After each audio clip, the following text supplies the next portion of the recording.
Contents. Maps. Acknowledgements. Translator's note. Foreword. By Dr. Mahdi Abdul Hadi. Emotional prologue. Introduction, The Battle for Jerusalem. Chapter 1. Between Welfare and Resistance. Chapter 2. Snapshots from Hamas's World.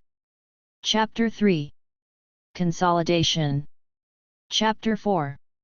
From the Underground Sheik to Human Bombs. Chapter 5. The March Watershed.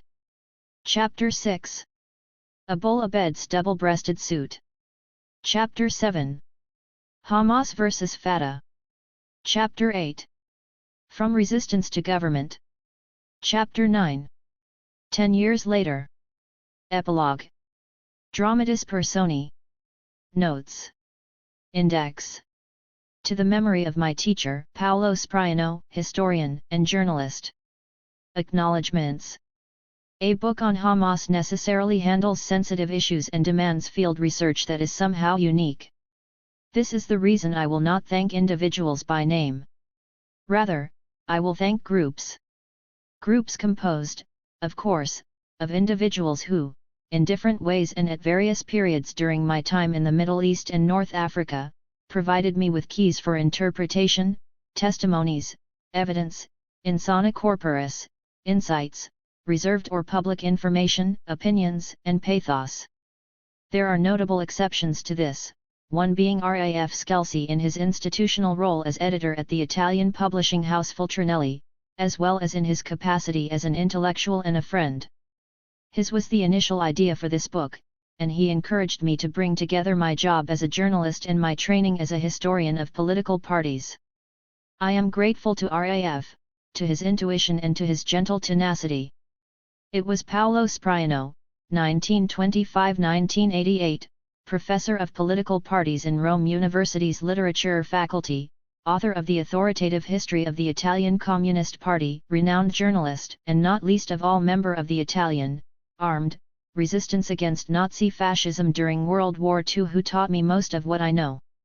There are then very specific groups in which each of those to whom I am indebted will recognize themselves: friends, journalists, experts, the Pickwick Club, people on the street. I will name neither their gender nor nationality, much less their religious faith. There are men and women, Israelis and Palestinians, Italians, Europeans and Americans, Arabs, Christians, Jews, and Muslims. Despite the fact that this book analyzes a very specific part of Arab political Islam, I do not wish to label anyone because first and foremost they are individuals, with all the baggage that naturally comes along with their personal and community identities. To all go my heartfelt thanks, with different nuances that all know.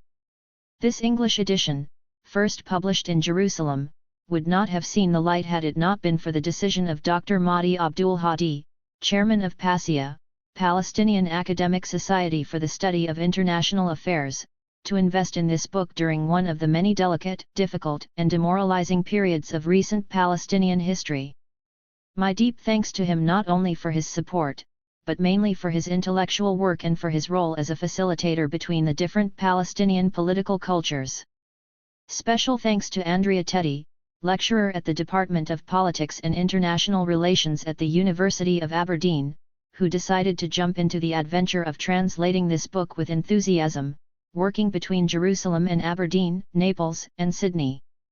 My very special and informal thanks to Denise Altalai, who dedicated her time to edit and review the book with her proverbial rigor and helpfulness, and to Imad Farah, for his support. Dan Simon of 7 Stories Press honored me with his choice to publish the American edition of my book, providing support to the idea of reading Middle East political history in all its complexity, without resorting to a simplified, stereotypical, useless picture. Jean Thornton for 7 Stories guided the process of updating the American edition with care and dedication. The new edition includes both a full chapter devoted to Hamas's political evolution after Operation Cast Lead and a revised epilogue, both products of my continuing assignment, since 2003, as a journalist in Jerusalem, for which I not only follow the daily evolution of the politics of Hamas and the Palestine people, but also continue to research the stages of Hamas's history. I've also decided to add details here and there throughout the text that I consider important to the understanding of the whole picture. The last, but not the least, thank you, the one that stands forever before, beyond, and after this book goes to my precious family. Especially for the deep patience that each of its members showed during the long stretch I was researching life and politics in Palestine for this book. With passion. PC. Jerusalem. December 2011. Translator's note. The original text was translated with the privilege of close and fruitful collaboration with the author, to whom my thanks must go first and foremost. I am grateful to Paola Caridi for affording me the responsibility and the privilege of translating a book that is certainly timely, informative, and insightful. Accessible to readers of all backgrounds, this book is thoroughly useful to both specialist and non-specialist audiences. I am also grateful to Dr. Mahdi Abdul Hadi and to Pasia for generously supporting this undertaking. In coordination with the author, the original Italian text has been modified in places, changing certain expressions, sentence constructions, and some of the original Italian references for an English-speaking audience. Terms in Arabic have been rendered either as those best known in English, according to the spelling most commonly in use, or in the case of all others, according to a transliteration that avoids specialist conventions. Names of authors are given as spelled in the publications referred to.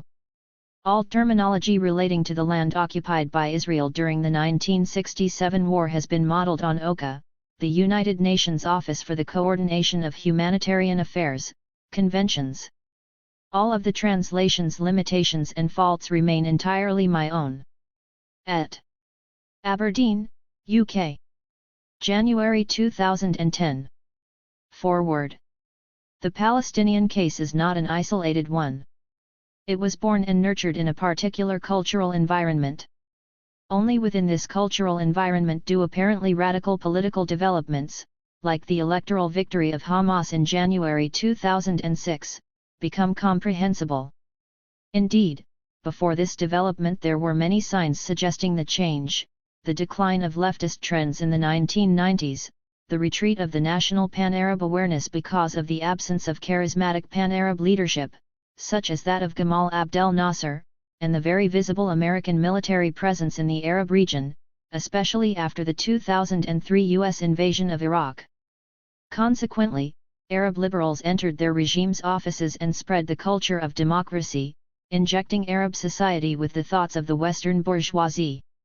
This changing landscape also influenced Palestine, which itself witnessed profound changes in the last decades. The national dream of liberation, independence, sovereignty, and statehood diminished, and the long period of negotiations between the liberal Fatah government on the one hand, and the numerous Israeli government's Labor or Likud on the other, came to an unsuccessful end. Socio-economic development in society stagnated, as did the philosophy of steadfastness and resistance, while domestic political corruption and international political hypocrisy came to the fore. It was in these circumstances that Hamas won its landslide victory in the January 2006 elections. Its electoral success was not merely a result of the confrontation between two political tribes, Fatah and Hamas, but was grounded in the latter's message of change and reform and its mission to halt the deterioration of society and change the status quo. The election was more than wake-up call, more than a slap in the face, more than a mere demand for change. Here, the roles and the missions of intellectuals and journalists come in. One of them, Italian writer and historian Paola Caridi, looked at the transition in the political elite and the takeover of authority since the elections. Caridi shows in her book different interpretations, statements, and views on Hamas, as well as the conditions imposed on and offers presented to both the movement and Palestinian society afterward. First and foremost are the International Quartet's three famous demands, the preconditions for Hamas to enter the political arena, share political power, and be recognized and legitimized: 1. Recognition of Israel, 2. Renouncing terror, and 3. Honoring and respecting all previous agreements reached between Israel and the Palestinians. Hamas responded by offering a truce, the acceptance of a Palestinian state on the 1967 borders, and acquiescence to the Palestine Liberation Organization, PLO, taking the leading role in negotiations. The election also had its effect on the Palestinian national identity, as it resulted in an unprecedented geographical and political division and the formation of two separate administrations, governments, and realities in Gaza and the West Bank. In focusing on Hamas's political agenda and personalities, its battles and relationships, its evolution and prospects, this book is not Islamist in nature but offers a sober insight in the unfolding history of the movement since the beginning of the Muslim Brotherhood, as well as developments in its culture, behavior, and internal discourse. Obviously, it is thereby also necessary and unavoidable to underline the Islamic nature and way of life of Hamas members to understand what happened in the last 4 years in the Palestinian political arena. Many of Hamas's representatives and leaders have roots in educational and social fields, having worked in welfare institutions, hospitals, clinics, kindergartens, and so on.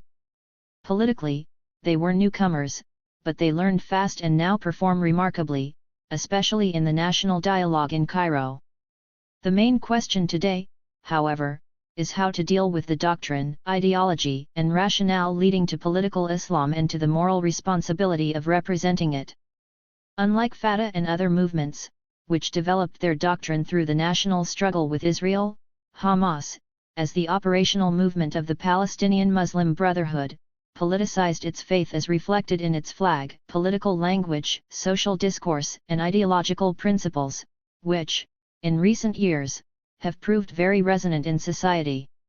In following its philosophy of faithful politics, Hamas has not only gained popularity, but support as well, pushing leftist, nationalist, and pan-Arabist forces aside.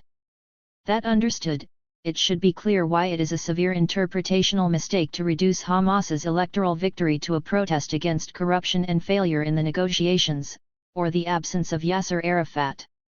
Hamas succeeded in using elections as a political tool to move to the political stage as an alternative, or as Paola Caridi puts it in this book, the end of suicide bombings within Israeli cities, the substantive end of the Second Intifada, and Hamas's choice in favor of participating in Palestinian electoral politics are interpreted by the Palestinian population as a specific political proposal.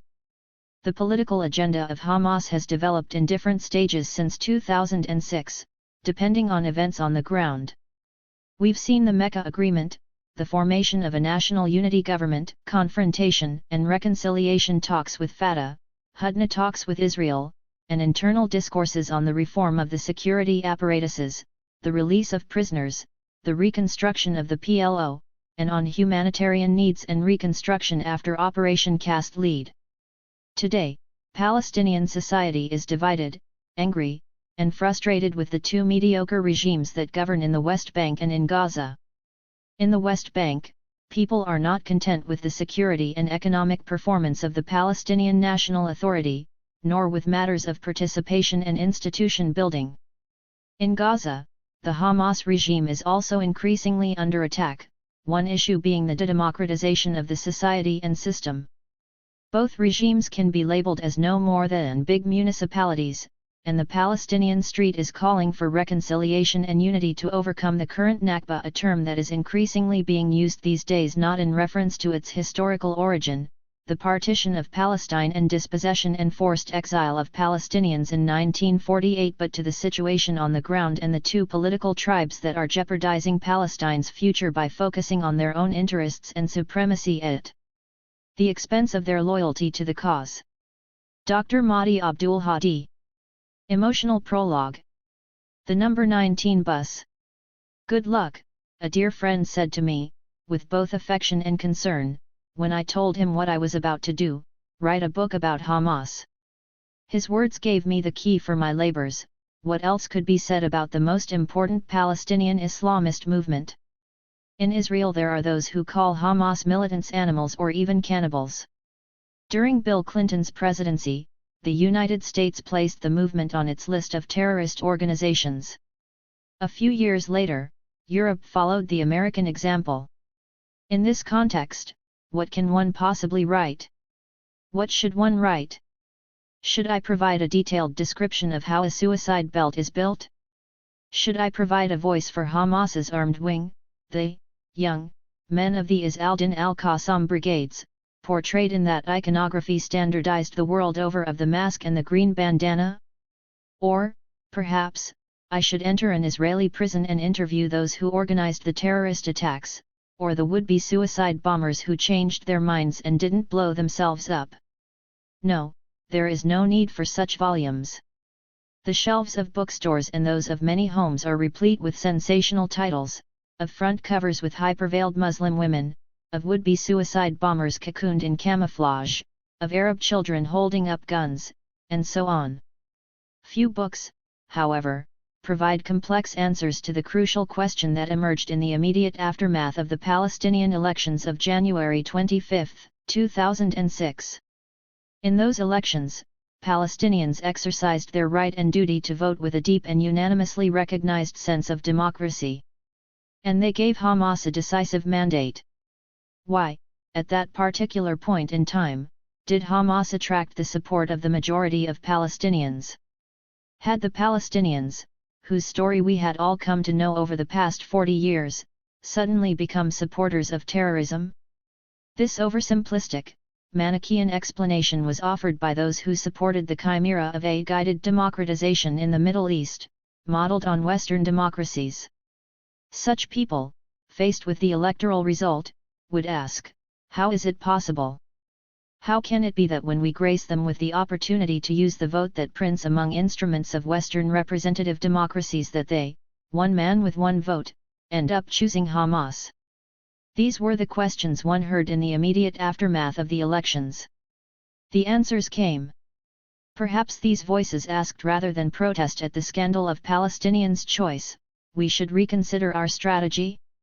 The truth is that, given the electoral results, given that vote, the Hamas victory has to be erased. At all costs. This is precisely what happened.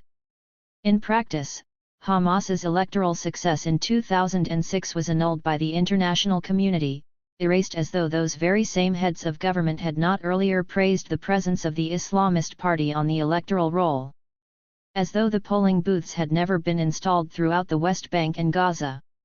As though just under 900 international observers had never been installed and had never attested to the democratic character of the electoral process.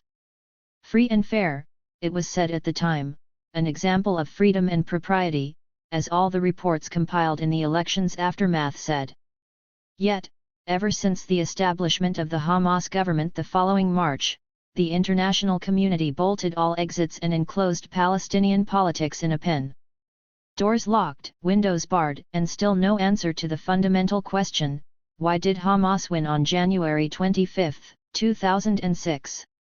And this is itself a question that is only the latest in a long series of political questions, the tip of an iceberg of questions that are all the more urgent because they go to the heart of the Palestinian-Israeli conflict. Indeed, for precisely this reason, they require complex and exhaustive answers. The first answer, the hardest, the most controversial, but also the most clearly backed by both facts and experts, is that Hamas is not a terrorist organization, but rather a political movement that has used terrorism, particularly during a certain phase of its history spanning over 2 decades. The latest to attest to this is a man who cannot be accused of either collusion or sympathy toward the members of the Harakat al-Muqawama al-Islamiyya, Tom Segev, a well-known editorialist for Haaretz, one of Israel's most popular broadsheets, particularly abroad, who, the day after the beginning of Operation Cast Lead, launched by the Israeli Defense Forces on December 27, 2008, wrote, "Hamas is not a terrorist organization holding Gaza residents hostage, it is a religious nationalist movement. And a majority of Gaza residents believe in its path." This is a distinction that appears to take into account neither the fear of Sderat's inhabitants, nor the suffering of the families of the over 500 victims of the suicide bombings that not only Hamas, but all Palestinian armed factions, including those linked to Fatah, carried out inside Israel between 2000 and 2005, the year of Hamas's declaration of a de facto truce. Men, women, and children. The civilians dead in the buses, in the cafes, on the roads of Tel Aviv, Jerusalem, Afula, Netanya, Haifa. Israelis, Jews and Arabs, foreigners, soldiers on leave, mothers, students on the way to school early in the morning. Point 2. Early, like that morning of January 29, 2004, when Ali Munir Youssef Jahara, a Palestinian policeman from Bethlehem, blew himself up in one of Jerusalem's downtown quarters, in a road with an evocative name, Rikof Azah Gaza Road, 50 meters from the office of the then Israeli Prime Minister Ariel Sharon, and 50 meters away from the Moment Cafe, which had been the target of another suicide attack 2 years before. At that time, I lived less than 200 meters away from Rikof Azah. I didn't hear the explosion, as is often the case in these circumstances. I only heard about it later. What I did hear were the ambulance's strident horns, the crazed sirens and loudspeakers of police cars. They were telling me that there had been an attack. I made sure that my family was okay. My husband had left to take our son to the nursery, and then I rushed to Gaza Road, to see with my own eyes what a suicide attack meant. A bus, half of which had been blown away, so that the crumpled chassis was the only simulacrum yet visible, the symbol of all the broken lives, the tattered flesh, which, I was told, could be found blown onto the balconies of the buildings in the Rehavia quarter, a middle-class area that provides for the quiet retirement of professionals and intellectuals. Professionals and intellectuals like Zeria Shalav, writer, author of familiar novels, whom I met 4 years after that January 29 at Moment Cafe, which had in the meantime changed its name to Resto Bar. Life is made of human beings and of stories that touch us, and it wasn't until 4 years later that I discovered that she had been on Gaza Road just before I arrived, among the dozens injured in that attack, which had claimed 11 lives. She had been hit in the knee. She was on the sidewalk, with the bus having driven past her just before it exploded. That attack was not claimed by Hamas, but not only did they not condemn it, they commended it. It was immediately claimed by Al-Aqsa Martyrs Brigades, the armed faction close to Fatah, Yasser Arafat's party. It was my baptism for that kind of news in Jerusalem, where I had arrived just a month and a half before, in the still bloody wake of the Second Intifada. Thinking about it again, composing the pieces of that personal, professional, and human mosaic that is one's life, perhaps it was precisely that attack which gave me a point of entry into the Palestinian-Israeli conflict. The lifeless shell of a bus, its rear portion blackened, yet intact around the driver's seat. And outside, along the perimeter designated by that symbol of suffering, a deep sense of unreality, of detachment between the image of the explosion and the silence of the aftermath, the specialists looking for anything that might be linked to the explosion, the sorry remains of human beings, the objects belonging to those who were on that number 19 bus, the owners of the shops and the tenants sweeping broken glass off the pavement. From then on, after that fateful January in 2004, my role in Jerusalem would become double, witness of the news by profession, and the city's resident and thus potential unwitting victim as a consequence of a choice we made as a family. It is precisely this dual role that made it impossible for me to shun questions, not to ask myself what it meant to live with that daily fear packed into a rucksack, into banal everyday gestures, getting onto a bus to go to work, entering a cafe, finding oneself in a car behind public transport and hoping it isn't a suicide bomber sitting on the seat on the other side of a glass windshield, or walking a little more briskly past the bus stop on Jaffa Road or the popular market of Mahana Yehuda. Because crowds are always dangerous. But these were not the only questions I asked myself, precisely because it was my duty both as a professional and as a human being to dismiss neither questions nor possible answers. I have always wondered what might lead a 20-year-old man, a teenager at 18, or a young woman of 22 to give up their own lives and cause the death of others. I have never thought that this might be a decision taken lightly. All one has to do is step into someone else's shoes, one's neighbor's shoes, to understand that a gesture so definitive, so totalizing, must be born of a feeling that is equally definitive and totalizing. Hate, pain, revenge. One can conjugate desperation however one wishes to, but what is sure is that a suicide bomber's heart is not light. He is not a sniper who fires from afar without putting his life on the line. A suicide bomber pays with his own life, he cannot go back, he cannot be re-educated. The common view in the West assumes that religion provides the crucial impulse to become a suicide bomber. Or rather, this account maintains that Islam promises so much in the afterlife that it makes death lighter. I have never fully believed in such a religious interpretation of this kind of suicide. In my opinion, this kind of act never loses its political significance, and this political significance falls entirely within the bounds of the Israeli-Palestinian conflict and of national claims. Indeed, confirmation of the political dimension of such an act can come from considering a simple fact: it is not only Islamist organizations like Hamas or Islamic Jihad that have used suicide attacks, but also Fatah and the thoroughly secular Popular Front for the Liberation of Palestine, PFLP. Of course, the fact that these organizations are rooted in more conventional post-1948 Palestinian nationalism in no way detracts from the urgency of the questions that the use of this kind of terrorism raises. It does, however, implicitly question whether it can be right to view Hamas solely in this religious light, and whether it might not be more intellectually serious to use more sophisticated interpretive instruments to understand this organization, those same instruments that have also been used for groups such as Fatah or the PFLP. If these simplistic answers are unsatisfactory, then one must go beyond such simplistic interpretations. This in turn requires immersing oneself in the complexity of the Palestinian Islamist movement, an organization whose existence is based not only on an indefinite religious substratum, but that is, for all intents and purposes, a movement for political reform that cannot divorce itself from reality, from concreteness, from pragmatism. Reality, concreteness, and pragmatism paradoxically coexist with the military wing, with guerrilla attacks, and with suicide attacks. Without an analysis of this complexity, it is not possible to gain an understanding of what has happened in Palestine not only over the past 6 years, but over the past 2 decades. Faika's pilgrimage.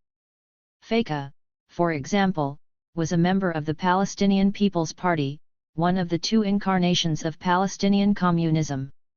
She took part in the First Intifada, and for that she ended up in an Israeli prison. She was a strong woman, with a deep gaze, a full face, a dark complexion, and a head covered by a simple kerchief, a tigerskin print hijab. I met her during the winter of 2008 in Khobar, a village just above Ramallah, a few kilometers from Birzeit University. Faika is not from Khobar. In fact, she has no links with what is little more than a village, known for being the birthplace of Palestine's best-known Barghouthis among the leadership.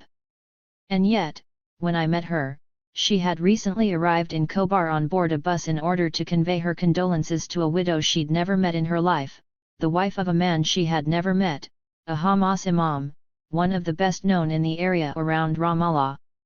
Faika had learned of the death of Sheikh Majid Barghouthi, who an investigation would find a few weeks later had died under torture.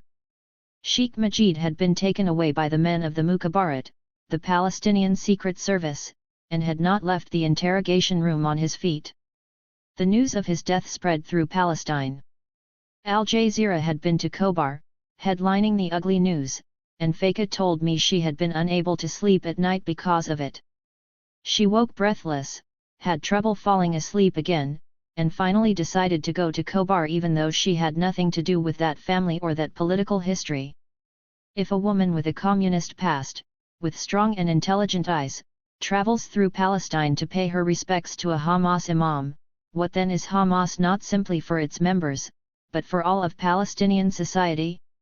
Not just resistance, not just guerrilla, and not just a simple network of social services, prepared to supplement with their own welfare within welfare the Palestinian National Authority's provision, a provision that 14 years after its inception has yet to reach all the inhabitants of the West Bank and Gaza. Hamas must represent something more, something that resonates with the expectations and prospects of the Palestinian people as a whole. It is in this dimension that one might begin to find an explanation for this movement's existence and its survival in a land that hopes one day to become a recognized state, viable, possible, real.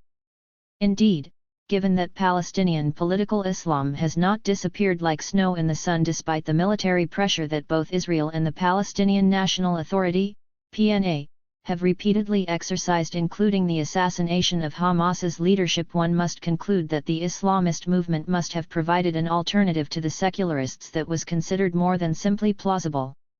These alternatives may appear unrealistic to a Western observer, including, as they do, the rejection of Israel, which Hamas inserted into its own infamous charter of 1988 that called for Israel's destruction, the suicide attacks on Israeli cities, and the launch of Qassam rockets in 2007-2008, all of which smack of total confrontation.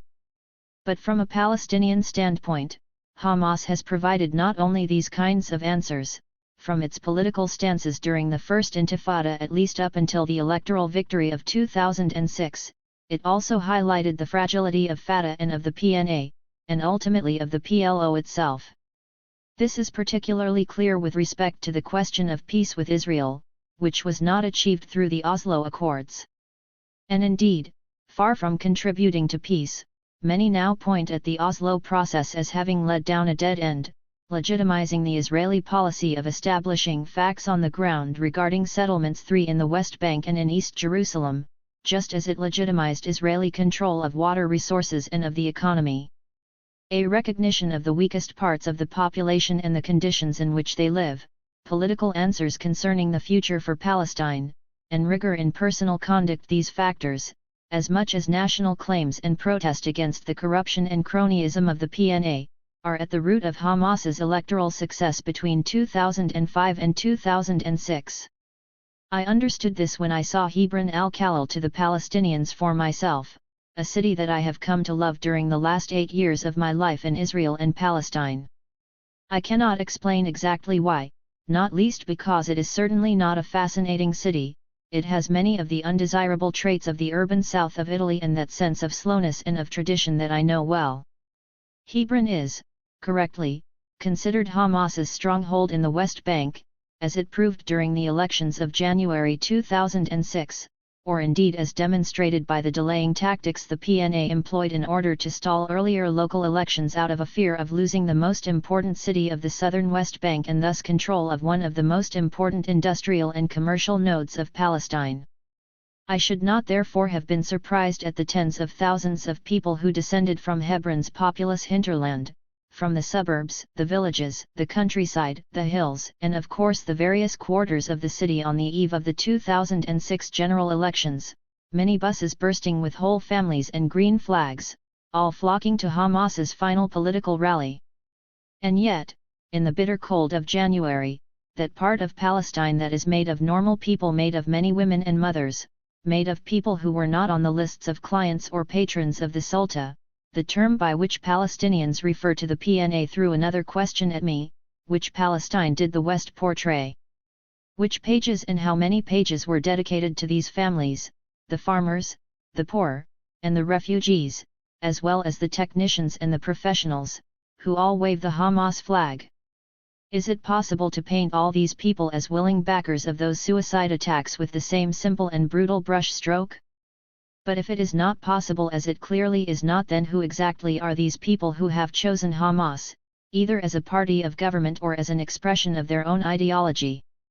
The simple fact to start from is that media representations are inevitably simplistic compared to the complexity of reality, and that when it comes to the Middle East, it is precisely that representation that the West considers to be the only plausible version of reality. This may be the reality, but it does not mean we are justified in my case, as a historian and a journalist, in setting that complexity aside, and in accepting unquestioningly simplifications that might serve this or that interest, but that never serve the truth. These are the reasons for my choosing to write on a subject that many consider not so much a difficult topic as much as an uncomfortable and provocative one: the first 24 years of Hamas, from its birth during the First Intifada of 1987 through the several phases that marked the Palestinian Islamist movement's history, that is, the organizational period, the long and painful season of the suicide attacks inside Israeli cities, the fight against the kind of peace process foreshadowed in Oslo, and the complicated relationship with Fatah, Yasser Arafat, and the PNA. And then, most recently, the political transitional period marked by the participation in the electoral process, Hamas's first government and the National Unity Government, until the coup that, in June 2007, led the Islamist group to take control of the Gaza Strip. The last chapter, added to the American edition, has been devoted to the aftermath of Operation Cast Lead and the Gaza blockade, as well as the Arab revolutions and their influence on the internal structure of Hamas and on the national reconciliation process between 2009 and 2011. Introduction. The Battle for Jerusalem. The mass of the faithful, almost 100,000 Palestinians gathered for the Eid prayer at the end of the holy month of Ramadan, filled the marbled plaza and the scales surrounding the Dome of the Rock. Tension in Jerusalem was palpable, as the city was living through one of the most violent weeks since the Second Intifada, 2002-2005, and the wave of urban violence in 2014-2015. The numerous pictures of the mass prayer on Haram al-Sharif on May 13, 2021, emphasize the enormous banner-bearing portraits of Hamas leaders on one of the arched gates surrounding the Dome of the Rock. It was the first defiance in such an ostentatious manner in Jerusalem. In a city where carrying a Palestinian national flag is expressly forbidden by the Israeli authorities and the bearer risks arrest and imprisonment, the banner portraying the iconography of Hamas on the arched gates has a precise meaning: throwing down the gauntlet and overcoming fear. The banner's composition, together with its political symbolism, tell a lot to the bystander about the relation between Hamas and Jerusalem, between Al-Aqsa as a religious national symbol and Hamas. Furthermore, the banner epitomizes the message Hamas decided to display and send to its constituency, and, in general, to Jerusalemite Palestinians, while Israeli fighters' heavy bombardments pounded Gaza. Above all, the banner's elements showed the checks and balances within Hamas's organizational and political structure. Portrayed at the bottom of the banner are the four most influential leaders in Hamas's Politburo. From the left, the Politburo chairman, Ismail Haniyeh, the leader of the Hamas movement in Gaza, Yahya Sinwar, the head of the movement abroad, Khaled Meshal, and lastly, the Politburo vice-chairman, Salah al-Arauri. Besides the movement's political iconography, there is also the relation between the political sphere and the religious significance of the most revered mosques in Palestine and the third holy place for Islam, i.e., the Haram al-Sharif. Looming over the political upper echelons portraits is Kubbat al-Sakra's golden dome. Slightly below, between the leaders and the Dome of the Rock, the anonymous graphic designer put an imposing dark shape, a male silhouette in prayer position, facing toward the dome. No name has been written under the dark shadow, but comparing Hamas's posters and the banners displayed in Gaza, the silhouette is Mohammed Diab Ibrahim al-Masri, aka Mohammed al-Diaf, the head of the Is al-Din al-Qassam Brigades, IQB.4. The act of displaying Mohammed al-Diaf, although in a covered and symbolic manner, and chanting slogans that praised his role, embodied the Islamist movement's act of defiance against Israel in the very heart of the city of Jerusalem. Hamas was declaring its engagement in the Palestinian Jerusalemites' popular protest. Less than 48 hours before the banner's display on the Haram al-Sharif, a defiant Ismail Haniyeh, chairman of the Hamas Politburo, stressed in a televised speech recorded in Qatar that Jerusalem was on top of its movement's agenda. We have managed to create an equation linking the Jerusalem and Gaza fronts. They are inseparable. Jerusalem and Gaza are one. 5 Haniyeh went on, underlying the significance of the battle for Jerusalem, the defense of Jerusalem. The city is the axis of conflict. 6. While the Hamas Politburo chairman recorded his televised speech, Gaza lived through the crushing weight of Israeli destructive airstrikes. For 11 days, the Strip was pounded by the heaviest ever firepower on military and civilian targets alike, while Hamas made an incredible show of force and launched thousands of rockets that partially thwarted the Iron Dome defense. How did all of this lead to the fourth war unleashed on Gaza in 15 years of blockade and total closure of the Palestinian coastal enclave? How was it possible to abruptly turn off the spotlight on a popular and spontaneous non-affiliated protest in a neighborhood of East Jerusalem like Sheikh Jarrah and shift the attention to Gaza? Hamas's shift in strategy is understandable not only in light of the events in Jerusalem throughout the holy month of Ramadan. For months, the Islamist movement had been discussing within its internal structure a policy shift that would help bypass Gaza's sealed borders and put Hamas in the wider Palestinian arena once again. This started with Hamas's agreement to participate in new political consultations for the Palestinian Legislative Council, the PNA Parliament, announced in January 2021 by Mahmoud Abbas with a presidential decree. 15 years after the 2006 Hamas landslide electoral success, new political consultations would occur in Palestine, the West Bank, Gaza, and East Jerusalem, through an almost general national consensus on May 22. The elections that never happened. The deadline had been set for March 29, 2021, by which time interested parties had to submit their lists. Instead, the Islamist movement waited until the last day to file the documents with the list of its 132 candidates, primarily concentrated in Gaza but also present in force in the West Bank and East Jerusalem. It is by no means an easy task for Hamas to participate in the elections. Above all, it is not easy for Hamas to decide its posture, nor what should be the political key to reaching potential voters, in a context very different from the 2006 campaign, the first elections of the era following the death of Yasser Arafat and the killing of Sheikh Ahmed Yassin. The Palestinian geography is much more fragmented than it was then. Gaza is entirely isolated, the PNA has lost that bit of autonomous power on the ground in the West Bank, crossed by the dense road network of Israeli apartheid and split by the invasive and increasingly aggressive presence of the colonies. Jerusalem is now almost wholly detached from the West Bank. In addition, the movement's militants in the West Bank were targets of repression by the Israelis and the PNA security forces apparatus.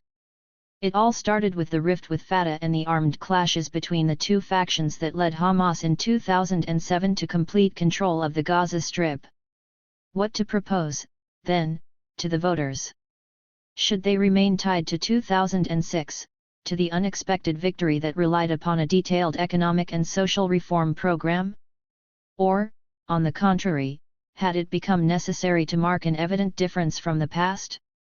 The decision made by Hamas, after a long, capillary, and complex consultation from the security point of view, is evident in the name given to the list. The Change and Reform List, with which Hamas presented itself at the 2006 elections, has been discarded and replaced with a more evocative name: Jerusalem is our destination. In short, Jerusalem is still the symbol of the Palestinian nation recognized by all. However, is this the only reason for the choice? 15 years of the administration of Gaza, a confined and closed territory, an open-air prison, a space controlled by land, sea, and sky by Israel, have worn out Hamas's strategy. The fundamental reasons are much more complex and go to the bottom of Hamas's strategy after 15 years of government of the Gaza Strip and the confinement of the entire coastal enclave by Israel. Jerusalem is our destination means going beyond Gaza's borders and, simultaneously, bringing Gaza back into the Palestinian national dimension, breaking the paradigm imposed by Israel, according to which islands, cantons, and enclaves have fragmented the Palestinian geography. The three wars in 2008-9, 2012, and most recently 2014 have forced the Islamist movement in power in the Strip to negotiate with Israel, not for freedom, but for humanitarian issues: the intermittent opening and closing of the supply valve at the Gaza-Israel land freight crossings, the financial aid needed for reconstruction, a minimum export quota for Gaza's agricultural products, the expansion of the nautical miles within which fishers can fish due to the sea blockade, more permits to leave the Strip for study or health reasons. The humanitarian dimension seemed to take over the political, at least in the short term, in the face of the enormous problems affecting the life and very survival of the population of Gaza. Under such an evocative name as Jerusalem is our destination, Hamas presented itself for the elections scheduled for May 22, 2021. It was the only list of the 11 parties to have Jerusalem in its name. In this way, Hamas leadership tried to break the encirclement and return to impact Palestinian politics beyond Gaza. Led by Khalil al-Hayya, one of the Hamas leaders who held on to power after the substantial defeat of the pragmatic phase of 2006-07 and the coming to power of a new generation of cadres, the composition of the electoral list confirmed two ambitious objectives. First, a third of the candidates were in the West Bank and Jerusalem, led respectively by a woman, Lama Qatar, from the Khalil/Hebron constituency, and Jerusalem by Mohammed Abu Taher, a longtime leader who spent half his life in Israeli prisons and was elected as an MP back in 2006. And secondly, two-thirds of the candidates were under the age of 40. However, the main reasoning behind all the efforts was that elections had to be held. Indeed, for 15 years, Fatah and Hamas have made several grueling attempts to come together behind a joint program. Elections would be, in fact, a necessary step in the umpteenth attempt to recompose the Palestinian House. They could put a full stop to the procrastination of the interfactional fracture. The negotiations taking place in Cairo in different rounds had, in fact, the entire system of Palestinian political and institutional representation at the center of the discussion. Led by Jibril Rajoub for Fatah and by the vice-chairman of the Hamas Politburo Salah al-Arauri, the negotiations dealt with the renewal of the PNA parliament based in Ramallah and also with the presidential elections for which Hamas decided not to put forward a candidate. From Hamas's perspective, the negotiations' real medium-term goal was to partake in the global representation of the Palestinian people beyond any borders, i.e., to be part of the PLO. In sum, being part of the PLO was and is the real goal of the Islamist movement, to gain and consolidate complete political legitimacy before the Palestinian people, given that the PLO continues to be considered the formally legitimate representative body of the Palestinians.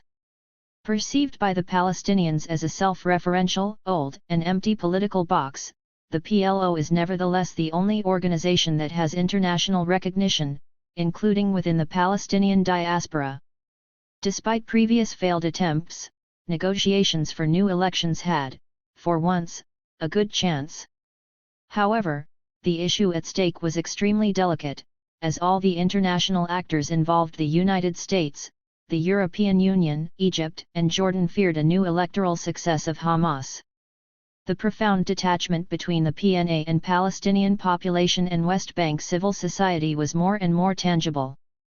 In other words, the international actors were also perfectly aware that the Palestinian political situation had been at risk of gangrene for years and that the consensus around Mahmoud Abbas had long since narrowed down to the PNA bureaucracy, the security apparatus, and the little world around them. Not only that, political electoral formations were emerging against Mahmoud Abbas and the sector of Fatah linked to the president, with this gesture alone jeopardizing both Abbas's and Fatah's power in Ramallah. Two electoral lists in particular were the competitors of Fatah and Abu Mazen. Above all, Freedom, the list that featured among its candidates the jailed Fatah leader Marwan Barghouti. A protagonist of the Second Intifada, Marwan Barghouti is imprisoned in Israeli jails serving 5 life sentences and an additional 40 years. Nevertheless, he retains a consistent consensus among the population and plays a decisive role in the prisoners' sector, to such an extent that his name will be on top of the list of released prisoners in the exchange deal that Hamas and Israel have been negotiating for years. 7. The second competitor was the future, the list of Mohammed Dallon's Democratic Reform Bloc.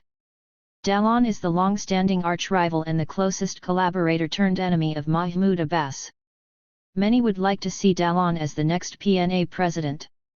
Furthermore, the fracture between Dallon and Hamas has been reduced, thanks to his popularity in Gaza and the net of relations he has created and maintained over the years, like his acquaintance since childhood with Islamist leaders such as Yahya Sinwar.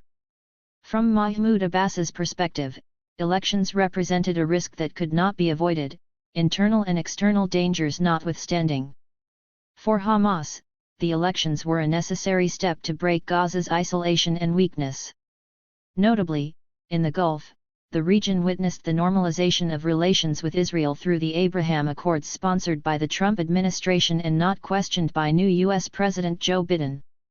However, to break the delicate balance of the Palestinian electoral campaign, Jerusalem burst onto the scene with all its mighty strength.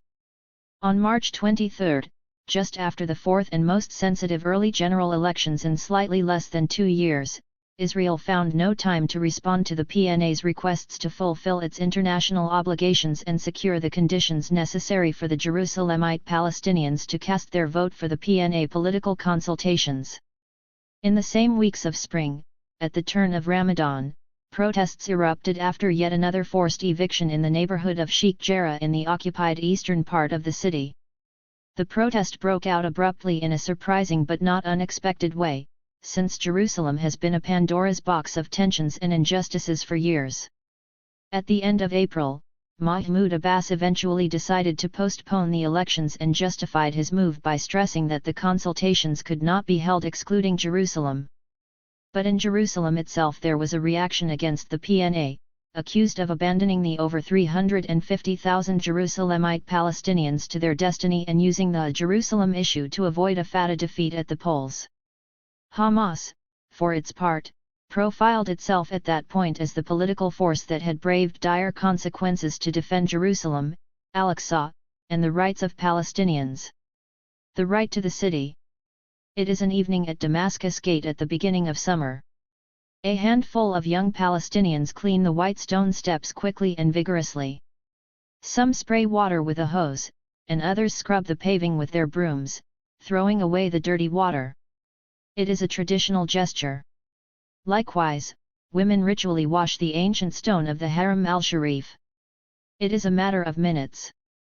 While Palestinian men wash the Damascus Gate steps with brooms, the Israeli border guards arrive, violently interrupting the collective cleaning and chasing everyone away. Finally, they commandeer the brooms.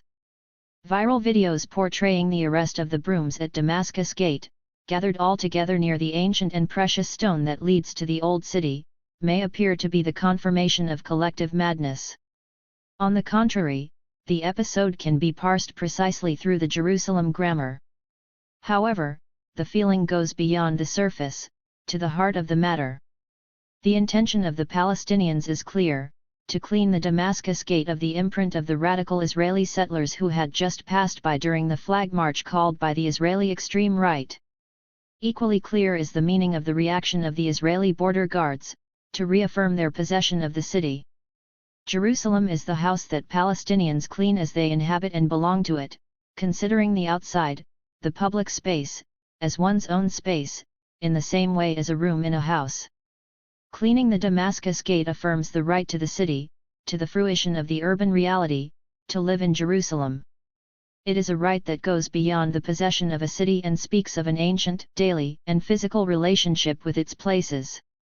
The Damascus Gate is considered home for Palestinians not only because it is central to Palestinian daily life in Jerusalem.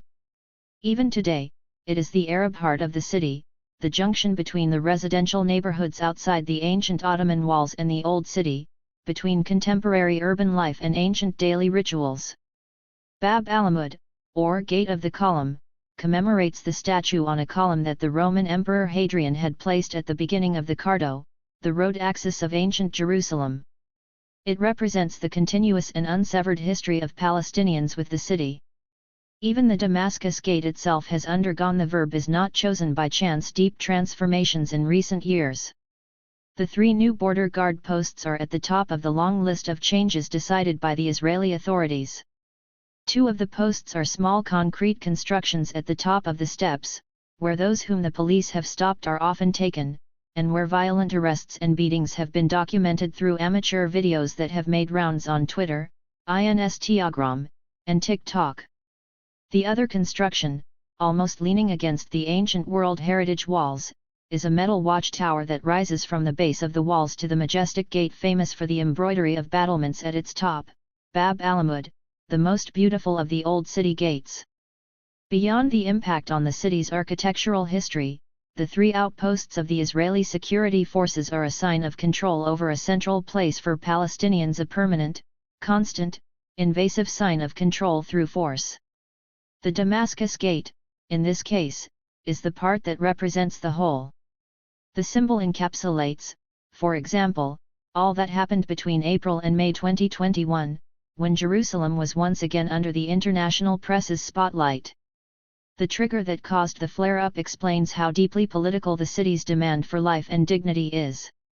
At the beginning of Ramadan, the Israeli police cordoned off the area in front of the Damascus Gate to prevent what happens every evening during the holy month for Muslims. Bab al-Alamud becomes the meeting place after the iftar, the meal to break the fast. In an urban setting like the Old City, where the streets are part of one's home, gathering outside in a larger place like Damascus Gate's wide plaza surrounded by stairs, drinking, smoking, singing, and laughing is customary. It is the affirmation, once again, of one's right to the city. In yet another limitation to the use of the city, barriers that have been erected by the Israelis are perceived as, and in fact are, a sign of the city's militarization, which is becoming more and more evident. Moreover, a severe episode in the noble sanctuary has inflamed spirits even more. On April 13, Israeli police broke locks. They cut the electric lines to the loudspeakers at 4 minarets in Jerusalem's Al-Aqsa Mosque, silencing evening calls to prayer on the first day of the Islamic holy month of Ramadan, which elicited resentful reactions from the Jordanian government as a violation of agreements. The day coincided with the Israeli national remembrance of its fallen soldiers with an official Memorial Day service held in the adjacent Western Wall Square, where Reuven Rivlin made his last speech as President of Israel. From these episodes involving the two most important places in the Old City for the Palestinians of Jerusalem, who represent more than one-third of the population of the city, the flare-up of violent clashes and repression with arrests and beatings lasted for weeks, until the removal of the barriers at the Damascus Gate. Not far away, the protest against the evictions had already been going on for days, concentrated in the Sheikh Jarrah neighborhood around the house of the Al-Kurd family. The strategy of Israeli settler associations in the eastern part of the city has been known for a long time, as evidenced by the alarmed annual reports of European consuls and the denunciations of all human rights associations. The Palestinian neighborhoods surrounding the Old City are, by now, at the heart of the strategy of settlers and those who manage the municipal city planning. It is enough to connect with a line on the map Isaiah, Sheikh Jarrah, Wadi Jaz, Ras Alamud, Silwan, and Abu Tor to understand, even visually, why these Palestinian neighborhoods have become central. Joining the dots, the line on the map makes a curve, or rather a crescent, that encompasses the Old City and inextricably joins it to the western part of Jerusalem. Moshe Dayan and Abdullah Altel's Green Line, the Armistice Line of 1949, already broken with the Six-Day War and the conquest of East Jerusalem by the Israeli army, now becomes a relic. An integral part of this strategy that wants to fragment the Palestinian population further is the exponential growth of settlements along the axis that leads from Jerusalem to Bethlehem and then to Kalil/Hebron. The settler movement gathered in the Isha Council, of which Israeli former Prime Minister Naftali Bennett has been the director for years. Jerusalem is surrounded on three sides, north, east, and south, by Judea and Samaria, which protects and strengthens Israel's capital, says an explanatory text on the Isha Council's official website. Without Judea and Samaria, the text continues, Jerusalem will be surrounded by those who oppose freedom and replace Sderot as the new frontier in Israel's war on terror. 8. The reference to Sderot, the Israeli town that for years has been the target of rockets fired by armed factions in Gaza toward Israel, hijacks Jerusalem within a dynamic that does not see the Palestinians as a people, but only as a radical political movement, Hamas, confined within Gaza. Therefore, invisible are the Palestinians of Jerusalem, of the cities and towns of the West Bank, and the Palestinians with Israeli passports, which represent 1/5 of the population of Israel. The logic of the settler movement, the Israeli extreme right, and many of the right-wing parties is stringent. From the demographic point of view and the point of view of the production of space, a Jerusalem wholly controlled by the Israelis is impossible without surrounding and destabilizing the Old City. Destabilize and encircle, this is the strategy followed by the far right. Pivotal, in fact, is the conquest of the belt of Palestinian neighborhoods that form a crown around the ancient Ottoman walls of Suleiman the Magnificent. Entering those neighborhoods, splitting and fragmenting Palestinian society by conquering every house, means controlling demography and space. The Old City is at the very heart of the map from which the strategy of the Israeli right, extreme and governmental, is drawn. In the colonists' political map is the Holy Basin, i.e., the Haram al-Sharif, or for Israelis, the Temple Mount. Since the first Netanyahu government in 1996, the decisions made by the Israelis tend toward cohabitation within the Holy Basin. According to a clear strategy in the making over the last few decades, the noble sanctuary would also move toward Hebronization, in analysts' jargon. Cohabitation has a model, certainly not edifying, a few tens of kilometers away, the Cave of the Patriarchs in Hebron. The division of the sacred space between the Ibrahimi Mosque and the part of tombs of the patriarchs and matriarchs under Jewish administration is one of the unresolved and incendiary issues in the history of Israel/Palestine. The place is supposed to unite communities over faith, at least on paper, but the cohabitation model has split the city of Khalil/Hebron and made it a ghostly place in its central neighborhoods. There is a direct connection between the events around the Ibrahimi Mosque and the tomb of the patriarchs and matriarchs that, from the 1990s onwards, shaped the recent history of Khalil/Hebron.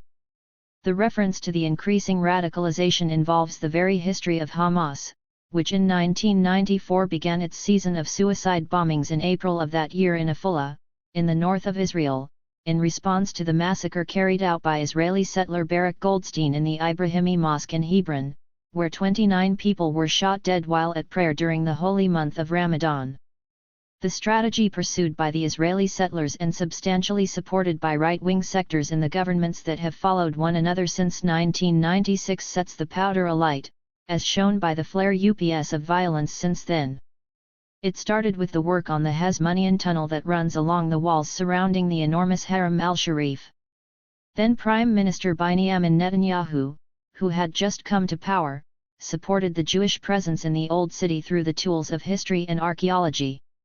It was, then, the first conscious and risky rupture of the status quo that was in force in the heart of Jerusalem. From a Palestinian perspective, this was explicit confirmation that Jerusalem is a red line not to be crossed. The toll of the clashes from Jerusalem that extended to the West Bank and Gaza was very heavy. 86 Palestinians, and 15 Israelis were killed, with thousands of Palestinians injured in the first week of the tunnel's opening.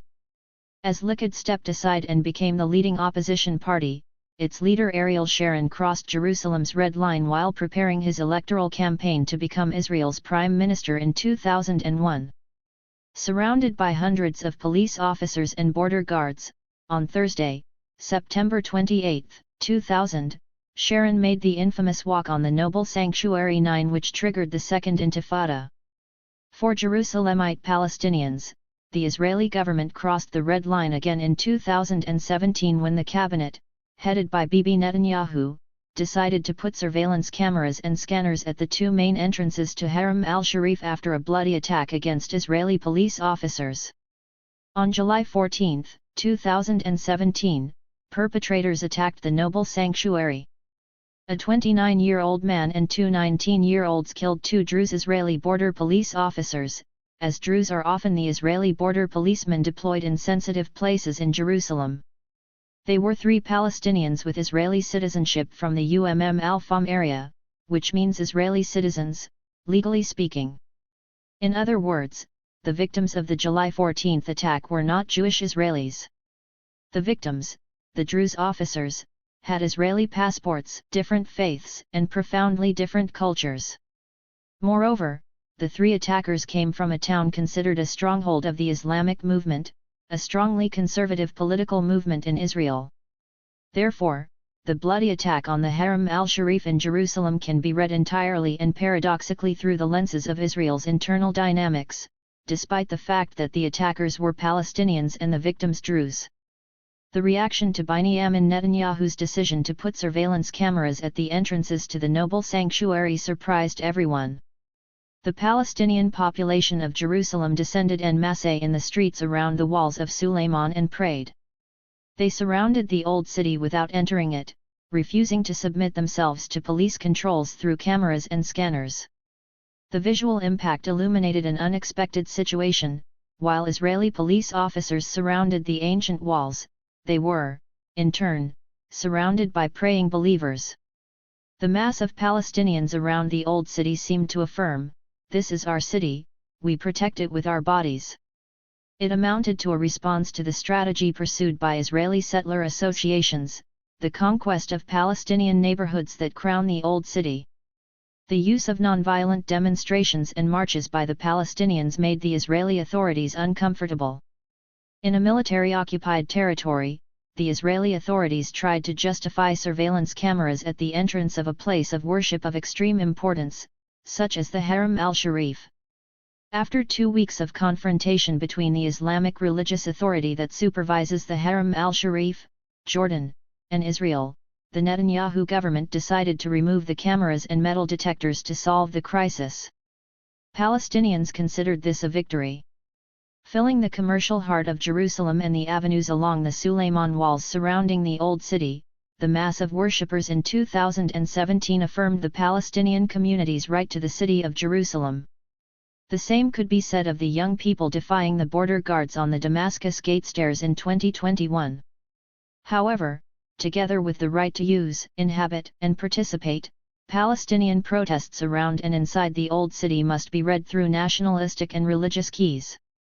The increasingly frequent presence of radical settlers on the Haram al-Sharif, with all the resulting security apparatus, has already changed the appearance of the most iconic place in the city of Jerusalem. Today it is, more than yesterday, the heart of tension, which has little to do with religion and everything to do with politics. Furthermore, it has made the prospect of a just and shared peace once again an illusion. Jerusalem has become, much more than before, a city under surveillance.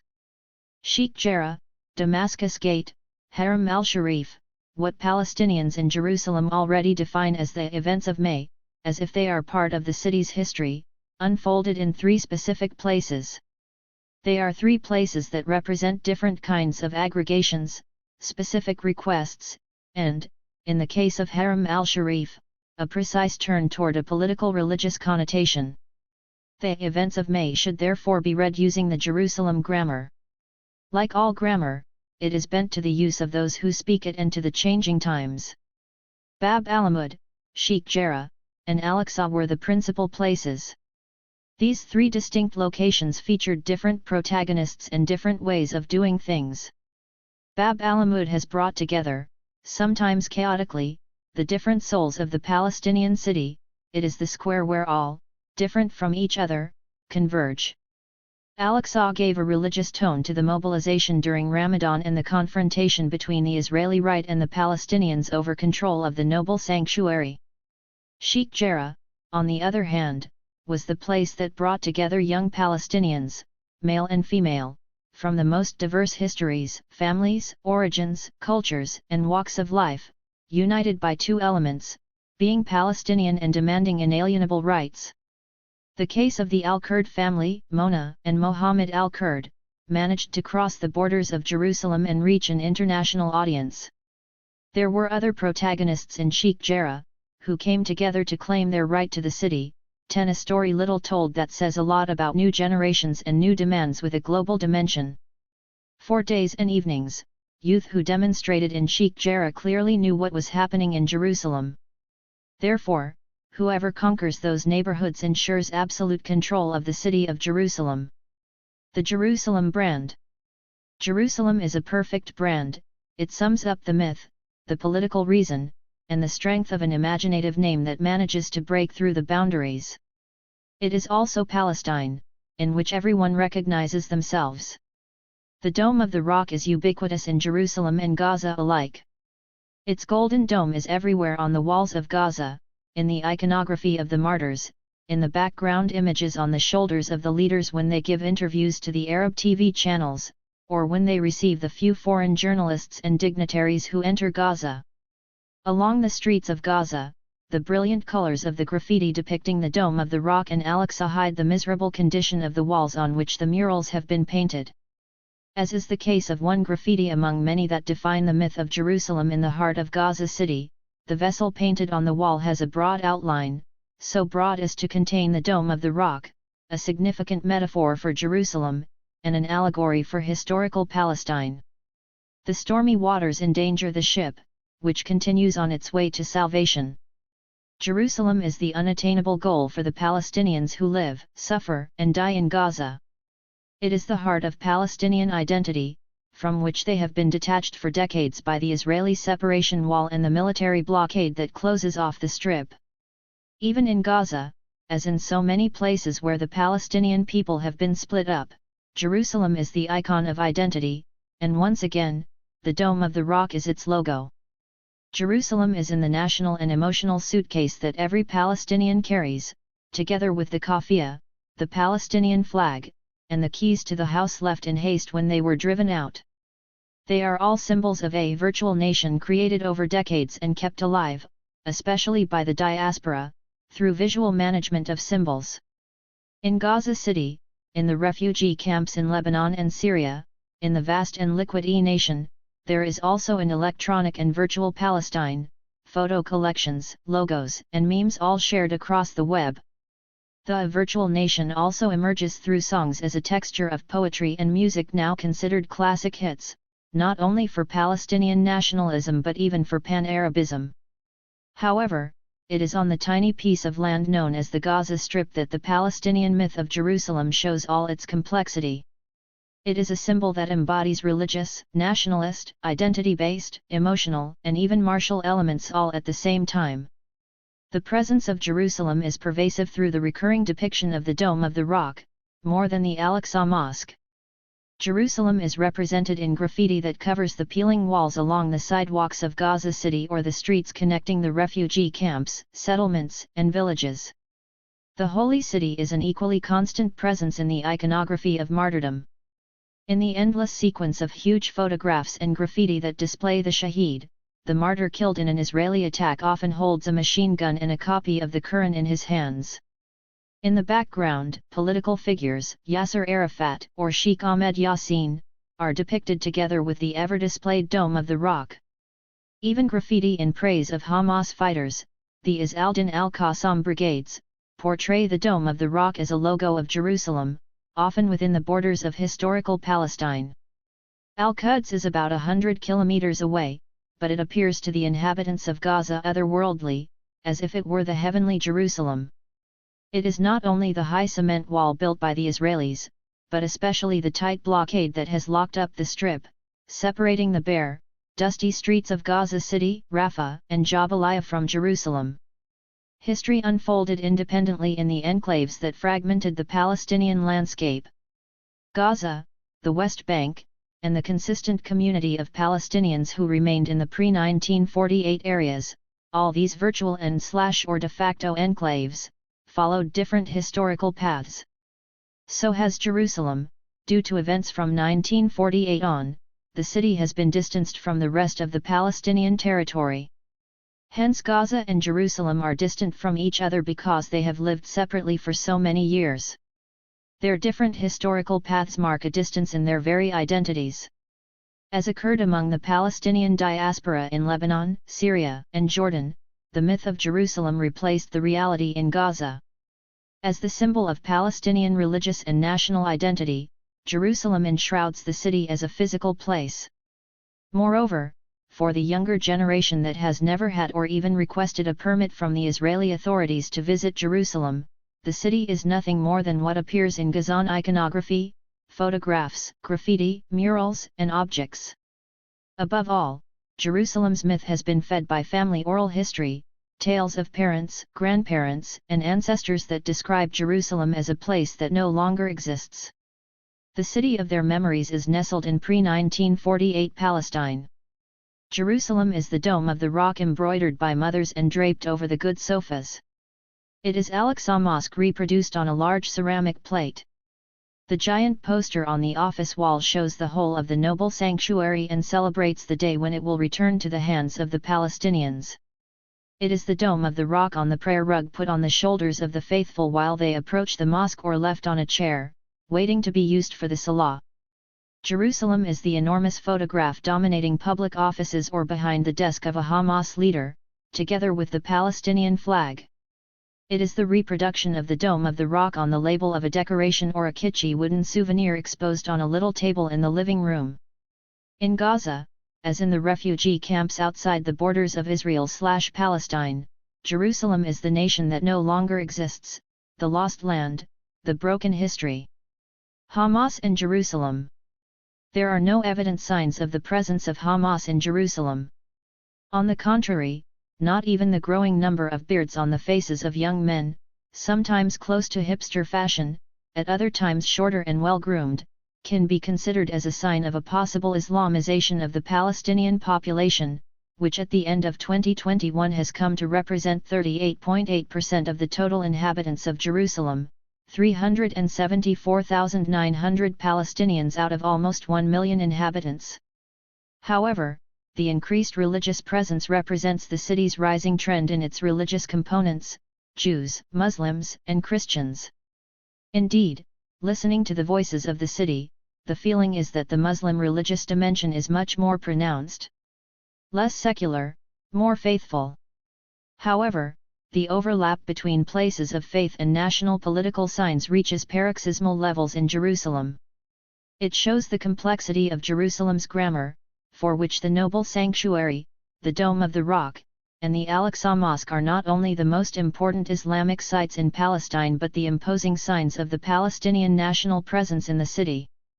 The nexus between religious signs and national significance is inescapable, and it is a nexus recognized by all Palestinians, whether secular or faithful.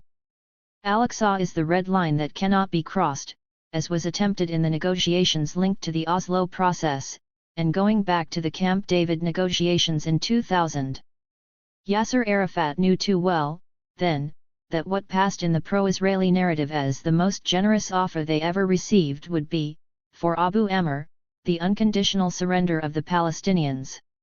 Losing the noble sanctuary meant losing the city, all of Jerusalem, not just a religious hot spot.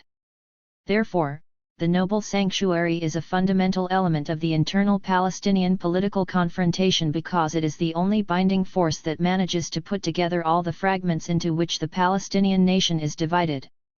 The noble sanctuary is the most potent element of the union that brings together Palestinians with Israeli citizenship living in historical Palestine, those living in the West Bank, Gaza, and Jerusalem, in the refugee camps in Jordan, Lebanon, and Syria, and the diaspora scattered worldwide. Hamas is the Palestinian political movement that, more than any other, has used Jerusalem as a symbol.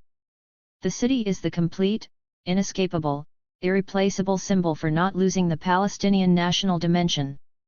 Al-Quds, Jerusalem in Arabic, is for Hamas also the way to get out of Gaza, break the blockade, and regain a national dimension through two critical words in the Palestinian narrative: resistance and sacrifice.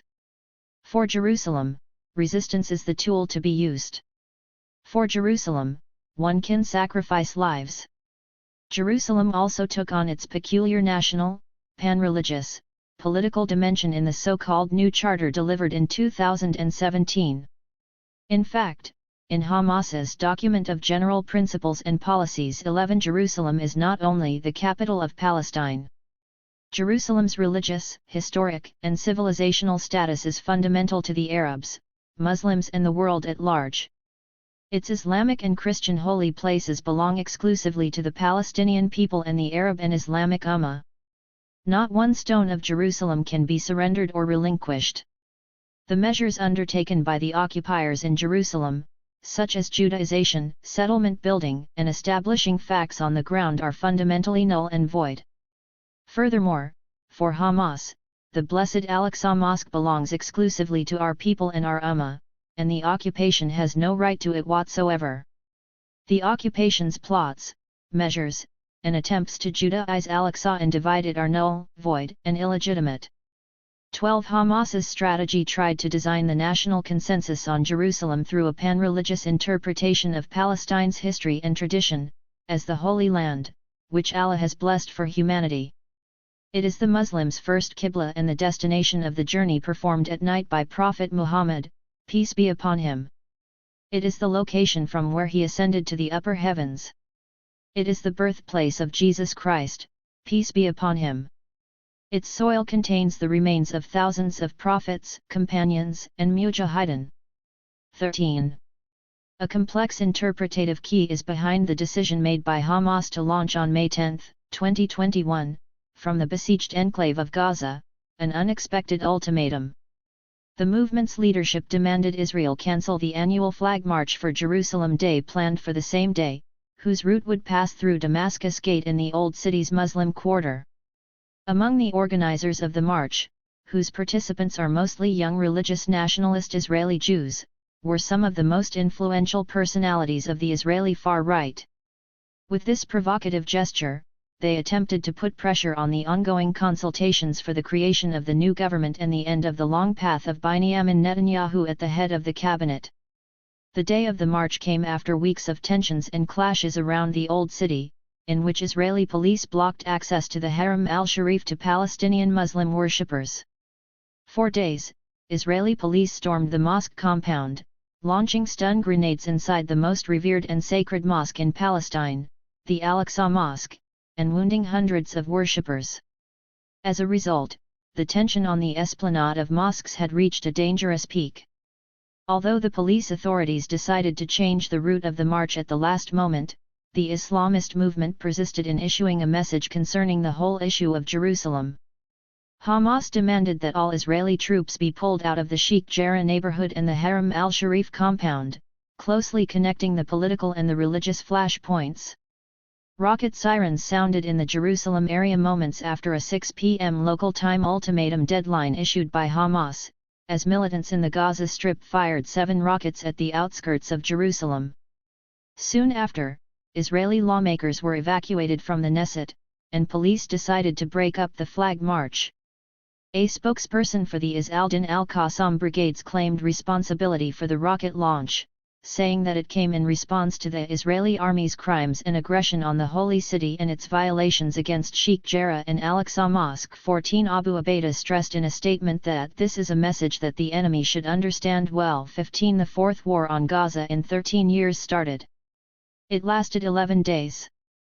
Led by the Chief of Staff of the Israel Defense Forces, Lt. Gen. Aviv Kochavi, the protagonist of the Second Intifada urban warfare, the Israeli army responded with the most significant escalation of bombardments on the Gaza Strip in years. It targeted more than 500 sites officially in the first days. The official numbers regarding the victims are tragically impressive: 256 Palestinians, including 66 children and 40 women, were killed in Gaza, and almost 2,000 others were injured. 13 people were killed in Israel, including 2 children and 6 women. In the West Bank, the death toll registered by international organizations is 26 Palestinians killed and about 6,900 injured. It includes 11 people killed in a single day, on May 14. According to the Oka Opt office in Jerusalem, it marked the highest number of Palestinian fatalities in a single day. Jerusalem was both the immediate and profound reason for the military escalation, which both sides wanted to evoke in the name chosen to identify their participation in the war: Saif al-Quds, aka Sword of Jerusalem for Hamas, Guardian of the Walls for Israel. However, is Jerusalem worth a war as intense and devastating as May 2021? On the Israeli side, we can assume that Bibi Netanyahu, Prime Minister still in office waiting for the results of the consultations for the new government, has used the military escalation to recompose the political front around him to remain in power. In Hamas's case, the first reason is the breaking of its encirclement inside Gaza's borders. In the history of confrontations between Gaza and Israel, the 2021 May War is the first one that is not linked to the Strip but a paradoxically distant place for the daily experience of Gazan Palestinians, Jerusalem. On the other hand, the suspension of the elections decided by the PNA President Mahmoud Abbas had taken a powerful instrument for breaking the encirclement out of Hamas's hands. Therefore, the same Hamas leaders adopt the political language in a more decisively religious way and define Jerusalem as the very reason for the military confrontation. As Ismail Haniyeh did during the war. We have repeatedly warned the enemy not to touch Al-Aqsa Mosque, which is our Qiblat, our identity, our belief, and the trigger of our revolutions, Haniyeh said in a video conference from Doha, Qatar. Jerusalem and Al-Aqsa Mosque form the basis of the struggle against Zionism, he added. 16. In May 2021, Israel witnessed the Palestinian Islamist movement's determined re-emergence from Gaza as the self-declared bearer of the Palestinian national cause, as Khaled Hroub, one of the most incisive scholars on Hamas's history, summarizes accurately. The rockets are being fired for a wider national cause, that of Jerusalem itself. In so doing, Hamas, in particular, is finally answering the standard criticism that, since it took power in Gaza in 2007, it has been impotently absorbed with local issues at the expense of large-scale national issues, including Jerusalem, Israeli settlements, and Palestinian refugees. 17. For Hamas, the goal was evident: to be back on the global Palestinian political track. Walk like a funambulist. At 7 a.m. on the morning of January 3, 2023, National Security Minister Itamar Ben-Gvir visited the Haram al-Sharif, his first walk on the holy site premises since taking up his ministerial post. Protected by dozens of police officers, he unexpectedly entered the Al-Aqsa compound where he strolled for about 15 minutes. Not even 48 hours had passed since the handover ceremony at the ministry, and not even a week since the swearing-in of the sixth government led by Benjamin Netanyahu, the most right-wing government in the history of Israel. Everyone knew that Itamar Ben-Gvir would again ascend the Haram al-Sharif, as he had already done several times over the years. Furthermore, a key point of his political agenda is the disruption of the status quo on the Holy Basin and in the Old City, in the middle of East Jerusalem, occupied since 1967. Everyone also feared that the leader of the extreme right-wing party Otzma Yehudit, aka Jewish Power, would soon make a gesture considered provocative not only by the Palestinians, but also by much of the Orthodox Haredi sector and the Israeli establishment. Nobody expected, however, that Itamar Ben-Gvir would ascend the Haram al-Sharif without media hype.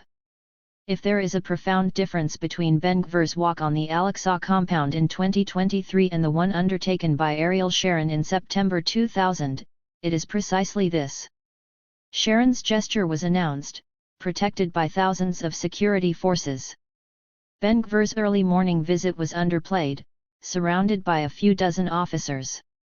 Completely predictable, however, were the inflammatory remarks about Palestinians made by Ben-Gvir, who immediately started the war of words with a specific Palestinian side, Hamas. The Israeli government won't capitulate to a murderous organization, to a repugnant terrorist group, 18 Ben-Gvir said during his visit. The new Israel security minister went on, stating that our government will not surrender to the threats of Hamas. The Temple Mount is the holiest place for the Jewish people, and we maintain the freedom of movement at the site for Muslims and Christians, but Jews too will ascend the mountain, and those who make threats must be dealt with an iron fist. 19. The reaction of Hamas was not slow in coming, both through fiery statements of its leaders and through an official statement of the movement. In its statement, Hamas considered Ben-Gvir's act to be a crime that violates international law and the Palestinian people's right to worship. Furthermore, it reiterated that the struggle against the settler colonial occupation and its fascist extremist government will continue, defending land, people, occupied Jerusalem, and the Al-Aqsa Mosque with all means possible until liberation and return. 20. On the surface, there seems to be nothing new in this war of words between the Israeli extreme right and Hamas. Yet, the change is there, and it is profound. The rise to power of the Israeli extreme right with its presence in the sixth Netanyahu government changed the political paradigm that has guided, at least formally, Israel. If previous governments had always said, in official statements, that nothing would change in the status quo of the Holy Basin, the presence of Itamar Ben-Gvir and Bezalel Smotrich changed both the language and the political paradigm itself. Once again, Jerusalem is central to substantiating a precise strategy, not just for Hamas, but for Israel. Chapter 1. Between Welfare and Resistance. Welcome to Hamistan. The wide slivers of plastic snap in the invisible wind that whistles through a long corridor closed off by slabs of cement 8 meters high. Slivers of plastic and slabs of cement at Erez are the funerary monument of the Oslo Accords and of an ideal of economic development that had once seemed to be emerging over the horizon. This ideal had been realized in those Israeli industrial zones that had arisen in border areas, where Palestinians arrived from Gaza in the morning, provided cheap labor, then returned to the Strip in the evening. Then, when the conflict became even harsher at the outbreak of the Second Intifada, queues of Palestinians in ever-dwindling numbers began to appear throughout the long Erez corridor along the northern border between Gaza and Israel. In the unreal silence of the Erez dawn, one can nearly hear the footsteps of those workers, a black plastic bag in their hand with their food from home. All lined up, like legions, hundreds, thousands, waiting to pass through the Israeli military checkpoints at the border. Now there is no one left in this corridor. Even the plastic and cement has disappeared. By 2010, in one of the seemingly never-ending aesthetic changes to the Erez crossing, the 200-meter-long corridor has transformed into a path edged by a metal net and a corrugated iron roof. Despite the changes, the silence remains the same. At Erez, silence is amplified from the other side of the wall that separates Gaza from Israel by the improbably high ceilings of the enormous terminal that lies alone as though it is some kind of exhibition, a beautiful terminal, styled like an airport, and completely empty. As fate would have it, the terminal was completed after the dream of a transborder industrial zone had already been shattered by the failure of the Oslo process, by the Second Intifada, and by terrorism. All that remains of that pained humanity that crossed the border to earn its daily keep are the snapshots taken by photographers for the agencies. Not even the few remaining porters, often little more than boys, can break the stony silence of Erez. Without words, they help the few Palestinians who try to cross, the sick with their applications to be hospitalized beyond the border, the employees of international organizations on missions to Israel, and a few businessmen with special permits. They are the ones who belong to the select few special categories, the only Palestinians who have the good fortune of being able to leave Gaza. Ever since the summer of 2005, when the Israeli pullout from the area crystallized the frontier with Israel to the north and west, no one else has been allowed to leave the Strip. The roughly 9,000 settlers who used to live in Gaza who, thanks to Tel Aviv's good offices, had established 3 settlement blocks in the Strip are no longer there. Before falling into a coma, then Prime Minister Ariel Sharon had made the most momentous political decision since the Israeli pullout from southern Lebanon in 2000 by also withdrawing from Gaza, again unilaterally. Hamas's electoral victory of January 25, 2006, came a few short months after this unprecedented change, after Sharon had ordered the end of the Israeli presence in the Strip. And it was precisely in Gaza that Hamas had its stronghold. Hamas's strength was one of the most important reasons given for the quarantine under which Israel increasingly placed Gaza until, in June 2007 in the move that would bring Hamas to power in the Strip, Gaza was completely sealed off from the rest of the world. But even in previous years, the number of Palestinians who could manage to get work permits in Israel had been steadily decreasing to the point of disappearing entirely, while an authorization to attend a university outside the Strip, whether in Egypt, in the United States, in Jordan, or in Europe, has always been considered a lottery prize, one to be claimed by only a few lucky ones among the thousands who graduate each year. A few others earn their keep working as porters at Erez. They work for years and years, and they wait for ever fewer customers, most of them severely sick Palestinians who received a permit from the Israeli authorities after passing through a long procedure. The porters help elderly women and mothers with sick children, accepting a few shekels to physically transport them on wrecked luggage trolleys. The porters who lived through the still ongoing changes at Erez greet the few rare guests who arrive from the other side of the wall, VIPs, journalists, non-governmental organization, NGO, volunteers, diplomats, spies, all high-risk specialists, the only ones who care about the destiny of a place so distant from the daily life of the rest of the world. From the few experts who still pass through Erez, the young porters hope that apart from some loose change, they'll get a few cigarettes, one of the most expensive goods in the Strip, under the increasingly strict isolation imposed by the Israeli army and economy. Welcome to Gaza. Welcome to one of the most desperate places on the planet, even well before Hamas's rise to power. The records only half describe Gaza's predicament: the highest population density in the world, the most consistent demographic increase in the region with over 5 children per woman, and since the second half of 2008, the unfortunate distinction of the highest unemployment level on the planet. A smack in the face, squarely delivered when the sun, sand, and dust break the desolation of Erez's long corridor.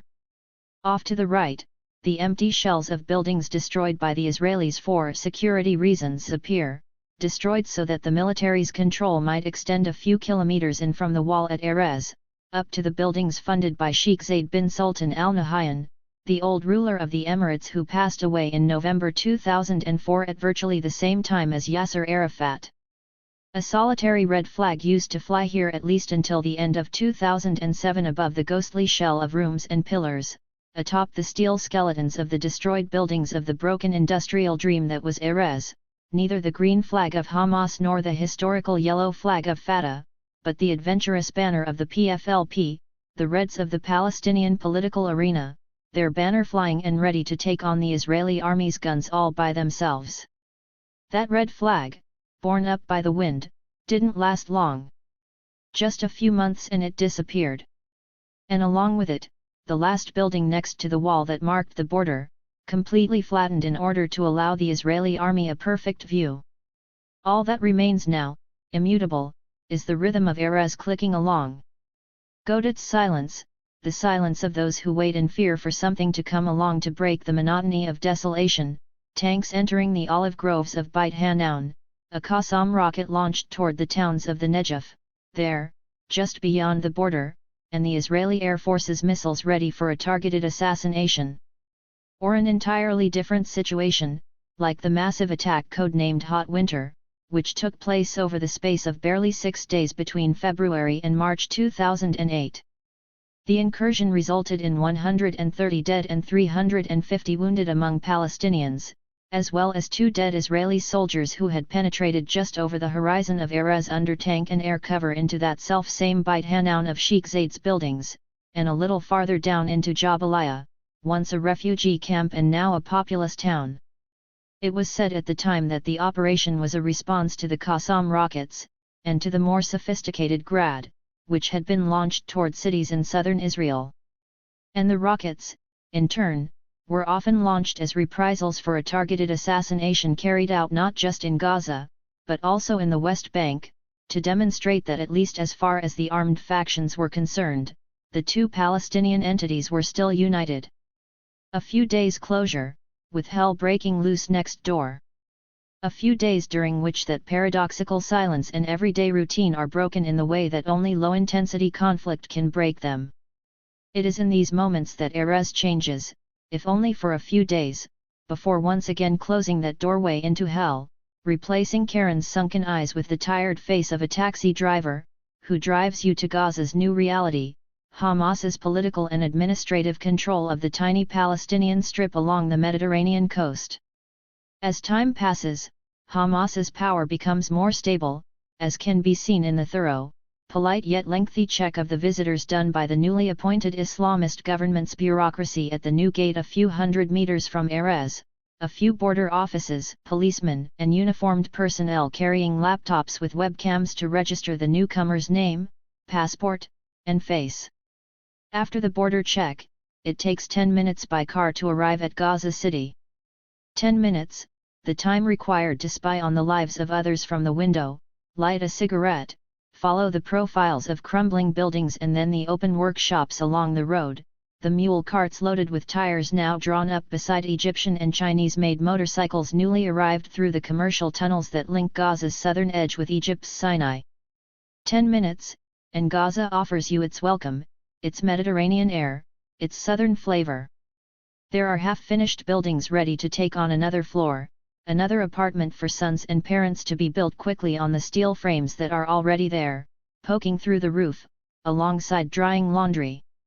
Then there are the buildings of the Sulta, that PNA that was born in Gaza in 1994, when the Israelis left the majority of the strip overnight, and when the Palestinian exiles who arrived with Yasser Arafat took control of places like the military governor's building, called Majlis al-Tashri'i by the Palestinians that had until that moment borne the mark of the occupier, first Egypt and later Israel. 21 Finally, there are tall buildings, especially those linked to the Sultan, the public employees, the civil servants.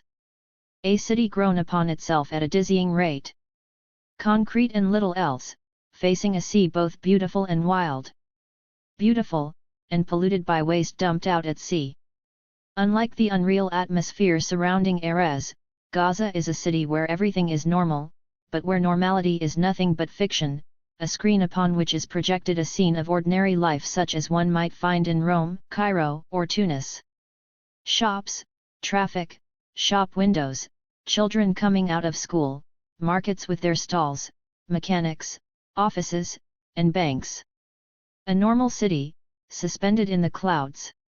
Far away, beyond that strip barely 40 kilometers long and 10 wide that lies between Israel and the Mediterranean, is the outside world, the place that sometimes seems like a myth to Gaza's Palestinians, sometimes a distant memory, for which they are always nostalgic. Gaza is a place where time has been suspended. Here, a limbo of houses in sequence leaves the city indistinguishable from the countryside, the refugee camps blending into a seashore that becomes a window upon the Mediterranean, no longer the gateway to other places but simply a backdrop, sealed off from the outside world, just like everything else. Even during Operation Cast Lead, Israel's most violent military offensive against a Palestinian territory since the Six-Day War of 1967, Gaza remained sealed off. Even during those interminable days, it remained closed, imprisoned, with no one among the community of international journalists allowed to enter and to tell, independently and truthfully, the story of what was taking place. Gaza is an anthill in which people live piled upon one another, one in which people generally can't, and often don't, want to leave.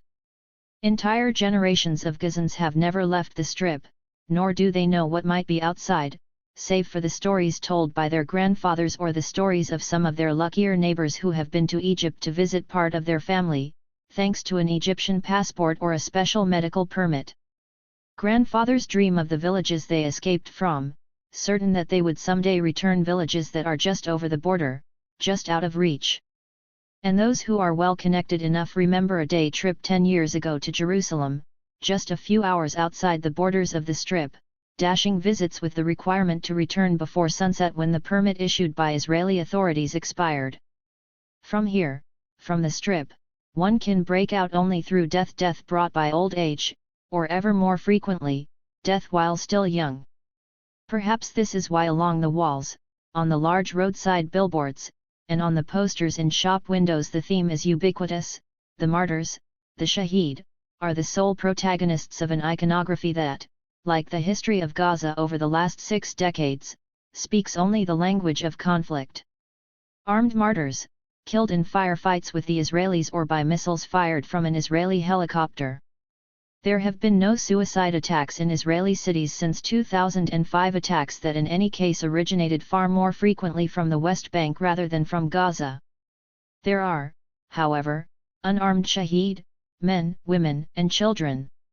All of them are listed under the same rubric shaheed, which unites all the factions and the colors of all the flags that accompany posters, bills, and portraits in a now customary symbolism. There is no distinction. The flag might be the green of Hamas, it might be the lemon yellow of Fatah, or the red of the PFLP. It might be black, like the bandanas wrapped around the foreheads of Islamic Jihad militants. The shaheed are shaheed, they belong to everyone, and the colors of the flags are mere embellishments, the distinguishing mark of a political family. Their photographs, mounted with a symbolic backdrop that combines the Al-Aqsa Mosque with Kalashnikovs and the slogans of the resistance, flood the city's walls, its shop windows, the front entrances to its apartment blocks, and even its cars. Nothing to do with the iconography of Palestinian Fedayeen, secular nationalist guerrillas from the 1970s, portrayed as cosmopolitan, urban, and educated. 22 Today, everything is different. Religious symbols have become the line that joins Palestinian factions, alongside the figurative rhetoric of resistance. This is the only iconography that runs throughout the strip, a constant reminder that Gaza is not a peaceful place, that it is not a fishing village, that it is not just poverty. There are poverty and war, pain and deprivation, destruction and the bleak horizon of a featureless future. It is in this desolate land that Hamas has taken power, after the extreme violence between Fatah and Hamas militias in June 2007, when the attempt at cohabitation between the two main Palestinian political movements in a national unity government failed in a matter of a few bloody days. Hamas came to power in the 2006 elections, but its power was halved by the duopoly that immediately followed: Mahmoud Abbas, president of the PNA, and Prime Minister and Hamas leader Ismail Haniyeh administering executive power. In June 2007, the PNA's duopoly became geographical as much as political. Abbas controlled the West Bank, Haniyeh Gaza. Hamas, therefore, came to administer sole power within the Strip, and it could have been no other way. Ironically, this watershed came a few months before the celebration of two important anniversaries: 20 years since the First Intifada, and the foundation of the most important Palestinian Islamist movement. The June 2007 coup represented more than just a symbolic watershed in Hamas's history. Historiographically, it also marks the end of a long phase, the demarcation of a before and an after in the evolution of Hamas, the acronym for Harakat al-Muqawama al-Islamiyya, born from the Muslim Brotherhood, an organization whose history in the region stretches back to the early 1940s, a time during which the land was under the protectorate of His Britannic Majesty, whose domains extended to the land between the Mediterranean and the Jordan from the end of World War I until 1947. The before and after in the history of Hamas itself tells an important story, from Islamist resistance movement to an organization that directly administers power, whether by its own choice or otherwise. By the methodological standards of the history of Western-style political parties, there would be nothing remarkable in such a watershed, from movement to institution, from opposition to government, from armed struggle to re-entry into mainstream politics. But in the Middle East, and particularly in Palestine, Western methodologies must always to some extent be revised, not so much because the Israeli-Palestinian conflict has left its mark upon the birth and life of Hamas, but rather because the movement's life has taken place entirely within that conflict, including its history in power, which is the fruit of reaching neither peace with the enemy, Israel, nor the normalization of state life, under the PNA. Thus, even its time in power has been lived entirely within the Palestinian-Israeli conflict, and Hamas knew it could enter into the institutional machinery of the PNA only by sharing the tragic fiction of an authority that is not a state, and of a country that has neither recognized borders nor a monopoly on the use of force. As a consequence of this unique Israeli-Palestinian Sonderweg, Hamas never rejected the idea of remaining a resistance movement while also exerting power, whether as a government enthroned by the PNA that controlled the West Bank and Gaza, 2006-2007, or as a de facto government that wielded power exclusively in the Gaza Strip from June 2007 forward. From Nakba to politics. Our story begins over 60 years ago, when the 20th century had completely disrupted the life, rhythms, codes, and the very future of a small strip of land to the north of the Sinai, transforming what was an ancient commercial transit point between the Arabian Peninsula and the Mediterranean into an antechamber of desperation. Over the span of a single night, the Gaza district, which included all of the southern part of Mandatory Palestine under British rule, lost most of its territory. After the First Arab-Israeli War of 1948–49, it became the Gaza Strip, shrinking from a territory spanning nearly 1.4 million dunams to a diminutive space of 325,000 dunams, a sliver of land less than 400 square kilometers. On top of the loss of territory came the refugees, those Palestinians who fled what are today Ashkelon and Beersheba, completely transforming the social, political, and economic life of this small territory as well as its demography. These were Palestinians who fled their villages thinking they would return in a few days, after the military operations were over. or Palestinians chased from their houses not only to carry out a border clearing 23 in the words of historian Benny Morris's exemplary description, but also to reduce de facto the Arab population in southern Israel in the years after 1948. This was a wound that Gazan Palestinians would remember through stories like the one of the expulsion from Mehtal, a few kilometers away from today's Ashkelon. After the First Arab-Israeli War, many Palestinian inhabitants stayed in Mehtal, but were concentrated in a single district, a district that the Israelis called Ghetto, from which around 3,000 were later deported to Gaza in 1950. The 80,000 inhabitants of the area around Gaza City along the coastline from before 1948 were joined by a further 200,000 refugees. This exponential growth in population would prove difficult to absorb, modifying the basic social makeup of Gaza's ancient southern district and placing on the refugees the weight of a deep, rapid, and irreversible change. At the time of the First Intifada, toward the end of the 1980s, 65% of the 500,000 people who then lived in Gaza were either refugees, their children, grandchildren, or great-grandchildren. 25. These changes truly defined an era, while at the same time representing just one of the many somersaults that this millennia-old town has experienced throughout its history, traversed as it has been by different armies and civilizations, from the pharaohs of ancient Egypt to the Persians, the Romans, and the British. 26 Throughout its history, Gaza was not always as it is today, poor, miserable, isolated, and cut off from the world. Gaza was the land of the Philistines, remembered in the Torah for the story of Samson and the Temple of Dagon, and it lived through Alexander the Great's raids, as well as the Islamic conquest of 635 CE headed by Omar, one of the Prophet Muhammad's companions, during the first great expansion of the caliphate that eventually made Damascus its capital. Then the British Mandate, agreed upon by Europe's great powers, brought His Majesty's troops to the shores of the eastern Mediterranean after World War I. Pitched battles, horses' hooves, and warriors' raids all testify to ancient Gaza's political significance, portrayed in its borders and its palaces in a Byzantine mosaic conserved and arguably produced in Jordan. The famous map of Madaba, crucial to understanding the area's geographical, human, and political importance. Here, where there were forums, theaters, stoa, and a church, Gaza is considered of such importance as to be ranked behind Jerusalem alone. Gaza has had its golden age, central to Mediterranean trade and an important station for caravans in the commerce between the southeastern Mediterranean, the Arabian Peninsula, and the Horn of Africa. It was also a cultural hub of the late Hellenic period. Scholars remember it as the center of a literary and philosophical school that had the merit of bridging Eastern Christianity and Hellenism, and was in particular responsible for systematizing rhetoric thanks to names like Procopius, Chrysius, and Aeneas, all active between the 5th and 6th century CE. During this same period, Gaza became the location for the development of an Eastern monasticism whose champions were the venerable old hermits Barsanuphius and John, as well as their disciple Dorotheus, who preferred taking care of the sick to the life of a hermit. Gaza displayed the infrastructure of an important city, thermal baths, roads lined with columns, stadia, temples later made into churches, theaters, and places of entertainment.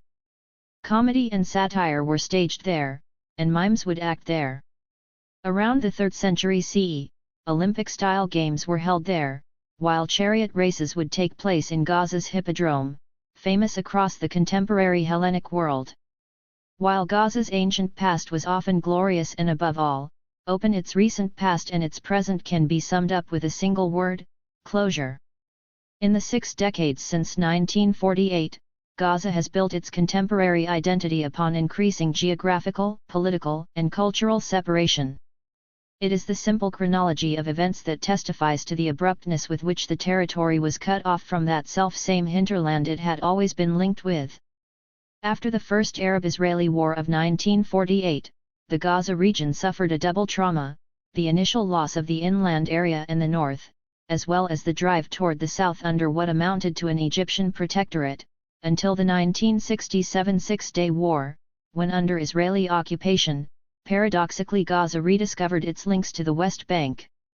After 1948, Gaza gradually changed from a port city and commercial hub to an island, a sliver of land physically separated from its past and suspended in its present, in which only refugees remain as storytellers, not least of all because Egypt itself was careful to avoid integrating the Strip into its own state structures.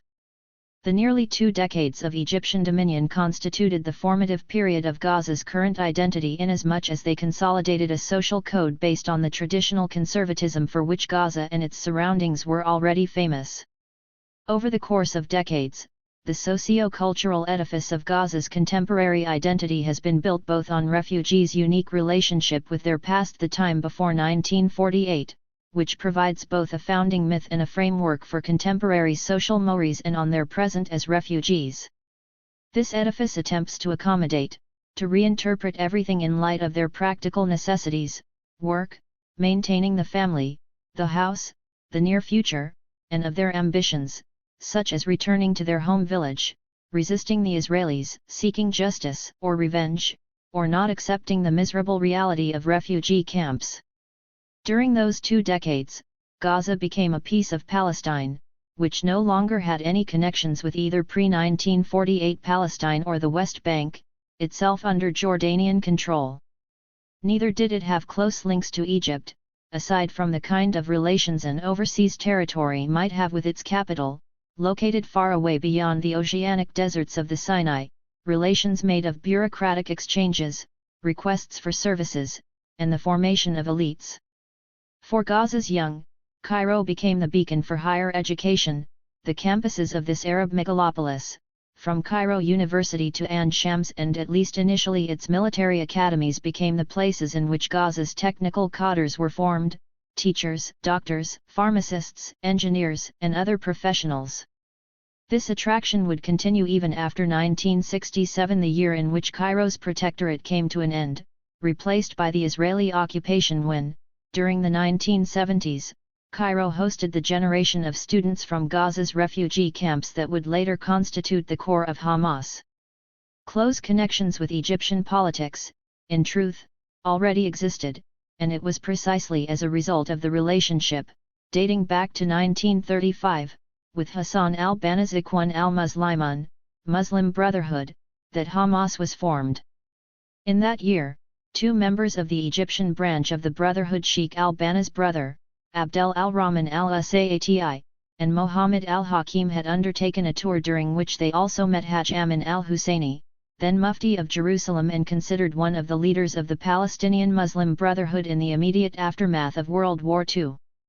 At the time, there were no organic or consolidated connections. It was more a matter of holding the first few meetings necessary to establish those associations that would later spread al-Banna's teachings.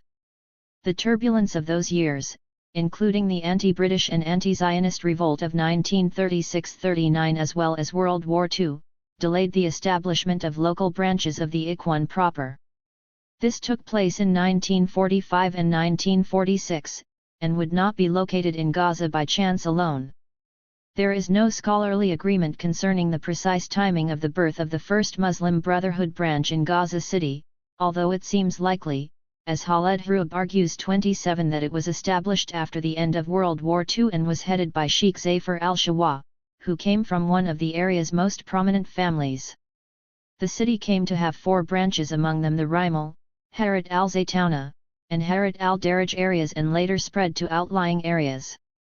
The participation of the Muslim Brotherhood in the First Arab-Israeli War of 1948 increased the consensus for the Ikhwan exponentially, particularly in Gaza. Hundreds volunteered, traveling from Egypt, Jordan, and Syria to join the conflict. This presence, while certainly not significant from a military point of view, is nonetheless important in terms of the Brotherhood's involvement in the Palestinian cause, and a commitment that would later generate considerable support among the refugees in the Gaza Strip, who recognized the Ikhwan's courage in defending them and in being ready to take up arms during what became Israel's War of Independence. 28. Indeed, it is precisely the refugees from that and later wars who became the foundation for the success of the Brotherhood's particular brand of political Islam within the Gaza Strip. The Brotherhood provided a model for the identity of a land that war had transformed utterly, and that needed new ways to imagine itself. 2 things happened in Gaza. First, the presence of 200,000 refugees fragmented a society that had relied on the balance of power determined by the local urban and commercial Palestinian nobility. Second, the Muslim Brothers provided immediate answers to the need for identity and for social cohesion, both needs particularly acute in the refugee camps among those who had been twice marginalized, first by the war and then by the camps, and who had lost all their bearings. The radical changes brought about both by the Nakba, the catastrophe, as Palestinians refer to the events of 1948, and by the presence of a new Islamist political group were crucial for Gaza's future. As Beverly Milton Edwards writes in her detailed account of Palestinian Islamism, the Muslim Brotherhood also played its part, advertently or inadvertently, in widening the gap between the politicized refugee community and the ruling families and their supporters. 29 Just as would later happen between Hamas and the PNA, the Muslim Brotherhood stepped into the gap left by the Waqf authorities. 30 The religious institution charged with overseeing not only the lands belonging to the Islamic realm, but also with providing support for the poor. When the Waqf in Gaza proved unable to support the refugee community and provide welfare, the Muslim Brotherhood's actions highlighted the weakness of institutional Islam in the face of new changes. 31 And the Brotherhood provided its own answers, both ideological and practical answers that the refugees found convincing. And so, given the presence of the fertile terrain of the refugee camps coupled with the events in Egypt, and especially the history of the Brotherhood across Gaza's southern border, it is no coincidence that it is precisely in Gaza where the Muslim Brotherhood and, after 1987, Hamas found its stronghold. After a brief period during which the movement had been allowed to act freely, the Egyptian Muslim Brotherhood and thus also the branches within the Gaza Strip were banned by the Cairo authorities in 1949. The branch established by Aishamira, however, did not close, and bypassed the ban by metamorphosing into a religious center, the Jamaat al-Tawhid, Society for Unification, which functioned as a cover in order to allow the Muslim Brotherhood to continue to work and retain its presence. In any case, the ban did not last long. The Egyptian monarchy was swept away on July 23, 1952, by the revolution of Colonel Gamal Abdel Nasser's free officers, who along with other measures reversed the state's hostility toward the Ikhwan, with which some of his free officers themselves had become affiliated. During the first 2 years of the Free Officers' Revolution, good relations between the Egyptian Muslim Brotherhood and the newborn Republican regime allowed Gaza's Islamists to carve out the necessary space to pursue their expansion and to consolidate, particularly within the refugee camps. Here, during the early 1950s, they were one of the largest organizations, with 11 branches and over 1,000 members.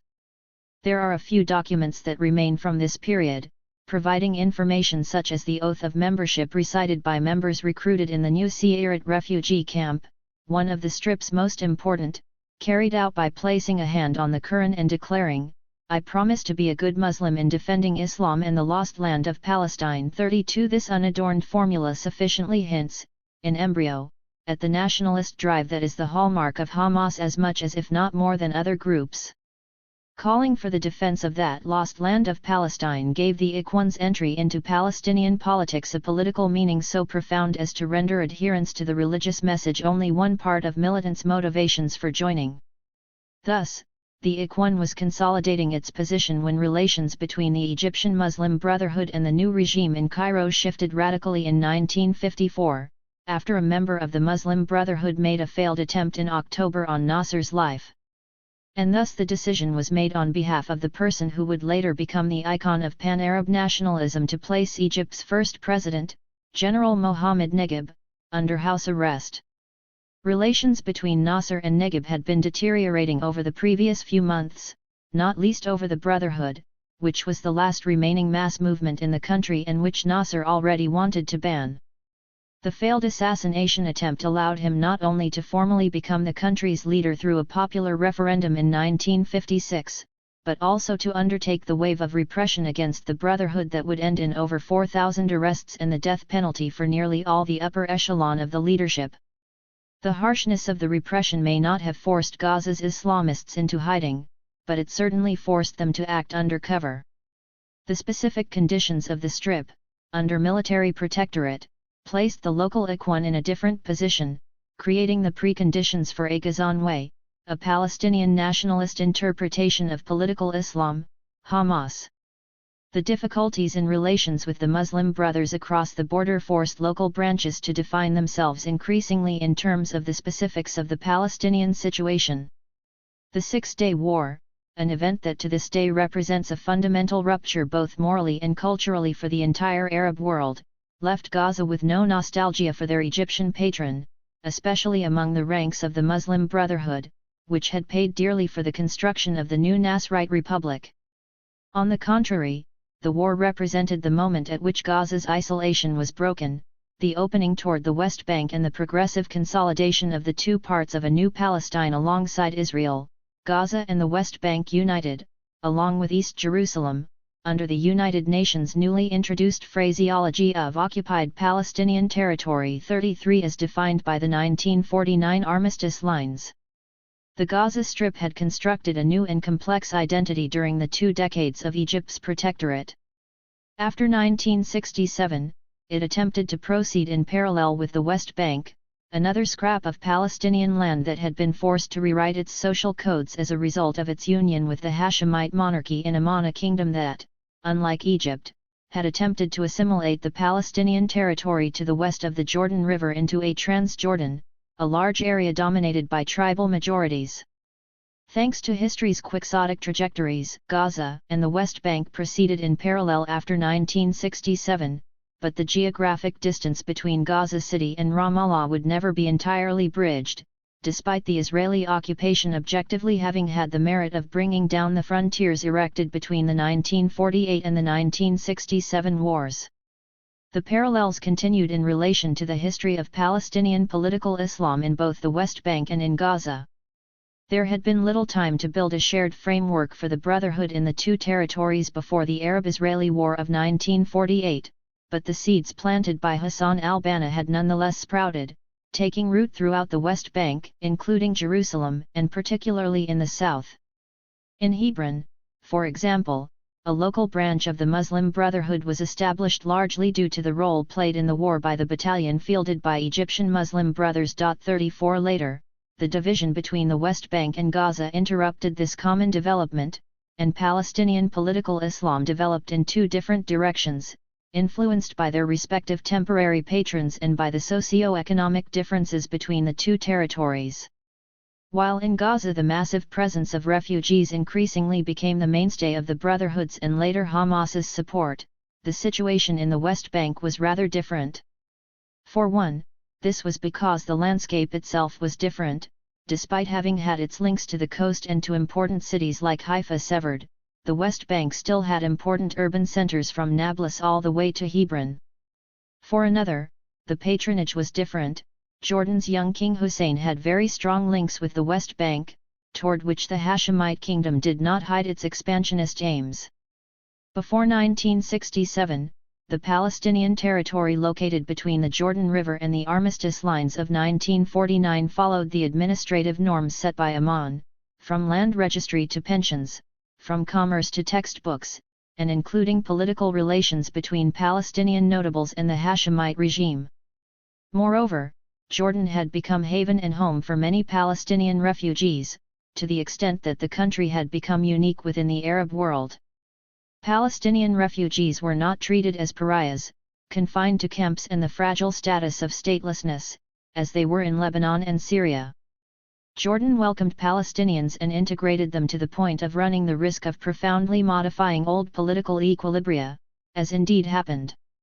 Palestinians were granted citizenship, evidence of which still exists today, particularly in East Jerusalem, where many Palestinian residents still retain their Jordanian passports, rendering them at least marginally less subject to the limbo to which Jerusalem's Palestinians have been confined since 1967, when the Jordanian Legion was defeated by the Israeli army, Amman's protectorate ended, and the Israeli occupation of Arab parts of Jerusalem began.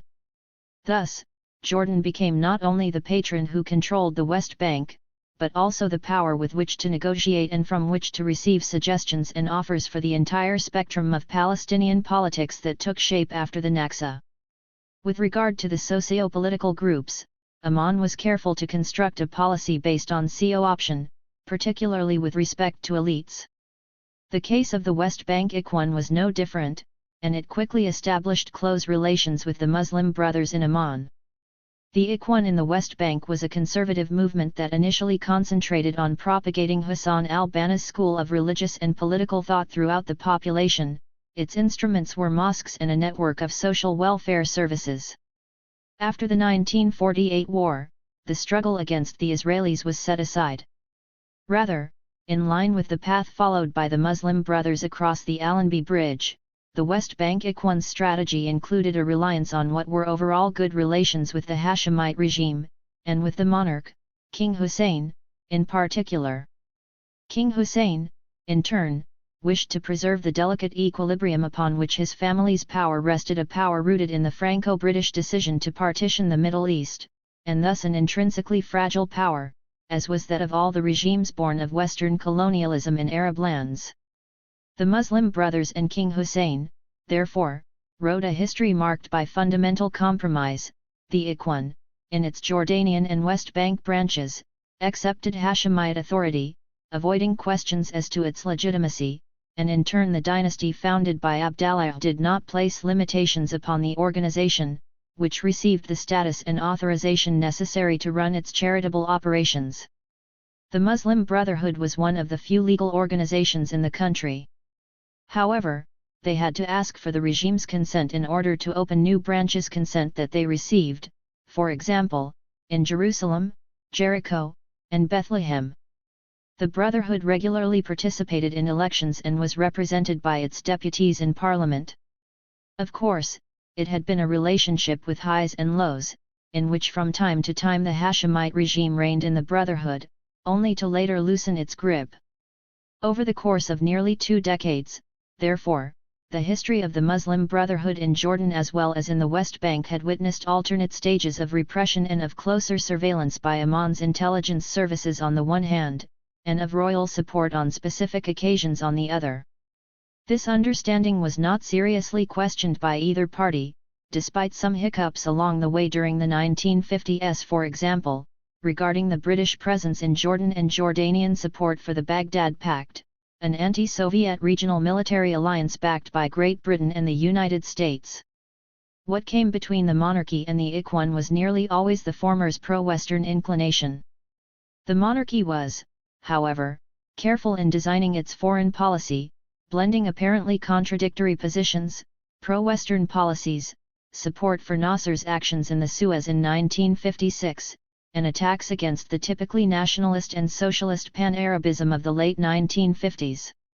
Save friction regarding concessions to imperialism, the Muslim Brotherhood played the part of a largely loyal opposition for the Hashemite monarchy, with which, in the words of Yusuf al-Azam, one of the movement's leaders and parliamentary deputies in Jordan, the Ikhwan effectively stipulated a truce.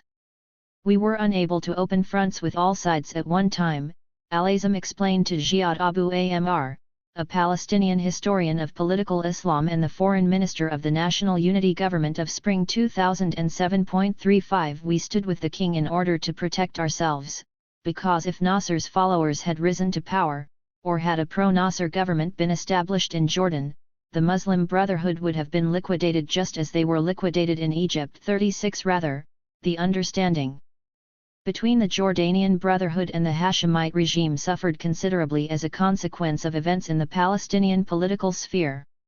When the Jordanian regime and Palestinians clashed in the event that marked the lowest point of their relations, Black September, the bloody repression of the Fedayeen linked to the PLO and of Yasser Arafat's Fatah in particular, decided upon by King Hussein in 1970, was linked to a period after the War of 1967 and the consequent detachment of the West Bank from Amman's direct control. It did, however, provide a good illustration of the West Bank Ikhwan's stance toward the monarchy, marked, as it was, both by a deep embarrassment and by a clear choice of sides in favor of the Hashemite regime.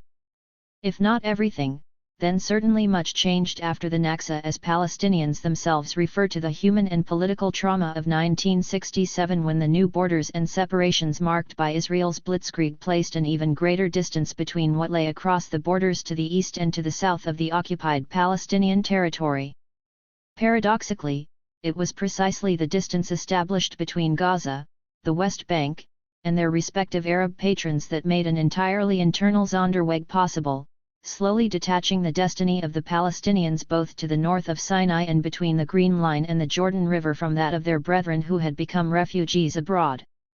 In political terms, the claim to the common rights of the entire Palestinian people would never change, but it is beyond doubt that 1967 marked the divide between two phases of Palestine's social and political history, one in which the West Bank and Gaza existed within the patronage of Arab regimes, and the subsequent phase marked by a dialectic between the Palestinians inside territories controlled by Israel and the wider Islamist movement.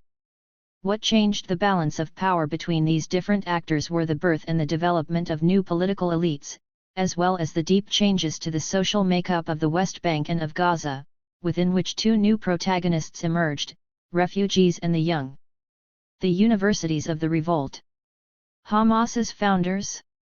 They became that by chance. These words uttered by Sayyid Abu Musammet, one of the Islamist movement's elder leaders, toward the end of October 2008 in his modest garden in Gaza City, hint at the political rationale behind the birth of the Islamic resistance movement. Formally, Hamas was established on December 9, 1987, during a meeting of the Political Directorate of the Muslim Brotherhood held in the house of Ahmed Yassin. This took advantage of an unforeseen opportunity, namely, the outbreak of the First Intifada, which engulfed Gaza and the West Bank over the following 2 years. The project of an operational organization derived from the Ikhwan al-Muslimun, however, had already been in the air for years.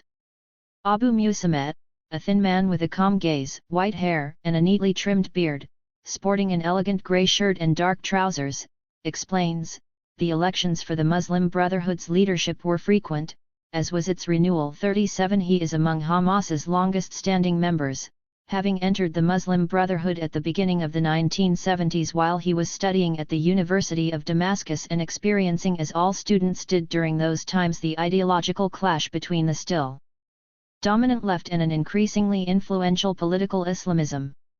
Abu Musammet had been on precisely that journey, going from an initial fascination with socialism to his entry into the Muslim Brotherhood at almost the same time as his wife, who now listens to her husband's story with that complicity typical of old spouses, her eyes sharp and deep, hardly veiled by the frame of her small spectacles. Abu Musammet is considered one of the more pragmatic and moderate leaders in Gaza, in good standing with the entire political leadership. A man of the so-called second generation, after Yassin but before al-Rantizi and al-Haniyat, he witnessed the early years of the Muslim Brotherhood. You don't have to belong to the Ikhwan in order to be a member of Hamas, but all Palestinian Muslim brothers are Hamas. 38 is his way of explaining militancy in the Islamist movement, which casts light on the origins of the Harakat al-Muqawama al-Islamiyya. When Hamas was established during the First Intifada, its founders were there by chance. They were simply those who had been elected to the political office, the Maktab al-Siyasi of the Muslim Brotherhood. 39. Abu Musammet himself, the secret leader of Hamas for a year and a half around 1989, confirms the historical facts that have already been established, while affording a glimpse into the far more complex context within which the movement was born. The received historical truth about Hamas's birth is that it would not have taken place that December 9, 1987, had it not been for the Intifada, to which Hamas responded as a popular movement from below that accelerated the political tempo and left the Islamist leadership no choice but to enter into the political fray and attempt to ride the wave of the protest. The more complex picture, as it emerges from the different witnesses of the period, is that Hamas as a project was in the cards at least as early as 1983, and that it was the result of a continuous dialogue between the leadership of the Muslim Brotherhood abroad and the leadership in the West Bank and in Gaza. 40 This continuous dialogue was not simply the result of a discussion between these different geographical and geopolitical areas of the Islamist movement, it was above all a debate, one that bordered on outright confrontation and one whose outcome was far from certain between two generations of members, the old guard who had reached Islamist militancy through the early Ikhwan, i.e., through co-optation by the companions of Hassan al-Banna, and the young, those who had embraced political Islam during the 1970s. This latter wing included those who had been born between the 1950s and the beginning of the following decade, and who had come of age in the Palestinian high schools both within and outside the armistice borders of 1949 and, in particular, within universities throughout the Arab world and in the West Bank and Gaza. The idea of establishing an operational branch of the Ikhwan, in other words, a branch that could also act on the ground against the Israelis, dates back to 1983, and was debated in the local circles of the Muslim Brotherhood outside the West Bank and Gaza. Osama Hamdan, born in 1964, was a young exponent of Palestinian Islamism who had entered the organization barely a year before the debates through a friendship with Khaled Meshal, whom he had known since he was 15. Hamdan explains, "At first, we tried to convince the leadership of the Jordanian Ikhwan of this project. It was not an easy task, but in the end, the leadership in Amman accepted our idea." 41 He tells of how the younger generation was pushing for participation in the resistance, on the basis of a principle accepted by members of both generations, both in the West Bank and in Gaza, that the resistance should be undertaken only within the occupied Palestinian territory. 42 The difference between the Ikhwan on the one hand, and nationalist and left-wing factions on the other is obvious. There would no longer be guerrilla actions abroad, in the Middle East or in Europe, as had occurred up until that point. No more hijacking of airplanes or any of the other spectacular and bloody actions that had taken place across the Mediterranean. Instead, there would be clashes with the Israelis within the territory alone, without specifying whether this meant the territories occupied in 1967 or those of Mandate Palestine. Until that moment, the Muslim Brotherhood had not participated in guerrilla actions against the Israelis in an obvious and integrated fashion. Indeed, for precisely this reason, they had earned accusations of not having been good patriots from nationalist quarters, the same nationalists who had given rise to the guerrilla war both inside and outside the Palestinian territory, Fatah, the PFLP, the Democratic Front for the Liberation of Palestine, DFLP, and the many other factions into which Palestinian politics were divided. There was some truth to this accusation. The choice of the generation of Islamists who had lived through the Nakba had been to confine their religious and political activities to mosques and schools, functioning as a cross between the Muslim version of Sunday school and a small community center. This was not, given their view of life and its relationship to religion, a voluntary restriction in their horizons. On the contrary, the objective was more radical and ambitious, to shape the good Palestinian Muslim. This was the goal, because returning to Islam was considered an absolute necessity for the very moral and political future of their generation. The progressive distancing from Islam and from a conscious and rigorous observance of faith in daily life had, from their point of view, been the principal cause of the Nakba. To redress this defeat, it was necessary to start from the pillars upon which a normal society is founded. It was necessary to rebuild ethical foundations, the religious creed, traditional and conservative values.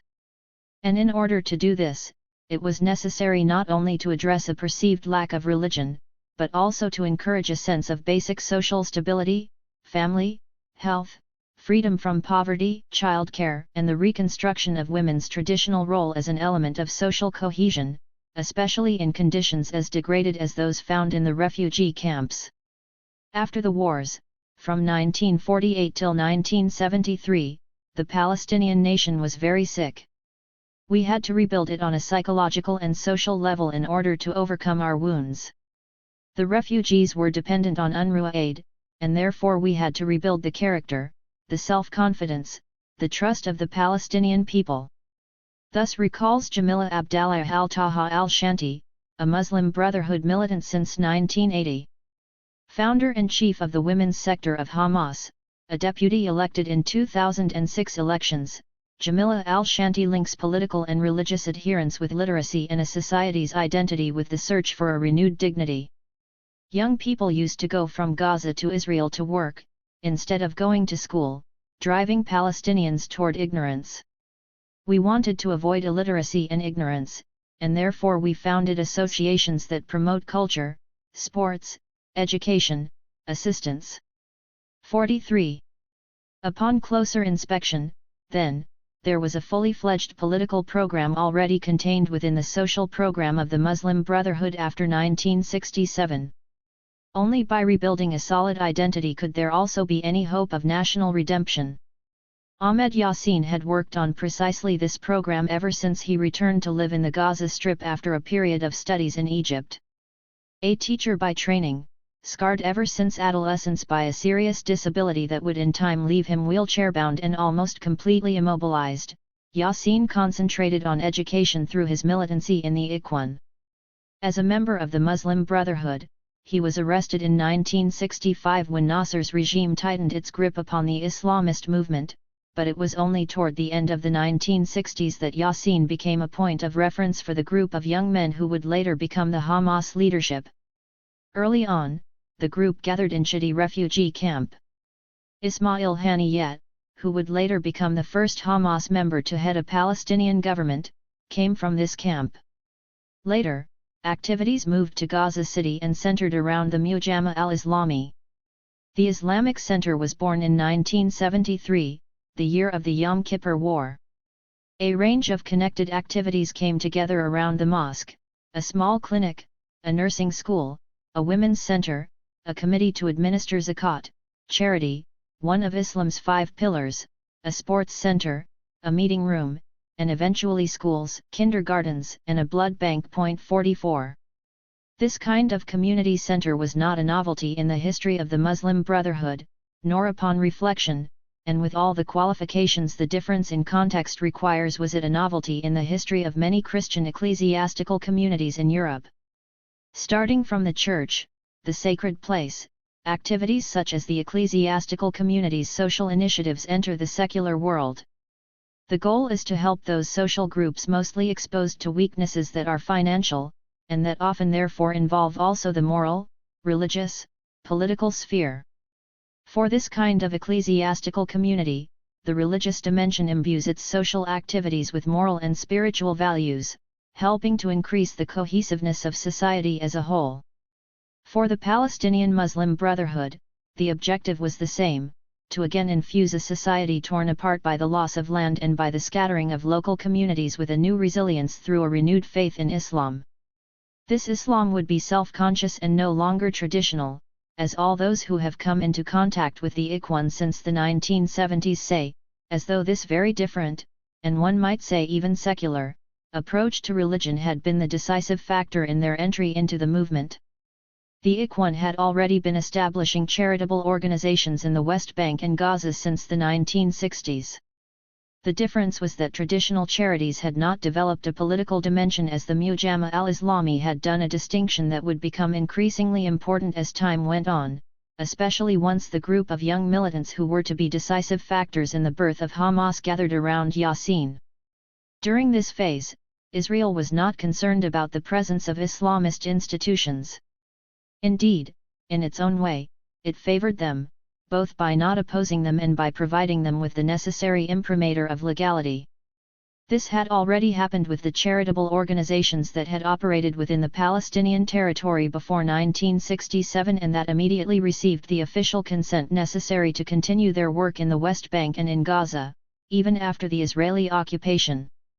It also happened in the case of Yassin's Mujama al-Islami, which 5 years after its establishment in 1978 received a license to operate from Israeli authorities. 45.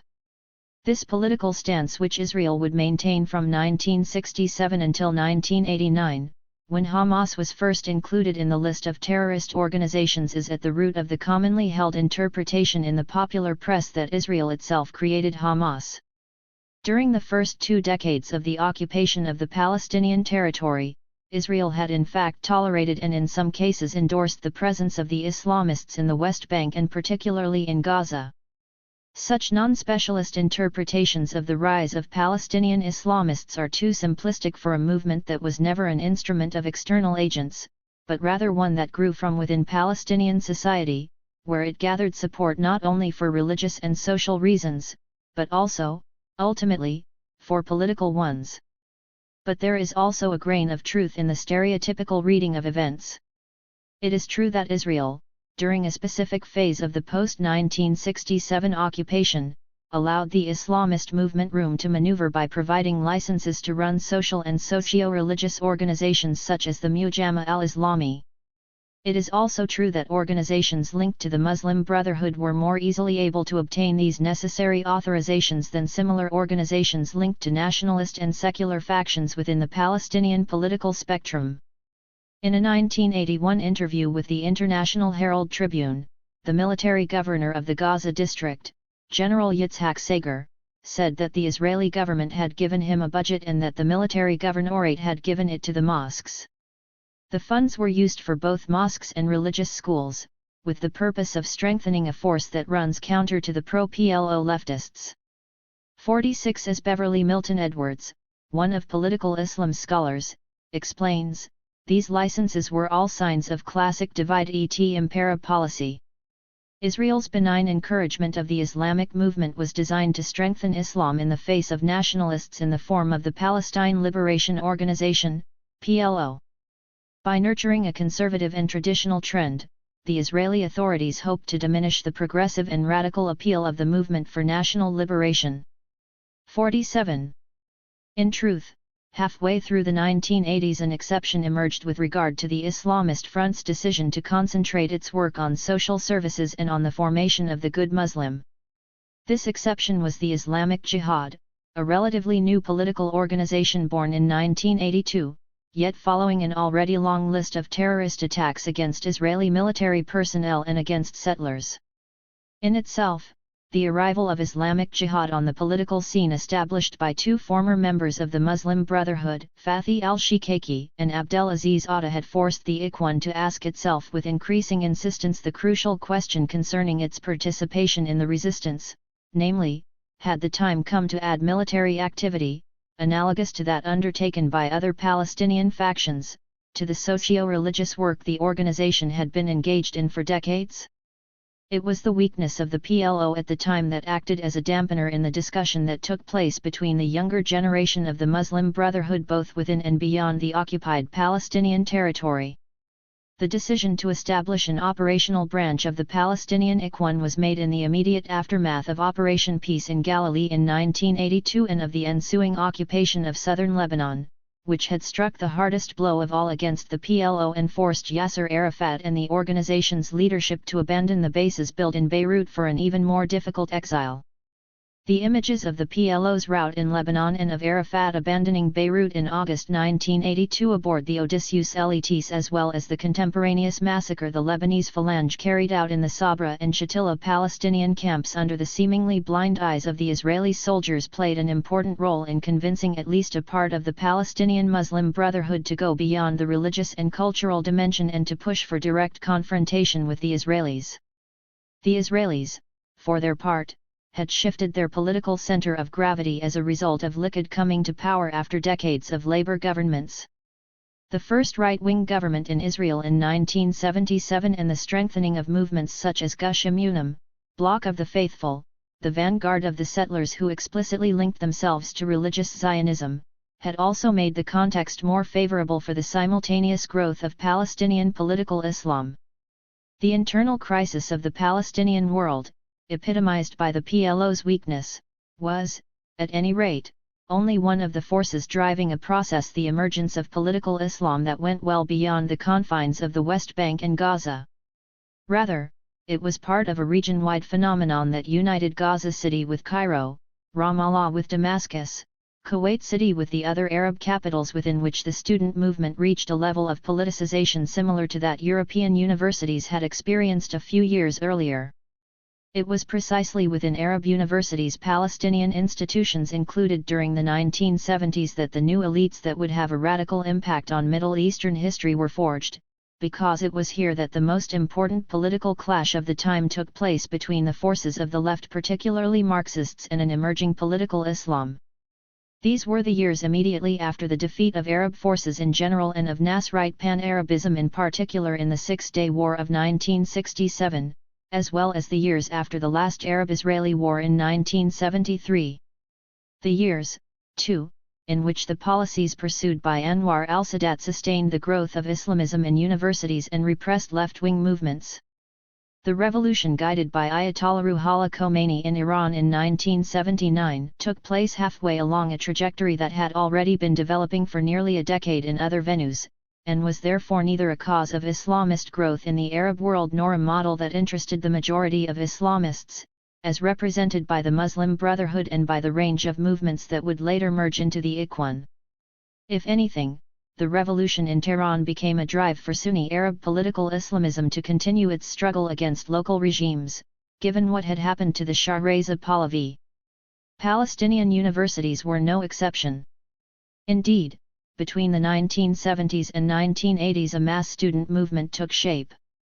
Paradoxically, everything happened after 1967, when the Israeli occupation allowed the West Bank and Gaza to be reunited, so to speak, and, thanks to the decision by the administration in Tel Aviv to include among its principles the autonomy of education, severing it from the Arab countries that had up to that point been the destinations of choice for those Palestinian youth who wished to continue studying.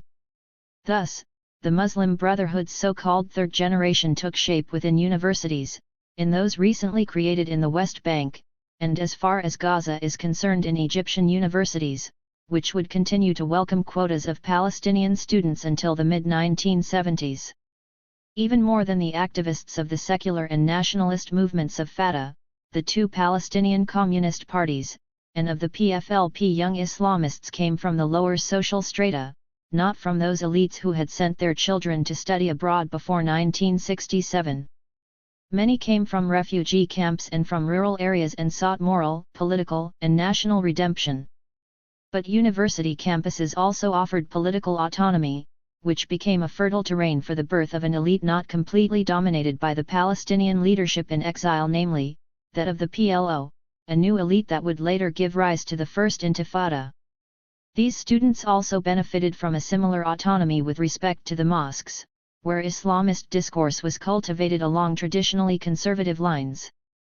The mosques were controlled by the Ministry of Waqf, the religious authority charged with administering Muslim property and therefore necessarily in direct communication with the Israeli administration of the occupied Palestinian territory. Universities, on the other hand, offered a neutral territory within which the seeds of political Islam could grow. 48.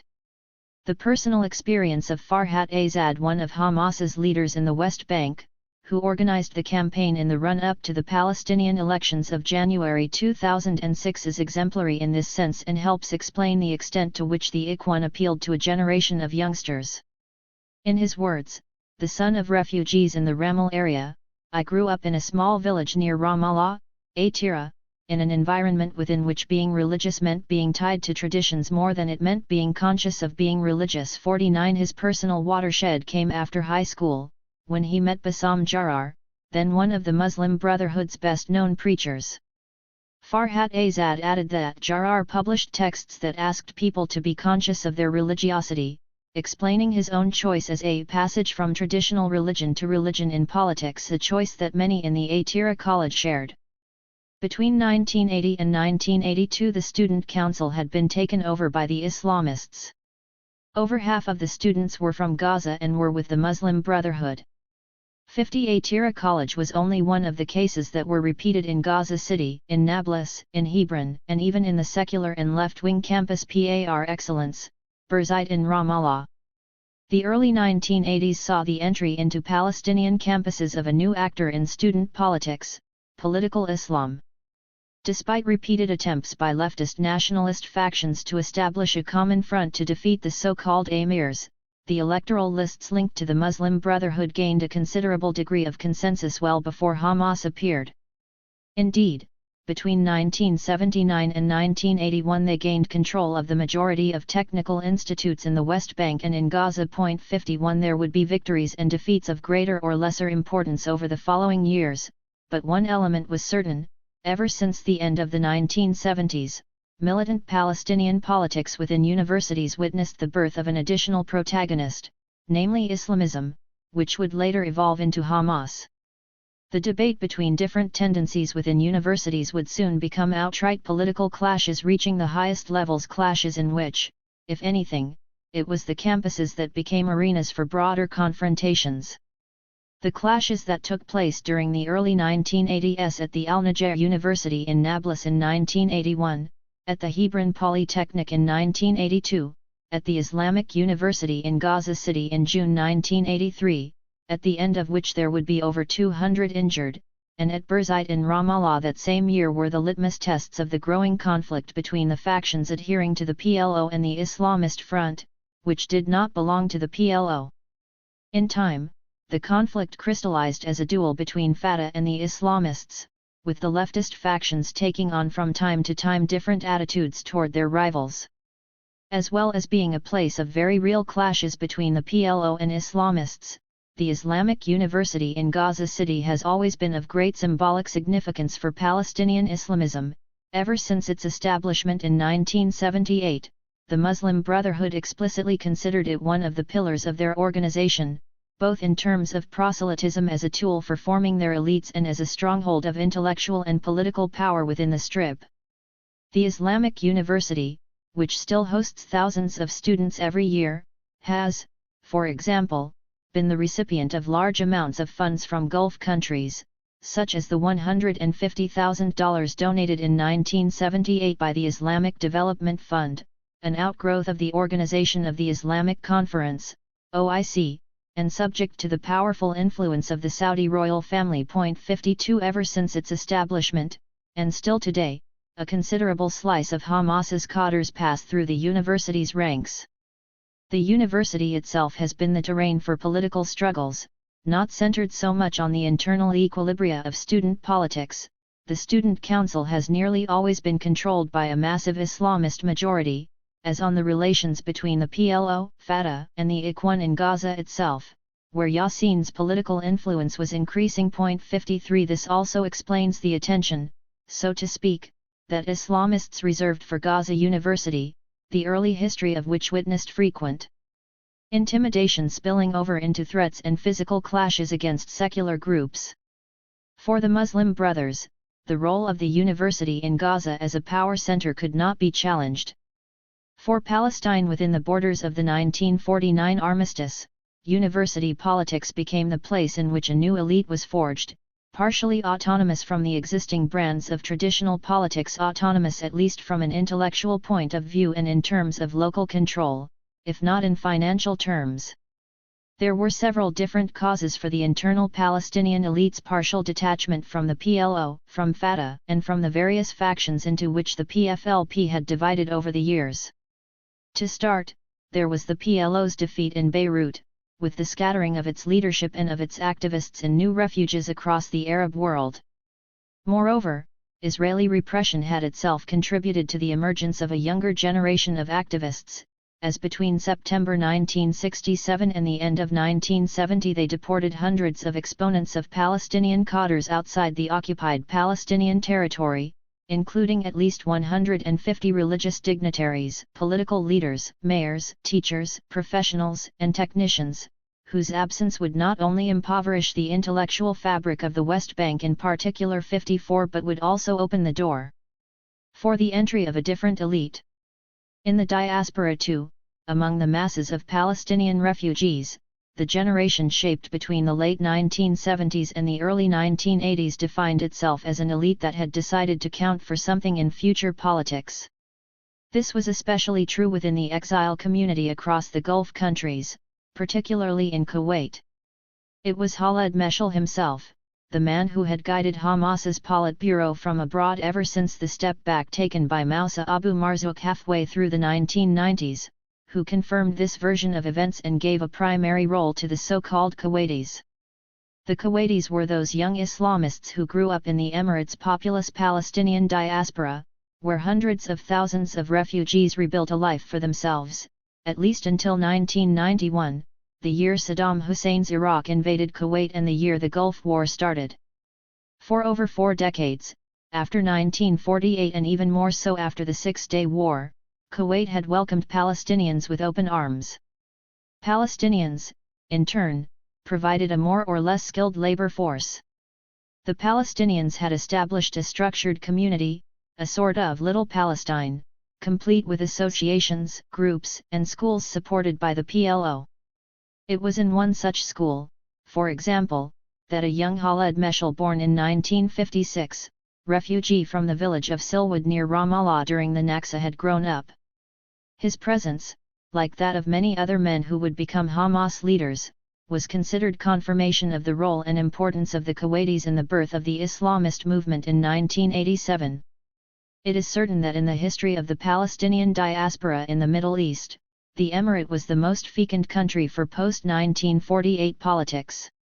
Yasser Arafat had been to Kuwait, Fatah's first strong nucleus took shape there, and the core of Islamist students, of which Meshal was one of the best-known names, developed there. 55 The aftershocks the Islamist movements had to confront in the wake of the 1991 Gulf War confirm this version. Hamas fielded its good relations with the Emirate in order to tackle the consequences of Arafat's pro-Iraqi position. Thus, after 1982, the parallel paths of Islamists within the occupied Palestinian territory and in the diaspora merged into the operational branch of the Muslim Brotherhood in the West Bank and Gaza. The idea began to take shape a year later, when a secret conference of the Palestinian Ikhwan was held in Amman. 56 According to Khaled Meshal, it was at this very conference that Hamas acquired the form in which it went public in December 1987, a structure formed by members from Gaza, the West Bank, and from exile. The Hamas project was thus built over the 4 years between that conference and the outbreak of the First Intifada. It was in 1983 in particular that the Muslim Brothers became more visibly present in demonstrations against the Israelis, particularly and not coincidentally in the demonstrations against the occupation of South Lebanon on the first anniversary of Operation Peace in Galilee, building up to actions defined as civil resistance, including boycotts and clashes with Israeli soldiers, no longer extemporaneous, but decided from on high, by the institutions. 57 In 1986, the clashes between Palestinians and Israelis had become weekly events, while in parallel, still according to Khaled Meshal's version of events, a decision was being made concerning the division of the organization itself into 2 sections, one that would remain internal in the occupied Palestinian territory, and another abroad. 58 That year also saw the definition of the organizational structure, of the political program, objectives, and leadership as confirmed by Hamas's representative in Lebanon, Osama Hamdan. 59 Who would later be inserted by U.S. President George W. Bush into the list of specially designated global terrorists alongside another 5 Hamas leaders. In the meantime, in Gaza, Sheikh Ahmed Yassin was one of the few, aside from a group of loyal supporters, who knew about the intimate details of the project and who subscribed to it. In a post hoc reading, this is confirmed by his arrest. In April 1984, a military tribunal sentenced him to 13 years in prison for possession of weapons, which were found at his house and at other locations. The security forces had quickly uncovered the group of people who, under Yassin's guidance, had begun to stash weapons. It was the first step toward armed struggle by at least a part of the Muslim Brotherhood, but at the time the Israeli investigators did not fully grasp the true significance of the project behind the hiding of a few rifles. The exit from the scene of the head of the Mujama al-Islami, however, was only temporary, because Yassin was freed exactly 1 year later, in May 1985, as part of a prisoner exchange agreement between Israel and Ahmed Jibral's PFLP General Command, PFLP-GC. The Hamas project thus resumed, avoiding the mistakes that had led to the Israeli discovery of the arms. Everything became more organized and, in particular, more clandestine. Alongside the Mujama al-Islami, Yassin established at least 2 structures. 1. The Munazamat al-Jihad WALDWA, better known by its acronym MAJD Arabic for Glory, guided by Yahya Sinwar and Rui Mushtaha, was a full-fledged security organization whose primary goal was to detect and strike the Palestinian informers whom the Israelis had managed to recruit over the years. The MAJD was tasked with gathering intelligence and punishing collaborators, such punishments including the death sentence. Attacks carried out in the Gaza Strip against the Israeli military and against settlers were undertaken by a separate organization, led by Salah Shihadeh, who would later also establish Hamas's armed wing, the Izz al-Din al-Qassam brigades. Yassin was acting without the knowledge of the traditional leadership of the Muslim Brotherhood. As Ismail Abu Shanab, who had until 1989 been the true, but secret, leader of Hamas, above even Yassin explained to the International Crisis Group, ICG, a few days before being killed in a targeted assassination by the Israeli Air Force in August 2003, the period 1983-87 marked the phase of direct preparation for resistance to the occupation, including armed struggle. Sheikh Ahmed Yassin took the lead in this, and did so independently of the Muslim Brotherhood.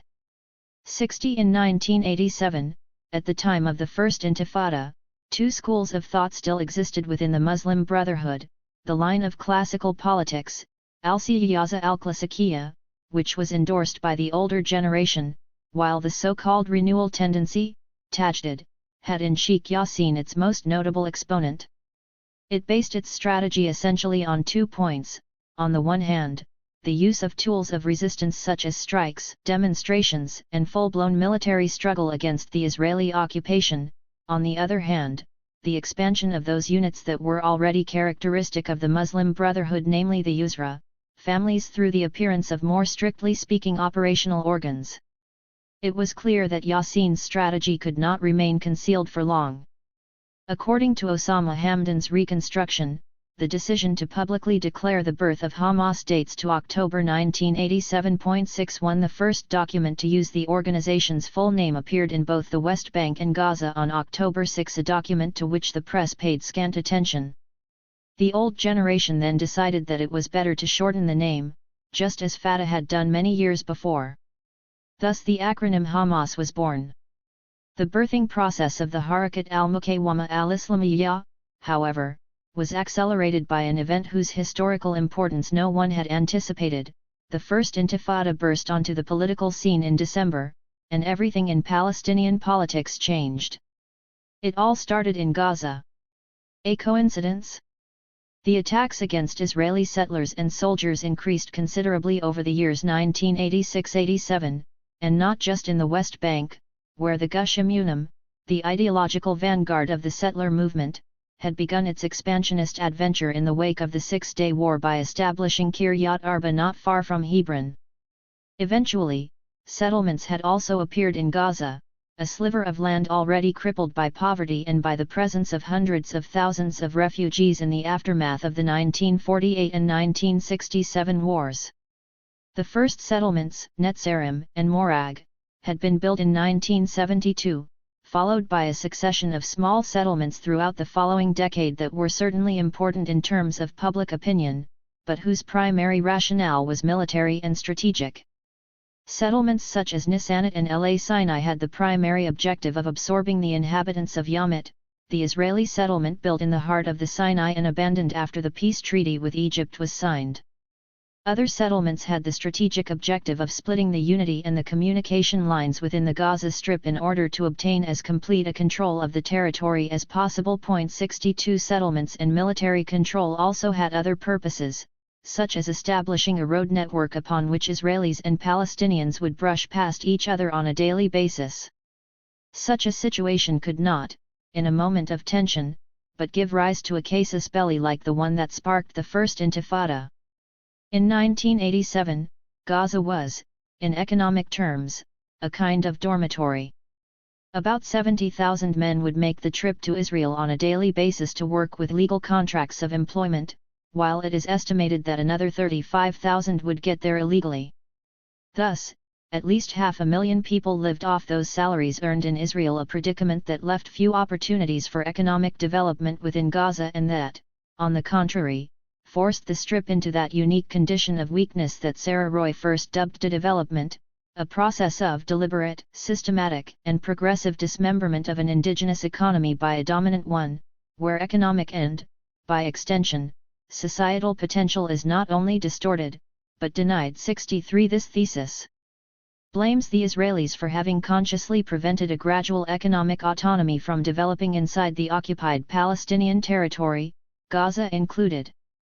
Off to work in Israel in the morning, back at home in the evening, returning to the Strip's refugee camps, to those towns hypertrophied after the mass arrival of refugees from across the border. On their way home were also the workers who, during the evening of December 8, 1987, were accidentally run over by an Israeli truck, 2 days after a settler was killed in Gaza by a member of the Islamic Jihad. Tension was therefore already high in the Strip. The opportunities for friction between Israelis and Palestinians as they brushed past each other on the roads of Gaza were frequent. Thus, when the 2 cars in which the Palestinian workers were traveling were run over, killing 4 passengers, it was as though a match had been struck next to dry hay. The hay took fire the following day in Jabalia, the refugee camp in the northern area of the Strip from which 3 of the dead came. The funerals in Jabalia became student protests, the protests became a revolt, and the Intifada spread first throughout Gaza and then all the way to the West Bank. 64. 24 hours after the accident in Jabalia, the political office of the Muslim Brotherhood was summoned in a small apartment in the poor quarter of Sabra in Gaza City. The location was the house of Sheikh Ahmed Yassin, who was already considered the Ikhwan's reference in the Strip. At the meeting were Abdel Fattah al-Dukan, Mohammed Shama'eh, Ibrahim al-Yazuri, Issa al-Nashshar, Salashi Haydeh, Abdelaziz al-Rantizi, and the landlord, Ahmed Yassin. It was necessary to decide what to do after these disturbances, which as would later become clear had sparked something more significant than a simple confrontation between Palestinians and the Israeli army, but rather the most important revolt in contemporary Palestinian history. It was not the organized factions of the political landscape who planned the Intifada, which was truly at its inception a spontaneous movement, the most evident representation of the fact that in the occupied Palestinian territory a political consciousness was being born independently of the institutions of exile, the PLO being first and foremost among these. For Ahmed Yassin, the outbreak of the First Intifada provided an important opportunity to bring to fruition the project begun 4 years earlier. In Azam Tamimi's words, the Intifada provides Yassin the best moment 65 to create Hamas, but it did not change its objectives. The Intifada of the Stones, the Intifadat al-Ula, or the First Uprising, as Palestinians call it, made a quick decision necessary, one made without further deliberations or delays. Overcoming the internal divisions and the doubts of the older generation of Muslim brothers, who were also present at the founding meeting, the 7 participants decided to accept Yassin's strategy. The Ikhwan must give itself an operational group capable of entering the fray and taking part in the Intifada. Hamas's founding document states, when the idea matured, the seed grew, and the plant took root in reality detached from the temporary emotional outburst and unwelcome haste, the Islamic resistance movement came forth to perform its role of struggle for the sake of its Lord. 66. This document, which was made public 9 months later, provided a glimpse of the trajectory that brought the project Yassin had pushed for to fruition, as well as a glimpse of the influence of the revolt of the Stones. In moving forward the timing of its founding. The decision to establish Hamas, however, was not simply the result of a historical accident, but rather born from the changes, not least the sociological changes that had taken place within the Muslim Brotherhood, which during the second half of the 1980s no longer represented that mercantile and bourgeois class that had prompted its birth and growth in Palestine toward the end of the 1940s. Hamas, the Islamic resistance movement, is the result of historical changes in Palestinian society, devastated as it had been by the War of 1948 and by the establishment of the State of Israel. The decision to establish Hamas was made by those who sought refuge in the Strip after the Nakba. Of the 7 participants at that meeting, 6 were refugees, only 1 was born in Gaza. They came from the small villages of rural Palestine, certainly, but they were also often professionals who held degrees of higher education. This was the profile of the new Islamist who gave life to Hamas. The provenance of the refugees was not a simple sociological accident, on the contrary, it explains much of the program pursued by the Islamist movement, its strategies, and the very forms of resistance against the Israelis that Hamas decided upon during certain phases. Further, it speaks of the younger generation, who, after having pushed for Hamas's establishment, would become its leaders at the dawn of the new millennium. 67 Sheikh Ahmed Yassin, a teacher born in 1938, had arrived in Gaza from the village of Al-Jura, near today's Ashkelon, which was also the hometown of the family of the future Prime Minister Ismail Haniyeh and of another leader of the 2005-2007 period, said Siyam. The latter, a strongman of the executive force, was killed during Operation Cast Lead on January 15, 2009, by an aerial bombardment that literally destroyed the Gaza City building he was in at the time, along with one of his sons, his brother, and his brother's family. Nearly the same age as Sheikh Yassin was Mohammed Shama'eh. Pharmacist Ibrahim al-Yazari was only 2 years younger than Yassin and came from the village of Beit Daras. Then there were the younger representatives, in particular Salah Shihadeh and Abdelaziz al-Rantizi. The former was a social worker, born to a family of refugees from Jaffa in Shadi refugee camp in Gaza, while the latter was a pediatrician who had been born barely a year before the Nakba in the village of Yibna, north of Ashkelon, and who had grown up in Khan Yunis. Their names would become important among the Hamas nomenclatura in Gaza, important enough that the Israelis planned between 2002 and 2004 to eliminate them. Shihadeh and al-Rantizi were fully part of that generation that marked a watershed in the history of the Palestinian Ikhwan. What does this provenance mean in political and programmatic terms? First and foremost, it means that with Hamas, the question of refugees becomes central. Such a claim might appear paradoxical given the fact that in those very years, the nationalist and secular Palestinian leadership was epitomized by the diaspora, the Qatars in exile, and by groups of activists that moved from one Arab capital to another. And yet, over time, Hamas's roots in the world of refugee camps both inside and outside Palestine's pre-1967 borders became its distinctive trait with respect to other Palestinian political movements. The leaders have been and are still today nearly all refugees or sons of refugees, and in itself the two-pronged leadership within the West Bank and Gaza, and outside the borders of PNA Palestine confirms just how important this origin is for Hamas's very character. Moreover, it is this very origin that puts the question of refugees at center stage in the confrontation with Israel, explaining also why it has not been possible for the Islamist leadership to disavow the idea of a return to Palestine. Beyond any ideology, the very identity of a considerable portion of its Qatars would have been at stake. Over the years, the right of return for refugees had always been formally asserted by the PNA, but in reality this right had been set aside when it came to crucial questions of Jerusalem, the Israeli settlements in the West Bank, and the final borders between Israel and a Palestinian state. But for Hamas, the idea of refuge remained a central, constitutive theme, not least because it has been in Gaza, whose population is largely composed of refugees, that Hamas has found its most fertile terrain. Thus, it was not simply the old guard that was present at the meeting in Yassin's house. On the contrary, the presence of many from younger generations confirms that Hamas's birth took place as a kind of coup within the Muslim Brotherhood, a generational and social coup, an ascent to power by that growing wing of militants made of refugees, their descendants, and those new young professionals who had reached political maturity in Egyptian and Palestinian universities.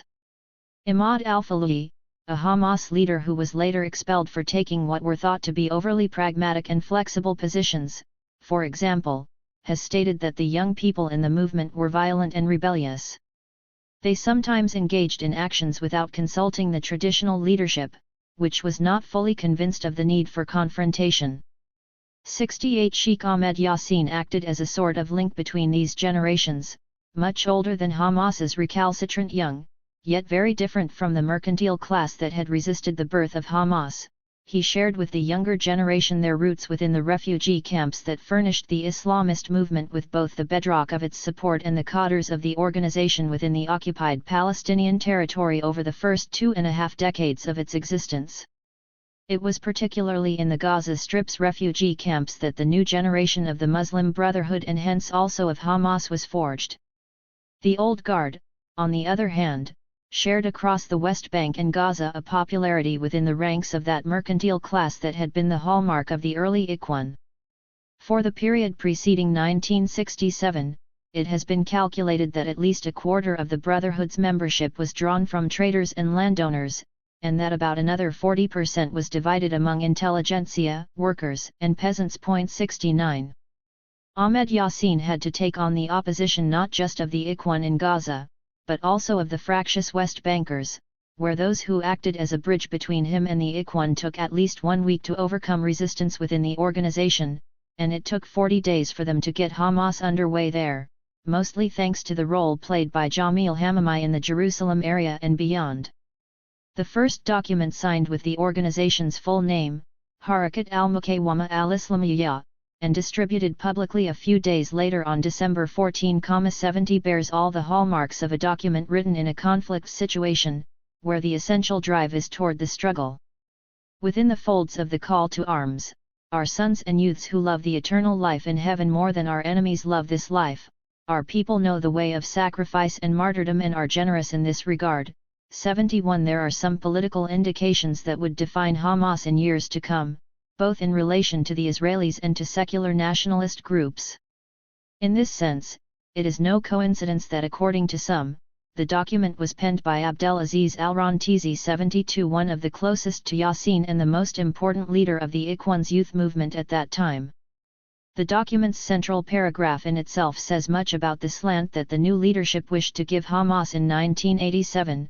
The intifada of our vigilant people in the occupied Palestinian territory comes as a resounding rejection of the occupation and its pressures, land confiscation and the planting of settlements, and the policy of subjugation by the Zionists. 73 Again, the intifada has come to awaken the consciences of those among us who are gasping after a sick peace, after empty international conferences, after treasonous partial settlements like Camp David.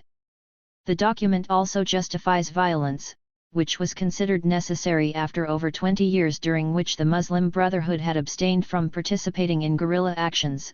Let the Israelis understand that violence breeds nothing but violence, and that death bestows nothing but death. How true is the adage, I am drowning, why would I fear being wet?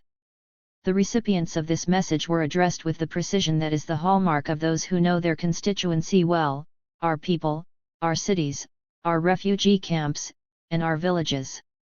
Hence the recipe, the same that the Muslim Brotherhood had prescribed, at least until a few years earlier. The Intifada is here to convince the Palestinians that Islam is the solution and the alternative. 74. Over the course of its history, Hamas has always described its origins, not without a good dose of ambiguity, as directly linked to the First Intifada. The leadership maintains that the first martyr, the first shaheed of the Intifada, was in fact an activist of the Islamist movement who died in Jabalaya, a way of clarifying that the link between the birth of the movement and popular revolt was unbreakable. However, as was the case for Fatah, the most credible explanation is that the Intifada was indeed a revolt born from below and from within the occupied Palestinian territory. If there is a measure of truth in Hamas's explanation of its own birth, this can be found in the relationship between the Islamist movement and popular uprisings, which was much more direct than the link between the revolt's leadership and the institutional structures of the organizations represented within the PLO. In sum, even if Hamas developed along a trajectory prior to and independent of the Intifada, the choice of entering the political fray the day after the beginning of the Revolt of the Stones confirms that Hamas has always found its reason and its strength in its link to the population. This is the reason it is at root a mass movement, indeed perhaps more than Fatah ever was, particularly in that part of its history that linked it to its role within the PNA. This role transformed Fatah into a party state, or at least into a party government, which grafted the authority, the sulta, over both the exiled leadership that installed itself in Ramallah after 1994 and the local Fatah potentates, who then over the years lost touch with their rank and file. Hamas, even more so than the Palestinian Muslim Brotherhood, had always been different, precisely because of its ability to keep its finger on the pulse of the population and of Islamist civil society more generically. Thus, it does not seem to be a coincidence that Hamas's birth, albeit accelerated by events, took place after the Jabalaya riots, which coalesced into a full-blown revolt and intifada only over the course of the following days and weeks. At least one part of the Muslim Brotherhood leadership in Gaza, namely, Yassin and the younger generation, appears to have intuited that the embryo of the revolt would not remain a flash in the pan, and that such a revolt was a wave that had to be ridden in order to bring to fruition the project that had been conceived 4 years before. The very idea of establishing an operational wing of the Muslim Brotherhood is in itself linked to the organization's relationship with its popular support. As Osama Hamdan recalls, among we Islamist students the question was, how can we build a resistance movement without financial support from Arab states and after the PLO's defeat in Lebanon? Other movements received support from individual countries. Fatah, for example, received support from Egypt. Our answer was, we must build our support among the people. And we knew the people. 75. Of course this is a partial explanation, entirely internal to the organization of the relationship between the Muslim Brotherhood and the base from which it gathered consensus, yet the very importance given to this support as a determining factor in Hamas's establishment provides an indication of how important this connection was and continues to be. The relationship with popular support and with the interpretation Hamas has offered of the Palestinian population's needs emerges not only from what the Islamist movement has done during its first 2 decades, but also from its internal documents. A political strategy document dated 1992, for example, claims that our true power lies in our popularity while Fatah's instead is a combination of financial resources and control of the most important institutions. 76. Both the leadership of Hamas itself and Islamist scholars such as Azam Tamimi speak of an undoubted sensitivity toward what the population thinks of the strategies the movement has adopted over time. Bassam Naim, then health minister of the de facto government led by Ismail Haniyeh after the June 2007 coup, concludes that Hamas's choice to participate in electoral politics was rooted in the fact that people had grown tired. 77 Palestinians were worn out by the wave of terrorist attacks and by the Second Intifada, and they would not have understood, or sustained, the continuation of widespread violence. Chapter 2. Snapshots from Hamas's world. The orphans of al-Salah. The sea just beyond the houses at Deir al-Balah is swelling. Yet, among the low-rising houses of the village whose name means monastery of dates and which is famous for its palm trees and vegetation that make it look like a snapshot of an Egyptian suburb, the sound of the winter sea becomes hushed.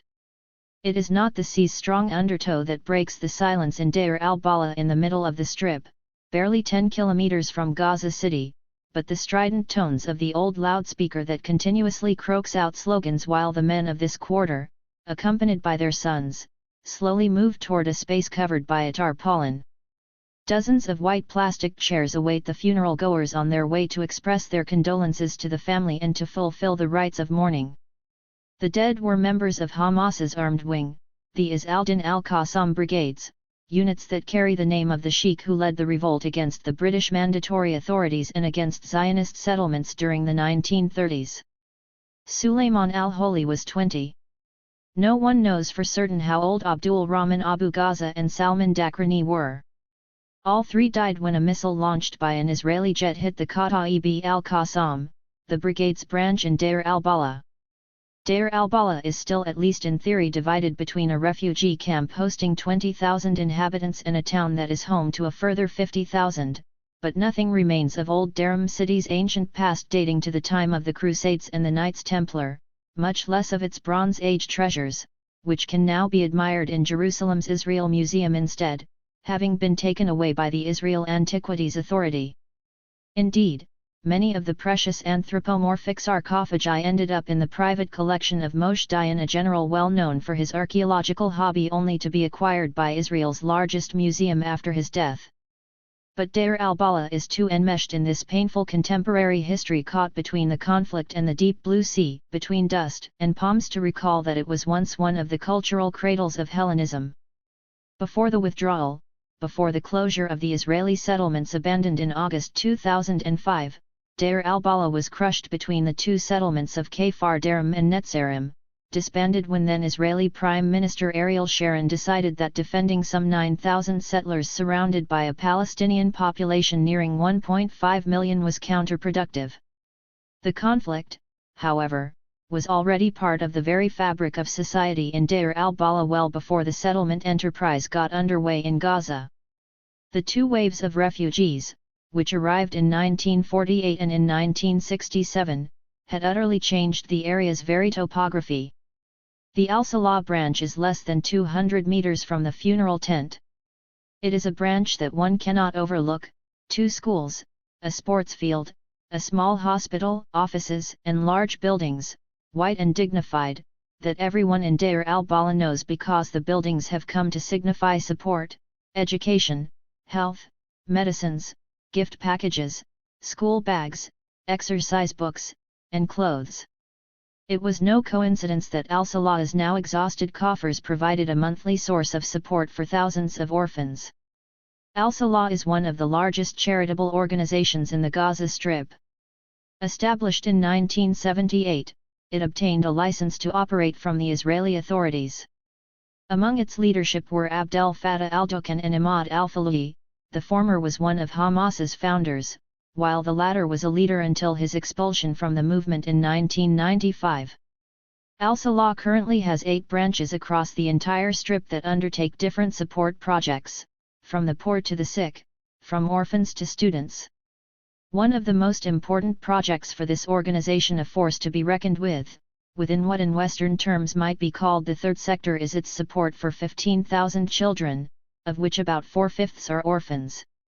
Orphans are, in fact, the principal clients of at least 40 charitable organizations in the West Bank and Gaza. 78 Often these orphans have lost a father, as they are the children of the shaheed, the martyrs. The word martyr can refer to anyone, the militant of either Hamas or one of the other armed factions who died fighting the Israelis, the militant who has undertaken a suicide attack, or someone who died in a workplace accident or as a result of a bombardment, whether as an intended victim or as collateral damage. The other 3,000 students in Al-Salah schools, however, come from very poor families. Every child has his or her own personal file, with personal data that has been checked against existing records. The organization's now 3-decade-long knowledge of the local context further protects against the possibility of fraud. The files are then sent on to one of the international organizations that send money from Europe or from Arab states, and through a tried and tested system of long-distance child sponsorship, every child receives a minimum monthly contribution of 100 shekels, equivalent to about $30. Since 2005, however, receiving money through banks has become increasingly difficult, as foreign accounts have been frozen following the U.S. decision to undertake precautionary measures against Al-Salah in 2003, with Arab banks following suit. Moreover, the checks placed on the charitable organizations in Europe that sent funds to Al-Salah have blocked at the roots the flow of funds that had previously been channeled toward Gaza. This has put the infrastructure of support, the network of assistance to the poor, to students, and to orphans under considerable strain. Ever since the summer of 2007, all programs have been at risk, from donations to orphans to the distribution of gift packages, from food aid to school supplies. During Ramadan, Al-Salah used to distribute food packages to poor families, and at Eid al-Fitr, the feast that concludes the month of fasting and that for Muslims is also the feast of important gifts, the association's roughly 300 volunteers distributed clothes and the money collected through zakat. At the beginning of the school year, they provided school bags, exercise books, pencils, and so on, a small supply of educational equipment handed out to poor students irrespective of whether they attend a private school such as the ones run by Al-Salah itself, a state school, or one of the schools run by UNRWA, United Nations Relief and Works Agency for Palestine Refugees in the Near East, the UN organization charged with assisting Palestinian refugees. In the 2007-2008 school year, Al-Salah provided school uniforms for 3,000 students. The organization's large school, inaugurated in 2000, has 1,000 students, half in the girls' section, and another 500 boys in the white building opposite. The buildings are large, simple, well-ventilated, and clean, and their walls are covered with the children's drawings. The mosque is next door. Nearby is a hospital, which opened in 2002 and is considered both the best in town and the best attended, since the cost of being cured is $1.50 and not even that, if it is well known that a family is poor. Some 7,000 patients a month are cured by 120 doctors and nurses paid for by the organization, which also provides salaries for another 48 employees in branches scattered from north to south across the strip, from Jabalia all the way down to Rafah, as well as around 100 teachers. The rest are all volunteers. Volunteering has an undeniable religious dimension. From a large and unadorned but clean office block, Salwa, one of al-Salah's officials, explains, most of the doctors, of the nurses, and the staff are well-educated people, who could easily work with organizations, with the government, or with the UN. But they decided to work here precisely because of their religious commitment. 79 After Hamas's victory in the 2006 general elections, and even more so after the June 2007 coup, the situation for al-Salah became truly borderline. It's the hardest it's been in the organization's 30-year history. We're suffering more now than under the Israeli occupation. The difference is that when the Israelis were here, Arab banks did not freeze our assets as they do now. But we are independent. We have no links with politics. 80. This emphasis on the independence of charities from politics is a constant when one speaks to those in charge of charitable organizations, which are believed to be linked to Islamist organizations, both Hamas and others. Other charities, in Gaza as in the West Bank, offer the same refrain in the attempt to avoid closure, the freezing of their financial assets, and the drying up of their sources of funding. It happened in 2007 and again in 2008. It happened while the Second Intifada was at its height and before that during the early days of the PNA, when Yasser Arafat had ordered a few dozen organizations closed. All these measures, at least those undertaken during the 1990s, had not seriously challenged the existence of these charities. But, alongside the analogous measures implemented worldwide after September 11, 2001, and the particular strictures imposed upon Islamic charities, the closures of the last few years have had a greater impact on these organizations' ability to survive. After Hamas's June 2007 coup in Gaza, the PNA government in Ramallah, headed by Salam Fayyad, targeted NGOs and organizations that it considered to have links to the Islamist movement, charities included. The PNA either closed these organizations citing various reasons, among them financial mismanagement, or required them to appoint PNA loyalists to their boards. According to Hamas sources, 150 NGOs have been affected by the Ramallah government's new policy. 81 From the middle of 2010 on, Islamist charities in Gaza began to implement investment projects aimed at maintaining the cash flow necessary to honor their commitments to the different social sectors they had historically assisted. According to the Gaza Street, some of the most important Islamist charities in the Strip own the Gaza Mall, opened during the summer of 2010, as well as some of the family amusement parks. Islamist NGOs have also used business enterprises, like the fish farm in Al-Bustan Park along the coast between Gaza City and Jabalia, as a means of collecting and distributing the liquid assets that remain under siege. The argument that Islamist charitable organizations have no links with Palestinian politics has never convinced any of these groups' counterparts, not the higher echelons of the PNA, not the Israelis, and not U.S. authorities. Indeed, it was the web of controls established by the U.S. Treasury that surveyed the financial records of the school in Deir al-Balah, and on August 7, 2007, al-Salah was listed among the charitable organizations that, according to Washington, financially supported Hamas. To be precise, the United States included al-Salah in the list of organizations under sanction kept by the Office of Foreign Assets Control, with the result that all bank accounts and any financial activity on U.S. soil linked to the organization were frozen, and that U.S. citizens have been prohibited from financing or from having any connection with al-Salah. This was a decision made rather late, given that al-Salah, which is keen to be considered apolitical, was established 30 years earlier, with a license given by none other than the occupying power itself, namely, Israel.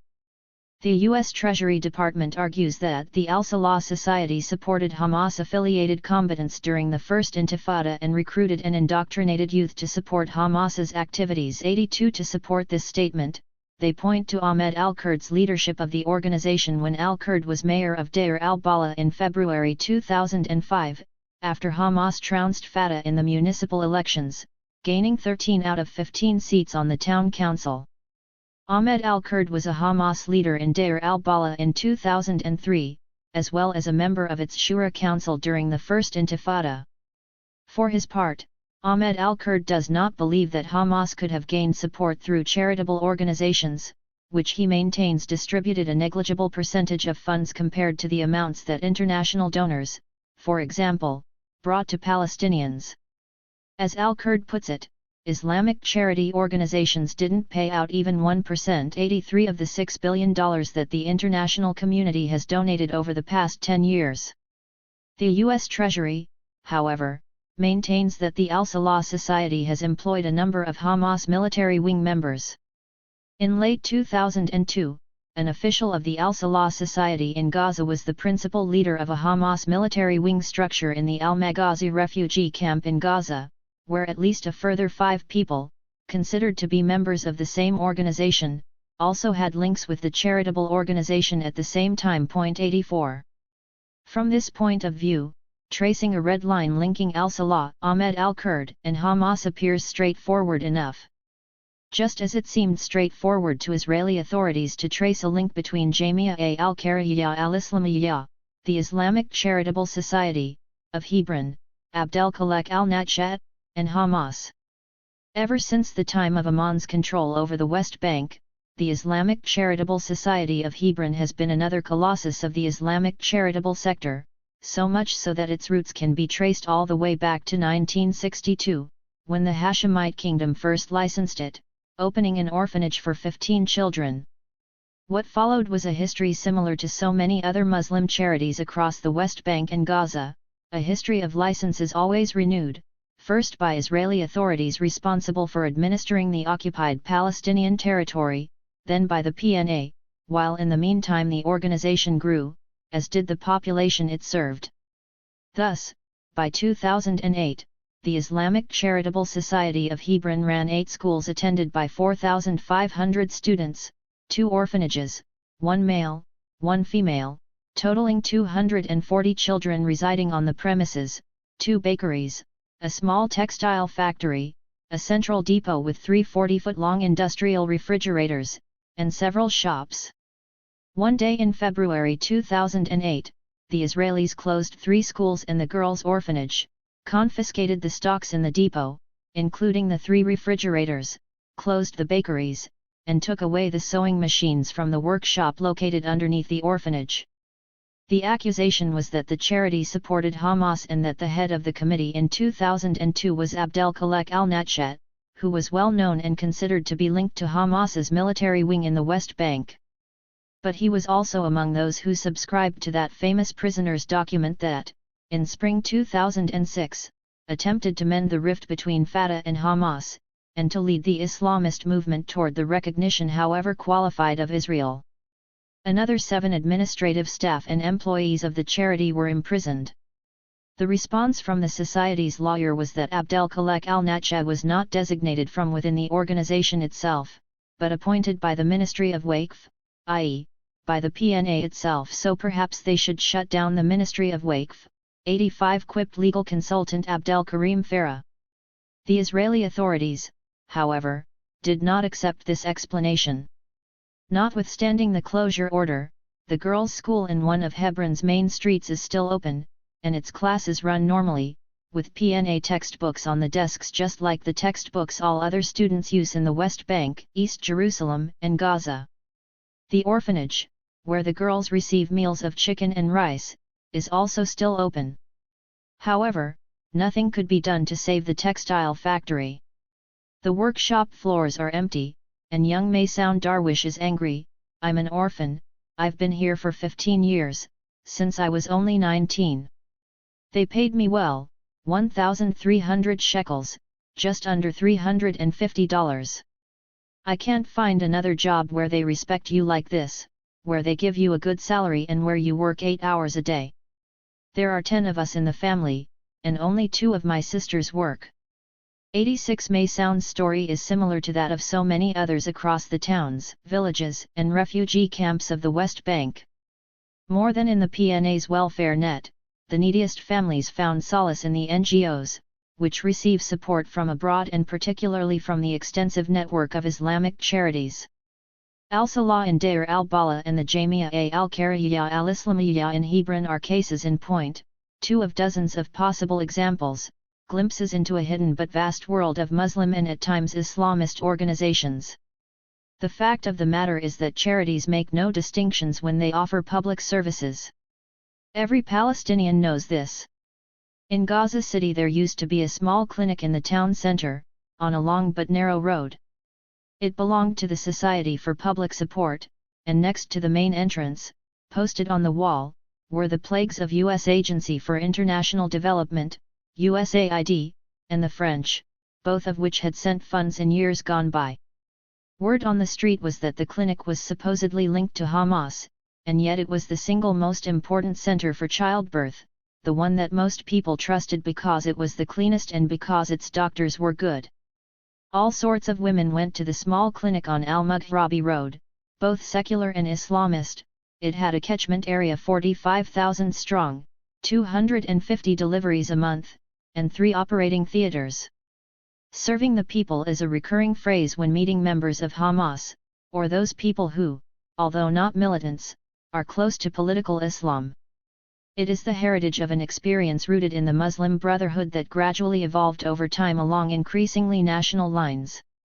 A Muslim Brotherhood member serves the people in Egypt, where broadly Islamist voluntary organizations can be found throughout the country, although they are not political in the narrow sense of the term because they do not advocate a particular political agenda or take part in the competition for political power. 87-1 serves the people in Palestinian society also, where mosques, schools, clinics, kindergartens, women's health centers, and sports centers have been hallmarks of social engagement as well as of the promotion of Islamism, particularly since the birth of Ahmed Yassin's Mujama al-Islami in 1973.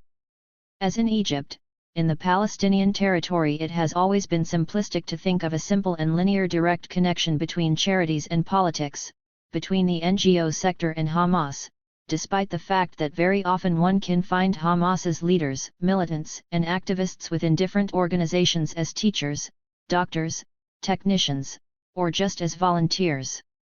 This is because the social dimension is part and parcel of Hamas's identity.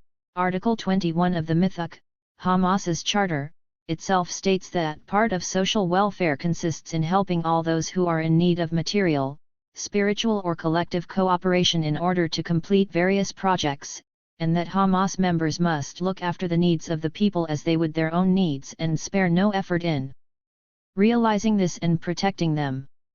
88. Despite this, despite the fact that the NGO sector could be considered the base for Hamas's political mobilization, 89 charities cannot simultaneously be categorized according to such a limited framework as the history of the Islamist movement, nor can they be considered to be some kind of piggy bank that the Harakat al-Muqawama al-Islamiyya simply draws on at will. This phenomenon is too widespread, going well beyond Hamas and the bedrock of its consensus and well beyond the history of the PNA, beyond even the competition between opposite factions. It is easy to find staff and employees with different political affiliations within charitable organizations. One only need browse independent studies, such as those published by the World Bank, the UN, or think tanks, to realize that the voluntary sector has over the decades become one of the pillars of Palestinian welfare, without which it would be impossible to provide assistance to the weaker strata of the population. A thin red line connects the occupied Palestinian territory before and after the establishment of the PNA, and this connection is precisely that of the voluntary sector, both secular and religious, which compensated for the shortcomings in public welfare, health, and education. According to a study carried out by the World Bank, the situation evolved from one in which, before the first Oslo Accords, NGOs covered the costs of 60% of primary healthcare and 50% of secondary healthcare, to one during the difficult years of the Second Intifada in which charities provided for extensive areas of the social fabric. When conditions for the population became much tougher with the outbreak of the Al-Aqsa Intifada in 2000, the support offered by charitable organizations became absolutely fundamental for many families' subsistence simply because the number of people in need grew exponentially. According to a study carried out by 2 UN agencies at the time, NGOs and charitable organizations, as a whole, are the major service providers, reaching about 60% of the total beneficiaries from regular and emergency programs, thereby overtaking even UNRWA, the UN agency responsible for Palestinian refugees for the past 60 years, which accounts for 34% of provisions, and the PNA's Ministry for Social Affairs, which covers barely 6%. 91 of the Islamist leaders at the time, Ismail Abu Shanab, was even more precise. In 2002, at the height of the Second Intifada, charitable organizations whether linked to Hamas or otherwise Islamist covered 15% of Palestinians' needs in Gaza. 91 The invocation of two such different time periods in recent Palestinian history as the pre-Oslo period and the Second Intifada is no coincidence. These are two phases during which associational life in Gaza and in the West Bank arises in response to the absence of a legitimate national authority, and in conditions of occupation and deprivation. 92. Islamist associations thus extend the range of their activities whenever the state sector pulls back on its own, whether this be the occupying power, Israel, or an entity such as the PNA. In this sense, the West Bank and Gaza are not much different from many other areas of the Arab world with respect to the existence of Islamic charities. One need only cross Gaza's southern border into Egypt and follow the trail of charitable organizations, particularly after the 1970s, to discover that the great increase in voluntary bodies was, among other things, the result of the economic and political conditions in which the most populous Arab state found itself. Particularly after Hosni Mubarak's ascent to power and Cairo's application for support in the form of the Structural Adjustment Programs, SAPs, guided by the World Bank and the International Monetary Fund, Egypt entered a phase during which charities compensated for a state welfare provision that was no longer able to satisfy the demands of the weaker parts of society, the poorest, the least protected, who made up a very considerable percentage of the population. The diminished presence of the public sector in areas such as health and welfare was therefore counterbalanced by an increase in the efforts made by charitable organizations linked to Muslim activism, which simultaneously created a fertile terrain for activism in Islamist opposition, particularly in the ranks of the Muslim Brotherhood. This dynamic characterized not just Egypt, but many other Arab countries in which the liberalization policies pursued by international economic institutions during the 1980s and 1990s had caused extremely serious social problems, many of which remain unresolved to this day. It is to these problems that Islamic charities have responded promptly. Of course, the Palestinian case has its own unique characteristics, beginning with its economy, which is based primarily on international assistance, and on the so-called aid industry. By the same token, however, Palestinian Islamist charities have reacted to crises while so-called public agents have displayed an inability to intervene to support the least protected in society. Both in the Arab world and in the Palestinian context, health centers, clinics, and free medical centers, however, are only one of the aspects of the Islamist associational sector, albeit perhaps the most high-profile. In reality, this sector has often been the one least closely linked to politics. The one exception, both in terms of the history of the Islamist volunteer sector and in terms of Palestinian civil society more generally, was the 1979 struggle for control of the Red Crescent, an important symbol of welfare provision in Gaza. The battle for control of the organization's board of directors took place before the birth of Hamas, but after Sheikh Ahmed Yassin's Mujama al-Islami had already become an important actor in the landscape of the Gaza Strip's volunteer sector. Control remained with the left, but Islamists reacted violently in the roads of Gaza City, ultimately culminating in an attack on the headquarters of the Red Crescent itself, which were destroyed and set ablaze, while its founder, Dr. Haydar Abdel Shafi, one of the most important figures of Palestinian history, was threatened. 93. In any case, the Harakat al-Muqawama al-Islamiyya has built its ability to mobilize and disseminate its political message in other areas. Education is one example. As demonstrated by the history of the Islamic University, education from kindergartens to advanced training was considered one of the pillars of the Islamist presence in Palestine, although mosques remained the center for congregation, unification, and education.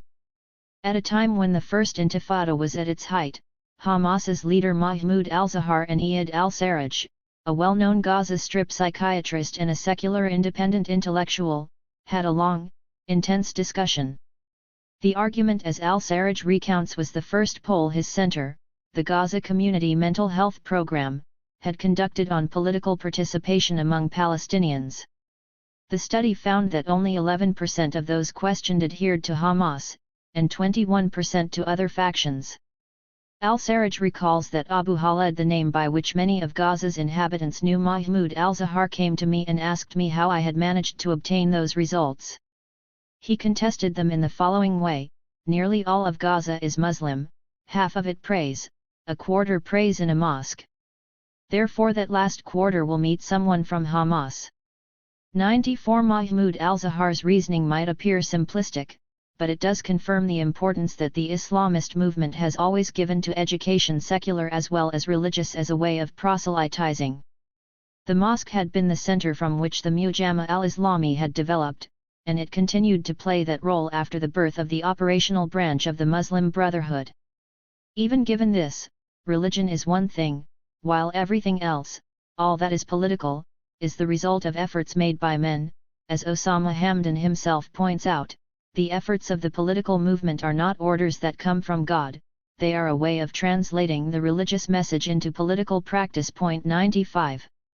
Nonetheless, the mosque remains central not only as a place within which other activities can take place, from Quran reading clubs to activities that in Christian terms one might call Sunday school.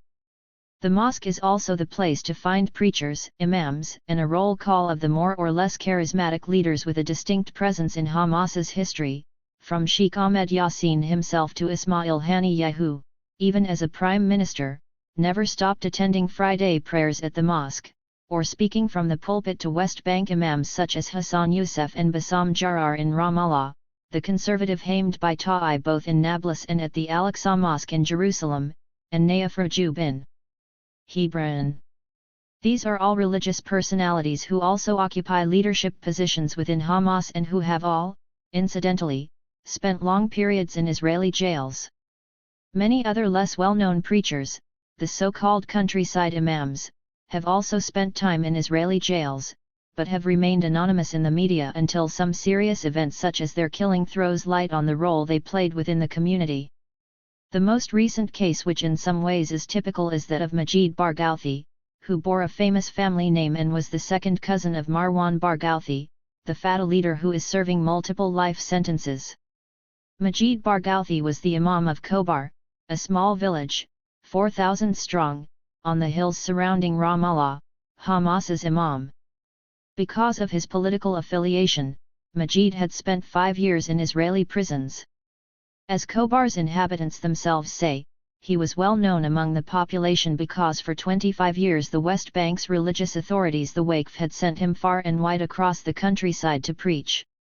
After this, as is typical both in Islam and in other religions, Majid delved into more prosaic concerns, including joining a parents' association, as he himself was married with 8 children, his first bearing the name Qassam. One day in February 2008, the Mukhabarat Palestinian intelligence services arrested him, believing they could extract from him the location of the weapons Hamas had hidden in Khobar. Majid died during the interrogation. The weapons were not found, but a commission to inquire into his death was established. The commission came to a harsh verdict on Palestinian intelligence, and after a few months, Mahmoud Abbas did not extend the mandate of the Mukhabarat's leader, Tawfiq al-Turawi. The whole village attended the funeral of Sheikh Majid, as he was known to his congregation, with local leaders at the forefront and Hamas and Fatah supporters who both bore the Barghouthi name in attendance. These Barghouthis, both Fatah and Hamas, all went to give their condolences to the family and the widow, a diminutive woman, pregnant with her 9th child, in their small house on the outskirts of the village, a house like any other, modest, constantly under construction, with the steel rods of its cement pillars in full view, ready to welcome another room, Hamas flags and the large banner bearing Sheikh Ahmed Yassin's face hanging on its facade. Majid Barghouthi's is a small, local story, one that explains far better than many theories how much Islamist militants preachers included are rooted in their communities, and not through some kind of external intervention. It also shows how Palestinian society displays far stronger bonds than those of mere political affiliation. There are family ties, clans, local and religious affiliations. Iyad al-Sarraj, who has worked in Gaza for decades and who has known the Islamist movement's leadership and militants from the beginning, explains that from a certain point of view, it is indeed true that Hamas acts according to the typical rules of tribalism. They have their own special identity, and they don't want to be part of the wider group. In this case, identity is a barrier between you and the other. 96. This behavior is congruent with a Hebron activist's explanation of the spirit of Hamas membership. When you enter the movement, they tell you that you'll be a part of it until you die, but that you won't be allowed to die until you have found someone who will ensure continuity. It's a project. 97. The combination of these two elements, tribalism and proselytism, is part of the identity of those who become members of Hamas, an identity that is still absolutely similar to that of other movements that have their roots in Hassan al-Banna's Muslim Brotherhood. This identity is one of the reasons why it is impossible to talk about Hamas without reference to its popular consensus. Preachers and imams are part of this consensus, even though their presence cannot explain the consensus entirely. Moreover, as with all movements that are as pragmatic as the Harakat al-Muqawama al-Islamiyya, the instruments through which imams preach have modernized, evolving over time in order to reach their audience wherever it may be. Just like in other parts of the world, the audience in the occupied Palestinian territory often sits in front of the television.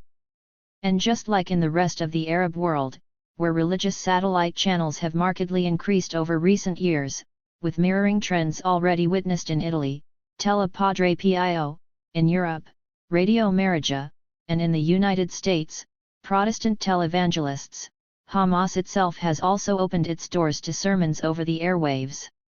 Yunus al-Astal, for example, is one of those who address the faithful. Born in Khan Yunus, a graduate of a Saudi university, president of the Sharia faculty of the Islamic University in Gaza City, and elected to parliament in 2006 with nearly 40,000 votes, he is one of the most radical figures within the Islamist movement in Gaza City.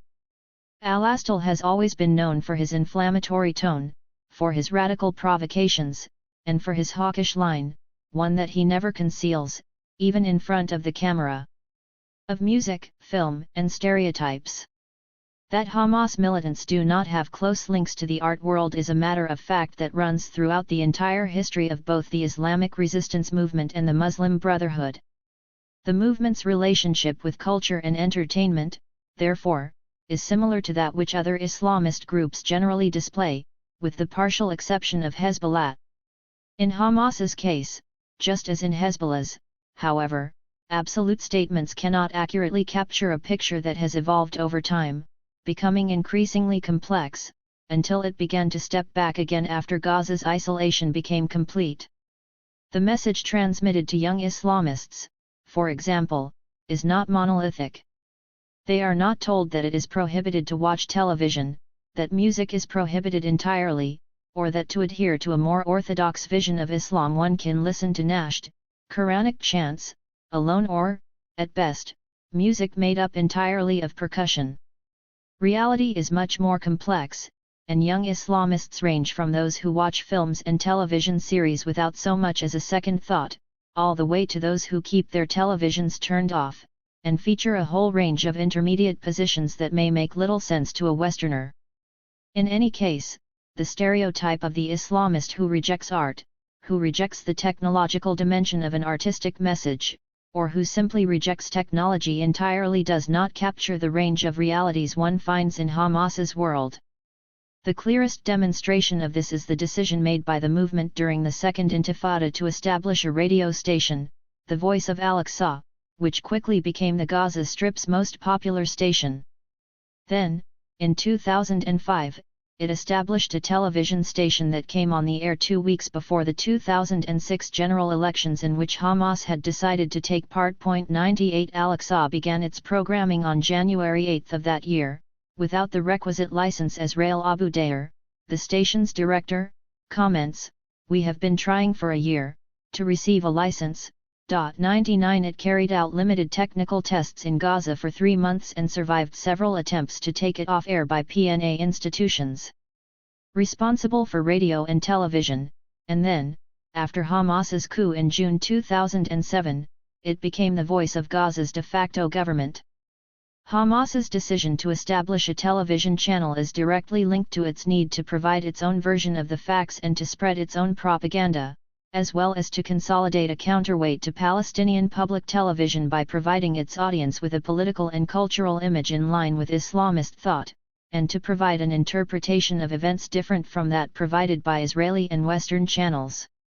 After an initial period during which politics and religious education took center stage, the channel's programming was broadened to include sports and children's programs, both of these closely monitored by Israeli observers, who have often accused these programs of inciting hatred and of broadcasting violent, anti-Semitic messages.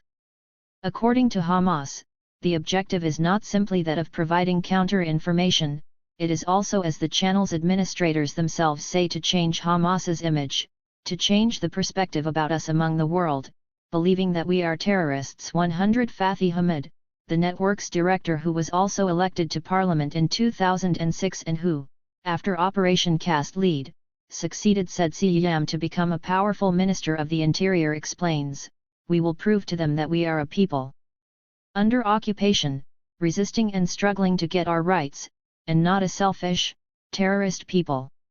101. Previous to the birth of Al-Aqsa, the relationship between Hamas and the media had not taken on a strategic significance comparable to that of the media's relationship with the Shiite Islamist movement in Lebanon, although Al-Aqsa would ultimately take as its inspiration the Hezbollah-run station Al-Mana, until the beginning of the current century, when Hamas decided to adopt a full-blown media strategy that went beyond the limited distribution available through the press. This strategy involved not only the radio and television stations in Gaza, starting with Al-Aqsa in 2005 and continuing with the Lebanon-based Quds, but involved also the development of several websites that gathered the information conveyed by the Palestinian Islamist movement. If one cannot speak of a full-blown communications strategy during the early years of Hamas, at certain points of its existence the Islamist movement has certainly demonstrated an ability to take surprisingly effective advantage of the media landscape. One example stands out above others, demonstrating just how much Hamas had already, by the early 1990s, come to understand the role of communications in its attempt to build a relationship with the outside world that went beyond the bipolar Israelis vs. Palestinians dimension.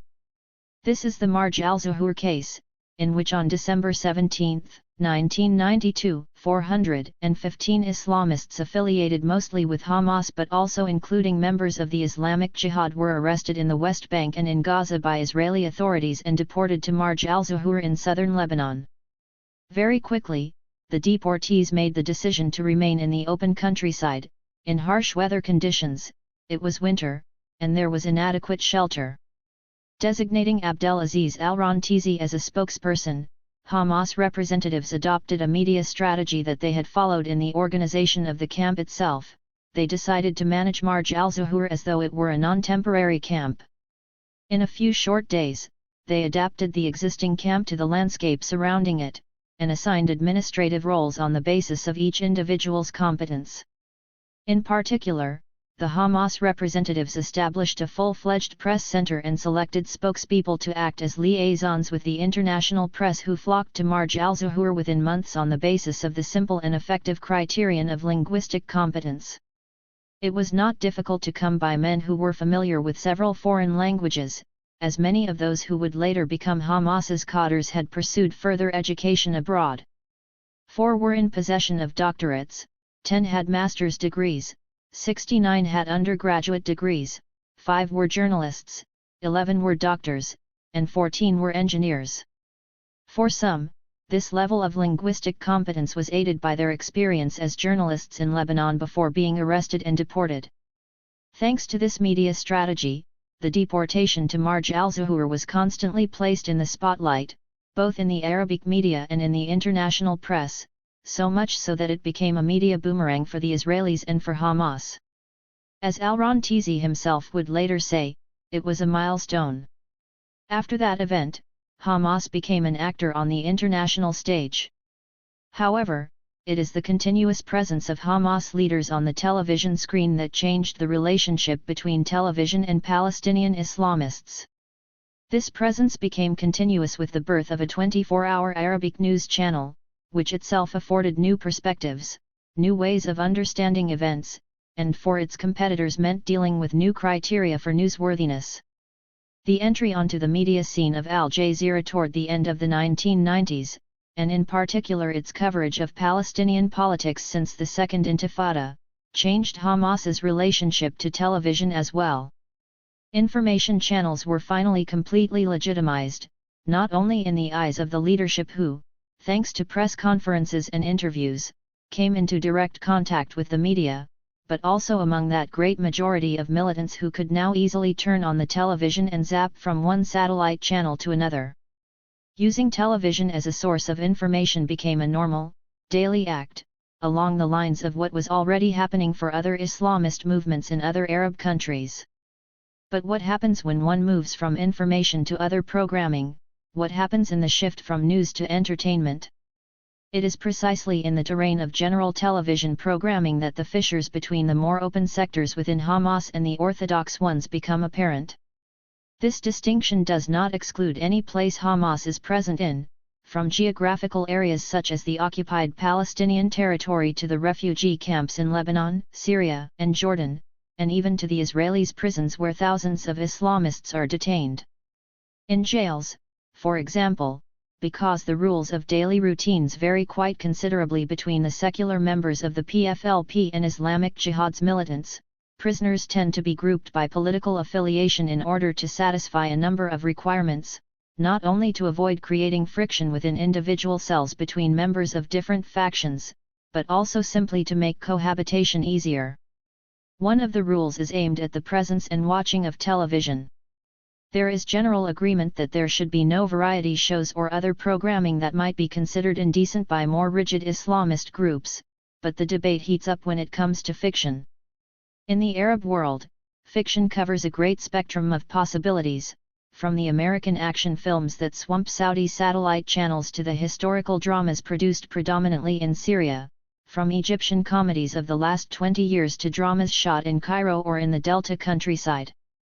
It is here, between cinema and television, that one can trace the line dividing the more radical factions of Hamas from those within the movement who are considered more pragmatic, or even moderate. Certainly, it is easier to discover such divisions this way than it is through those gestures such as, for example, the willingness of an Egyptian or Tunisian Islamist either to shake a woman's hand in greeting or to avoid the handshake by putting his hand on his chest as an alternative sign of respect through which one understands whether he is more or less open in his mores. The overwhelming majority of Hamas's leadership will not shake hands with a woman who is not wearing a glove, but nearly everyone watches television, even those considered the most conservative, and some among the Islamist leadership have very specific cinematic preferences. There are those who love films that deal with current events, such as Osama Hamdan, while others, like Ahmed Youssef, who once lived in the United States, prefer old American films. There are even those who are fanatical about Italian neorealist cinema, such as Mahmoud al-Ramahi, anesthesiologist, graduate of an Italian medical school, and one of the deputies elected in 2006 and then incarcerated by Israel until 2009, and then again in jail from November 2010. Many among the leadership do what most Arab Muslims do during Ramadan, they avidly follow the plot of Bab al-Hara, a musalsal, soap opera, set in a fictitious old quarter in Damascus during the golden age of anti-colonialist nationalism, which has monopolized the television season since its inception in 2006. Many among the middle-aged Qatars, then, share the same preferences as those in the wider Arab world who are neither militants nor Islamists. Following Bab al-Hara is a bit like listening to the legends of Middle Eastern music, whether it is the old and always fascinating Lebanese legend Fairuz for those who live further north between the West Bank and the Levant, or whether it is the music of singer Kulthum, the Star of the Orient, the legend of Pan-Arabism, the voice of Egypt for those in Gaza who gravitate further toward Cairo's cultural orbit. As television habits have spread within the Arab public, so too has the acceptance of television among Hamas's cadres and militants, limiting the actual prohibition on watching television to a very small minority. From sports to musalsal, news, talk shows, and expressly religious programs, television has become a natural part of daily life, even among Islamists. Differences remain on music. The openness of the middle-aged generation, those who are now in their 50s, currently faces strong resistance in Gaza, where the prison syndrome radicalizes even minute details of social living. Singers like Kulthum, an icon of Palestinian nationalism for the generation that grew up in the 70s, are now considered haram, sinful, by Hamas militants in their 30s. Yet while these militants listen only to nasht, they consider halal, permitted, the American action movies shown on MBC2, the Saudi-owned, pan-Arab network that devotes its second channel entirely to Western movies. 102. Hijab and politics. Hamas is now made up of more women than men. 103. One wonders whether this statement by Sheikh Hamd by Ta'i is based on statistical evidence or on his experience as one of the Islamist movement's doyens, president of the Union of Palestinian Ulama and professor at Al-Najjar University, although perhaps best known outside the West Bank and Gaza as one of Hamas's most conservative clerics. That there are many women within Hamas is an objective fact, one visible in the movement's mass demonstrations. 6 were even elected to parliament in the 2006 elections for the Palestinian Legislative Council, PLC, although there were quotas requiring a certain percentage of female representation, which Hamas in no way discouraged, to facilitate women's participation in the electoral process.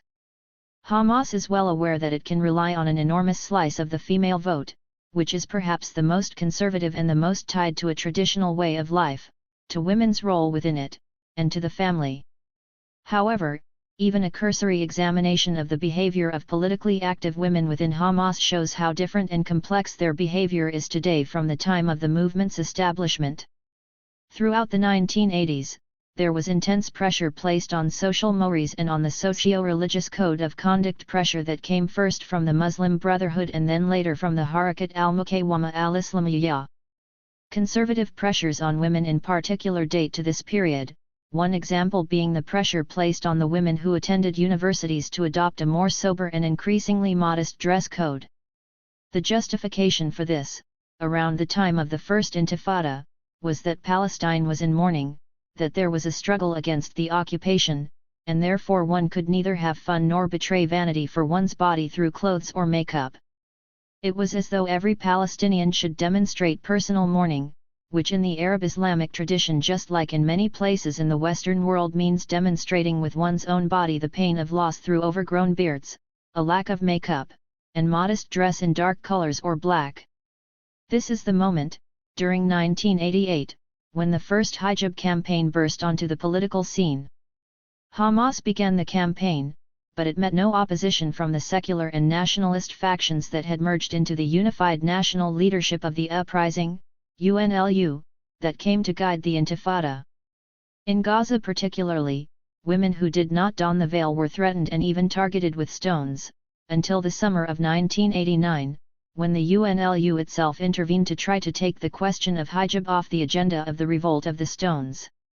This action came too late, as many of Gaza's women said at the time. 104 Even though the UNLU's intervention helped to close the vicious circle by which the hijab was rapidly becoming a token of religious conformity under the guise of a nationalist symbol.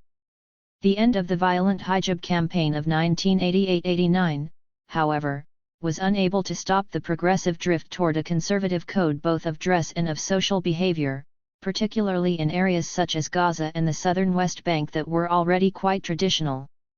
This is what the West calls the Islamization of Arab societies, a phenomenon that in many Western eyes has been uniquely linked to the exponential growth of Islam since the 1970s.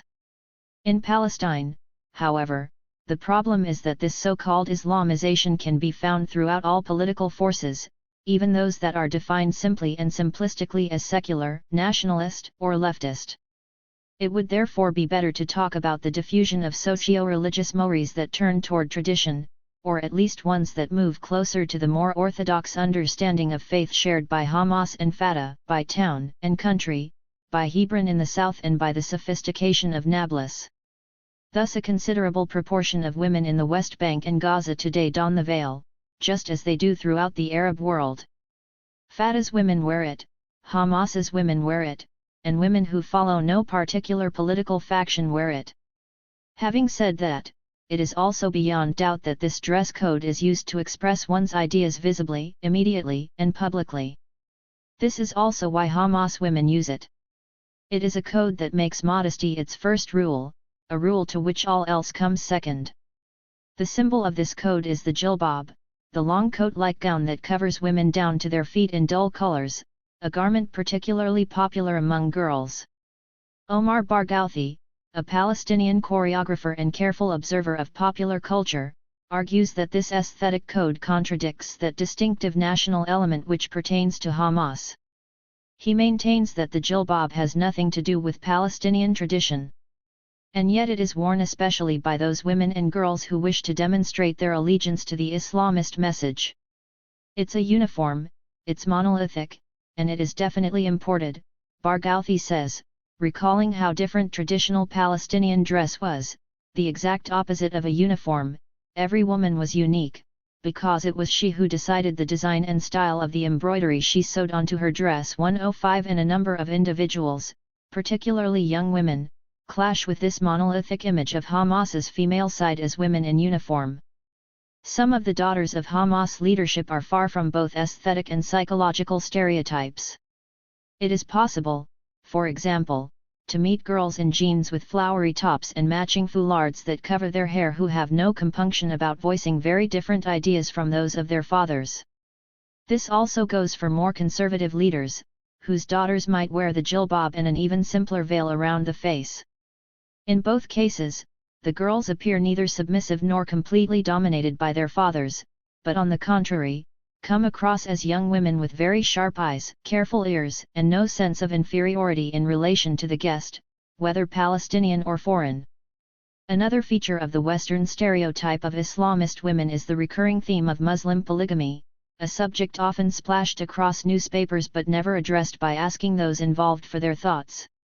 In the Palestinian context, polygamy is a highly restricted practice, both in terms of numbers and in terms of traditions. It is likewise restricted in Hamas's universe. When tackling the question with the movement's members, once the first blush of embarrassment has been overcome, one discovers that most men have only one wife and that the last case of polygamy in the family dates back a few generations. If anything, one detects in the unfolding stories of family relationships among the members of Hamas a certain complicity within couples, as though the couple were a tribe, a group apart, and clandestine in many moments of their lives, and as though political choices had to be made together if the couple were to continue together. One gets the sense when talking to these members that a political project often becomes a family project. It is just one example among many, but Sayyid Abu Musameh and his wife confirm that they met when both were active members of the Muslim Brotherhood. Nor is it difficult to find women who have shared their husbands' political projects to the point of inheriting their political roles. In Palestinian politics, this happened within Fatah in the classic case of Jihad, the widow of one of the movement's historical leaders, Khalil al-Wazir, also known as Abu Jihad, assassinated by what is thought to have been a Mossad commando unit in 1988. There are several similar instances within Hamas. One is the case of Mona Mansour, widow of Jamal, one of the West Bank's best-known leaders who was killed by the Israelis in a targeted assassination in 2001. She continued her husband's political work and was elected to parliament in the 2006 elections. Another is the shocking case of Maryam Farhat, better known as Nidal. Nidal had also been elected as a member of parliament, and in 2002 she appeared at her son's side in the video that surfaced after the event in which he claimed responsibility for the attack on the Atzmah settlement in the Gaza Strip, in which the young man died after having killed 5 people. 2 of Nidal's other sons had been killed in the Al-Aqsa Intifada, and Nidal publicly declared that had she had 100 sons, she would have wanted them all to be martyrs, a statement that turned her into a symbol of Hamas's martyrology within the Strip. Still, there are examples of polygamy within Hamas. One militant, who is himself monogamous, in love with his wife, and who would like her to complete her studies soon after years of looking after their 6 children, is surprised at curiosity on such matters, saying, "It is possible to have up to 4 wives, but it certainly isn't compulsory." However, the question that arises to a Western observer is how this choice is perceived by a woman, who finds herself having to share a man with someone else. A Hamas militant who has been willing to tell me about her polygamous life says, "If you don't have a problem talking about it frankly, I'll explain it to you."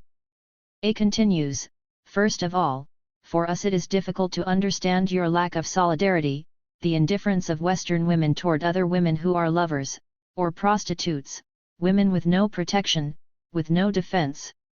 You prefer that your husband have a lover, without that woman having any rights at all." Then she changes her tone, "If you want to know whether I suffered when, after 20 years of marriage and of love, my husband told me that he wanted to take another wife, I will answer that yes, I did. I suffered a lot, and I immediately rejected the idea, telling him I did not agree." She is an intelligent woman, strong, not at all submissive, and initially she did not consent to her husband's desire. On the contrary, she had a say in a decision that involved the entire family, including her 6 children. She adds, "I thought about it again and again, and then in the end I understood one thing: had I not allowed him to take another wife, I would have lost him. So then I said yes. He took a wife who was much younger than I was, practically the same age as my eldest son. Now, when he is with me, I know he is mine alone, completely mine." 106A has no hesitation, she knows she means a lot to her husband. But her story is that of a woman who has had to come to terms with a choice she did not want, and it is also the story of a very strong person, who for that reason did not passively submit to polygamy, but met it head-on, the way one does other events in the life of a couple: a lover, an illegitimate child, a divorce, events that are far from unknown in the West. To Western eyes, this might appear paradoxical, but AS insistence on the matter of women's rights is central to Hamas's female militants who have decided to take an active part in politics. And it is precisely to Islam's scriptures that Hamas's most prominent exponents trace their struggle in defense of women's rights, in line with an Islamist feminism that has developed over recent years, not only indeed, not primarily in the Arabic-speaking world, but also in Asian Islam and within Muslim communities living in the West. Samira Haleka, one of the 6 women elected to Parliament on January 25, 2006, on the change and reform list connected to Hamas, points out with ill-concealed irony that in the Quran there is a Surah al-Nisa, a surah on women, but there is no Surah al-Rijal, a surah devoted to men. She adds, "The Quran already contains indications of all women's rights, first and foremost equality. Because no one is superior to anyone else in the relation between men and women. And there is not a single word in the Quran prohibiting women from working or from taking part in politics." 107 The part women take in politics also means supporting the men, who are the first to be struck by the occupation. As Samira Haleka herself knows, her husband and eldest son were at certain times arrested, accused of belonging to Hamas. "Women," she says, "cannot sit back and watch without doing anything. They must plug the leaks, since in society it is men who pay the price first. Women have many duties, taking care of the children, of the house, of the family, living up to their duties in politics, and fulfilling their duties toward society." 108. We had to reprogram our mentality according to the new situation, to confront the strikes. Compared with the male activists, chased by Israeli authorities, Hamas's women had more freedom of movement, explains Jamila al-Shanti, one of the long-standing leaders of the women's division of Hamas, echoing Samira Haleka's words. "Women have to be strong. Behind a prisoner or a casualty, there is always a strong woman." Sheikh Yassin insisted on teaching women how to teach women, and opened the mosques to female activism. 109. While Samira Haleka and Jamila Al-Shanti consider women's roles to be rooted in the contingencies of place and time and in the structure of the organization, Maryam Saleh, on the other hand, is the typical representative of Islamist feminism, starting with her curriculum vitae, which is entirely devoted to studying sacred texts and which boasts a doctorate earned in Saudi Arabia and a lectureship at Al-Quds University. Like many of her lawyer and Islamologist colleagues in other Arab countries, Maryam Saleh begins from an interpretation of the sacred scriptures in order to talk about women's rights from an Islamist perspective. Born in 1952 in a West Bank refugee camp, it is no coincidence that in March 2006 Ismail Haniyeh put Saleh in charge of the Ministry of Women's Affairs in the first Hamas government. According to Islajad, one of the most important Palestinian gender studies scholars, the paradoxical conclusion is that it is precisely in the process of formulating a new reading for religious texts, a parallel process of de-Islamizing the discourse on women's rights took place within Hamas. 110 What does this mean? It means that the interpretation of sacred texts from a female perspective has given Hamas women a legitimacy that they otherwise would not have had, driving them to demand real equality in politics, something that has not yet occurred. And yet, two events have shed a little light on the least well-known part of Hamas's history and give reason to believe that steps are being taken in this direction. The first was the female vote in the general elections of January 25, 2006, which was probably decisive for the Islamist movement's victory. And the second was the small platoon of women deputies who arrived in parliament, allowing women to carve out for themselves a role that the more conservative sectors of Hamas would not have wanted. Jamila Al-Shanti's conclusion regarding women's roles in Hamas's Gazan wing is very clear: I can affirm that we are not walking behind men. We are walking parallel. In political terms, this means influence, the ability to determine Hamas policy. I am proud to say that women in Hamas play an influential role. We can delay the passage of a law, for example. We are represented at the highest levels of leadership. We have an important quota in the Shura Council and in academic and educational circles as well. 111. Chapter 3. Consolidation. The Charter is not the Quran. The story goes that in March of 1988, when the First Intifada was at its height, one of the Jordanian Muslim Brotherhood's leaders sent a message to Sheikh Yassin that was not at all reassuring for those who had established the Harakat al-Muqawama al-Islamiyya barely 3 months earlier. It was the messenger himself, who wished to remain anonymous, who specified the content of the message: "Tell Yassin it's too much, we can't afford it." The Jordanian Ikhwan, in other words, was not able to maintain Hamas from a financial point of view, on top of which perhaps pressure in Amman was mounting to prevent the Ikhwan from openly supporting one of the leading actors in the Revolt of the Stones. Yassin's reply was perfectly in line with the spirit of any movement that sees itself as revolutionary: "We, however, will keep going. Tell the Ikhwan in Amman that if they are unable to maintain us from a financial point of view, to at least recite the Dua, the supplication to God. We will keep going regardless." 112. Hamas's organizational and political machine was running and could not be stopped. In February, well before the Jordanian Ikhwan attempted to reign in the operational branch of the Palestinian Muslim Brotherhood, Hamas had for all intents and purposes become one of the protagonists of the Revolt of the Stones. The Hamas acronym appeared for the first time on February 11, 1988, at the foot of a flyer, along with a claim of responsibility that could no longer be put off: Hamas, the powerful arm of the Association of Muslim Brothers. Thus, it is with what scholars call the First Intifada's fourth communique that Hamas, with its own strategy, fully entered the fray of the Revolt of the Stones. The Islamic resistance movement established its own timetable for protests and its own collections for the victims of the uprising, and it began to hold alternative classes in mosques, allowing students to continue their studies during the period of strikes in universities and in secondary schools.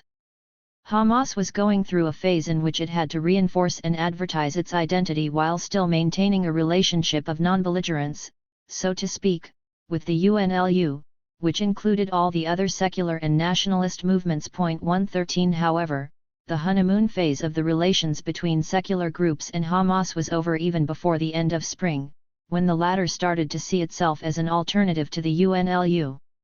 Earlier, each group made attempts not to get in the other's way in calling for strikes or demonstrations, but now the swelling of Hamas's ranks led it to compete rather than cooperate to the point of clashing. The UNLU itself was explicitly linked to the PLO, after an initial period in which the leadership abroad was itself ignorant of what was going on in the West Bank and Gaza. And now, making relations between Hamas and the Unified Command worse, Yasser Arafat made his first choice for a diplomatic opening to the international community. Abu Amr, Arafat's nom de guerre, was rapidly changing his strategy on the Palestinian question, riding the impetuous wave of the Intifada in order to achieve the status of sole Palestinian interlocutor to the international community. He achieved this to such a degree that in June 1988, during a meeting of Arab states convened specifically in order to deal with what was happening in the West Bank and Gaza, a meeting set up by Bassam Abu Sharif, then one of Arafat's most trusted advisors, the two-state solution, one Israeli and the other Palestinian, was accepted for the first time in the guise of accepting UN Security Council Resolution 242 of November 22, 1967. The news of this turning point reached the streets in the occupied Palestinian territory just as it reached the eyes and ears of the rest of the world. It therefore appears to be no mere coincidence that during the very weeks in which Arafat was assembling his new strategy, Hamas decided to emphasize its role as an alternative not just to other factions in the West Bank and in Gaza, but to the PLO itself. On August 18, 1988, Hamas published its charter, the Mithaq, its most debated, cited, and condemned document, and one that was often used as a political bargaining tool. Article 13 expressly states that the initiatives, what is called a peaceful solution and international conferences to resolve the Palestinian problem, are contrary to the ideology of the Islamic resistance movement, because giving up any part of Palestine is like giving up part of religion. The nationalism of the Islamic resistance movement is part of its religion. It educates its members on this, and they perform jihad to raise the banner of God over their nation. 114 Barely 3 months had passed from the distribution of this document when Arafat received the mandate required to negotiate for the birth of a Palestinian state in the West Bank and Gaza, with East Jerusalem as its capital. The Declaration of Independence was passed on November 15 by the Palestinian National Council, PNC, in session in Algiers. The road to Oslo had been opened, but Hamas had already decided not to travel it. According to the most credible account, the text of Hamas's charter was penned by Abdel Fattah al-Dukan, one of the leaders of the Muslim Brotherhood's older generation in Gaza, who was among those present at the December 9, 1987, meeting at Sheikh Ahmed Yassin's house. Nearly the same age as Yassin and a refugee from the Ashkelon area, Al-Dukan also served as headmaster of the school in the New Seirat refugee camp until he was elected to parliament on the Hamas list in 2006 as the assembly's eldest member. It was therefore neither one of the new leadership's ideologues nor one of the future leaders of the diaspora who wrote the Mithaq. The hand that wrote the foundational charter, the militant text that over the years became a political manifesto that Hamas itself never debated, belonged to a teacher of 50 years, a preacher from one of Gaza's refugee camps. The Mithaq is an extremely long text in which several different levels coexist, from the typical language of Intifada propaganda leaflets to statements about current political events, from pedagogical messages to the most retrograde of stereotypes, including the citation of the infamously anti-Semitic protocols of the Elders of Zion. Comprising 36 articles crammed with religious citations, particularly passages from the Quran, and also hadith, sayings of the Prophet Muhammad, and quotations from poets and sages. The Mithaq is a text replete with slogans and long didactic explanations rooted in Islam's early history and the later victories of its great leaders, including Salahuddin al-Ayyubi, the Saladin who defeated the Crusaders. The Charter's preamble speaks of the destruction of Israel, but through one of the 3 citations that appear at the beginning of the text rather than by means of a discussion. The citation is taken from Hassan al-Banna, who in 1948 said, "Israel will grow and will remain strong until Islam will eliminate it," just as it eliminated what came before at 1:15. Paradoxically, however, it is not so much these words of the founder of the Muslim Brotherhood that created a nearly insurmountable obstacle to changing the Mithaq, but Article 11, which defines Palestine as an Islamic Waqf, and therefore a land that cannot be subject to the disposal of men, but rather an Islamic land entrusted to the Muslim generations until the Judgment Day. 116. Thus, adds the Charter's author, no one may renounce all, or even part of it. 117. According to sources inside Hamas, it was on this article that internal debate had in recent years focused in order to try to allow what is, after all, a pragmatic organization to move beyond the formal impasse that had bogged it down.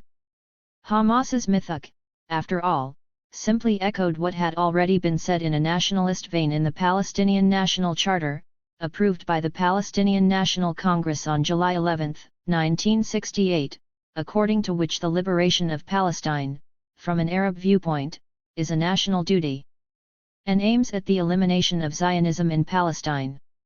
Eliminating that phrase, just like the other anti-Zionist elements in the Palestinian National Charter, was not the sine qua non condition for the negotiations between the PLO and Israel that led to the Oslo Accords. In practice, the question of its elimination was tackled only in 1996, after the PNA had already been established, and even then it was left formally unresolved. 118. The history of the Palestinian National Charter has been taken as an example by many Hamas leaders to argue that their Mithaq has been used by Western governments as an alibi and by Israel to avoid contact with the Islamist movement, especially after its decision to take part in electoral politics in 2005.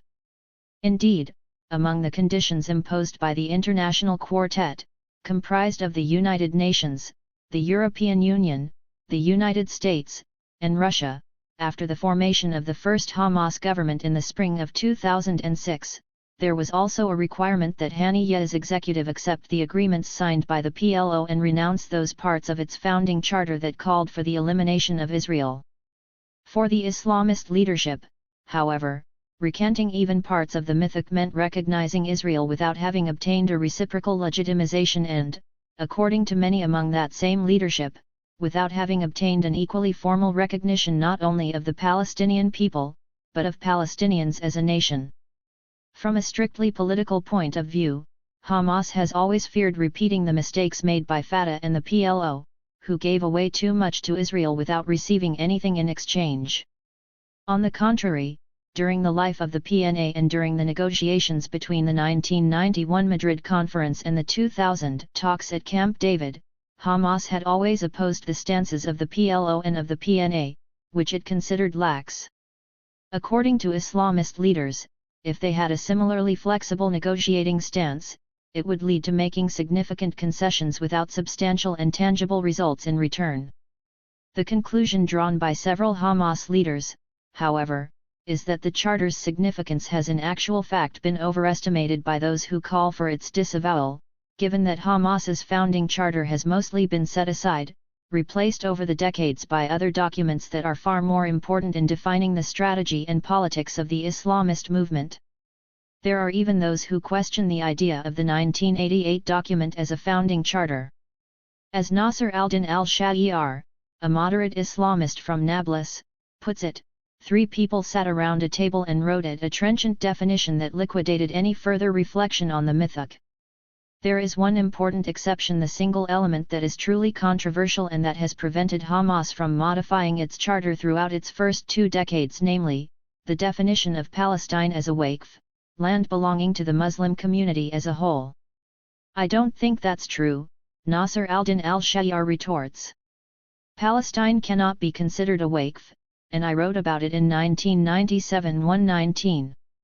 Nonetheless, Hamas's first document, the one on which the Islamist movement did not even open a discussion concerning either its wording or its substance, and the only document rooted, at least through the conditions under which it was written, to the here and now of the Revolt of the Stones, has in practice become its most debated and most cited document outside the movement itself.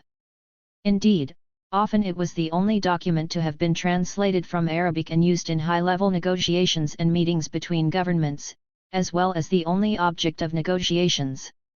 It is particularly the point relating to the existence of Israel that has monopolized the debate on Hamas.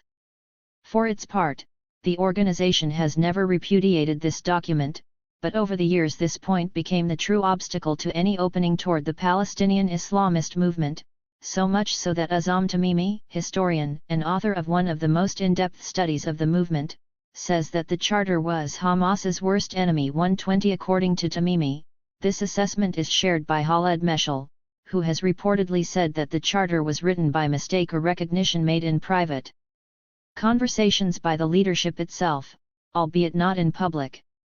There are those who maintain that no one within Hamas can recall the charter, nor cite from memory its main points, and that it is better known to the movement's opponents than to its own members. Others recall the way in which the charter came to life, who wrote it, the historical moment, and the goals that moment entailed, giving such context a crucial weight when considering the contents of the document. Again, according to Tamimi, Hamas has said much in public since the mid-1990s that has contradicted the mythic.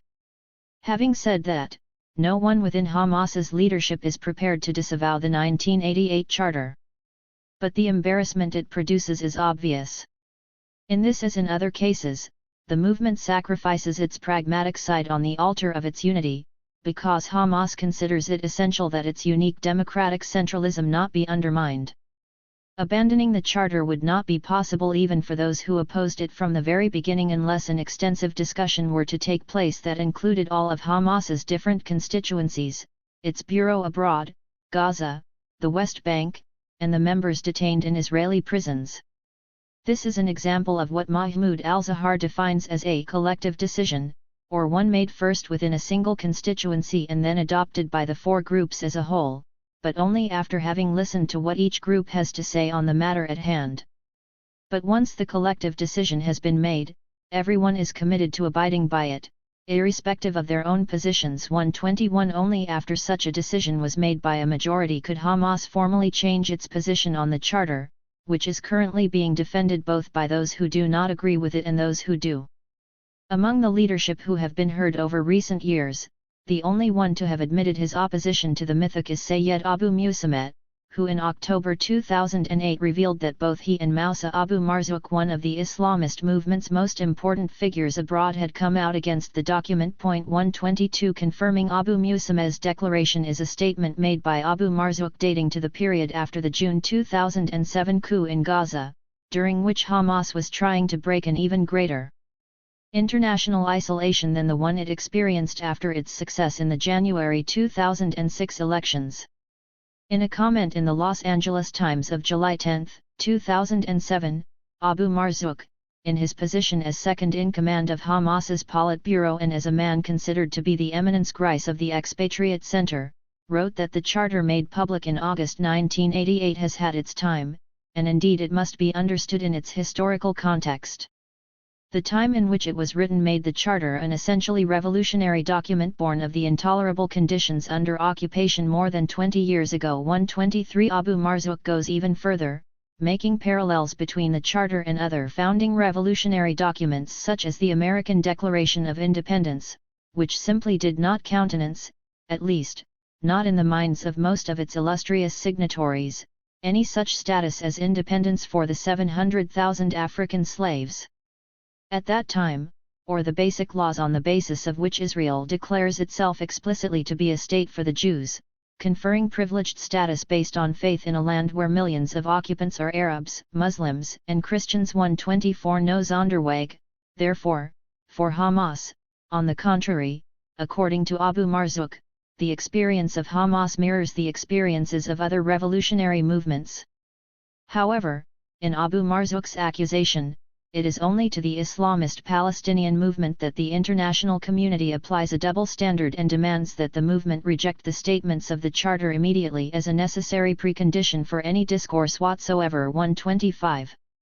In truth, the first public statements that attempted to put the value of the Charter into its proper perspective had already been made during an earlier period, between 2003 and 2005, when Hamas was first discussing the possibility of entering electoral politics.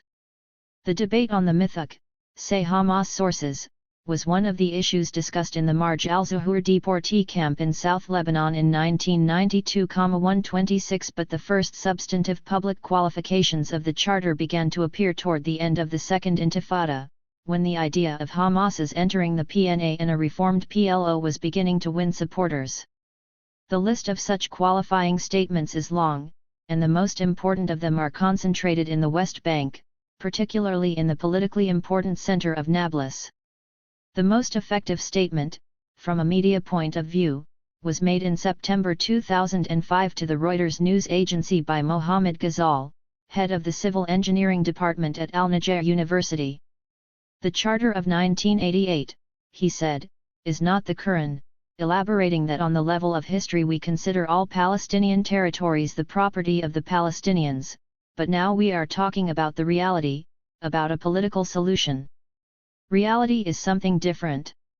127 Even Sheikh Hamd by Ta'ir, religious authority in Nablus and president of the Union of Palestinian Ulama known for his radical positions, had no problem in confirming that the charter is not the Quran. We can change it. It is merely the summary of the Islamist movement's positions in its relation to other factions, and of its politics.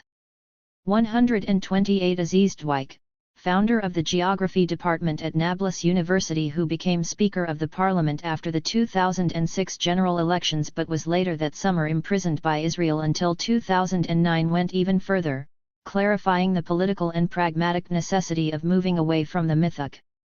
Speaking with Khaled Ameirat, a Palestinian journalist close to Islamist positions, Dwight said that Hamas wouldn't remain hostage to past rhetorical slogans such as the destruction of Israel 129. Ever since 2005, Hamas's leadership has produced documents and position statements as attempts to distance the movement from its founding document without entirely rejecting it. It has to be said that this attempt has not produced the desired effects, even though all the main figures in the Harakat al-Muqawama al-Islamiyya have used multiple methods including the mass media in their attempt to open a channel not so much toward Israel but toward Western states, the United States above all.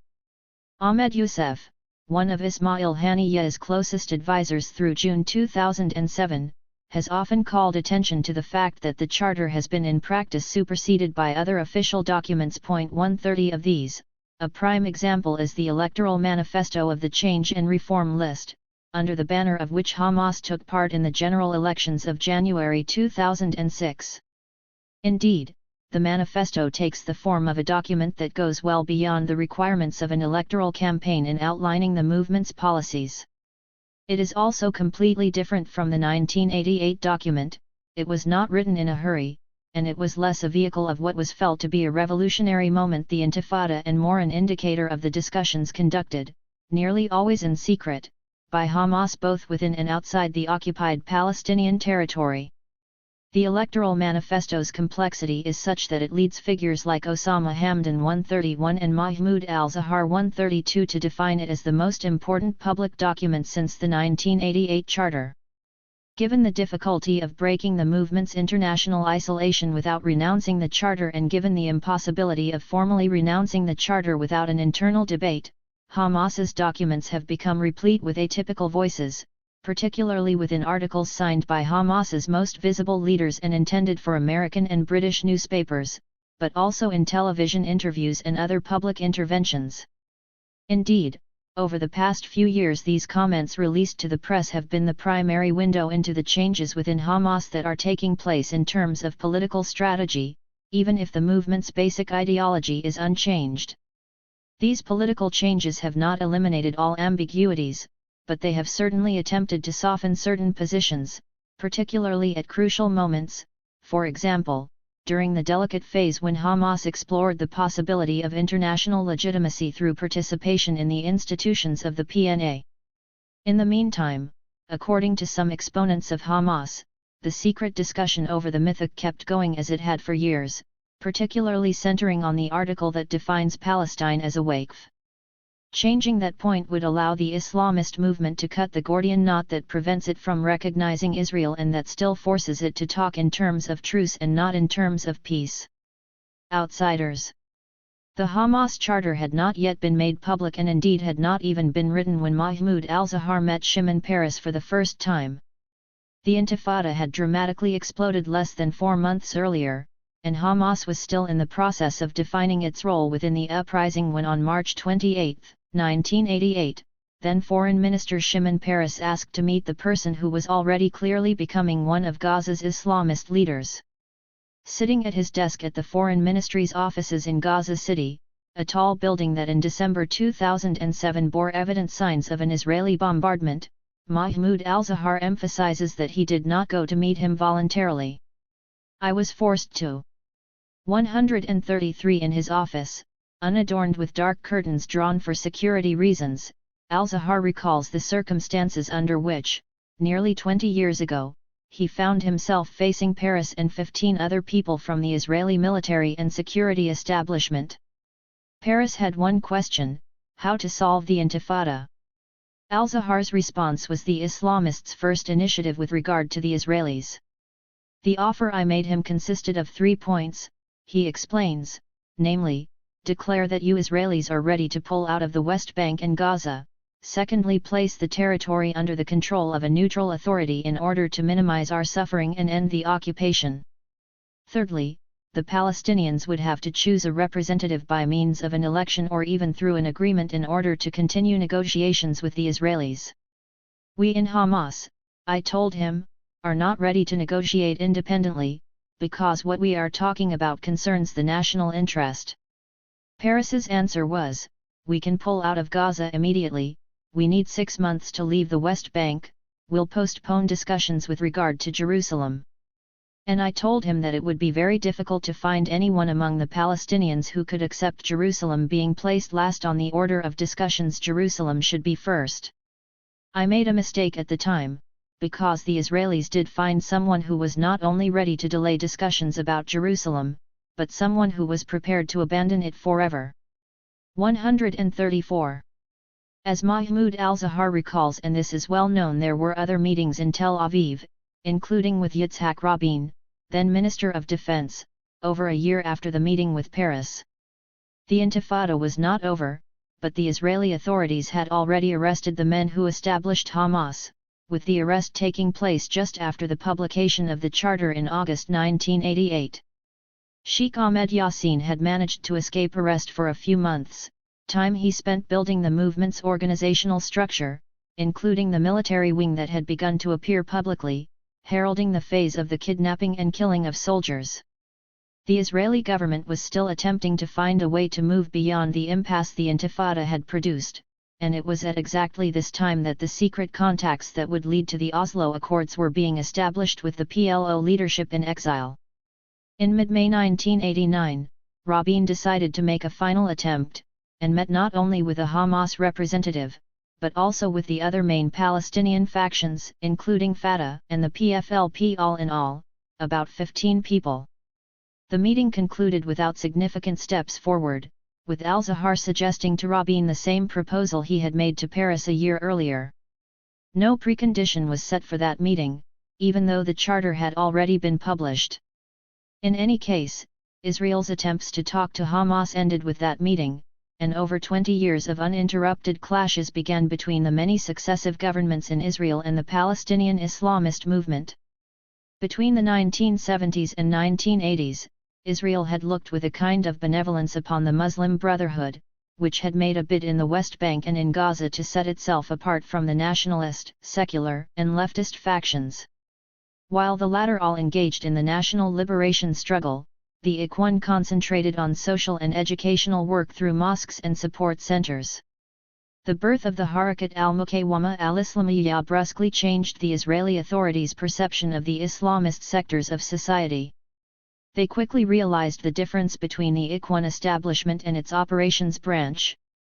Not 2 days after Rabin's last meeting with al-Zahar, the Israeli army and the security services carried out a second massive wave of arrests against Hamas at the direction of the Israeli authorities. This time, according to al-Zahar 135, about 2,500 people ended up in prison, accused of belonging to the Islamist movement, which Tel Aviv authorities had included on the list of terrorist organizations. In practice, Israel had decapitated Hamas, arresting not only Ahmed Yassin, but also Ismail Abu Shanab, probably without realizing that he was the leader of the movement at the time. 136 2 years later, Yassin was sentenced to life in prison. Hamas was therefore suddenly forced to rebuild its network without the person who had most pushed to establish the organization after the First Intifada. It was at this point that the leadership in exile decisively came to the fore, a leadership born and bred in the diaspora. 137 The Islamist movement was on its knees but was reborn thanks to the arrival in Gaza of one man with the specific goal of re-establishing the organization's structure, one man who would leave his mark on Hamas's history over the following 2 decades, Moussa Abu Marzouk. Abu Marzouk was born in 1951 in the Rafah refugee camp in southern Gaza. With a degree in engineering from Egypt, an American green card, and a U.S. doctorate, from the moment of his arrival Abu Marzouk took on the number 1 role in the Politburo, the executive branch designated by the Majlis al-Shura, the consultative council that at different times comprised between 20 and 50 members both within and outside the occupied Palestinian territory. In Gaza, which he knew well not least of all because he had been one of those who established the Islamic University, Abu Marzouk managed to rebuild a network that could not be destroyed by a new wave of arrests. It is practically impossible to understand how Abu Marzouk managed not only to re-establish the group's structure, but also to put in place an organization that over the following 2 decades would manage to escape more or less intact despite waves of arrests, targeted assassinations of its leadership by the Israelis, and the closure of organizations considered to be connected to it. One of the explanations usually offered is that the network established within Gaza became increasingly dependent on the leadership abroad, which could manage Hamas even in its weakened state following the waves of arrests. Another hypothesis is that there was a continuous replenishment of militants. 138 implying a very close connection with the population and local communities which provided Hamas with ongoing grassroots support. Confirming the latter hypothesis is the fact that Abu Marzouk remained a highly appreciated figure in the Gaza Strip, even many years after his reorganization work in 1989. In 2007, a prominent leader of Hamas in Gaza maintained that the organization was still based on the help provided by Abu Marzouk, and he is, in certain circles, even more highly regarded than Khaled Meshal. The reorganization of Hamas carried out by Abu Marzouk became a watershed in the Islamist movement's history, the point at which the equilibrium was established between the leadership inside the territory in the West Bank and in Gaza in particular and their counterparts in the diaspora. However, upon closer inspection, the period spanning the 1980s and 1990s was a difficult one, and not just for that part of the Islamist movement that remained within the borders of the occupied Palestinian territory, deprived as it was of its leadership incarcerated in Israeli jails. The diaspora leadership was also going through a transitional phase, during which it reeled from the repercussions of the Gulf crisis of the early 1990s, when Palestinians were expelled from Kuwait after Yasser Arafat had staked his position in support of Saddam Hussein.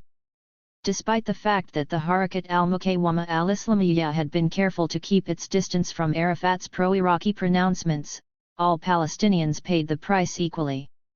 From one day to the next, those in the West Bank and in Gaza lost a considerable slice of the remittances that had previously arrived from the Gulf, while those in the diaspora, in the face of the Kuwaiti desire for vengeance, were suddenly forced to leave the emirate and all they had managed to build over decades of emigration. Hamas was among the groups who bore the costs of this defeat. As Azam Tamimi confirms, Hamas carried out much of its work in Kuwait, from relations with the press to the organization itself. 139 Hamas had attempted to maintain a certain degree of ambiguity in its position on the 1991 Gulf War. This was for 2 reasons. On the one hand, from a general point of view, Iraq was achieving through the annexation of Kuwait what traditional political Islam considered to be one of its main objectives, to reunite the Arab Muslim world.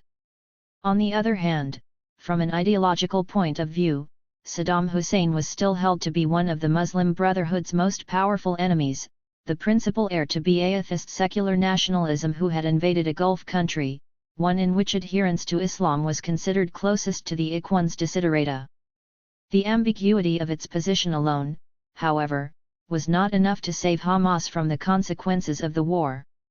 The Islamist movement was forced to choose another location from which to manage relations with the occupied Palestinian territory, eventually deciding on Amman, which from the outset had been designated as the location where the struggle with Israel would take place.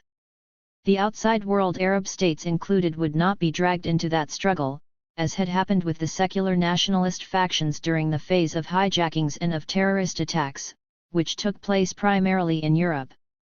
Even after the stinging experience of the PLO's expulsion from Beirut at the hands of the Israelis in 1982, Hamas chose not to embarrass the countries with which it had relations, and thus not to alienate the Arab world, to the point of not taking a position on the internal affairs of individual states. Ever since 1948, the Arab world's relationship with the Palestinians had always been built upon a very precarious equilibrium, which for some countries was made unstable both by the presence of refugees and by changes in the leadership of individual national regimes, and not least of all by the changes in strategy Arab governments adopted toward the Israeli-Palestinian conflict. The choice made by the Hamas leadership abroad was clear: it was better not to embarrass privileged interlocutors, not least of all because they had to preserve themselves in order to be able to support the Islamist cadres within the West Bank and Gaza, who were far more exposed to Israel's reactions. At the beginning of the 1990s, the Islamist leadership still maintained good relations with Jordan despite the problems created by Arafat's position on Amman's larger neighbor, Iraq. This relationship was born of individual circumstances, such as the fact that some Hamas leaders had Jordanian passports and several of those inside the West Bank and Gaza had studied in Amman. There were also relations built with Jordanians through the Jordanian Muslim Brotherhood in Amman, which had kept in touch with and supported the birth of Hamas, even at times against its own wishes. The credit that the Islamist movement gained, however, was based on the overall loyalty that the Muslim Brotherhood had shown King Hussein in the years before the Six-Day War. This credit, however, was slowly extinguished during the first half of the 1990s. Over time, and through the consolidation of the Oslo process and of the PNA, the winds of peace swept up King Hussein as well, who signed a historic treaty with Israel on October 26, 1994. As a consequence, supporting the continued presence of Hamas's foreign bureau on Jordanian territory became increasingly difficult and embarrassing for the Hashemite monarch, particularly after a long season of suicide attacks began in April of that year in Afula, in the north of Israel, in response to the massacre carried out by Israeli settler Barak Goldstein in the Ibrahimi Mosque in Hebron, where 29 people were shot dead while at prayer. Hamas's leaders in Jordan not only failed to condemn the suicide attacks, but in fact considered them a legitimate act of resistance to the occupation. Statements of this kind were released in Amman, increasingly embarrassing the Hashemite monarchy as well as the Jordanian Muslim Brotherhood. The man who understood that the atmosphere had changed was Abu Marzouk, who still headed the Politburo in 1995, and who was expelled from Jordan in the spring of that year. Looking for another host, he, in the end, resolved to return to the United States, the only country where he was able to live with his family, since some of his children were American nationals and he himself possessed a green card. However, Hamas's highest-ranking leader was arrested on July 25, 1995, in the United States itself. This provoked yet another earthquake in Hamas's leadership, which had already been deprived of Ahmed Yassin, who had been held in an Israeli prison since 1989. Detained in an American jail, Abu Marzouk's case was resolved after a 20-month struggle in the spring of 1997, when Israel, which had submitted a formal extradition request, let the procedure drop. The United States resolved to send Abu Marzouk back to Jordan, which had agreed to take him back, at least temporarily. In the meantime, however, Abu Marzouk's place had been taken by Khaled Meshal, who until the moment of Abu Marzouk's arrest had been the Politburo's second-in-command. Abu Marzouk's and Khaled Meshal's roles had, in practice, been inverted. Abu Marzouk would remain in a rather unique position as a sidekick, leaving the stage to Meshal, but without Abu Marzouk's losing the status that would allow him to maintain independently a range of relationships across the Arab world, making him one of the few Hamas leaders capable, for example, of negotiating with Egypt. And insiders. At the beginning of the 1990s, Hamas's structure within the West Bank and Gaza was still dealing with the consequences of Israel's frequent waves of arrests, which left Ahmed Yassin and many other Islamist leaders in prison. The attacks Hamas's military wing carried out against Israeli soldiers, however, did not stop. In fact, they reached a new peak in December 1992, with 6 soldiers killed in the course of a few days within the occupied Palestinian territory. The reaction by the Rabin government, however, came after the kidnapping of border guard Nissim Toledano on December 13, 1992, in Lod, within Israel. Hamas wanted to exchange Toledano for Ahmed Yassin, who was serving a life sentence, but Toledano was killed immediately, the very night of December 13, after Israel categorically refused to negotiate. Israel launched one of its most extensive arrest raids in the history of the conflict, detaining 1,300 people in the space of a few hours. Barely a few days after the tragic conclusion of the kidnapping, and despite a contrary ruling of the Israeli Supreme Court, the government in Tel Aviv decided to deport 415 Palestinians, mostly Hamas members, but also affiliates of Islamic Jihad, to southern Lebanon, which its forces still occupied at the time. 140 On December 17, hundreds of Palestinians, each with $50 in his pockets, were left in the security zone in southern Lebanon.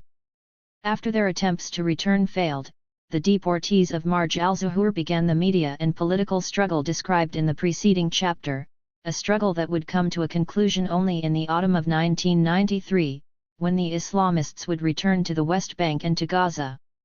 Thus, in the most difficult moments of its history, Hamas demonstrated a strategic skill rarely seen in other movements. Marj al-Zuhur is perhaps the most spectacular example of this because of the impact it had on different kinds of audiences. There can be no doubt of the influence this campaign had on Palestinians within the West Bank and Gaza, as well as on the refugee camps in neighboring countries. For the first time, however, the impact of Hamas's media strategy extended to an international audience as well, an audience who knew very little about Hamas, but who now began to familiarize themselves with the movement's faces, voices, claims, and political proclamations. Beyond that, Marj al-Zuhur became an event that increased Hamas's standing in Palestinian public opinion, which came to see the small refugee camp at the border with still occupied Lebanon, within the security zone, as a way to achieve a kind of redemption. Hamas's militants defied Israel, and Israel was forced to give in.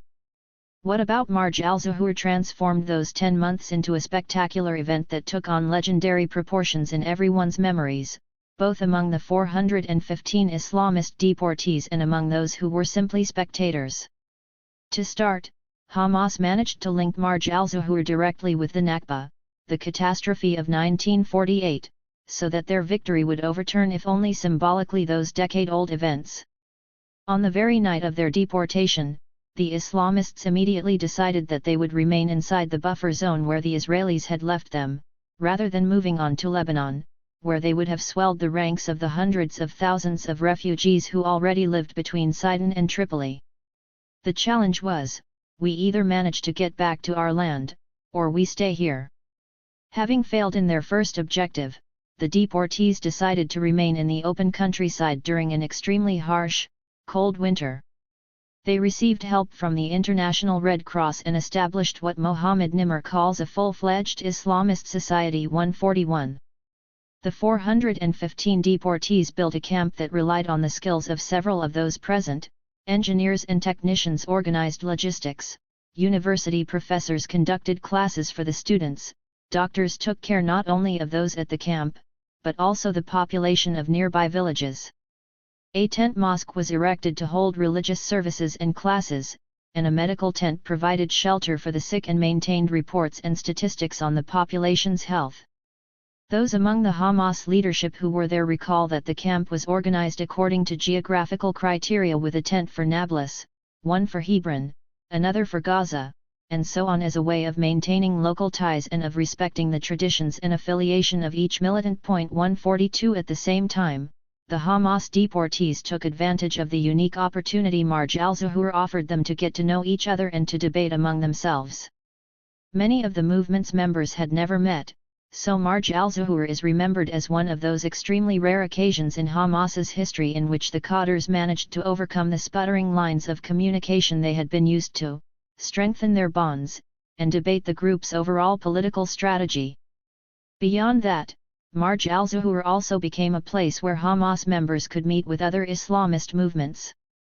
Abdelmunim Abul Fouda, one of the Egyptian Muslim Brotherhood's leaders until he was expelled by the Ikhwan after the January 25 revolution and his candidacy for the Egyptian presidency for example, recalls how he was able to meet Abdelaziz al-Rantizi only rarely during his days as a medical student in Egypt, but how they were able to meet again in Marj al-Zuhur when Abul Fouda brought aid from the Egyptian Doctors Association to the deportees. 143 Both in the analysis of the different cadres and in the memory of the Hamas deportees, Marj al-Zuhur has been always considered vital for the new strategy of the movement. During the long months of deportation, leaders and militants were in constant discussion, transforming the camp into an ongoing political congress, one that elaborated the movement's new overall strategy, reorganized its structure, and opened contacts with the other Islamist organizations in the region and with an international audience. The Marj al-Zuhur conference even discussed the project of establishing a political party separate from the movement's structure, as was realized 3 years later in the Hizb al-Qalas experiment. 144. For Israel, the deportation quickly turned into a political boomerang, one resolved only with the Islamists' repatriation, achieved after long negotiations. For the Rabin government this was a defeat, one that mirrored Israel's unilateral withdrawal from Gaza several years later, in the summer of 2005. In that case as well, Hamas used the withdrawal of Israeli soldiers and settlers to declare victory on the field. In 1992, as much as in 2005, a solely military and security-driven response brought neither immediate success nor lasting victory for Tel Aviv. On the contrary, in Marj al-Zuhur, Hamas managed to emerge as a much stronger player in the Middle East conflict, having not only achieved media prominence, but also arriving on the scene of the Israeli-Palestinian conflict as a new protagonist, one that had previously been little known outside the confines of the crisis. After its setback with the Marj al-Zuhur deportees, Israel avoided deporting Palestinian activists en masse for some time. By 2009, however, it had again begun to resort to similar measures, ones that affect not only political rights, but especially civil rights and international laws. After Operation Cast Lead and the subsequent political consultations in Israel, the newly elected rightist coalition government headed by Benjamin Netanyahu adopted a tougher policy, one with the general goal of dissolving traditional ethnic and religious identities and applying stricter regulations on Palestinian residency in Jerusalem. The first outstanding example of these tougher citizenship and residency policies was the Hamas 4 incident, which began on July 1, 2010, when 3 men entered the International Red Cross building in East Jerusalem. Among them were 2 members of the Palestinian Legislative Council, Ahmed Ataun and Mohammed Tota, both of whom had been elected under the Hamas-backed Change and Reform bloc, as well as Ismail Haniyeh's former Minister for Jerusalem Affairs, Khaled Abu Arafat.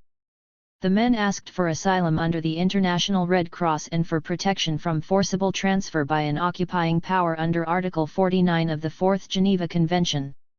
The 3 political figures remained inside the Red Cross compound to avoid arrest and deportation, while Israeli authorities stripped their residency and erased their files in the registry office. Although the men were Jerusalemites, and although none of the 3 had been charged with any crime in this case by the Israeli police, their residency rights were erased due to their political orientation and their supposed Hamas affiliation. For months when Jerusalem became an extremely sensitive issue in the Israeli-Palestinian conflict, the 3 men's case, together with the case of Hamas MP Mohammed Abu Taher, then in detention, remained unresolved. The incident prompted comparisons to Marj al-Zuhur. In both episodes, Hamas militants decided not to bow to the wishes of the Israeli authorities, with the Hamas 4 choosing to remain in Jerusalem rather than moving with their families to the West Bank. As at Marj al-Zuhur, the four confronted the Israeli attempts at deportation and showed steadfastness in an attempt to attract international attention. 145 However, according to Hamas sources, 4 men are not 415, meaning that the Hamas 4 incident cannot be compared with Marj al-Zuhur and the iconic role it played in the movement's historical memory. Even outside that memory, the 1992 deportation represented a watershed moment in determining the balance of power among the Palestinian factions. For Yasser Arafat, the events at Marj al-Zuhur confirmed that Hamas could not simply be eliminated from the Palestinian political scene. At best, it could be contained. Without Hamas, managing Palestinian politics would become impossible. This held true even after the beginning of the Oslo peace process, which Hamas, considering that peace unjust, opposed from the outset. This no to Oslo was never in doubt within the Islamist movement. For one, Hamas saw Oslo as a betrayal of Palestinian aspirations, one that did not lead to the objectives Hamas had set for itself both in its foundational charter and elsewhere. Moreover, the peace process declared the PLO the legitimate representative of the Palestinian people, which in practice definitively ended Islamist attempts to join the PLO with a status similar, if not equivalent, to that of Fatah. These attempts had taken place throughout the entire phase that preceded the 1991 Madrid Conference, the first public step in the peace process. 146. For the Islamist movement, however, opposing the Oslo process did not mean opposing the idea of the PNA that emerged from the Oslo negotiations. Although Hamas had never wished to be part of the PNA structure, it was careful to maintain an open relationship with the authorities in charge of that structure, although this relationship worked through channels that were not always publicly visible. The relationship was born from the necessity of administering the West Bank and Gaza and of attending to the population's basic necessities. In Osama Hamdan's words, "We boycotted the political dimension of the authority, in the sense that we wanted no part in the PNA. But the administration of daily matters could not be undertaken separately. This is why we took part when it was a matter of supporting Palestinians in their daily lives." 147 There are many cases of such participation in the daily life of the community, perhaps most prominently the preparatory work certain Hamas-affiliated intellectuals carried out through the center responsible for developing the national curriculum for PNA schools.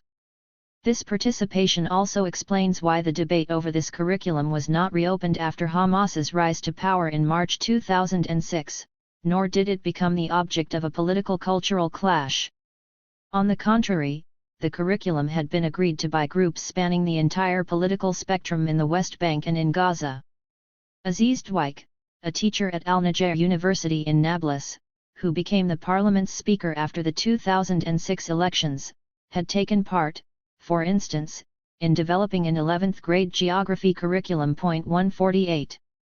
This does not mean that relations between the PNA and Hamas were always idyllic. On the contrary, after an initial honeymoon period that lasted a few months after the establishment of the PNA in Gaza in 1994, Hamas tried to exert pressure on Yasser Arafat's authority. This first clash was a demonstration that the Islamist movement called for in November of that year at the Palestine Mosque in Gaza City. PNA security forces, which had been deployed around the sacred building, clashed with the demonstrators, killing 13 of them. This early clash looms large in the narrative that Hamas on one side and Fatah on the other have constructed regarding the history of their relations, epitomizing its highs and lows. Over the years, and particularly since 2003, relations between Hamas and the PNA have been influenced both by events on the ground such as the suicide attacks undertaken by the Islamist movement's military wing and by developments in the peace process between the PNA and Israel. One thing, however, seems certain: the door between Hamas and the PNA was never slammed completely shut, even when Yasser Arafat chose the path of repression by undertaking waves of arrests that would periodically drag hundreds of Hamas militants to prison, or even when it was revealed that Mohammed Dalan's preventive security forces had tortured prisoners.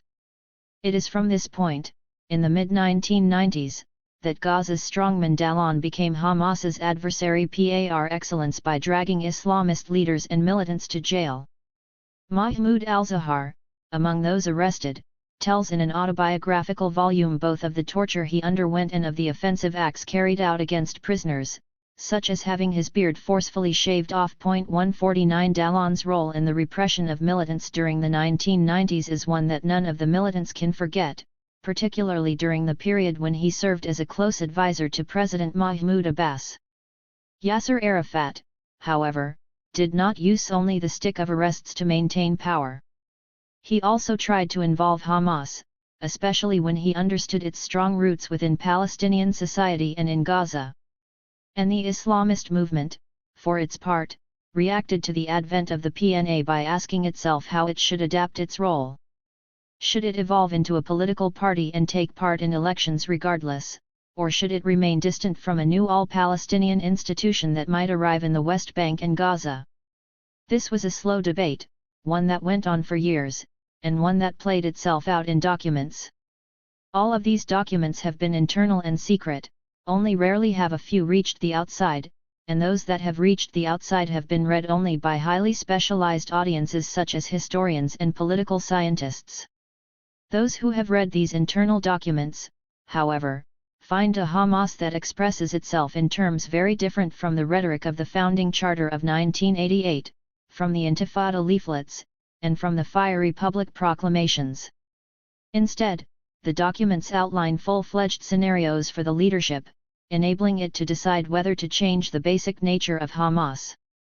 Epitomizing these kinds of documents is a discussion paper dated 1992 that is, before the signing of the Declaration of Principles and the handshake between Yasser Arafat and Yitzhak Rabin on the White House lawn in Washington on September 13, 1993.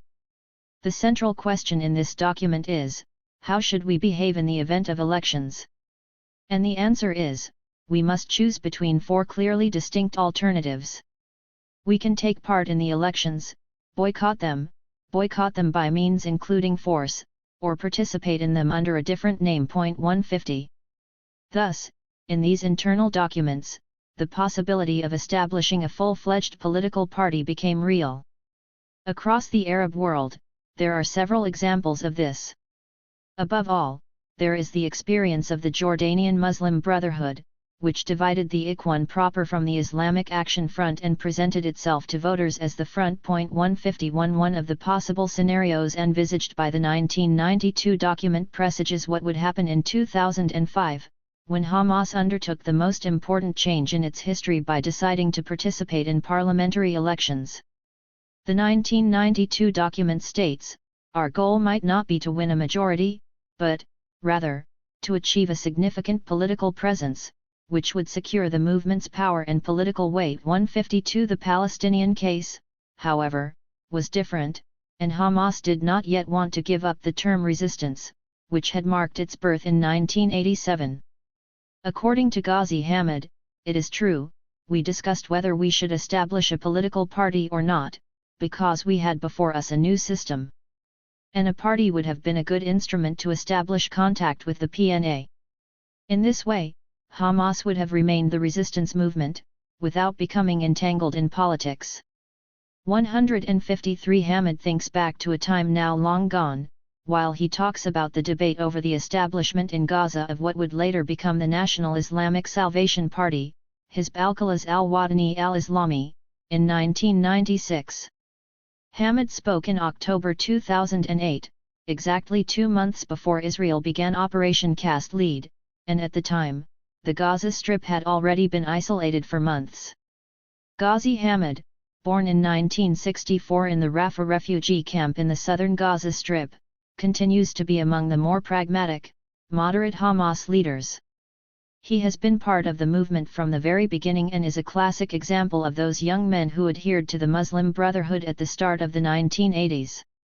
During the hardest moments of 2008, Ghazi Hamid managed to carve out a political space for himself in a context in which it was mostly others, the hawks, who were doing the talking. His account of al-Qala's experience is in some ways a journey backward, in which the past merges with events that occurred many years later. As he says, "Within Hamas, we began talking about the party in 1994, then it was debated with the PNA, and the final decision was taken a year later, once Yasser Arafat had also given his consent. But 1995 was a tense, difficult period.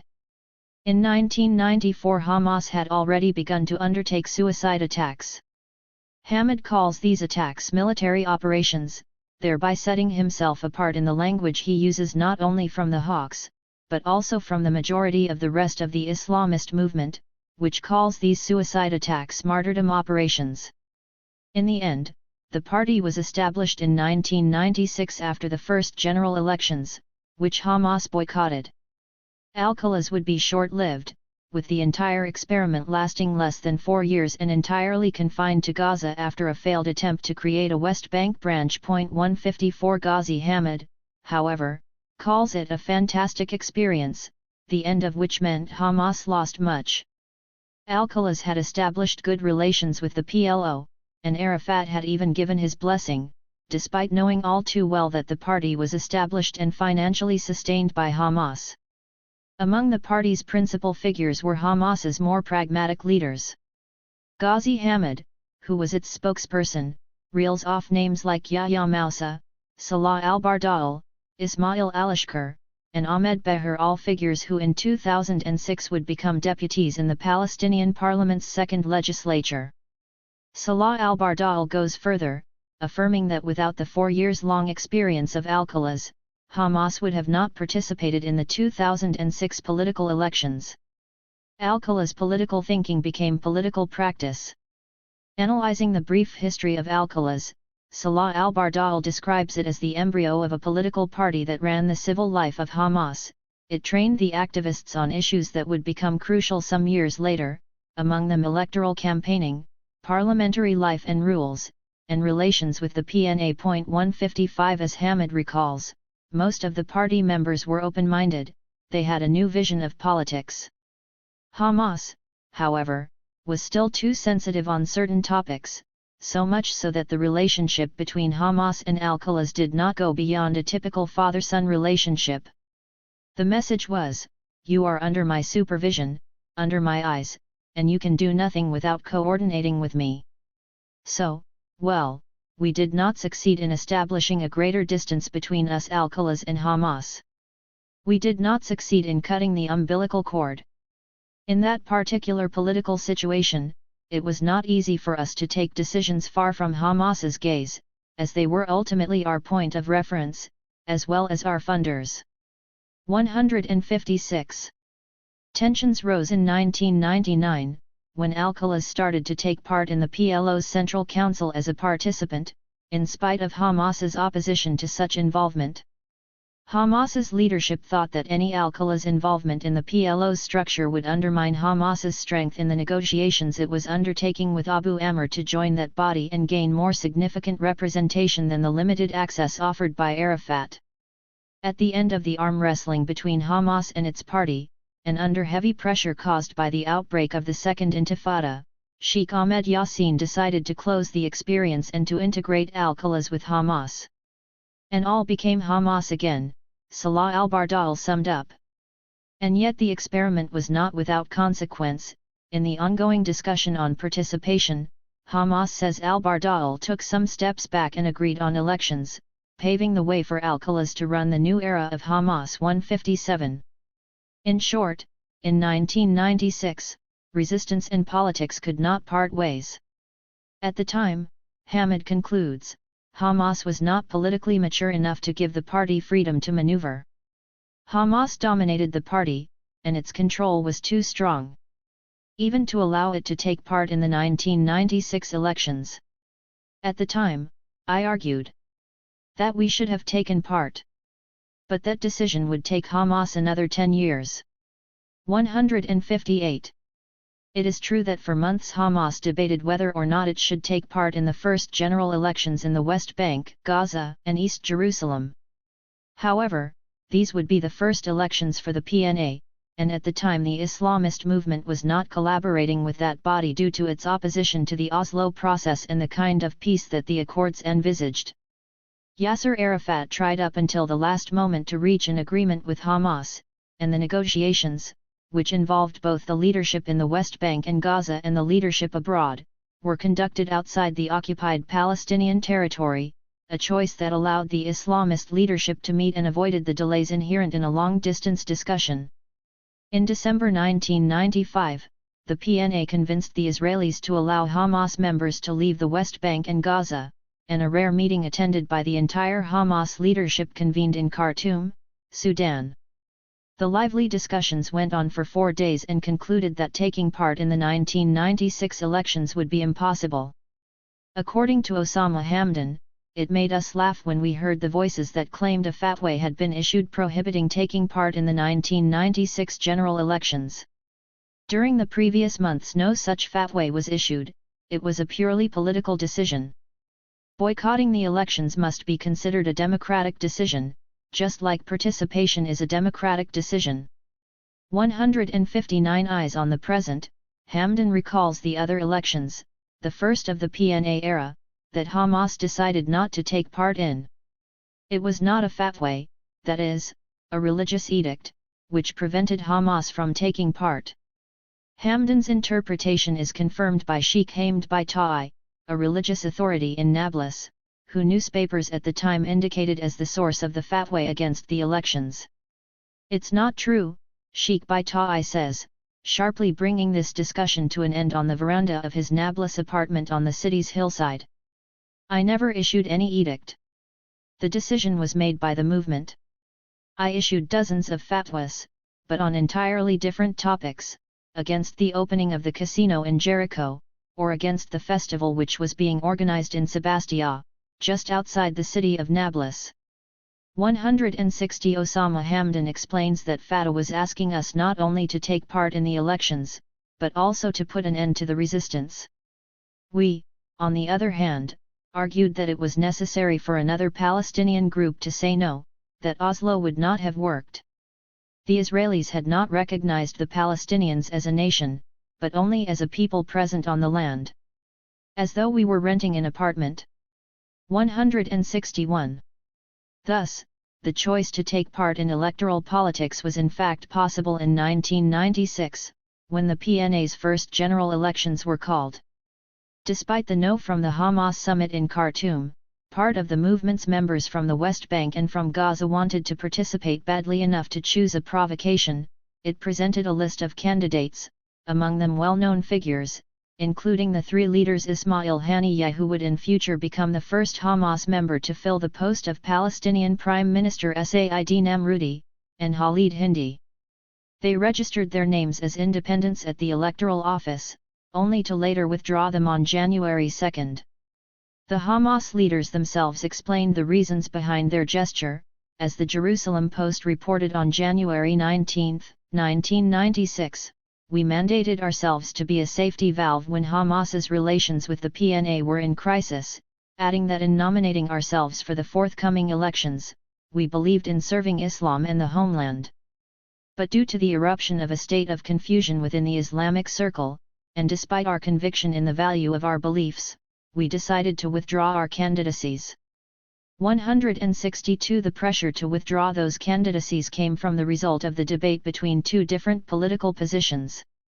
The first, which emerged within the internal leadership, viewed electoral participation favorably and received support from those members who were closely linked to society, to chambers of commerce, to the student movement, and to trade unions. 163 Although this was a minority within the movement, it was a significant one, within which several members who participated in Al-Khala's experiments such as Ahmed Bayer were active.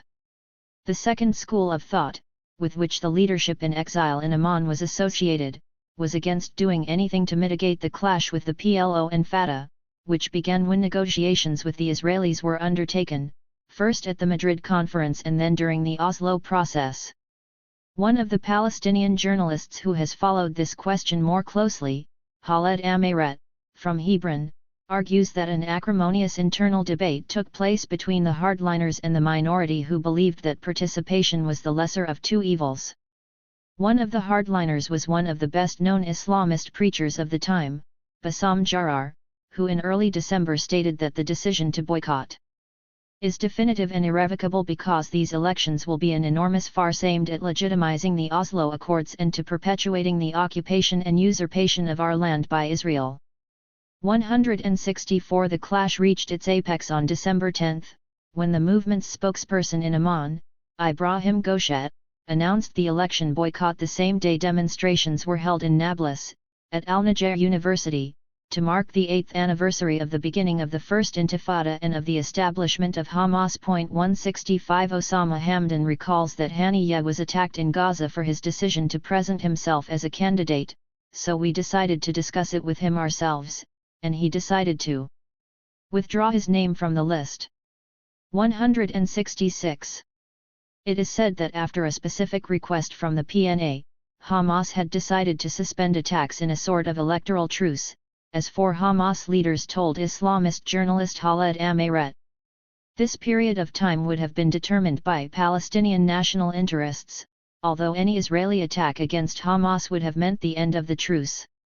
Hamas's internal debate on a truce, however, was interrupted by the killing on January 5, 1996, of Yahya Ayash, nicknamed the Engineer, al-Muhandis, who was one of the commanders of the Izz al-Din al-Qassam brigades, Hamas's armed wing, which had decided to come into the open in 1992.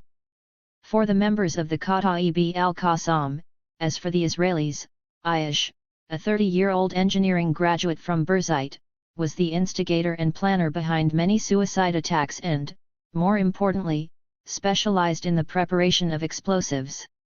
At the time Israel did not admit to the targeted assassination, but Ayash topped its blacklist, and the killing of the engineer was so sophisticated that it pointed to Israeli involvement.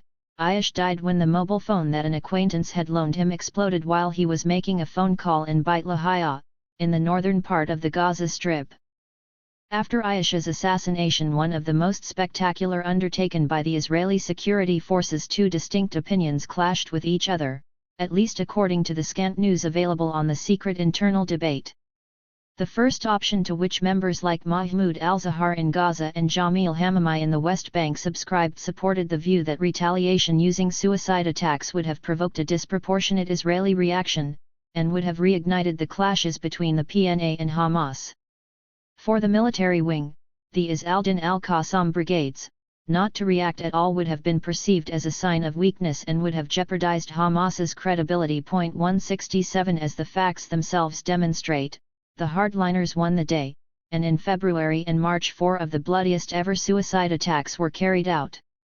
Two of these took place on the same day, one near Jerusalem's central bus station, with a final tally of 26 dead, and the other in Ashkelon, where a suicide bomber blew himself up near a crossroad popular with hitchhikers. On March 3, 19 people died on the number 18 bus on Jaffa Road, Jerusalem's busiest road. The following day, another 13 people were killed by a suicide attacker in Tel Aviv in the equally central Dizengoff Center. Sheikh Jamil Hamami, one of Hamas's founders, left the movement immediately after the bloody sequence of these four attacks.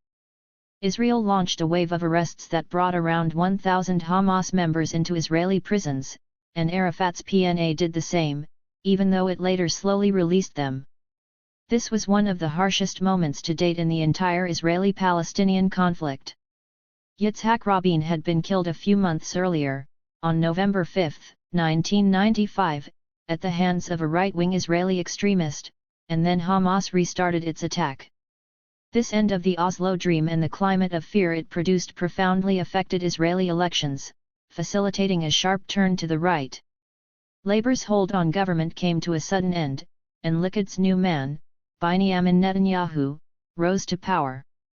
With his actions, Netanyahu immediately showed that the Israeli government's politics would be different from that of Shimon Peres, roundly defeated in the elections. Specifically, Netanyahu showed that he would not follow in the footsteps of Yitzhak Rabin in the first few months of his mandate, when he gave the go-ahead to continued settlement expansion, particularly in the Jerusalem area, toward Bethlehem, with the birth of the large Har Homa settlement on the hill known to Palestinians as Jabal Abu Ghneim. Later, the opening of the Hasmonean Tunnel in Jerusalem's Old City toward the end of September 1996 triggered a mini-intifada that left 54 Palestinians dead and 800 wounded, as well as 14 Israeli soldiers killed. This act was called a provocation not only by the Palestinians, but also by the Jordanians who supervised the Muslim sacred places in Jerusalem. And yet Hamas did not react with attacks, despite the fact that this was the peak of the suicide attack phase. In contemporary accounts, this moderation was seen as one of the reasons for Hamas's increasing popularity, alongside the PNA's decision to free hundreds of Islamist militants. This tacit truce with Israel, however, did not last long. On July 30, 1997, 2 consecutive suicide attacks were carried out in the large popular market of Mahana Yehuda, in the heart of Jerusalem's commercial district, resulting in a tragic balance sheet of 16 dead and 178 wounded. 2 months later, on September 4, just before a visit by U.S. Secretary of State Madeleine Albright to Israel, a second bloody suicide attack took place a few hundred meters from the site of the July 30 attack on the Ben Yehuda pedestrian road. Yet while the phase of suicide attacks was in its fullest flower, something that on its face appeared paradoxical was at work behind the scenes, the details of which would emerge only years later. It was still September 1997 and barely 2 weeks had passed since the last attack in Jerusalem when King Hussein of Jordan communicated personally with Israeli high officials, asking them to relate to the Prime Minister that Hamas was prepared to offer Israel a 30-year truce. 168 According to revelations made by former Mossad chief Ephraim Halevi in 2004, the offer of a 30-year truce came from Sheikh Ahmed Yassin, who was then being held in an Israeli prison. Exactly 3 days later, Prime Minister Netanyahu called the Hashemite monarch but not to discuss Hamas's offer. Instead, his purpose was to resolve an embarrassing incident that had just taken place. 2 Mossad agents had been captured in Amman as they attempted to poison Khaled Meshal. The story of the attempted assassination of September 25, 1997, is well known, beginning with the aggression against the head of Hamas's Politburo by Israeli Secret Service agents who injected Meshal with a synthetic opiate, fentanyl. The Hamas leader's bodyguards captured the 2 agents, and Meshal was taken to a hospital and saved, as Israel was forced to pass on the details of the antidote. Meanwhile, diplomatic services worked overtime, and it was King Hussein who personally took charge of the negotiations, which led to the release of Sheikh Ahmed Yassin and 22 other Palestinian prisoners.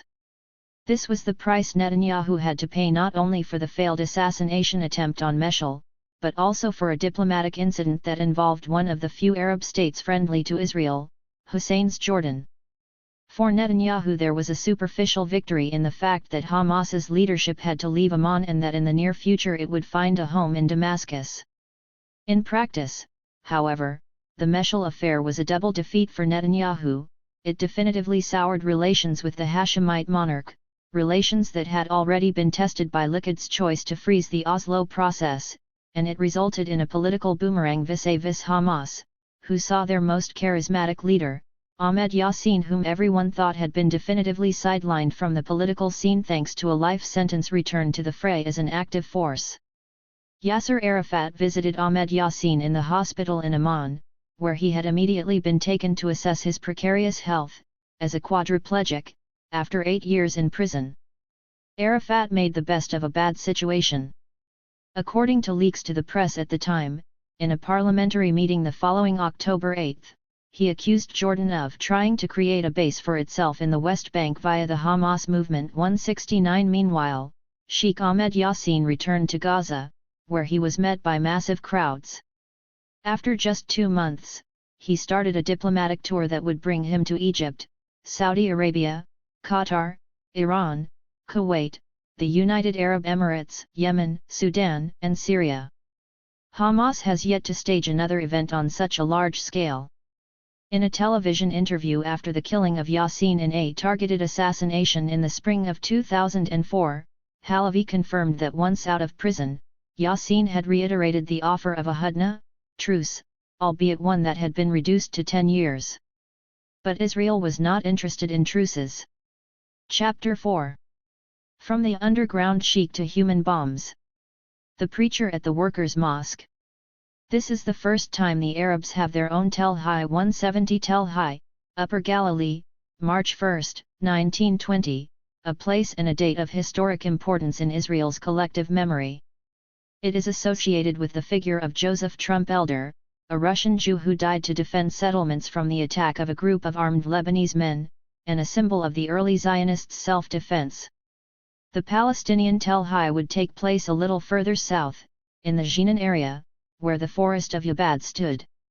This, at least, was the interpretation offered by David Ben-Gurion, Israel's founding father, upon recalling Sheikh Izz al-Din al-Qassam, killed on November 19, 1935, by British soldiers who were hunting down al-Qassam and his companions for the crime of setting up clandestine armed groups against His Majesty's mandate and against Zionism. This is the first time that the Arabs have seen that a man can be prepared to give his life for an idea, said Ben-Gurion, who immediately realized how important the figure of Sheikh Izz al-Din al-Qassam would become for Palestinian nationalism. But the origins of Sheikh al-Qassam's importance predated even this event, reaching back all the way to the 1920s, when news began to circulate of a Syrian imam who took care of the poor, the disinherited, and the workers in Mandate Palestine's largest port, Haifa. Nearly 90 years later, the architectural profile of Haifa, the only large mixed city in Israel, is unrecognizable. The Sail Tower, its tallest skyscraper, carves out the sky in the distance, with its imposing vertical curve resembling a full sail in the wind. But the intense green of the Al-Istiqlal Mosque can still be clearly seen. The mosque has recently been restored. Dating to the modernist period, it was established in 1923, only to be raided by the British, bombed by the Italian Air Force as it left its Aegean bases in the summer of 1940, and stripped of its lands by Israeli authorities after 1948. Yet today it remains the most important and the most active mosque in the city, the seat of the Sharia court and of the Waqf administration. Al-Istiqlal Mosque, however, owes its fame to its history, a history that reaches beyond Palestinian borders. At the beginning of the 1920s, this place of worship had only recently been opened when a man was called to be its preacher, a man who despite his old age quickly became well known among the workers who had arrived in Haifa from the surrounding villages, drawn there by the prospect of earning a little money. This Syrian preacher went to look for the faithful in the most degraded areas of the port city, in the streets where prostitution and dives were rife. He had absorbed various schools of Islamic thought, among them, Sufi mysticism, which his family practiced, as well as the reformist impulse that dominated Cairo's Al-Azhar University at the time. Al-Azhar was the most prestigious seat of Sunni Islamic learning. The newly appointed preacher at Haifa's Al-Istiqlal had studied there during the very same years as Mohammed Abdu and Rashid Rida were teaching intellectuals whose profound influence would be felt across the various schools of Islamism throughout the Arab world. His name would become so famous over the space of a few years that his killing by British soldiers at the end of 1935 was seen by some historians as the trigger that set alight the Great Arab Revolt just a few months later, a revolt that would devastate Mandate Palestine between 1936 and 1939. And yet, no one would have guessed that the name of this sheikh would become the label for a particular way of seeing political violence among Palestinians and across the Middle East, both as the name of Hamas's military wing and as the name chosen for the rockets that the Islamist movement as well as other factions launched against southern Israeli cities. Sheikh Izz al-Din al-Qassam was probably born in 1882 in the Syrian village of Jablat, near the coastal city of Latakia. He left Al-Azhar University not only with a background as a preacher, but also imbued with the nationalist Arab culture of the early 20th century.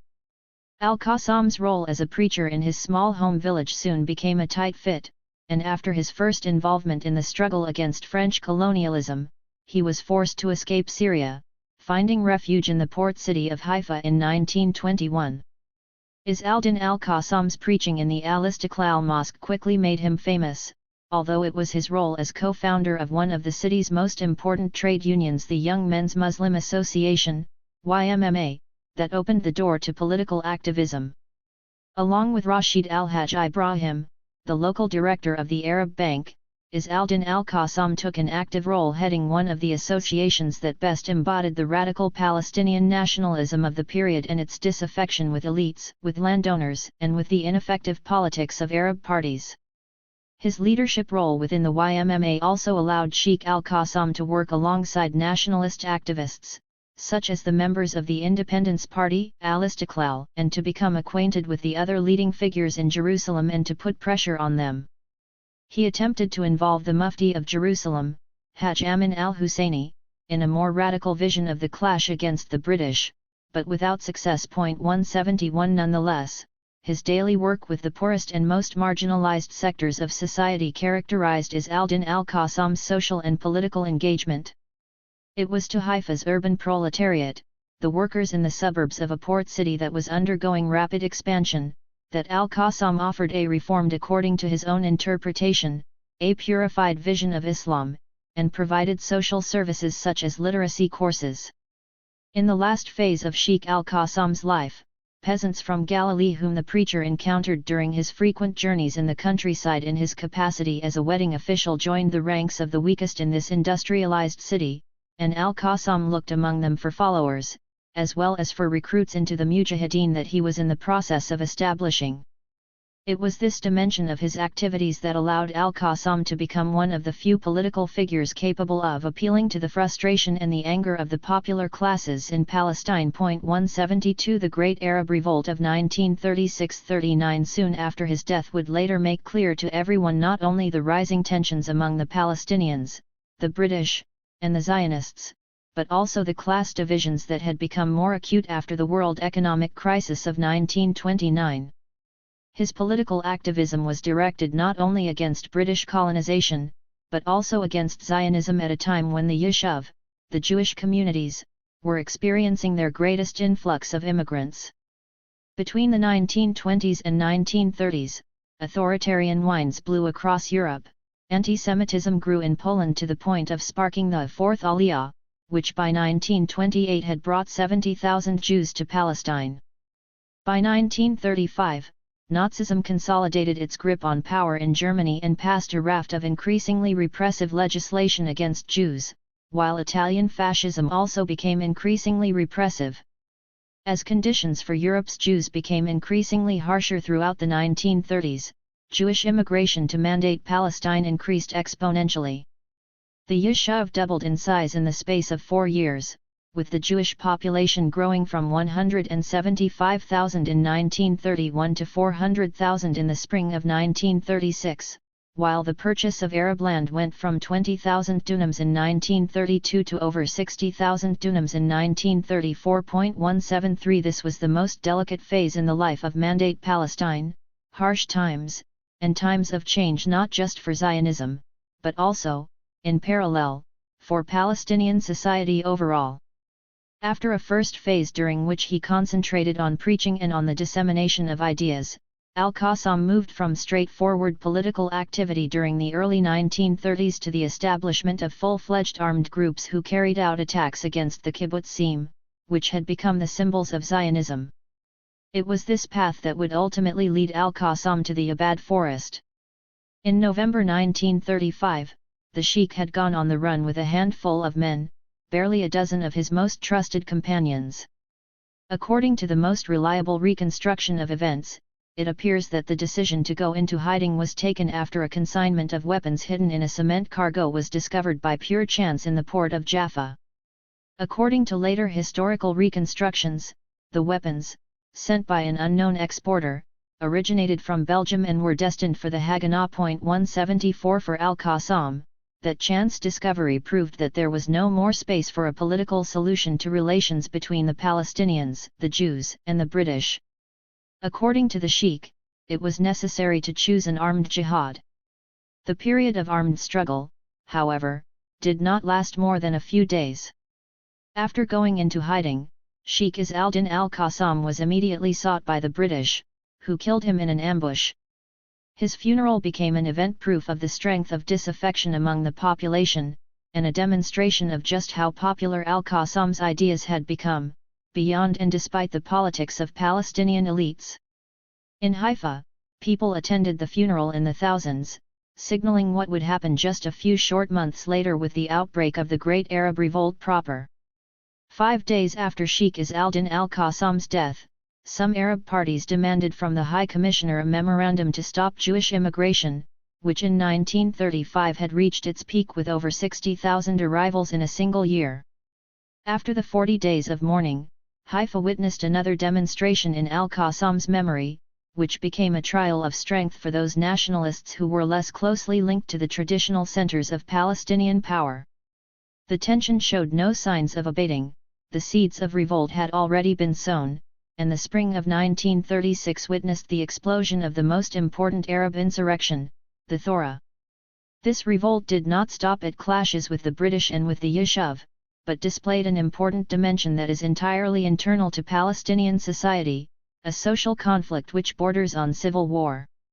The conflict had gone down in history as the symbolic clash between the kafia and the tarbush, between the campaign's all-white head cover, not the checkered version known today, and the fez that the Ottoman administration had introduced and that had come to symbolize urban modernity. Back then, the kafia was not just the national symbol, but also the symptom of antagonism against privileged urban notables. 175 Sheikh Izz al-Din al-Qassam had encouraged this antagonism through his proselytism in the Galilee countryside. A constant pilgrimage began just after the burial of the sheikh's remains beneath a large marble tombstone in Balad al-Sheikh on the city's outskirts. The pilgrimage to the stone continued uninterrupted until 1948, when the 5,000 inhabitants of Balad al-Sheikh were forced to flee during the Nakba, and in time the village became part of the new Israeli municipality of Nesher. Sheikh al-Qassam is a legendary figure whose stature and significance goes beyond his ideological and religious stances. The Sheikh of the Masjid al-Istiqlal, the Independence Mosque, was the hero of the nationalist revolt against British colonialism and against the Zionist project. He was the man who took up arms without waiting for the decisions of politicians, and who, if necessary, took them up against their machinations and against the establishment, in a word, against Palestinian notables.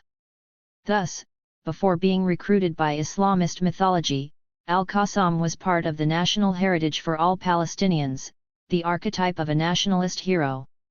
It is no coincidence that Communiqué No. 2 during the First Intifada, published on January 13, 1988, began by addressing the masses of our great people. A people of martyrs, nephews of Al-Qassam. Brothers and companions of Abu Sharar, Khaled Nazil, and Kanafani. People of the revolt, which is taking strength from the roots of our homeland since 1936. 176 Al-Qassam was also the symbol of the revolt against the politics of compromise followed by the notables. He was therefore also the symbol of a revolt that bypassed the elite's own strategies. As Elias Sanbar, Palestinian historian and intellectual, and for years the life force behind the Revue des Études Palestiniennes, recalls, before adopting the name Fatah, the idea of calling the military wing of the movement Al-Qassamiyun was also considered, because the militants saw their movement as a rupture with respect to the historical process. 177 Qassamiyun, or Ikhwan al-Qassam, the Brothers of Qassam, was also the name of those brothers in arms who had followed the Sheikh in his decision to wage an armed struggle and later to go underground, becoming for at least some of them protagonists of what would later be called the Thora, the Great Arab Revolt of 1936. Although it did not immediately appropriate the figure of Sheikh Izz al-Din al-Qassam, Hamas embraced the myth wholeheartedly during the First Intifada, emphasizing that the Great Arab Revolt was an armed revolt, just as the Kataib al-Qassam Hamas established at the beginning of the 1990s to oppose the Israelis were armed. Hamas's founding charter, for example, says in Article 7 that the Islamic resistance movement is a link in the chain of jihad against the Zionist occupation. It is tied to the initiation of the jihad by the martyr Izz al-Din al-Qassam and his Mujahid brothers in 1936. 178 In this context, it becomes clear why Izz al-Din al-Qassam became a model for Hamas.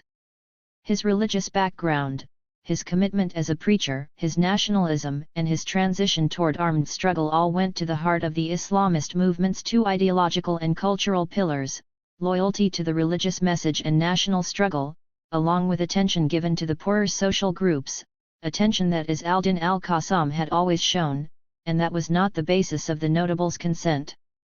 There is, in other words, a connection between al-Qassam's followers from the poorer parts of the Palestinian countryside and Hamas's close relationship with those places where the weaker sectors of Palestinian society, villages to refugee camps, are found. 179 This emphasis on the mythology linked to the Sheikh also meant that the historical role of the Egyptian Muslim Brotherhood came to be de-emphasized, despite the fact that it had itself taken up arms both against its own British protectorate and to aid the Palestinians. Both Egyptian and Syrian Muslim brothers, albeit with only a few hundred men, took part in the 1948 war. This participation was so widely publicized that, at the time, it became one of the principal reasons for the consensus the Brotherhood was able to gather, particularly among the refugees in Gaza. Indeed, the choice of armed resistance originated in Cairo through the influence of the Egyptian Muslim Brotherhood. Hassan al-Banna began to take an interest in the Ikhwan's infiltration of the army ranks already in 1936. Al-Banna set himself two specific objectives: first, the liberation of Egypt from British occupation, and second, the prevention of the birth of a Jewish state in Palestine. According to scholars, the first cell of Muslim Brotherhood officers dates to 1943-44. When World War II was in full swing. 180 It was from this special section of the Egyptian Ikhwan, which had trained on the Muqaddam plains near Cairo, that the battalion that left for Palestine was selected to take part in the First Arab-Israeli War in 1948. 181 The history of the Palestinian Muslim Brotherhood, however, sharply diverges from its counterparts between 1948 and 1983, during which time the Brotherhood effectively distanced itself from armed struggle. This choice, to which exceptions were made only in a few episodes during the 1967 war, was probably also at the origin of the break between the Muslim Brotherhood and the two leaders who would later become among the most prominent within Fatah, Abu Jihad and Abu Iyad.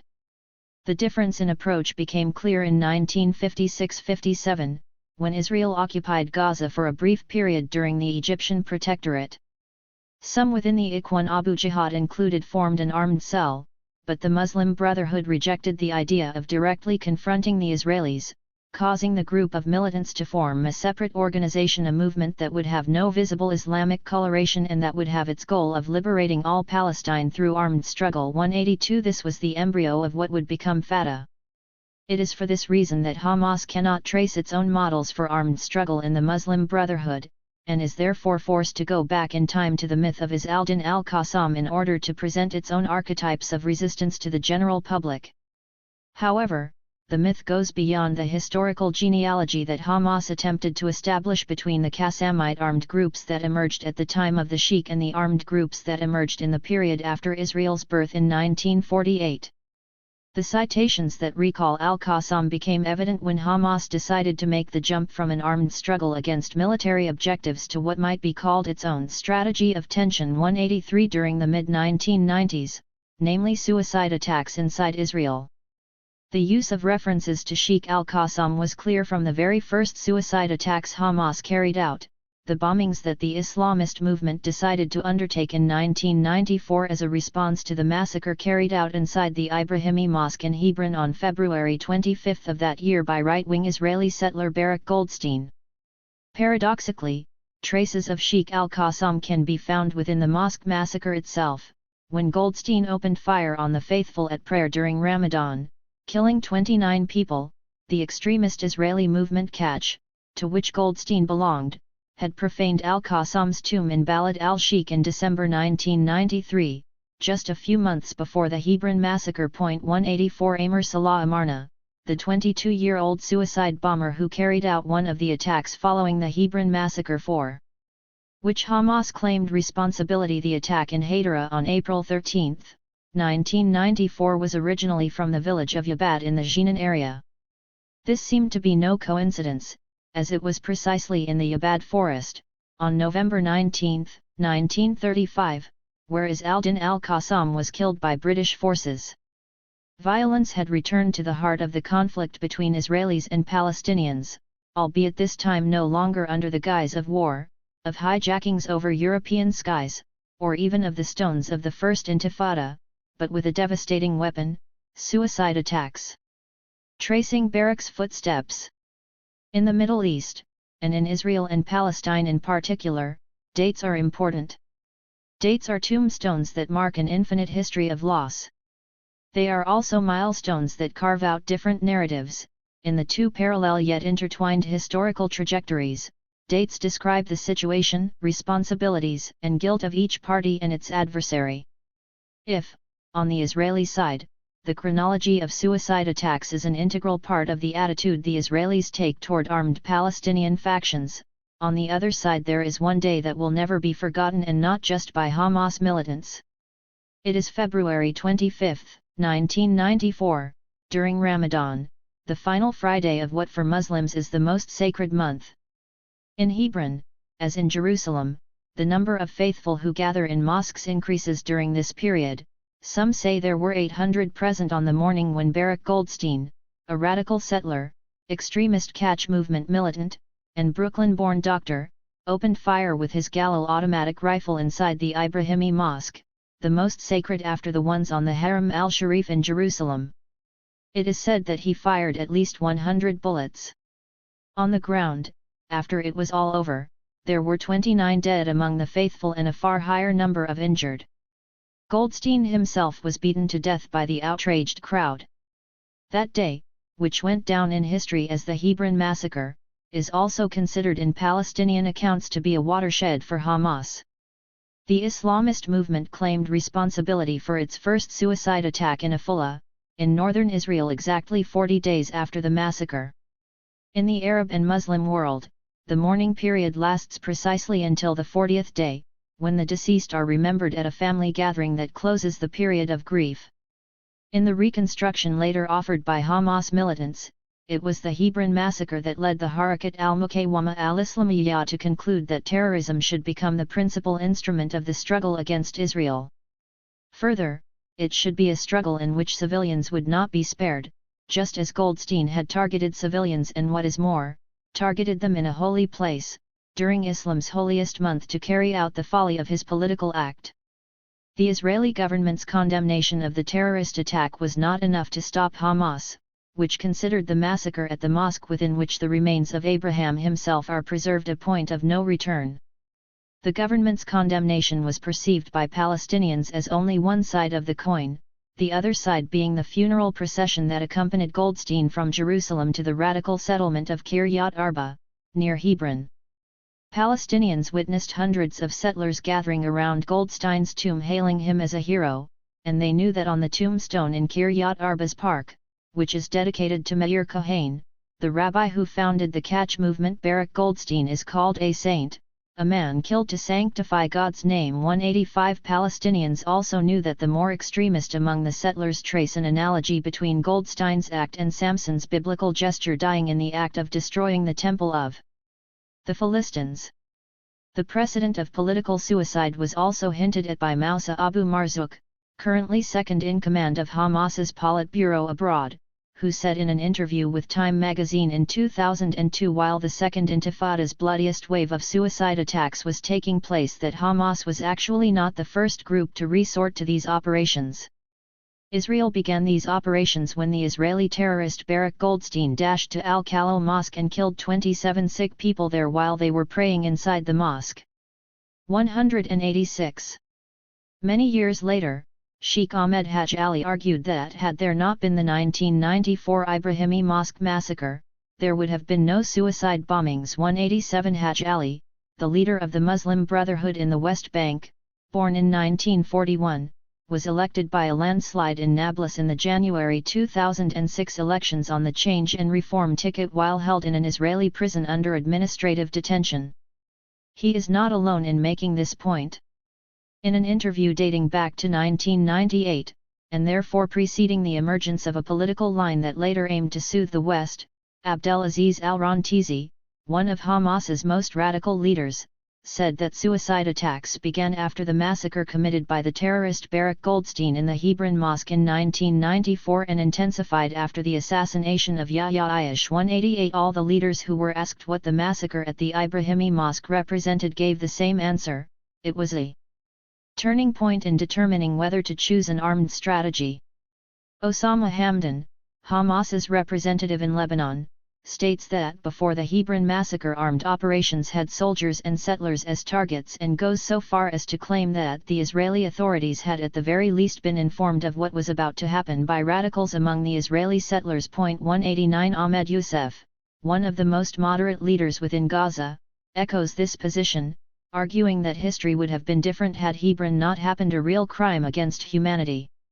Without Hebron, Hamas would not have been able to justify suicide attacks. 190 According to this interpretation, the use of suicide attacks was a sort of retaliation in kind, an equal and opposite measure, to the actions carried out by one man, Barak Goldstein, who knew full well when he entered the Ibrahimi Mosque that he would not leave it alive and that he was going to sacrifice himself in a suicide that was as insane as it was political. A similar interpretation was also offered by Ismail Abu Shanab, one of the main figures in the negotiations that led to the truce of June 2003, later killed by the Israelis after a suicide attack, one of the bloodiest in Jerusalem the following August. Abu Shanab told the experts of the International Crisis Group that the Hebron massacre did not leave us any choice. They attacked us at our weakest point, so we had to do the same in return. We did not want this kind of struggle, but were left with no choice. 191. The reading Hamas offers of the massacre in the Hebron Mosque is, therefore, unambiguous. And it was indeed after the massacre that the Islamist movement began to recruit groups of youngsters unknown to Israeli authorities, youngsters who had not been arrested or stopped by the police, who were untraceable in the dossiers on Palestinians, and who would carry out what, according to the dominant philosophy within certain sectors of Hamas, had become a martyrdom, thereby becoming shaheed. According to Beverly Milton Edwards, it was through this philosophy of martyrdom that Hamas elevated the act of jihad in the aftermath of Goldstein's Jewish equivalent. 192 In this sense, the decision to blow oneself up, causing death and destruction all around the explosion, was not simply offensive. Jihad is, in this context, an act of defense. The suicide bombings are a retaliation against an aggression. 193 According to Milton Edwards, this is because the legitimization of the attacks is found in a verse of the Quran that exhorts the faithful to fight in the way of God those who fight with you, and slay them wherever you come upon them, and expel them from where they expelled you. 194 In the same interview to Time magazine cited earlier, Abu Marzouk offers a kind of periodization of Hamas's armed struggle, the first 2 years, until 1989, without resorting to military operations, then, until 1993, clashes with light arms against Israeli soldiers, operations defined by the then head of the Politburo as a popular demand in order to react to the killing of the boys who threw the stones in the 1987 revolt. Then, when the Israelis began to face Palestinian civilians with weapons, we could have done nothing but to answer with the same weapon. 195 An eye for an eye, a tooth for a tooth. However, reprisals and revenge did not stop at the first suicide attack, nor at the second. Within a brief space of time, the reprisal mutated into a strategy of tension that aimed to inflict as much damage as possible upon the emerging peace process and the declaration of principles by Rabin's Israel and Arafat's Palestine. The Hebron massacre became secondary in the legitimization of the use of suicide attacks, to the point that Hamas no longer spoke of revenge and of civilians killed just as Barak Goldstein killed civilians. There was no longer talk of a symmetrical reaction to the crimes committed by Israel against Palestinian civilians, or of a classic eye for an eye logic. The justifications Hamas used changed.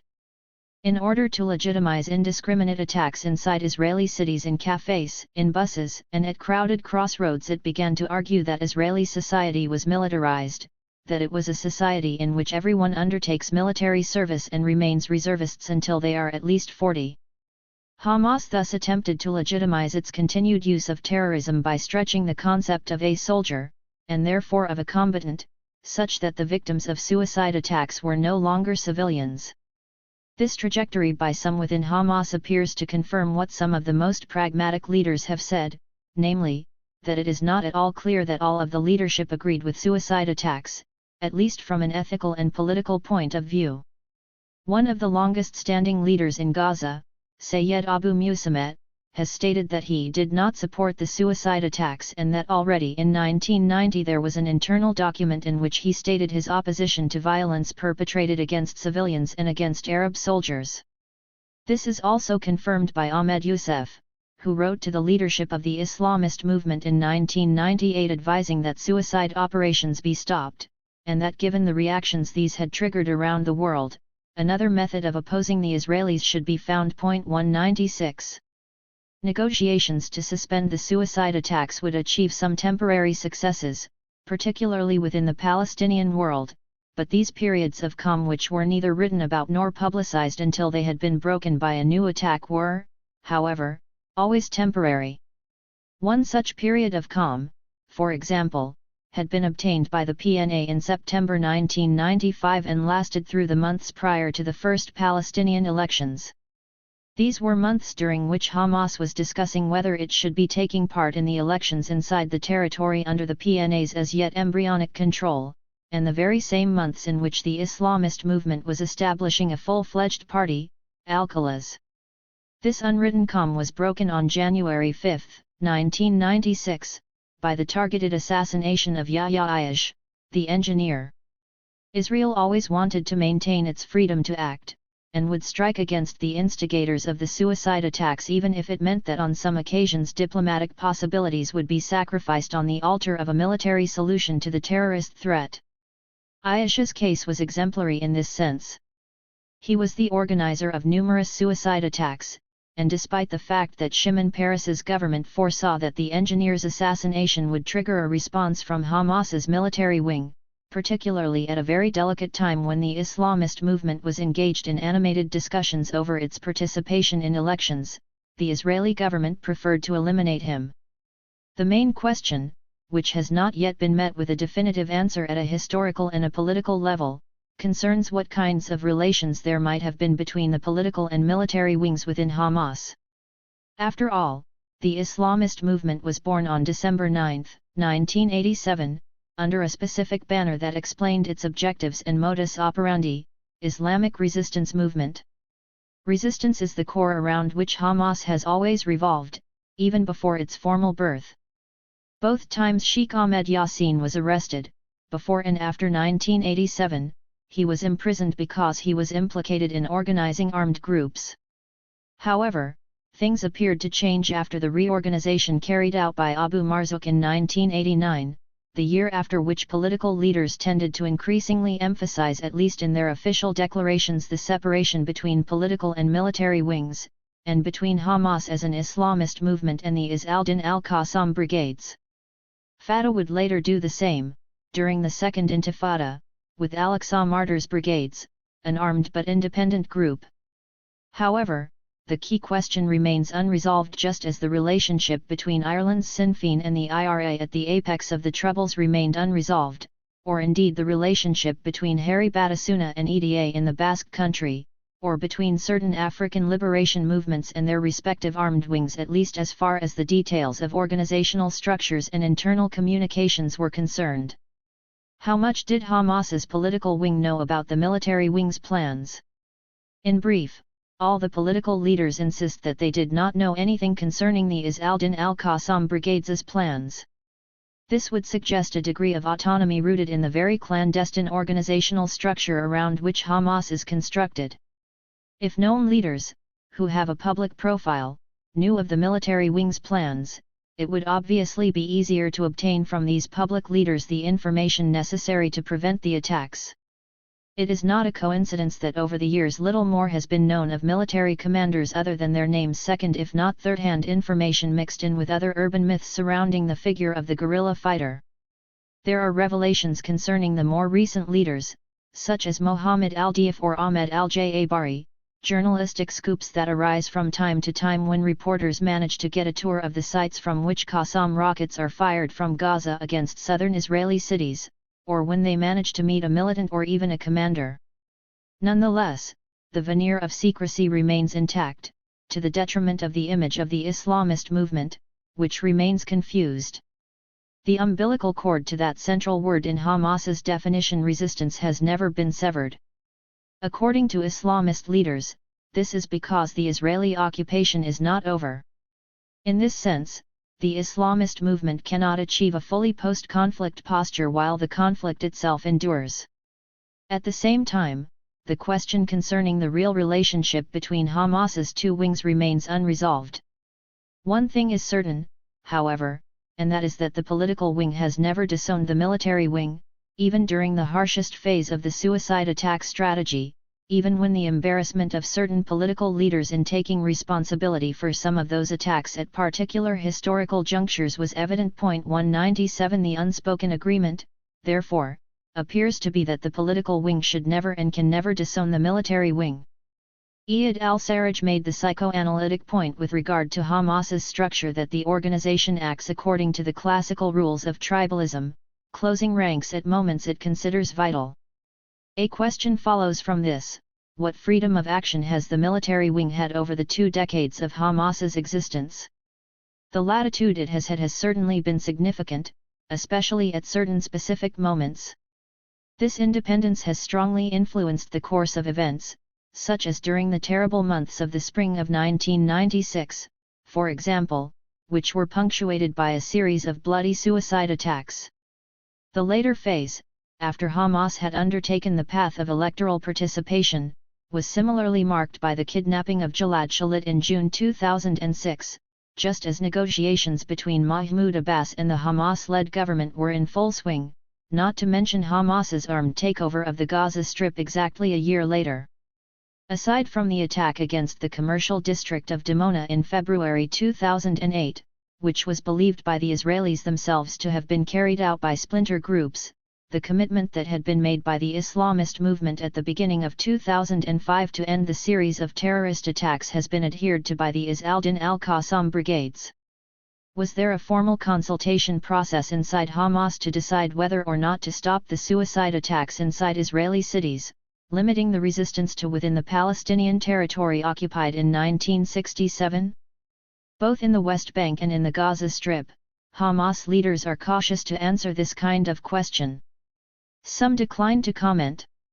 Others confirmed that the 4 constituencies have been consulted on the increase or decrease of the resistance, 198 that is, on suicide attacks in Israel.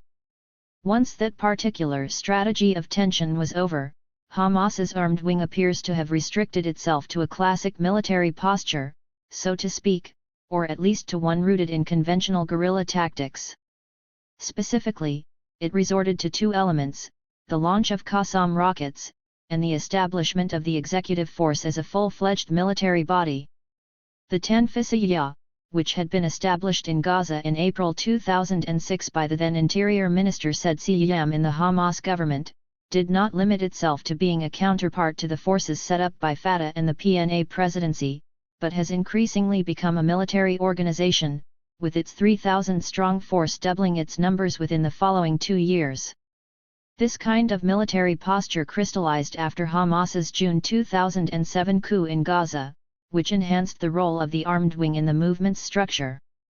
Indeed, Hamas's seizure of power in the Strip paved the way to a less clandestine, more visible presence of the military wing, which from 2007 to 2010 became less the image of a resistance guerrilla and more that of a tool in the hands of the administrative and governmental structure.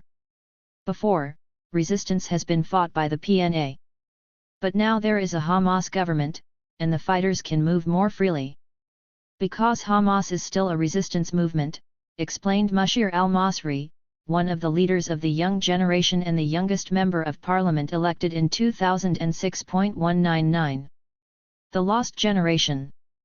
The years of violent conflict during which Hamas struck at the heart of Israeli cities also created another target, an entirely Palestinian one, namely, the gradualist policies Yasser Arafat pursued with respect to the peace process. Abu Amr knew Hamas's opposition to these policies well and reacted with an iron fist. In Gaza, Mohammed Dallon was charged with making the arrests, carrying out about 2,000 of them against Hamas members, an act that made him into the figure most hated by the Islamist movement's militants. 200 The choice of repression was implemented in particular after the last wave of suicide attacks were carried out during the summer and autumn of 1997 under a Netanyahu government, which by then was well established. The roundups carried out against Islamist militants during 1997-98 are remembered by Hamas's political leaders as one of the reasons they put a stop to suicide attacks until the new and extremely sad phase of the devastating attacks of 2001-2004, while the Second Intifada was in full swing. In truth, there are also those who speak of an undeclared agreement between the Islamist leadership and the PNA to restrict Hamas's operations to the occupied Palestinian territory until 2001, suspending attacks inside Israel. 201 After his return to the Strip, it was Yassin himself who, on October 19, 1997, proposed a period of calm. In exchange, Israel would have had to suspend military repression and economic sanctions, conditions that Israel never adhered to. Hamas, however, decided to continue its undeclared unilateral truce, not so much with Israel as with Arafat.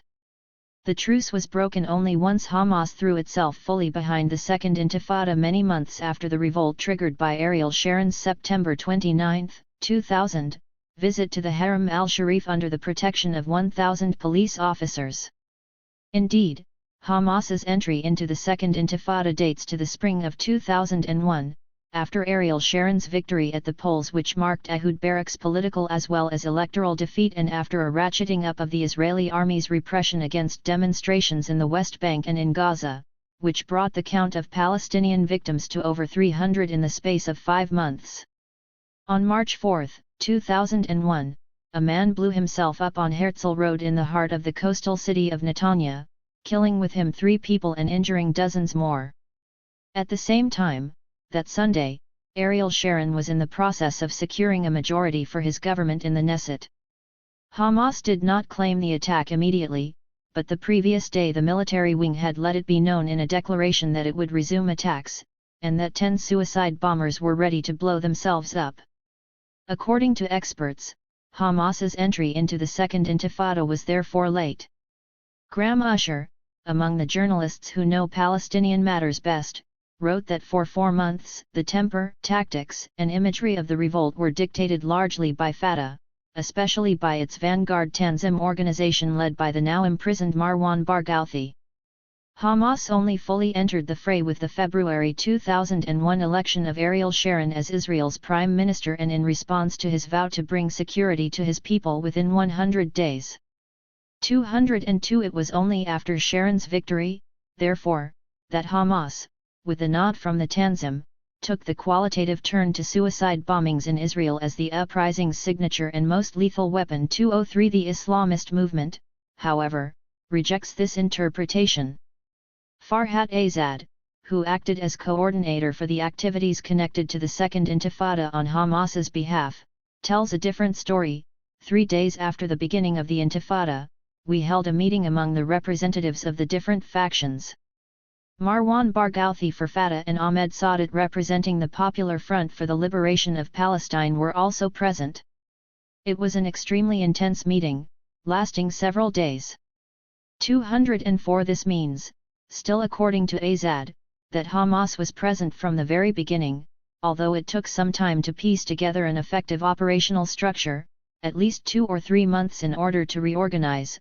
205 Since Yasser Arafat's security forces had incarcerated a considerable portion of the movement's leadership. In order to strengthen Hamas's interpretation of these events, Farhat Azad also explains that most of the demonstrations were organized by us, and our people were present, although the other factions had asked us not to display Hamas's green banners. 206 On the contrary, the Islamist movement, according to its leaders, was the only one to call on Palestinians to resist Ariel Sharon's visit to Haram al-Sharif before it took place. 207 In truth, Sharon's famous stroll near the Al-Aqsa Mosque on September 29, 2000, took place at the end of a lengthy period in which tempers had overheated on the question of possible Israeli sovereignty over the holy mosques, as well as the activism of radical Israeli fringe groups such as those encompassed under the umbrella of the Temple Mount Faithful movement. If the question of Hamas's immediate participation in the Second Intifada remains controversial, this cannot be said about the doubts that the Islamist movement had concerning Yasser Arafat's true objectives on at least the early incidents that would later give rise to the Al-Aqsa revolt. As Osama Hamdan recalls, Abu Amr thought that in this way he could exert pressure on Ehud Barak. The question we asked ourselves was the following: if Arafat wants to use the Intifada for the same objective, namely the implementation of the Oslo Accords, what should Hamas do? Participate or abstain? 208 Mahmoud al-Zahar shares Hamdan's interpretation regarding the role of Yasser Arafat in galvanizing Palestinian rage at the beginning of the Al-Aqsa revolt. In an interview with a Gaza-based Hamas television station in October 2010, al-Zahar, one of the movement's longest-standing members, confirmed that Arafat realized that negotiations without clause will produce nothing and sensed the importance of resistance on the negotiation table, and that it's one of the tools with which to face occupation.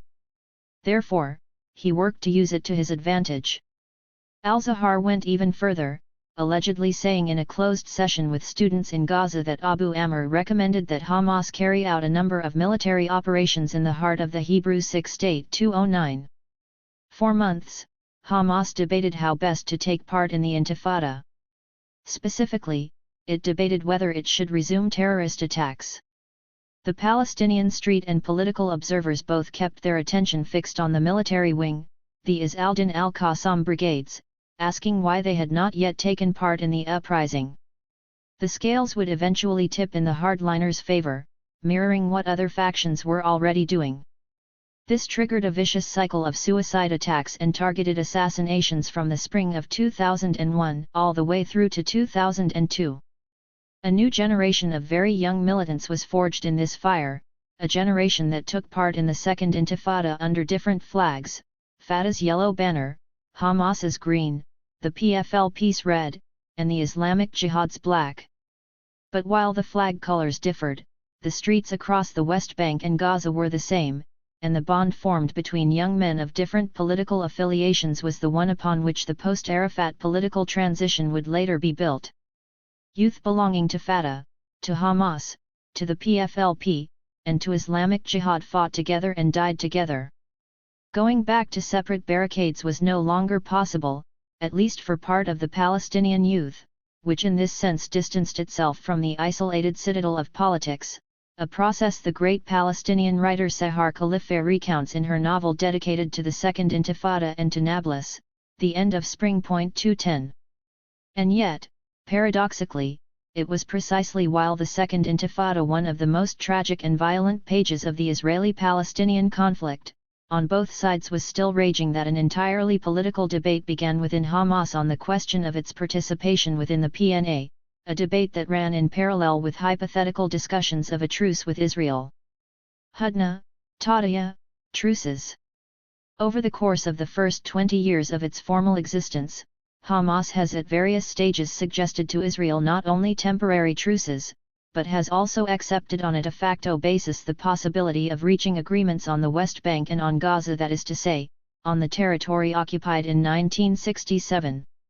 Such a move would mean reconciling the never-renounced objective of retaking the entirety of pre-1948 Palestine with the more pragmatic objective of accepting a Palestinian state within the lands conquered by Israel during the Six-Day War.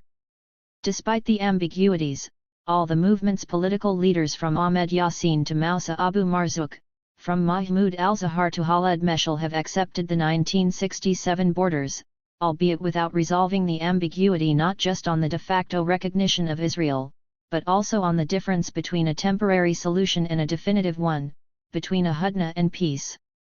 Ever since the early years of its existence, Hamas referred to the concept of hudna in order to exit the impasse of a possible agreement with the Israelis, a clear and decisive appeal to an Islamic concept.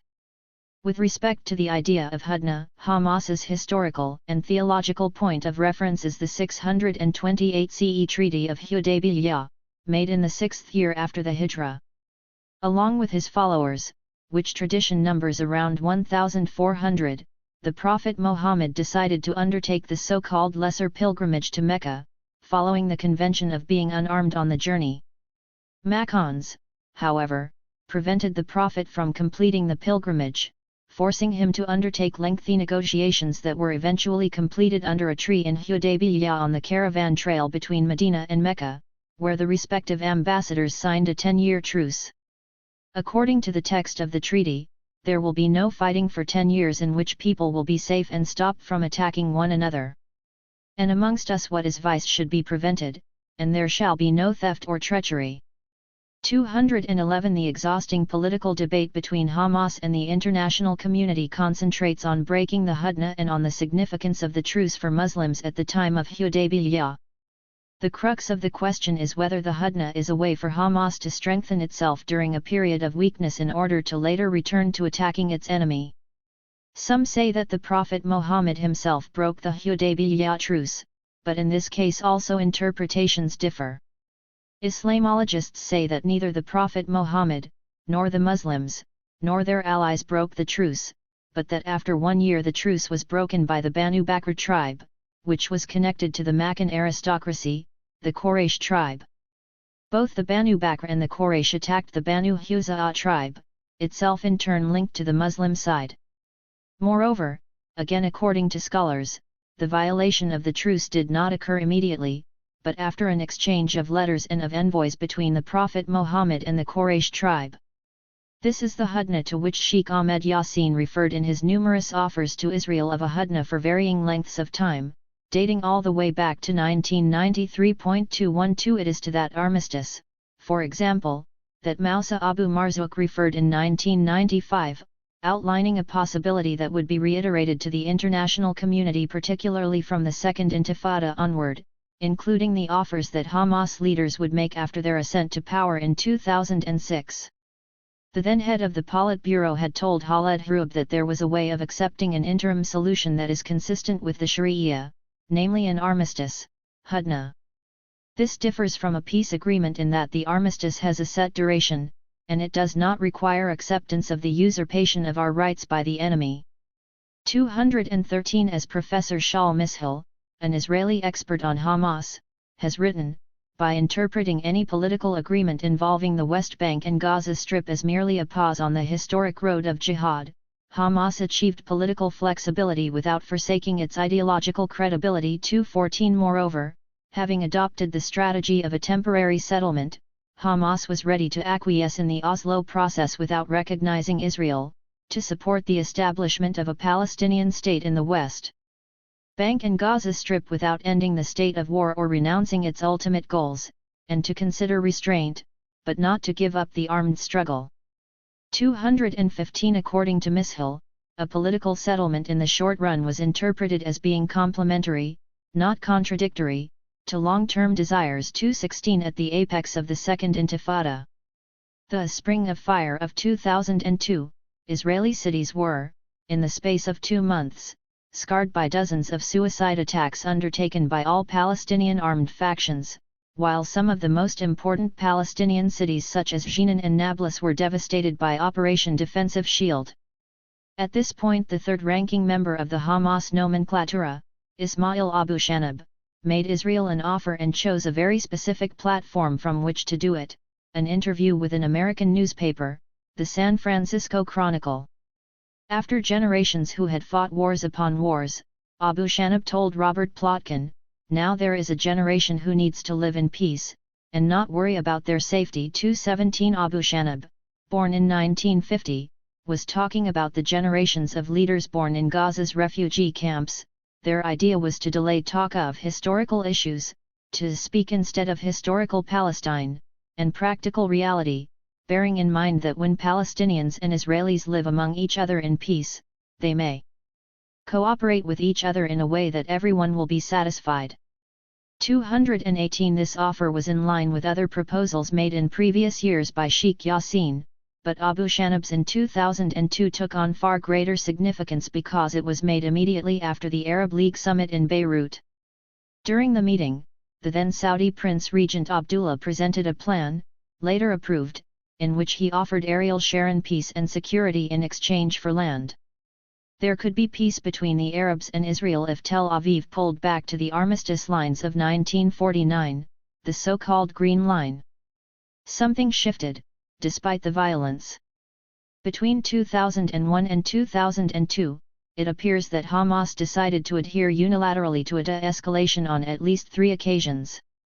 But it was in the summer of 2002 that Palestinian factions came closest to reaching a ceasefire, Hamas included, as it was then the group with the greatest firepower, and this at the very same time that Yasser Arafat had decided to place Ahmed Yassin under house arrest after yet another wave of suicide attacks.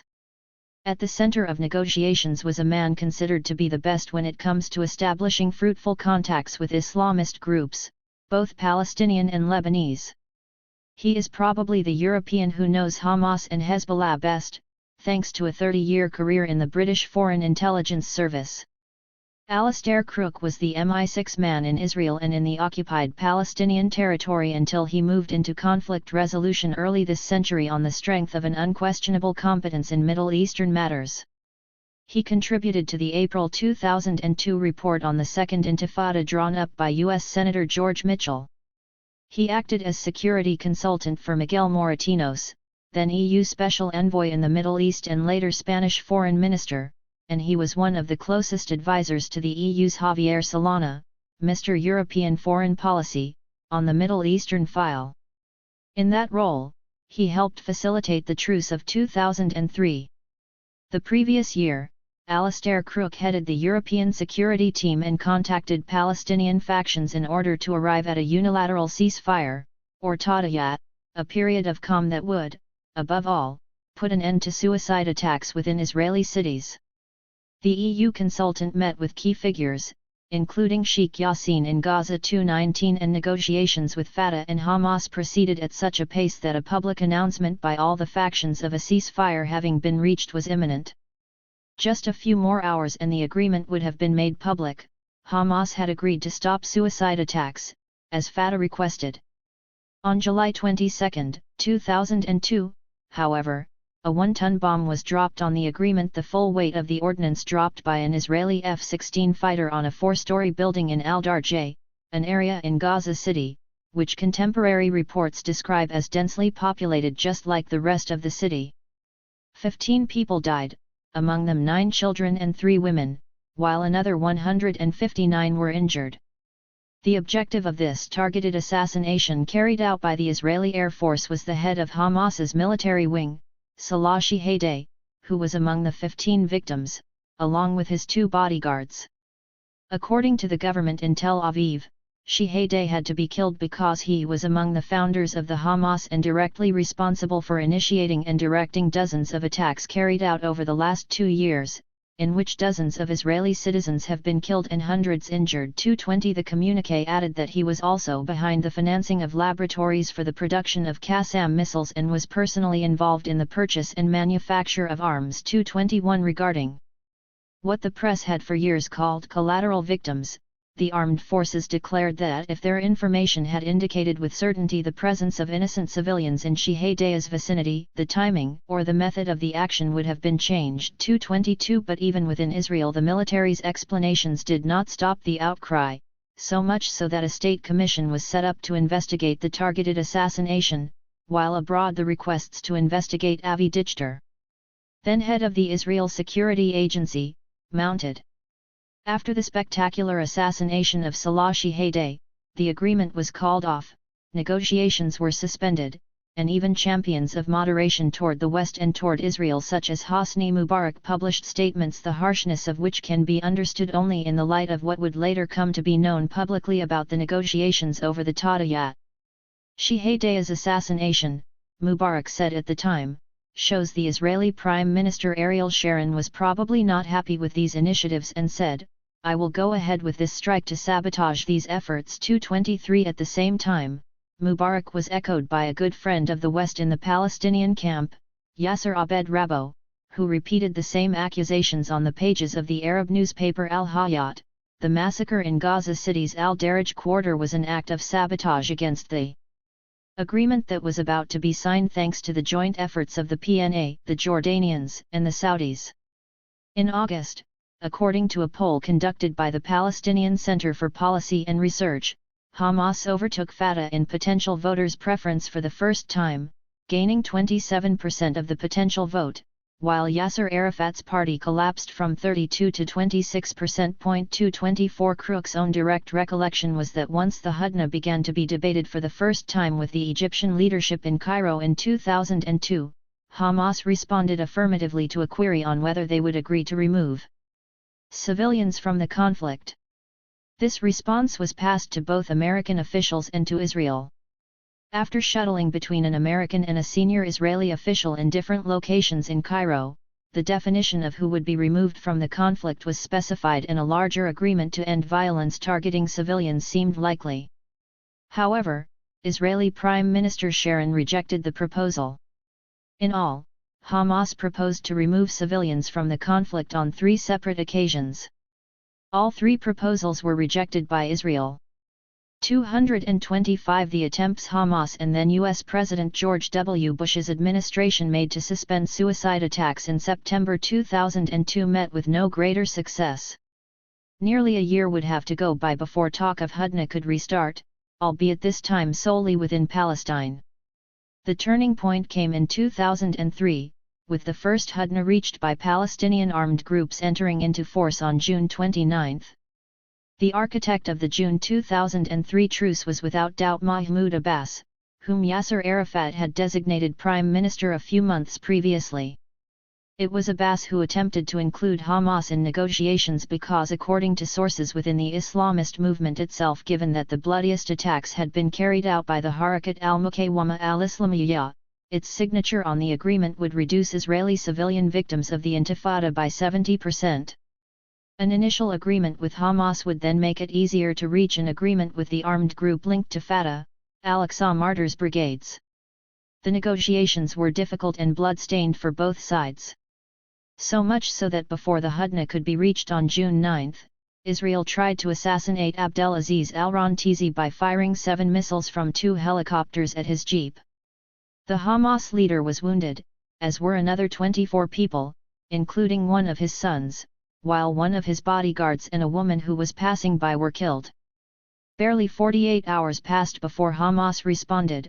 A suicide attacker, disguised as an Orthodox Jew, got on a number 14 bus and blew himself up halfway down Jaffa Road, in the commercial center of Jerusalem. 16 people were killed and about 100 injured. But on June 29, Palestinian factions nonetheless agreed on a ceasefire, however, that did not last long, and that was broken beyond repair when Israel killed a Hamas leader on August 21. The target of the 5 missiles Israel launched was Ismail Abu Shanab, the most moderate among the Hamas leadership, the very person considered to have been the architect of the Hudna, and even more importantly, the one who, from the height of his position as third-ranking member of the Hamas nomenklatura, was the first to speak of the possibility of a Palestinian state alongside an Israeli state. Although no dove, Abu Shanab was pragmatic, and he believed that the establishment of a Palestinian state was what his generation sought above all else at that historical juncture. He had also stated that he could not foresee what future generations might seek, thus recalling the temporary nature of the decisions Hamas could take concerning Palestine, a Waqf land, the land of Islam, and thus not merely a homeland. His death, according to the accounts of pragmatic leaders within Hamas, had a considerable effect on them. Years later, in 2008, in a very different Gaza City from 2003, and one that a few months later would be targeted by Operation Cast lead Ahmed Youssef recalled that the day before, Abu Shanab had made a good public statement. "I had called him on the telephone. I was still in the United States at the time." 226. Israel's killing of Abu Shanab came in reaction to the bloody attack a few days earlier in the heart of Jerusalem, between Road No. 1 and the Orthodox quarter of Mea Shearim. The attack claimed 23 lives, including 18 Israelis and 5 Americans, and injured about 100. The suicide attack was claimed by Islamic Jihad, but the attacker would later be identified as a Hamas member. This circumstance forced Abdelaziz al-Rantizi to admit responsibility for the attack, although he defined it as an isolated incident, a reaction against the Israelis' assassination of an Islamic Jihad leader. 3 weeks later, the Israelis themselves obtained confirmation that the attacker had acted alone, without having received an order from Hamas leadership, He came from Hebron, just like the Islamic Jihad leader who had been assassinated just 5 days before the suicide attack in Jerusalem. But it was this August 2003 attack that provided a push from within the European Union to include Hamas on its list of terrorist organizations. Up until that moment, the political wing of the Islamist movement had been saved, so to speak, from the blacklist on which the Izz al-Din al-Qassam brigades had already been included in 2002, alongside Al-Aqsa Martyrs brigades, the Islamic Jihad, and the PFLP. With a decision taken on September 12, 2003, the European Union's Council, under the Italian presidency, Foreign Minister Franco Frattini signed the act, added the whole of Hamas to the list of terrorist organizations. This inclusion, at this particular point, blocked any negotiated attempt by Javier Solana's men, Alastair Crooke foremost among them, to arrive at a lasting ceasefire with the Islamist movement. Ismail Abu Shanab's assassination halted everything. The chain reaction of suicide attacks and Israeli retaliations began again. Hamas claimed responsibility for 2 attacks carried out on the same day, September 9, one against Israeli soldiers who were hitchhiking just outside the Tsaifin military base, resulting in 9 dead and 30 wounded, the other in the heart of Jerusalem, in the well-off German colony quarter, just opposite one of the best-known cafes in the area, the Café Hillel, resulting in 7 people dead and another 50 wounded. The following day, the Israeli Air Force destroyed the 2-story home of Hamas leader Mahmoud al-Zahar in the heart of one of Gaza City's poorest quarters, Sabra, where Ahmed Yassin also lived at the time. Al-Zahar, his wife, and his daughter were injured, as were 18 other people, while al-Zahar's son Khaled and one of his bodyguards were killed. Behind the scenes, however, the doors had not been bolted shut, and there remained an open channel for dialogue aimed at overcoming the internal divisions within Palestinian politics. Indeed, this possibility for dialogue remained open despite the PNA institutions being racked by yet another crisis. Having failed in its attempt to obtain stronger powers to reorganize and rationalize the maze of labels into which the security sector in the West Bank and in Gaza was divided, on September 6 Mahmoud Abbas resigned and was replaced by Ahmed Kuraya, also known by his nom de guerre Abu Allah, who was now tasked with reconciling Palestinian politics.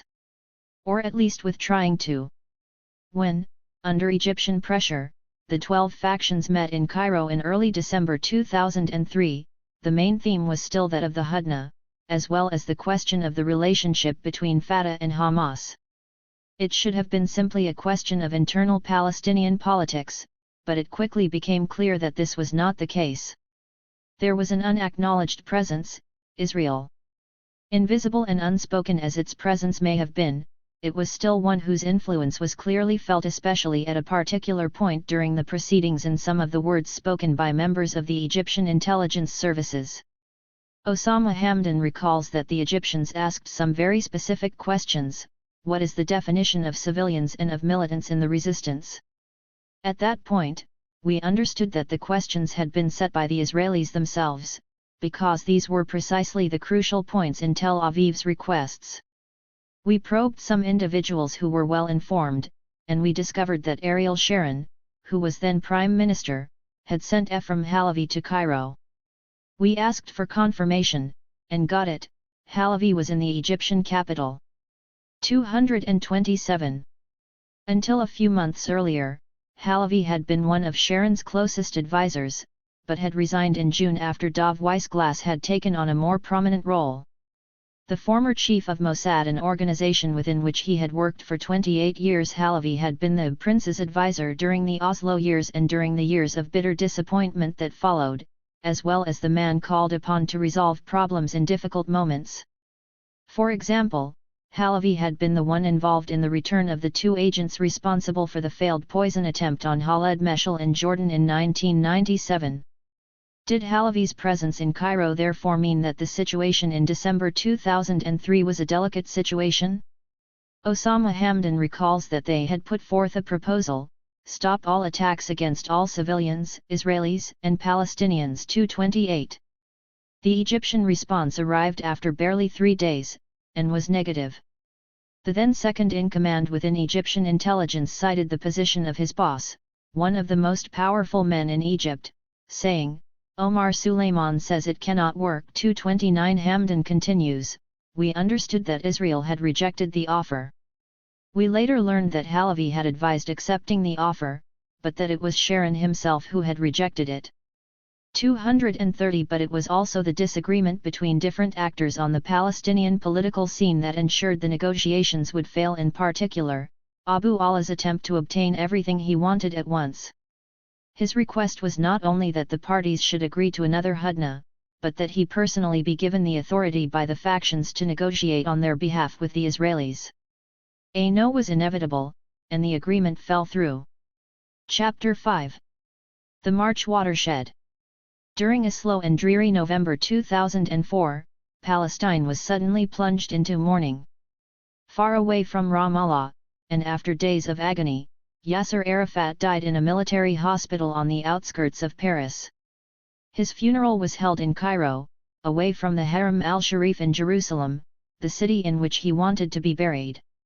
Later the same day, his body was transported to the Muqatta in Ramallah, where he had spent the last 2 years of his life under Israeli siege and where he was laid to rest in a corner of the large courtyard. 3 years later, his successor Mahmoud Abbas would dedicate a mausoleum to Abu Amr.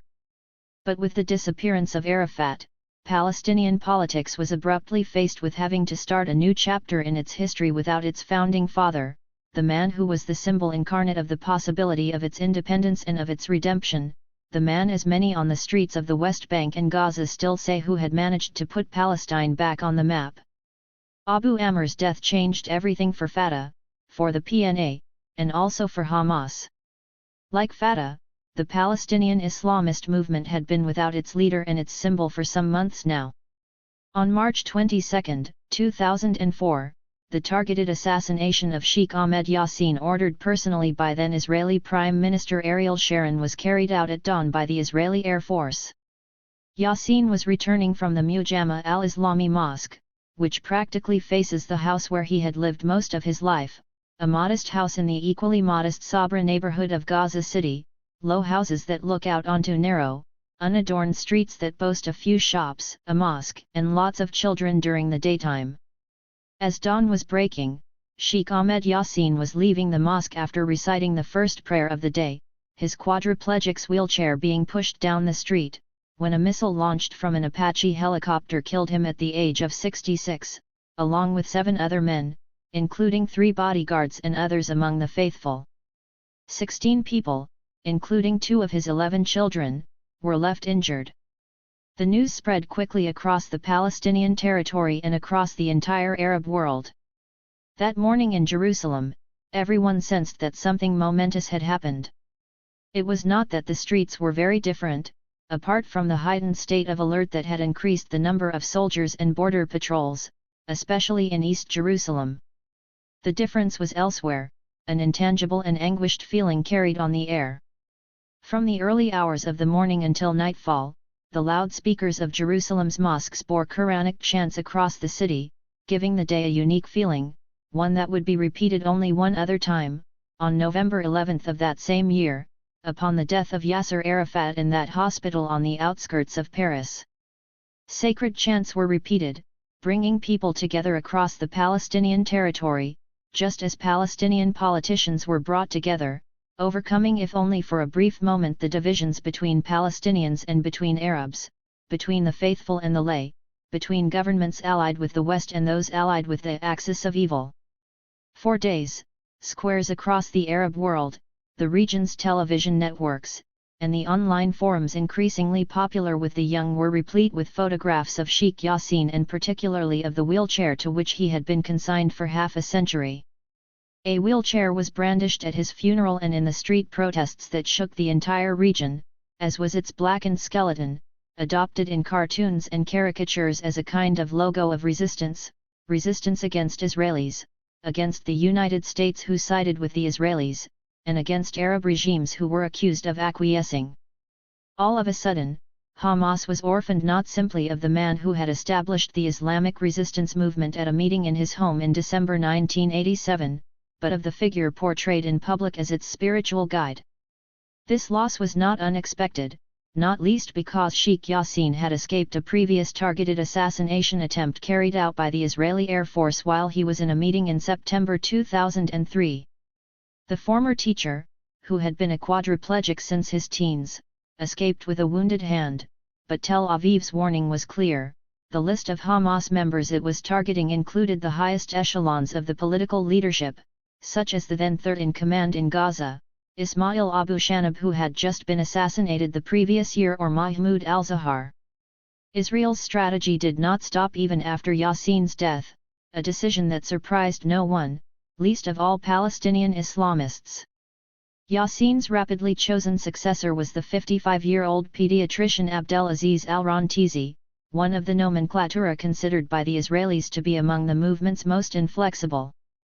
This appointment indicated Hamas's choice to counterattack, explicitly avoiding any softening in its positions after such a severe blow as the assassination of its founder, who was widely thought to be Hamas's most representative public figure, at least in terms of his media profile.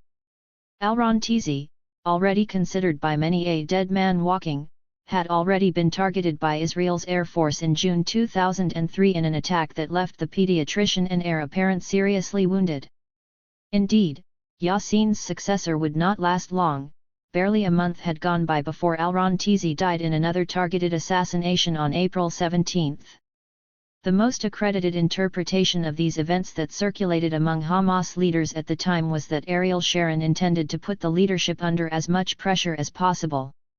Sharon was believed to be concerned above all with the question of who would become Arafat's successor, and by targeting Yassin and al-Rantizi he was supposedly aiming to eliminate those who were considered to be most charismatic by the Palestinian population: Abu Shanab, Yassin, al-Rantizi, Ismail Haniyeh, who was wounded in 2003, and Mahmoud al-Zahar. Indeed, before that, a targeted assassination in Nablus in July 2001 had killed two of Hamas's best-known leaders in the West Bank, Jamal Mansur and Jamal Salim. Whether the interpretation offered by Hamas's leaders is true or not, it is certain that ever since the start of the Second Intifada, Israel had intensified its use of extrajudicial killings, which reached their peak with Yassin, but did not stop there. After al-Rantizi's assassination, another attack was carried out beyond the occupied Palestinian territory, in Damascus, host to Hamas's leadership in exile. Toward the end of September 2004, Izz al-Din al-Sheikh al-Khalili, whom the Israelis considered to be a bridge between Hamas's military wings in the West Bank and in Gaza, was killed when a bomb under the driver's seat of his car was set off in the suburbs of the Syrian capital. Within the perverse logic of attack and counterattack, and in a spiral of revenge, the assassination of al-Sheikh al-Khalili was the Israeli response to the simultaneous attacks carried out against two buses that had racked the commercial districts of the main southern Israeli city of Beersheva toward the end of August. The Izz al-Din al-Qassam brigades had claimed the attacks in a leaflet found in Hebron, the city the two suicide bombers were from. The bombers themselves had intended to seek revenge for the deaths of Ahmed Yassin and of Abdelaziz al-Rantizi. Its founding leadership decimated over the previous few months, Hamas did not melt away like snow under the sun, but instead managed to organize and carry out bloody attacks such as the simultaneous bombings in Beersheva, a city until then thought to be outside the reach of terrorist attacks. Hamas's military wing wanted the attacks to be spectacular. However, there were also obvious political implications in the Beersheva suicide attacks, since they proved wrong the expectations of those who had ordered the decapitation of Hamas. The Israeli government publicly declared that its strategy's objective was to erode the consensus that favored the Islamist movement, and to stop the attacks inside the country. Indeed, the years following Yassin's assassination went in entirely the opposite direction. Deprived of its best-known leaders in Gaza, Hamas went beyond the consensus it had gathered through its activists and through its provision of social services, transforming that support into political allegiance and electoral success.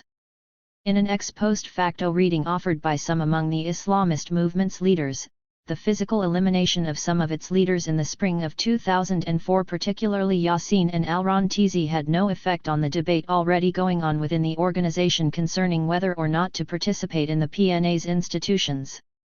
Osama Hamdan points out that the debate had already begun, even though it was only a theoretical question at the time. Halfway through 2004, the PNA had not yet decided whether it would hold a general election. 231. Yet something did change within Palestinian politics. From a symbolic point of view, Yassin's death, followed by Arafat's only 8 months later, brought to the surface a process that had already been taking place among the cadres of all political groups, namely the emergence of individuals who had until that time been living in the charismatic leader's shadows. Yassin's and Arafat's traumatic departure from the Palestinian scene forced both nationalist and Islamist political elites to deal with the absence of the two leaders from their respective camps. There were no more symbols, no more father figures, no more fathers of a nation.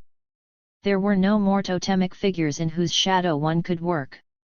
Thus, ever since 2004, leadership change took on a convulsed, even confused rhythm, one that became increasingly violent as time went by. At the root of all this was the question of power sharing, one that Fatah hadn't experienced since the PNA had transformed the leading party of the PLO into a party state. For its part, after Abu Amr's death, Hamas changed its strategy, moving from dealing with the PNA behind the scenes to a more public relationship. This relationship, now out in the open, brought to the fore a debate that, although it dated all the way back to the height of the Second Intifada in 2002, had previously remained within the confines of the Islamist movement's leadership, namely, whether or not to participate in the PNA institutions. As Ghazi Hamid, one of Hamas's moderates, explains, "We started talking about political participation when the situation in Palestinian civil society during the Second Intifada had deteriorated to the point that the PNA had been considerably weakened." 232 Hamid, who had himself been arguing since the mid-1990s for the need for a political leadership detached from the resistance, recalls, "The question was, how can we form a national leadership in order to shore up the PNA? We began discussions about this already in 2002, a debate which centered primarily around Gaza, and in which all leaders took part, from Ismail Abu Shanab to Mahmoud al-Zahar, including Abdelaziz al-Rantizi. The next step, however, happened because of Arafat's death." 233. Thus, Arafat's death accelerated this debate. Hamas's internal discussions concerning participation in the PNA were given a public face immediately after Abu Amr's funeral, in the form of the question of succession to Arafat and of presidential elections, which were hastily organized. The chosen date was January 9, 2005, about 2 months after the death of the PNA's first president.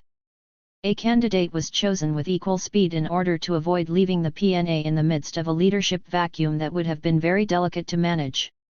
The name that emerged was Mahmoud Abbas, the old Abu Mazen, the man who had shared Arafat's decisions concerning Oslo only to later come close to a head-on clash with him when, after having been appointed prime minister in spring 2003, the president denied him the powers required to reform the PNA, and particularly to simplify the plethora of its security organizations. In the January 2005 presidential elections, Abbas ran, for all intents and purposes, unopposed. Only Mustafa Barghouti, the most notable exponent of Palestinian civil society, and the best known abroad, decided to present his candidacy. Barghouti obtained an unexpected and very respectable share of almost 20%. This result in itself testified to the political maturity reached by the Palestinian electorate, despite the few opportunities it has had to exercise its right and duty to vote. Hamas decided not to field candidates for the presidential elections, but also not to adopt a confrontational stance with respect to the elections themselves. Rather, the Islamist movement did not expose itself much, leaving its adherents free to vote as they chose. Indeed, something profound had already happened within the wider Palestinian electorate, signaled just before Christmas, on December 23, 2004, when the first local elections since 1976 were held in the West Bank, since the Israeli occupying forces decided to renew local administrations. It was Yasser Arafat himself who had buckled under pressure from advisors and politicians and allowed ballot boxes to make the decision on renewing those local authorities that he himself had selected in 1994, mostly from within Fatah, at the birth of the PNA. 10 years on, municipal councils were in trouble, if, during the first phase of the Oslo plans, they had been through a transition away from Israeli military occupation toward local autonomy for some towns. They had since experienced the blood and the ruins of the Second Intifada and finally witnessed the de facto cantonization of the West Bank with the return of the Israeli army to the Palestinian territory and the proliferation of hundreds of checkpoints that fragmented the West Bank. The elections held on that December 23, 2004, were limited, just a first taste of the ones that would take place in 4 separate stages throughout 2005. Barely 140,000 voters were called to renew 26 town councils. The councils to be renewed had been carefully chosen from among those where Hamas was weakest.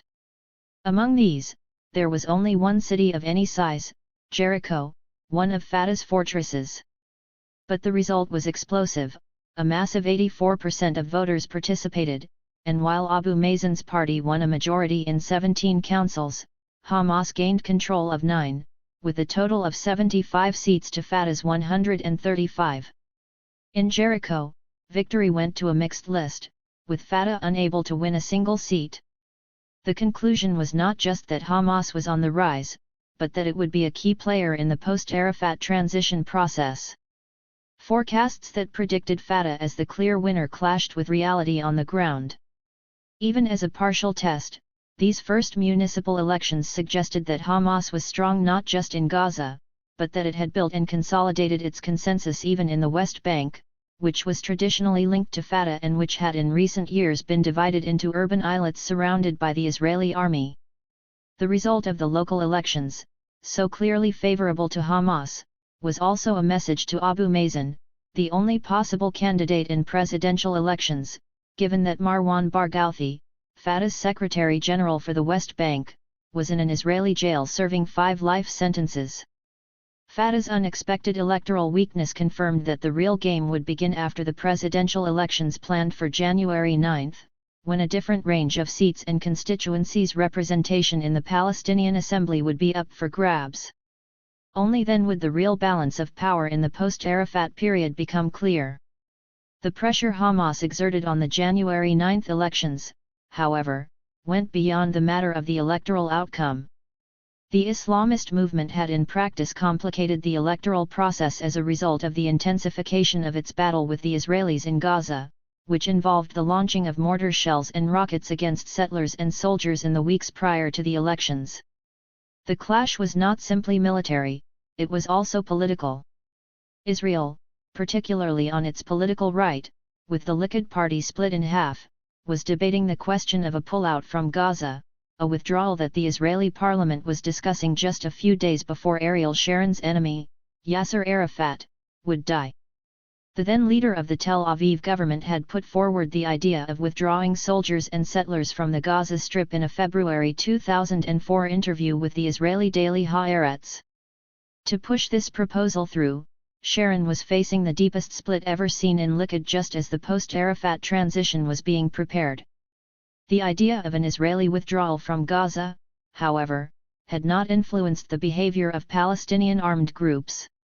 On the contrary, these groups had continued to affect internal Palestinian politics in their own way both before and, as would become clear by mid-January, after the elections. It was at this point that a suicide attack at the Caridi crossing, which joins Gaza to Israel, froze the tentative preliminary talks between Sharon's advisors and Abu Mazen's. The attack, which left 6 Israeli civilians and 3 suicide bombers dead, was claimed by Al-Aqsa Martyrs Brigades, the group close to Fatah, by Hamas's own military wing, and by the Popular Resistance Committees. The armed strategy continued to parallel the political. Tensions remained high within the Palestinian territory. Notwithstanding the continuous clashes between the Israelis and all the armed factions in Gaza, however, the Palestinian electoral machine did not stop, and the presidential vote took place with a high turnout. The elections themselves, carried out under the supervision of about 800 observers who had arrived in the occupied Palestinian territory from all over the world, were democratic. Mahmoud Abbas not only won the election against his only real opponent, Mustafa Barghouti, he also achieved an overall majority of preferences expressed. Over 70% of those eligible to vote participated, and of these 62% chose Abbas, who despite not exactly running away with victory could therefore be said to have achieved a consensus beyond party lines. It was of course true that Hamas did not express a preference in the electoral competition and that it did not put forward its own candidate. But it was also the case that Hamas's abstention was soft. It was a way of signaling that with the beginning of a new chapter in the PNA's history, the Islamist movement had crossed a Rubicon in deciding to participate in Palestinian institutional life. Abu Mazen could not win Hamas's consensus directly. His history as the protagonist of the Oslo process and the history of the Islamist movement's leaders who had since the First Intifada consistently opposed such a peace were too different for that. Things could have been different had other candidates for the presidency been nominated. Marwan Barghouti, for example, had refused to be listed, even as a purely symbolic presence, as some had suggested during November 2004. Had Barghouti been the presidential candidate, Hamas might well have considered voting for the leader of the Tanzim, who after all was the leader of the Second Intifada lionized by the media and with whom Hamas had agreed regarding strategy during the Al-Aqsa revolt. This much was hinted at by Mohammed Jamal al-Natshet, one of the best-known leaders of Hamas in the Hebron area, interviewed in a Beersheba prison just days after Abu Mazen was elected president of the PNA. 234 Putting forth Marwan Barghouti as a candidate would have brought together the so-called street, the battleground of the Second Intifada, with the cell within which about 8,000 Palestinians, many of them activists of the Al-Aqsa uprising, were detained. That said, Abu Mazen was far from unpopular with Hamas, which, on the contrary, saw him as necessary precisely in order for the Islamist movement to enter the PNA structures and thus to share power. On the other hand, a Hamas president would never have been able to meet with either the Israelis or those states that are crucial to the solution of the Middle Eastern conflict. In this sense, it was much better to have as head of state a well-accepted and esteemed figure such as Abu Mazen, who would be in a position to meet with Ariel Sharon and be welcomed in Europe and in the United States as a representative of Palestinian moderates. Mahmoud Abbas became PNA president in the context of a political landscape that was very different from the one that preceded it. Yasser Arafat, the founding father, was no longer there, and Abu Mazen had a very different character than his predecessor, who had been famed for his histrionics, for his extroverted nature, and for his passion. In some ways, certainly in terms of his public image, Abbas was Arafat's exact opposite. He also represented a different way of conducting internal politics, as well as a different assessment of international patrons and of adversaries. Abu Mazen had also been the main Fatah leader to favor the CO option of Hamas into the PNA ever since 2003, hoping this would provide a way of reigning in its military power and of controlling its political influence. However, in the aftermath of Arafat's death, Abu Mazen quickly realized that controlling Hamas as a political force had become a difficult task indeed. The Islamist movement showed every intention of not remaining in the shadows but of fully entering the Palestinian political arena with a specific agenda. This agenda was not limited to participation in PNA institutions, but aimed more broadly at reforming the organization that had traditionally been given the mandate to represent the will of the Palestinian people, the PLO. This quickly became clear after Abu Mazen's inauguration as president, when on January 23 Hamas and Islamic Jihad declared a unilateral suspension of attacks on Israel in order to allow President Abbas to negotiate a ceasefire with Israel. This was also a starting point for negotiations between Palestinian factions, once again with Egypt's mediation, in order to reach a de facto unilateral ceasefire with Israel. The Cairo Declaration of March 17, which stipulated the continuation for the entirety of 2005 the atmosphere of calm with respect to Israel, explicitly stated that the factions had collectively agreed to develop the Palestine Liberation Organization on bases that will be settled upon in order to include all the Palestinian powers and factions, and to form a committee to define the bases on which to do so. 235. It was not the first time that Hamas had called for the reform of the PLO. Between 1992 and 1993, it had suggested to Yasser Arafat an agreement whereby the Islamist group would have held 40% of the representatives within the PNC at the same time as it entered into a profoundly reformed PLO. Hamas leaders had traveled to Tunis, when Arafat was exiled there, to discuss a possible thawing of relations, and they later participated in a meeting held in Khartoum mediated by the Sudanese Islamist leader Hassan al-Turabi. 236 Abu Amr, however, had rejected these overtures, wanting to avoid placing Fatah and Hamas on the same footing within Palestinian representative institutions.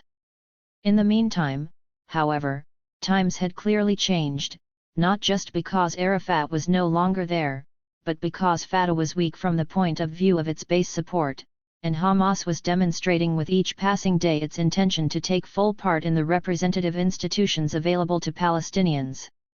Within the Islamist leadership in the West Bank, Gaza, and abroad, the winning strategy between 2004 and 2007 was participation. Hamas decided to stop its boycott of the PNA and instead to enter its halls of power. It chose to do so first and foremost through the instrument of electoral consensus, thereby remaining strictly within the representative branch of government. The first step was participation in local elections.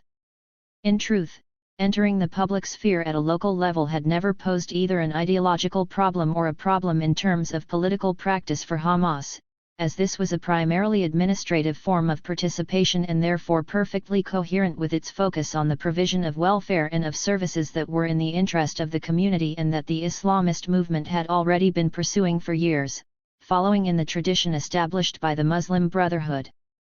Running local administrations was never considered incompatible with a political stance opposed to the PNA. The 2004-2005 elections, however, took on a very different meaning. They represented a soft entry into the institutions of the PNA, as well as providing a necessary test of the real consensus they met with at the grassroots level. The municipal elections in the West Bank produced a result the Hamas leadership itself had not expected. The subsequent test, the elections held in Gaza on January 25, 2005, just a few days after the presidential election, confirmed that the Strip was, nearly, under the control of the Harakat al-Muqawama al-Islamiyya. For the newly sworn-in Abu Mazen, the message from Hamas was clear: its goal was sharing power. However, as would become clear in the following 2 years, this was a contingency for which Fatah was not prepared. The turning point. Gaza was practically a full house for Hamas, 7 municipal councils out of 10, with 75 council members out of 118, and a widespread consensus in that first round of local elections, with over 80% of registered electors turning out to vote. As was the case for the West Bank, the elections were no more than a test, since barely 90,000 Palestinians were called upon to designate administrators for the small municipal councils scattered across the Strip. There were 2 exceptions to this: Deir al-Balah and Beit Hanoun, towns that also have large refugee camps known for their daily confrontations with the Israelis. The completeness of its success was one of the main factors that made Hamas decide to take part in the general elections. As Ghazi Hamid recalls, "The people were voting for us, and this was a sign that the Palestinians wanted a change of leadership, as demonstrated also by the fact that we had just won in areas where we had not been strong until that point." 237 The victory in local elections was useful to Hamas, which decided to cash in on the political credit it earned in the following days, when the question of dialogue between the various Palestinian factions returned to the fore. At the heart of yet another meeting between the various Palestinian factions, again mediated by the Egyptian authorities, was the question of a hudna with Israel, a truce that would silence the armed groups and that again became prominent after the election of Mahmoud Abbas, himself one of the authors of the truce of June 2003. There was a much bigger item on the menu, however: Hamas's entry into the PNA structures that took place on March 17, the date that marked a turning point for Hamas, the date of its formal decision to participate in the political process. This was the day of the Cairo Declaration, which committed 13 Palestinian factions to a year-long calm. This document contains the crucial passage that indicates a watershed moment for Hamas, stating that the factions agreed on the necessity of completing total reform in all areas, of supporting the democratic process in its various aspects, and of holding local and legislative elections at their determined time according to an election law to be agreed upon, which should be based on an equal division of seats in a mixed system. 238 The Islamist movement had therefore chosen to take part in elections with a majority decision taken by its leadership. This shifted the movement's center of gravity, giving greater power to the pragmatic wing, which in 1996 had been forced to buckle under the pressure of the majority, giving up the prospect of running in the first general elections for the PNA. The reasons for this change were rooted in contemporary circumstances, which differed from those in 1996 in several important points. Azam Tamimi's words succinctly sum up both the atmosphere in 2004 and what would later take place in 2005 with the Israeli withdrawal from the Gaza Strip, an event that was nothing short of a watershed in Palestinian politics. Oslo was dead. Arafat and Yassin had gone. The Israelis were leaving Gaza. 239 The debasement of the Oslo process, eventually dealt a mortal blow by the Second Intifada. 240 was therefore crucial for Hamas's own transition. It became one of the key features of the Cairo Accords of March 2005, which included the participation of groups like Hamas, despite the explicit prohibition on armed groups taking part in elections contained in the 1995 interim agreements between Israelis and Palestinians. 241 Thus, for Hamas it would have been easier to accept a formal entry into the PNA by way of a parliamentary presence if some of the bonds of the Oslo Accords which had rendered the authority dependent on Israel had been loosened. In 1996, the push to take part in elections had been backed by very few individuals, among them Ismail Haniyeh. 10 years later, however, all the groups that made up the Hamas leadership gave the involvement in PNA institutions the green light. The decision did not come without difficulty or without strenuous resistance from certain quarters. Hamas had long debated and had long been divided on this question, so that finding a majority to coalesce around the idea of taking part in a public arena so particular and so incomplete as the PNA was not an easy task. In the end, as has always been the case throughout Hamas's history, the Islamist movement accepted the will of the majority, according to a process very similar to the democratic centralism that was the hallmark of mass structures such as those of communist parties, ultimately defending the final decision and overcoming earlier splits. The communiqué with which Hamas announced its decision to take part in elections in itself provides insight into Hamas's internal structure. The announcement was made not coincidentally in Nablus, where the opposition to participating in the PNA had been strongest. The local leader was Mohammed Ghazal, and the date was March 12, just days before the Cairo Declaration. 242. These kinds of processes are in any case never linear, particularly when the transition from an armed resistance movement to a political party does not take place during a period of peace and stability. Rather, Hamas's shift toward participation occurred in a context of mutual hostility, the struggle between Israelis and Palestinians, which has never once stopped over the course of 6 decades.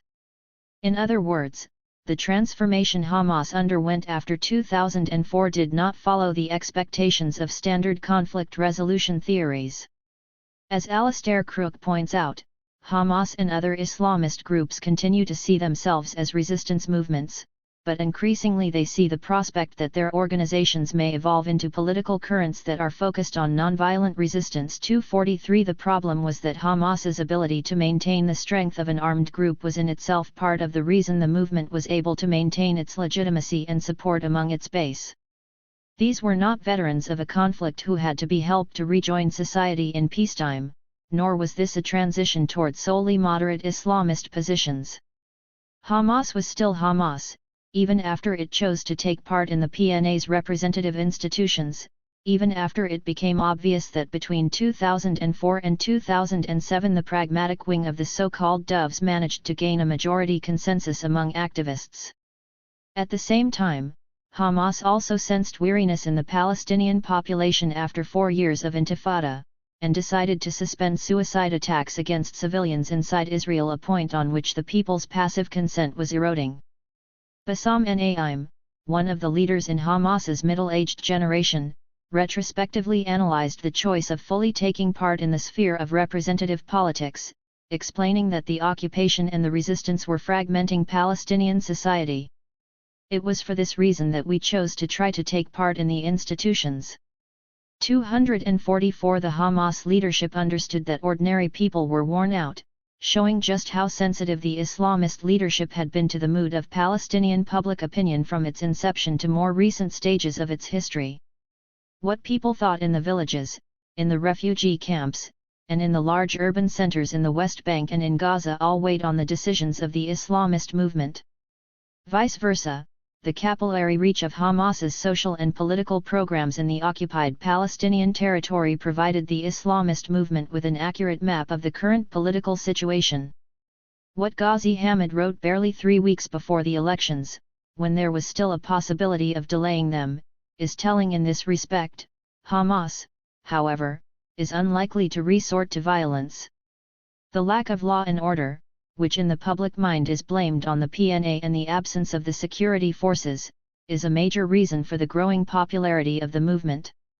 Hamas would not want to come to be seen as a contributing factor. 245 Hamas was therefore clearly very sensitive to consensus, just like other organizations based on mass mobilization. As with other decisions in the movement's history of more than 2 decades, Hamas decided to take part in general elections only after having held consultations in all 4 of its constituencies: Gaza, the West Bank, the prisons, and abroad. Scrolling down the still unfinished list of decisions on which Hamas's constituencies have been summoned up to vote reveals a strong pragmatism that deals with political contingencies outside of mere ideological rigidity. Hamas asked the constituencies to vote, for example, on the movement's admission to the PLO in 1991, when the constituencies were only 3 due to the limited numbers of prisoners detained in Israeli jails.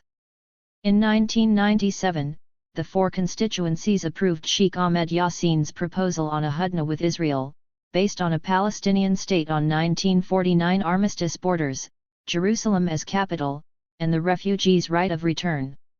Then, after 2004, the consultations were on the electoral program, on the exchange of prisoners between Israeli soldier Gilad Shalit and 1,000 Palestinian detainees in the Israeli jails, on the reconciliation process between Fatah and Hamas, and even on the opening of a dialogue with the European Union. 246. The 2005 decision process pertaining to the question of the PNA elections is an interesting case study in fully understanding the way in which Hamas's internal structure reacts to political requests that entail an important shift in the movement's strategy. In each of the constituencies, members voted, expressing their opinion on the question of participation in elections and thus on whether or not to enter the PNA. Witnesses testified that it was a long process, due to the difficulties of carrying out the internal consultations. There is obviously no hard data concerning the results in each of the 4 constituencies, though the Hamas leadership outside the occupied Palestinian territory argues that 2/3 of the leadership abroad declared its support for participation, overturning the position reached in the debate over the 1996 elections. In the West Bank and in Gaza, the majority had come out in favor of participation.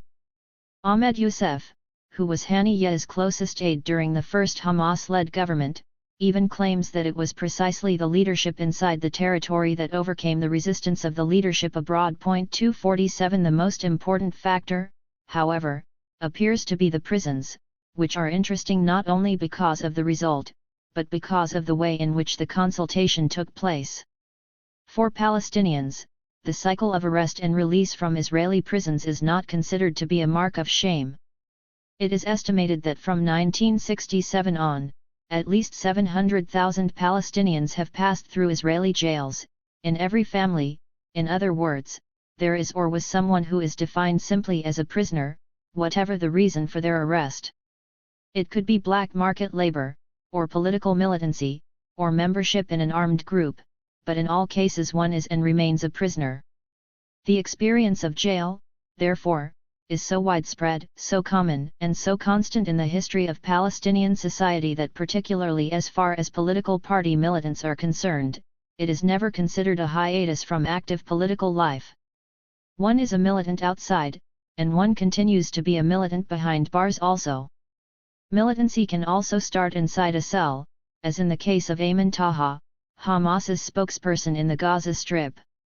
The son of one of the leading figures in the Muslim Brotherhood and then in Hamas, Ayman Taha recalls that his affiliation with Hamas didn't start because of his father's role and influence inside the Islamist movement, but rather because of the traditional means of recruitment. At the age of 19, in 1989, he was imprisoned by the Israeli authorities and tortured in front of his father's eyes. 248. Therefore, Hamas considers its prisoners in jail as a full-fledged constituency, on par with geographically defined groupings. Detainees have the same right to take part in the decision-making process and a full voice in discussions. Indeed, at times, they paradoxically have an even greater freedom to work on the movement's strategy and to enter into dialogue with other factions. Between 2004 and 2005, the imprisoned constituency of Hamas approved participation in general elections. It did so notwithstanding the myriad of obvious difficulties involved in communicating between prisons, not least by taking advantage of the Israeli practice of frequently subjecting inmates to transfers from one prison to another to pass messages between groups. A quarter of Palestinian prisoners, up to 2,400 detainees, Hamas militants included, were concentrated within Ketziat, a prison that journalists and international observers managed to gain access to only with great difficulty. The stories of those who have been there describe Ketziat as a camp within which detainees live in large tents, a prison that is completely different from the model detention centers in Beersheba in the south or Haidarim in the north. The Hamas Council in prisons consisted of 23 members. A wide majority, between 16 and 17, spoke out in favor of participating in elections. Those who opposed participation were not opposed to taking part in the PNA institutions per se, but feared what in fact later occurred, namely, that the international community would not accept the Islamist presence within the PLC, and least of all would they accept Hamas's presence in government. Those who supported participation, on the other hand, believed that being able to influence PNA decisions was in itself worthwhile. One of those who took part in the discussion recalls that weighing heavily on the final decision was a document written by Sheikh Hassan Youssef, one of the most respected Islamist religious and political authorities in the West Bank and an imam at the Central Market Mosque in Ramallah, in which he declared that he did not expect Hamas to obtain a majority of seats.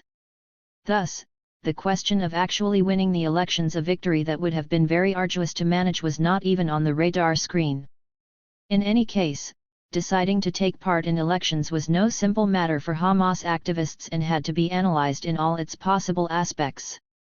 The debate over participation in the 2006 elections shows just how independent Hamas's decision-making was from patron-client relations of power and how it was instead a response to specific political problems.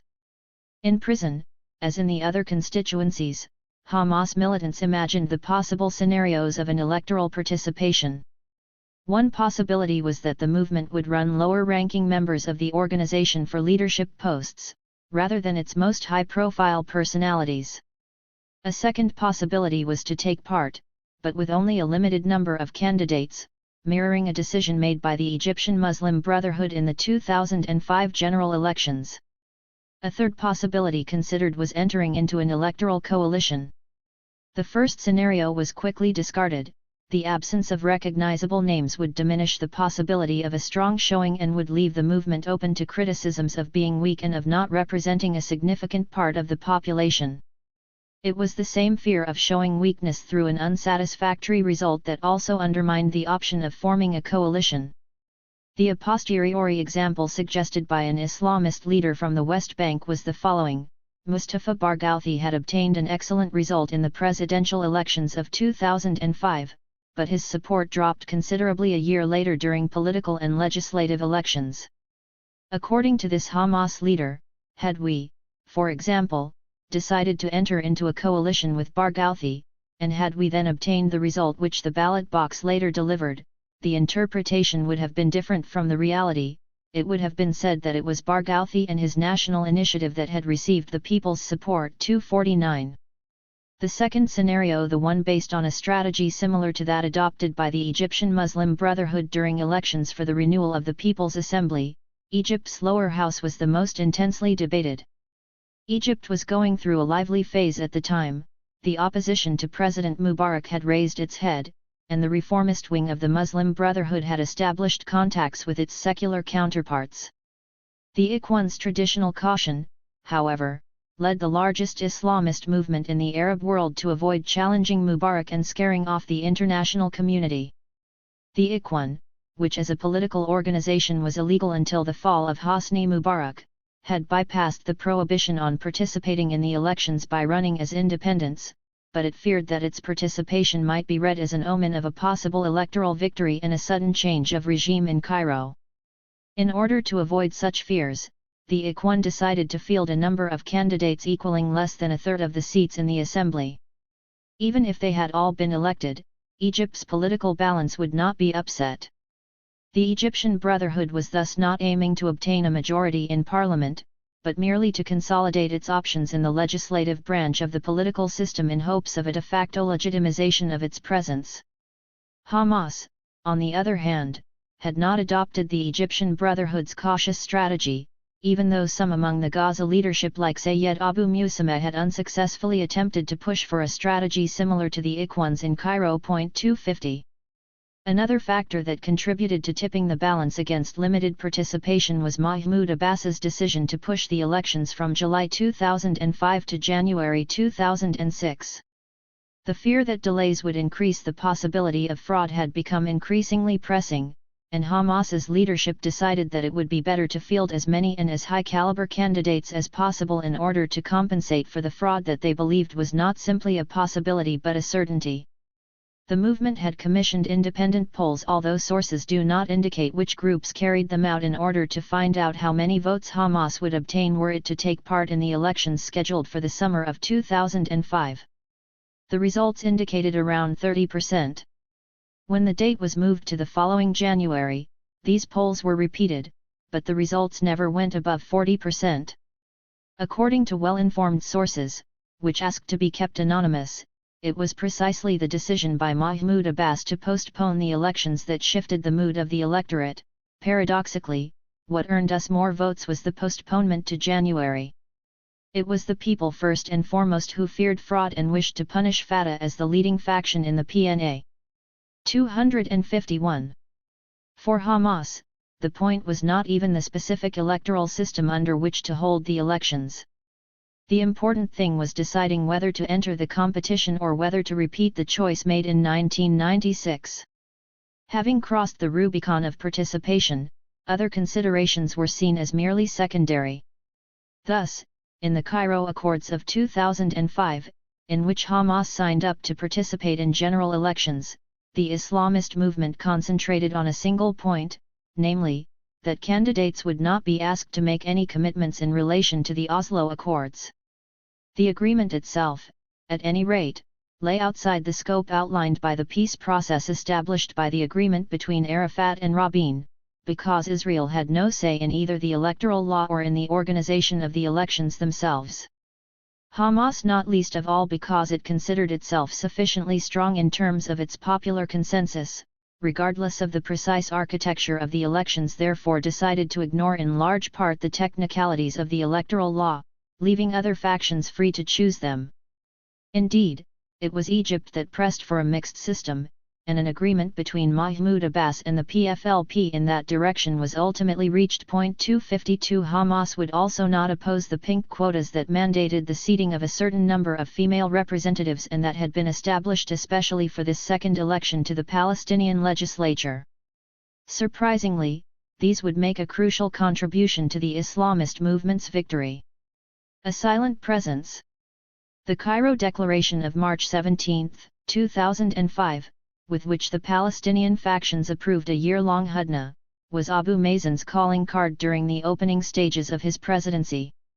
It was with this immediate and striking success that Abbas presented his credentials to the international community as the right man for negotiations, perhaps even able to bring back on track the roadmap for peace, which had been derailed before it had even started. Even Israel should have been content with such an important result as a unilateral truce declared by all Palestinian armed factions, providing Israel's cities, which were at the time still under the threat of suicide bombings, with a breath of fresh air. For Ariel Sharon, however, the agreement reached in Cairo also meant that Hamas was back in the game, thereby also indirectly declaring the failure of the strategy of targeted assassinations against the Islamist movement's leadership that had been initiated by old General Arak himself, Ariel Sharon. Killing Shihadeh, Abu Shanab, Yassin, al-Rantizi, and the dozens of other more or less prominent Islamist leaders was not enough to break the consensus that the heirs to the Muslim Brotherhood's operational branch had received. On the contrary, popular support was consolidating and transforming the movement into an electoral force to be reckoned with. Moreover, Hamas was drawn into the political limelight precisely at the moment Sharon was finalizing the most important decision of the last few years of his political life, the withdrawal from Gaza. Ariel Sharon's new unilateralist strategy had an explosive impact on the Palestinian political transition. Already in February 2004, thanks also to a level of consensus that Israeli prime ministers had not received either domestically or internationally for years, the former general proposed Israel's disengagement from Gaza, and quickly brought this to fruition in 2005. Withdrawing from Gaza meant dismantling that complex machinery of occupation that had controlled the Strip ever since 1967, despite the installment of the PNA in 1994. The Israeli settlements, which had appeared in strategically important locations to split the Strip into three sections, had allowed the government in Tel Aviv to justify its military presence in order to defend the inhabitants of the settlements. But government support for the colonial enterprise in Gaza had not paid off the way it had in the West Bank. In Gaza, the settlements' populations had never reached significant numbers, but were limited to barely a few thousand people around whom a costly security machinery had been erected, one that included military outposts, soldiers, and no-man's lands. Within that machinery rested pleasant compounds with villas, flower beds, and swimming pools, all of these surrounded by a Palestinian population that was growing exponentially, reaching by 2008 an estimated 1.5 million, with all of them confined to refugee camps and overcrowded cities.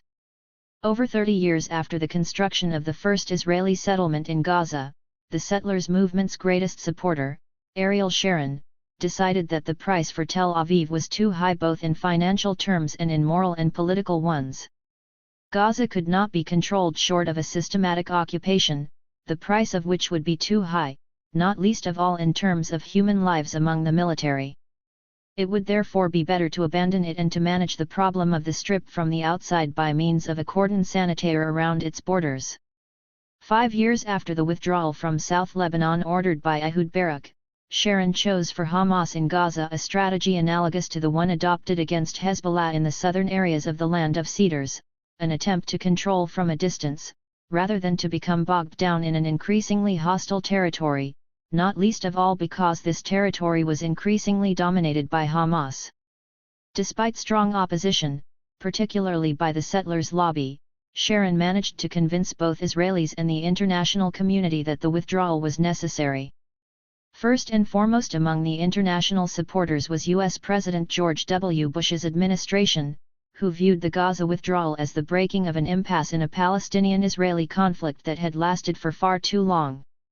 Neither Israeli public opinion nor the international community understood that Sharon's unilateralism would bring with it the bitter fruit of a crisis in Palestinian politics that was becoming increasingly difficult to control with the tools that had been used up until that point. Indeed, the Israeli withdrawal from the Strip had the effect of increasing support for Hamas. Hamas never gave up the possibility of armed resistance against Israel, and the withdrawal of Israeli soldiers was viewed by everyone as a victory of the Islamist movement's strategy of never giving up ground, as Fatah had, on the contrary, repeatedly been seen to do. Among Palestinians, Many said and continue to say that resistance has paid off, while Fatah's and the PNA leadership's acquiescence toward Israel has only brought losses for the Palestinians. The Israelis had never stopped building settlements in the West Bank, and the separation wall is proceeding apace, swallowing up vast tracts of land. The withdrawal from Gaza was over by early August 2005 without encountering too many problems, aside from the resistance of a few thousand die-hard settlers who did not want to leave the Strip. Neither the PNA nor Hamas placed obstacles in the path of the Israeli withdrawal. Hamas, however, immediately cashed in on its winnings, describing the withdrawal as the result of the successful strategy it had always adhered to: armed confrontation against occupying forces, and no concessions on the peace process. Resistance, the Islamist movement said, brought true results on the ground, and the withdrawal was a clear demonstration of this fact. Israel was abandoning Gaza, just as it had abandoned southern Lebanon. Hamas was like Hezbollah, and it was celebrating this victory at precisely the time it was preparing to meet voters. Israel immediately understood that unilateral withdrawal from Gaza ran the risk of its most explosive effects being felt through the ballot box, and Sharon attempted in all sorts of ways to prevent Hamas from taking part in the elections. Indeed, bowing to pressure from abroad, particularly from Egypt, Abbas had already delayed opening the ballot boxes to voters by 6 months from July 2005, the eve of Israel's withdrawal, to January 2006. Israel's pressure would last until the day before the elections themselves, echoing the same doubts expressed by Mahmoud Abbas's own entourage, particularly former Interior Minister Mohammed Dallon, an ambitious leader himself about whom the media had run wild over recent years. On the one hand, Dallon had been described as a Fatah leader accused of corruption and of running various monopolies in Gaza, including the crucial monopolies of cement and fuel. On the other hand, he was portrayed as a figure well received by the United States, by the UK, and by Tel Aviv. Indeed, according to the Israeli press itself, the Israeli government had even hoped that Dallon might control Gaza after Sharon's withdrawal in August 2005. As Dallon himself revealed to David Rose, the investigative journalist who published U.S. plans to prompt a Palestinian civil war just after Hamas's electoral victory, everyone was against the elections. Everyone, that is, except Bush, who needed an election in the Middle East. 253 No one within the administration would ever have expected Hamas's victory. Recalling the post-electoral atmosphere, a Department of Defense official told Rose, "Everyone blamed everyone else. We sat there in the Pentagon and said, who the fuck recommended this?" 254 Meanwhile, a few months earlier in Gaza, in September 2005, the Izz al-Din al-Qassam brigades were celebrating the withdrawal as their own victory, distributing flyers with the typical iconography of the resistance, the pictures of its 7 commanders, while Mohammed al-Diaf, the leader of the brigades, even gave a rare television interview, coming out of hiding in order to break his silence. 255 Israel realized, after its withdrawal, that its pullout was managed by Hamas as a full-fledged political victory, and that the cordon sanitaire set up around Gaza had not resolved Israel's security problems, first and foremost for those towns in the Negev that were being targeted by homemade rockets fired from the Strip, and in particular after September 23. When in an apparent accident during the celebrations for the withdrawal being held in the Jabalia refugee camp in Gaza, the camp was devastated by the explosion of some of the rockets. The Sharon government's response to this doubly negative result was once again entirely and solely military. After the withdrawal, Israel carried out an offensive that included a massive if limited intervention in Gaza using artillery and the Air Force, as well as a campaign of arrests that struck not Hamas's military wing, but its political wing in the West Bank, the one that had most pushed for the Islamist movement to participate in the general elections. About 250 Hamas supporters were arrested in September 2005, mostly activists, candidates in the forthcoming elections, professionals and municipal council members throughout the West Bank, from Bethlehem to Hebron, from Nablus to the heart of Ramallah. All those arrested were supporters of Palestinian Islamist movements, both Hamas and Islamic Jihad. This wave of arrests was part of a wider operation known by the code name First Rain, which began after Hamas launched a clutch of Qassam rockets on Sderot and on the Negev. First rain concentrated on Gaza, but also expanded into the West Bank. The tactic adopted appeared to focus on arresting many among the cadres of Islamist organizations, particularly targeting certain leaders considered to be crucial both to Hamas's political strategy and to the popularization of its ideas among the more disadvantaged sections of the population. Two names exemplify this pattern: Sheikh Hassan Youssef and Sheikh Ahmed Haj Ali. Freed barely a few months earlier after his latest sentence served in an Israeli jail, Hassan Youssef was considered one of the Hamas leaders best disposed toward its transformation into a political structure. Another such leader was Mohammad Ghazal, Hamas's leader in Nablus, and the very same leader who, in an historic press conference, stated that the charter is not the Quran, implying that the infamous reference to a call for the destruction of Israel could indeed be taken out of the charter.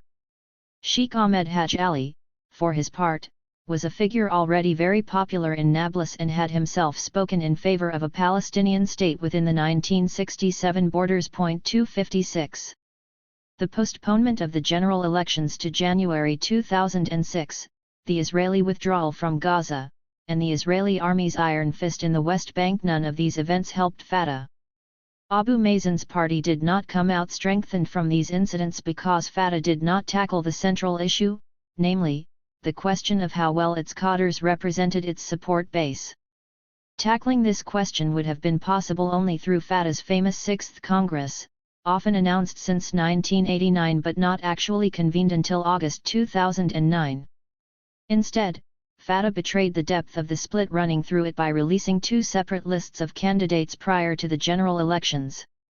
In competition with each other, these two lists reflected the fracture between the young guards gathered under the banner of al-Mustaqbal, or the future, and the old militants who had experienced the Tunisian exile, known as the nomenklatura. It was Marwan Barghouti from his Israeli prison cell who in the end mediated between these two factions and managed to knit the fracture between his own followers. Kader Affair's, one of the best-known leaders of the intermediate generation, who had the ear of Fatah's base and a long history of imprisonment in Israeli jails, would later call the unification of the two lists the biggest mistake of my life. 257. Hamas, for its part, used the delay in order to better prepare its electoral machinery, oiling the cogs of the new instrument it had taken up and preparing what would become its political manifesto, the electoral program of the Change and Reform List, the banner under which the Islamist movement ran. The preamble, the 18 points, and the brief conclusions this program came to all revealed an important change.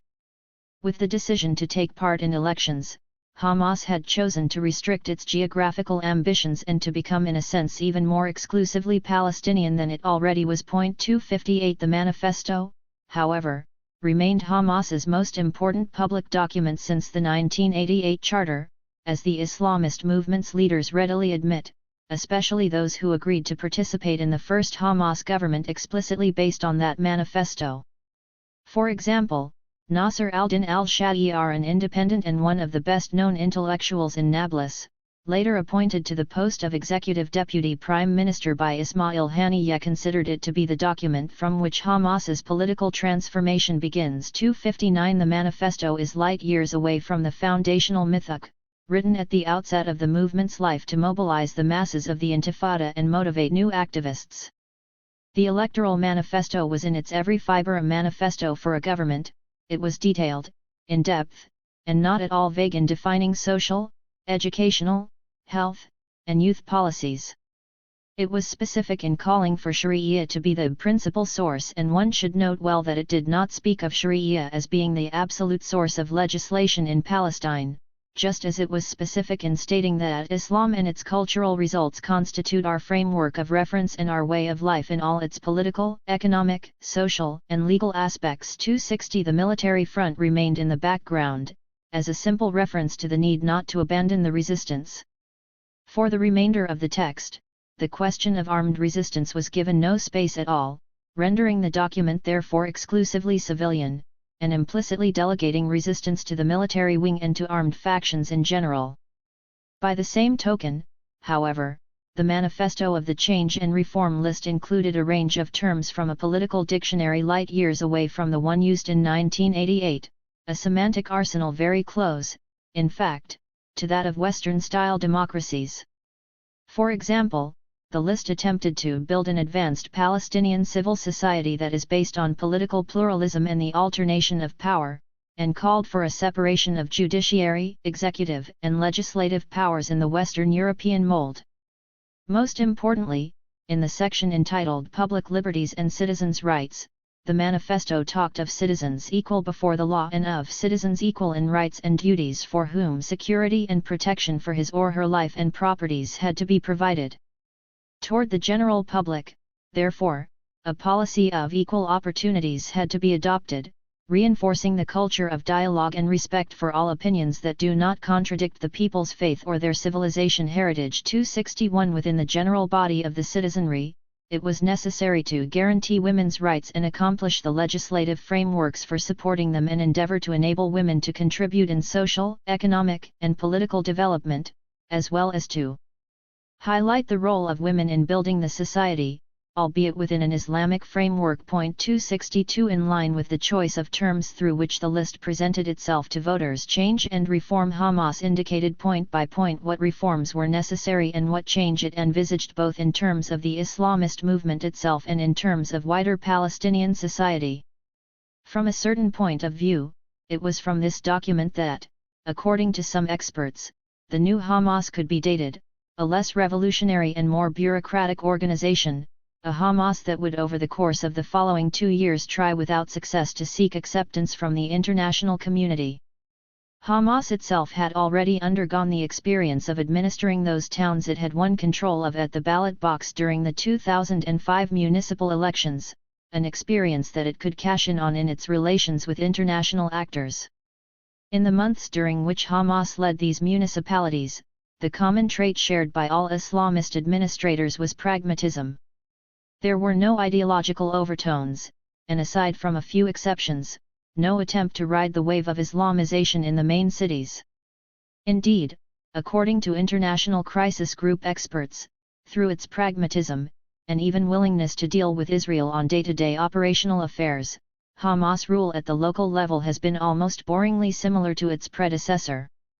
Local politicians emphasize themes of good governance, economic development, and personal and social security, leaving specifically religious issues and the conflict with Israel to the background. 263 examples of such secret contacts between Israelis and representatives of the Islamist movement are many. One of the most indicative is the meeting between a Hamas administrator and an Israeli official that took place in the Jenin area in the first months of 2006, in a car. Far from prying eyes, the officials discussed how to deal with a problem that went beyond ideological and physical barriers, namely, the threat of a bird flu epidemic. More than imposing, Hamas's mobilization around the Change and Reform list was capillary. It reached the cities, the refugee camps, and the villages, and it involved not only Gaza's entire social fabric, but and this was where the real surprise came, also all of the West Bank, from Nablus to East Jerusalem, from Hebron to Bethlehem. The campaign machinery was set in motion from the very moment the candidates were selected. Candidates did not put themselves forward for inclusion on the electoral ticket, but rather were selected by each group and cell individually. Each selected member was then free to accept or reject the candidacy, although as Hamas activists themselves say, refusal was not a positive gesture, as it means that one does not wish to serve the people. The procedure of local candidates' election was one of the all but marginal reasons for Hamas's victory, because it was only those who were believed to be the best, the most dependable, and the most representative who were put forward for selection. Confirmation came not only from the decisions made by Hamas activists, but from the results obtained by the majority tickets, which were the most faithful reflections of local consensus. It was the electorate which was certainly not made up purely of Islamist activists, but rather by a silent majority who were neither Hamas militants nor believers in its ideological infrastructure, that rewarded the choice of candidates based on their personal respectability, their credibility, and their honesty, as well as on what they had accomplished on the ground. Political choices were then supported by a full-fledged campaign machine, coordinated and administered by those who had already gained some experience in such matters. One of the most important names in the campaign's preparation was Farhat Azad, whose experience came from his university days. Between 1995 and 1996, for example, he had, as Hamas coordinator for all Palestinian universities, planned and managed elections to student councils. On the surface, such a choice might appear at best limiting, even amateurish. But as Farhat Azad himself says, with the benefit of knowing other factions from the inside, particularly the Fatah youth leadership, and with the benefit of having coordinated Second Intifada activities as well, university elections had always been political. 264 He knew both the opposition and the rationales they would follow well, just as he knew young Palestinians, who unlike their counterparts in the West constituted the largest portion of the electorate. 265 The results were plain for all to see in the last rounds of municipal elections between September and December of 2005, Hamas won the West Bank urban centers, which were traditionally considered Fatah bastions, including the Christian-majority town of Bethlehem and the northern towns of Nablus and Jenin. Hamas also carried the important Ramallah suburb of Al-Bayrat, as well as Rafah, Beit Lahia, and Al-Buray inside the Gaza Strip. Moreover, Hamas benefited from an organizational structure that had long been put to the test in its role as a clandestine organization, and that spanned the entire Palestinian territory, reaching into villages, refugee camps, and even individual homes. This preparatory work quickly became apparent inside Hamas's strongholds, such as Hebron, a traditional constituency of the Muslim Brotherhood ever since the establishment of its earliest Palestinian branches. The final rallies held 2 days before the legislative elections of January 25 gave a sense of what Hamas had been able to achieve in its first electoral experience over the space of a few short months. Two brothers, Jibril and Naif Rajub, were the main contenders for support in the city. Jibril, a Fatah strongman linked to the PNA's security apparatus in the West Bank, addressed a crowd of at least 5,000 Fatah supporters in the large open area outside Hebron Polytechnic. Most of the listeners were young, many very young, with a few older figures among them. All of them, however, shared signs identifying them as Fatah supporters: the Palestinian flag, a scarf echoing the kafia, or perhaps one of the baseball caps that Fatah's electoral machine had distributed throughout town. There were very few women, however. All the others, numbering in the tens of thousands, were on the outskirts of town, attending Hamas's final electoral rally and listening to Sheikh Naif Rajub, Jibril's younger brother and one of the most prominent candidates on the change and reform list. Women, wives, mothers, and daughters, many with their children in tow or crammed into cars in which entire families had taken refuge, were here en masse. Women from the villages of Hebron's vast hinterland, women from cities, women like Samira Haleka, who would later become one of Hamas's deputies. The vast majority were wearing a simple hijab, a few donned the niqab, which also covers the face. Many brandished Hamas's green flag and perhaps wore a Hamas cap. Women, in Hebron as elsewhere, have often been the key to Hamas's electoral success. Chapter 6. Abul Abed's double-breasted suit. 266. The day that shook the PNA. The momentous day of the elections came without the silent guest who had, over the past 5 years, affected Palestinian politics so deeply. Ariel Sharon had exited the Israeli political scene in mid-December, felled by a stroke, and vanished completely at the beginning of January 2006 when he entered the oblivion of an irreversible coma and thus a clinic for long-term patients in the Beersheba area. Palestinians went to the polls while in Israel the post-Sharon transition was in full swing, guided by Ehud Olmert, one of his closest advisors, who not only had to take on the mantle of prime minister, but also guide the party Sharon had established Kadima through its troubled birth pangs. The Israeli weakness at the very time of the Palestinian elections made the shadow Israel cast over the elections appear less overbearing. But it was just an illusion, one that lasted barely the length of that sunny winter morning during which, across the West Bank, Gaza, and East Jerusalem, Palestinians celebrated democracy.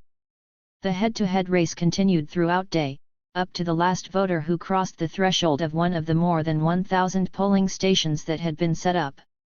Participation was extremely high, with a constant flow of voters from the early hours of the morning. Just short of 1 million Palestinians took part in the January 25 elections. 77% of those were eligible to vote. 11 electoral tickets contested 66 seats elected under proportional representation, and a long list of 414 candidates vied for the other 66 seats appointed under a majority system. There were long, orderly lines outside the polling stations in the West Bank, in Gaza, and even in East Jerusalem, where in some areas Palestinians could cast their vote only in front of an Israeli employee at the local post office. There was a sense of duty bursting from every pore of the returning electoral workers, punctilious in the fulfillment of their offices. There was an understated joy in those who had voted and could demonstrate, with barely concealed pride, a finger marked with indelible ink, a sign that the ballot box contained their vote. There was the patience of those tens of thousands of people who got through the Israeli checkpoints dotted across the West Bank in order to reach their constituency, sometimes helped by international observers who arrived in the hundreds to witness the proper progress of the election. For Palestinians, January 25, 2006, was a long sequence of these snapshots, a day that for everyone emphasized an incredible sense of collective responsibility. In the memory of those who voted, the second general elections during the PNA's short history were considered an important event, one of the few moments in which everyone, without exception, felt like a citizen, an arbiter of their own destiny, above and beyond the conflict. Despite the presence of the Hamas-chosen change and reform ticket, no one had prevented the elections from taking place, neither the EU nor the United States. Israel had attempted to prevent or at least delay the vote in the West Bank, which it had completely occupied during the Second Intifada, but ultimately allowed the elections to take place. Hamas had been accepted by the international community, both by the West and by Arab countries closest to the United States. The quartet had itself given its go-ahead at a meeting on the sidelines to the General Assembly's session in the UN's Glass Building in New York a few months before the elections. The UN Special Envoy to the Middle East Alvaro de Soto later recalled how he agreed with then UN Secretary-General Kofi Annan, as well as his colleagues, among which were U.S. Assistant Secretary of State David Welch, the EU's Mark Otta, and Alexander Kalugin of Russia. De Soto also recalled that Abu Mazen's co-optation strategy was being endorsed by inserting into the final part of the quartet document a sentence that was not read in public. This sentence indicated that all parties should cooperate with what the Palestinians would decide, despite the fact that there was a fundamental contradiction between taking part in elections and controlling armed militias. 267 Alvaro de Soto recently explained that the quartet didn't put any obstacles or constraints on Hamas's electoral participation. The quartet, which the Security Council turned to as the authoritative spearhead of diplomacy, in fact did the contrary. In its September 20, 2005 statement after meeting on the sidelines of the UN General Assembly, the quartet in effect endorsed Abu Mazen's strategy of co-opting Hamas into the democratic field. Abu Mazen moved in that direction unhesitatingly less than 2 months after his election as PNA president by persuading Hamas, at an Egyptian-sponsored meeting in Cairo with the factions, A. to announce a hudna and B. to agree to participate in the elections, originally set for July, then unilaterally postponed by Abu Mazen until January 2006. Hamas' agreement to implicitly accept the Oslo framework, by competing for the PNA elections which wouldn't have existed without Oslo, was seen as a positive development by the quartet. 268. Cold statistics then tell the story of the participation of the 832 international observers present at the January 25 elections in the occupied Palestinian territory, 184 of them from the European Union and 150 from the United States, as well as former U.S. President Jimmy Carter, who had facilitated peace between Israel and Egypt, a former prime minister who was involved in international political interventions in Bosnia, Carl Bildt, former ambassadors, members of Western parliaments, and so on. All 832 observers said that the Palestinian elections of January 25, 2006, were so democratic as to be exemplary. No one had told the Palestinians that their right and duty to vote, their freedom to choose their own leadership would be conditional on its outcome. On the contrary, Hamas's presence was considered particularly by the Europeans to be a fundamental step toward the co-option of the Islamist movement within democratic institutions, with the publicly declared objective of facilitating a gradual moderation of Hamas's more radical positions. It was on these basic premises that on that fateful day Palestinians thought they were entirely free to choose as they saw fit, to vote according to conscience, to put a cross next to their favorite candidate freely and independently, as one does in a democracy. In short, they felt entirely in charge of their own destiny, without dictates imposed by the international community, in what were considered by international monitors the freest, most democratic and fairest elections ever held in the history of the Middle East and of the Arab world. And on that day, defying all expectations, a majority of Palestinians voted for Hamas, defying all the experts, the pollsters, the journalists, and the observers, who up to the last moment refused to believe the result that came from the ballot boxes. The following day, the counts began to tell a different story, very different from the one that had been imagined up to that point.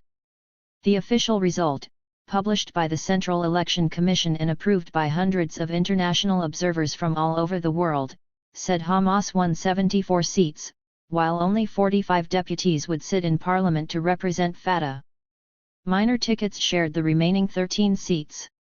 At its first showing in an election, Hamas obtained an astonishing result, winning 56% of the PLC seats. For Fatah, a phase of harsh recriminations began. Hamas faced an equally difficult phase. A movement that had always defined itself in terms of resistance and opposition now had to become a party of government. As a matter of fact, Hamas's electoral earthquake took even its own leaders and activists by surprise. Just days before the elections, militants and cadres had shown great self-confidence. They were confident they could achieve a good result. Indeed, the projections that were being provided to journalists would have approached the actual outcome, a clear, decisive victory for the Islamist movement. But a more careful look reveals just how unexpected the result was for Hamas itself. None of its leaders have ever admitted this publicly, but privately they have confessed that they were the first to be surprised to find it was they who emerged victorious from the ballot. Ghazi Hamid, one of the most pragmatic leaders of Hamas, implicitly confirmed this in a letter he wrote outlining the reasons for his resignation from the post of spokesperson for the National Unity Government just after the June 2007 coup in Gaza. According to Hamid, during its period in government and in its political actions, Hamas got extremely confused and experienced a lot of surprises because of an absence of planning and an absence of readiness for the rapid changes that were taking place. 269 rapid changes, Hamid adds, to which the movement responded with traditionalism and lethargy, because Hamas did not change its ideas, its mode of work, or its beliefs. 270 In a later reflection on these events, Hamid went further, explaining not only the emotional impact of the victory, but also the reasons that Hamas, at a certain point, felt paralyzed by its success. With the 2005 watershed, we had decided to enter parliament, we hadn't decided to enter the PNA. 271 In other words, Hamas was neither interested in nor committed to entering government, they were purely interested in acting as a strong opposition, to use Salah al-Bardal's definition. We envisaged two stages. During the first transitional step we should be a strong opposition and protect our national interests in parliament through the legislative work. At the same time, we planned to create a new environment, a new network with Arab and international interlocutors. Only in the second stage we contemplated the idea to move to government. 272 Hamid concluded, this is why Hamas was confused. The time we had was too little for us to suddenly change our ideology, to balance ideology and politics, to be both resistance and authority. 273. It is certainly true that the vote defied the pollsters, that reality overtook the wildest expectations, but this reality begs the question, why did the Palestinian electorate decide to vote en masse for Hamas, punishing Fatah so utterly? The 2006 general election was neither simply nor even primarily a protest vote. Yet this was the way it was interpreted by Western governments and even by a considerable part of the media circus. Some, in good faith, thought that only a protest vote could lead a movement like Hamas to victory, a movement that would have led Palestinians to have to start all over again on a new and much more difficult path toward negotiation with the Israelis, going back to the drawing board with regard to the PNA and indeed the entire post-Oslo era. Others, with somewhat less good faith, used this explanation to feed Western politicians and public opinion makers the most simplistic possible interpretation of the way in which Palestinians exercised their rights as voters. Following or at least using this logic, the political actors that would later administer the boycott and progressive ostracizing of the Hamas government that had emerged as a result of those elections on January 25 reached the harsh conclusion that it was the very objective of exporting democracy to the Arab world that needed to be reconsidered, not because one should not export democracy as a matter of principle, but because exported democracy had nearly always allowed Islamist movements to win. What happened on January 25, 2006, was different, very different indeed, from this explanation. Palestinians in the West Bank and in Gaza came to the ballot box after having experimented with the use of their vote over the previous year. They were not, therefore, living a moment of collectively heightened emotions about seats, ballots, and indelible ink, because the vote was something they prized or because it was only a distant memory. They had elected Mahmoud Abbas exactly 1 year before. The decision that Abu Mazen should succeed Yasser Arafat was not made only by Fatah's or the PNA's clients. Within that clear majority that had designated Abbas as PNA president, there were also sectors of society linked to Hamas. There was, in other words, a very specific political reason Palestinians voted for Hamas. It was a reason that pertains to the decisions formally taken by the Islamist movement on January 23, 2005, the unilateral truce agreed to with the Islamic Jihad, despite the fact that the latter had broken it several times. Still, this truce put a de facto end to the period of terrorist attacks carried out by Hamas inside Israel's 1949 armistice borders. The end of suicide bombings within Israeli cities, the substantive end of the Second Intifada, and Hamas's decision to participate in Palestinian electoral politics were all interpreted by the Palestinian population as a specific political proposal, an alternative to those who had ruled thus far. In and of itself, this proposal in practice placed new limits upon Hamas's strategy for resistance. The Islamist movement was not, therefore, chosen simply as a protest against the corruption, cronyism, and inefficiency of Fatah, a party that often blurred its boundaries with those of the PNA itself. This corruption coincided from a chronological point of view, if nothing else, with the failure of the peace plan traced in Oslo. It also coincided with the facts on the ground the Israelis had established to the detriment of the geographical and political continuity of any future Palestinian state, namely the continuous expansion of settlements and the colonial project underpinning them. Hamas's choice to take part in Palestinian electoral politics, a unilateral choice to which it strictly adhered, was made by the Palestinian population as a signal that a new phase was truly emerging from the ashes of the Second Intifada and from Arafat's death. In this phase, Hamas gained in political terms from its actions on the ground, armed confrontation with the Israelis and also care for the weakest in society. Hamas leaders were regarded as honest people who had not enriched themselves at the expense of others, but who, on the contrary, kept living in normal parts of town and in the refugee camps. Ismail Haniyeh's case is exemplary in this sense.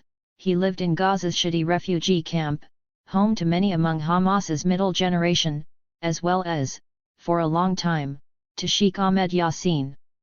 Indeed, despite the fact that many Hamas leaders speak of the mythic with embarrassment, the charter itself contains indications of some of the moral practices that have been followed by at least 3 generations of activists and leaders.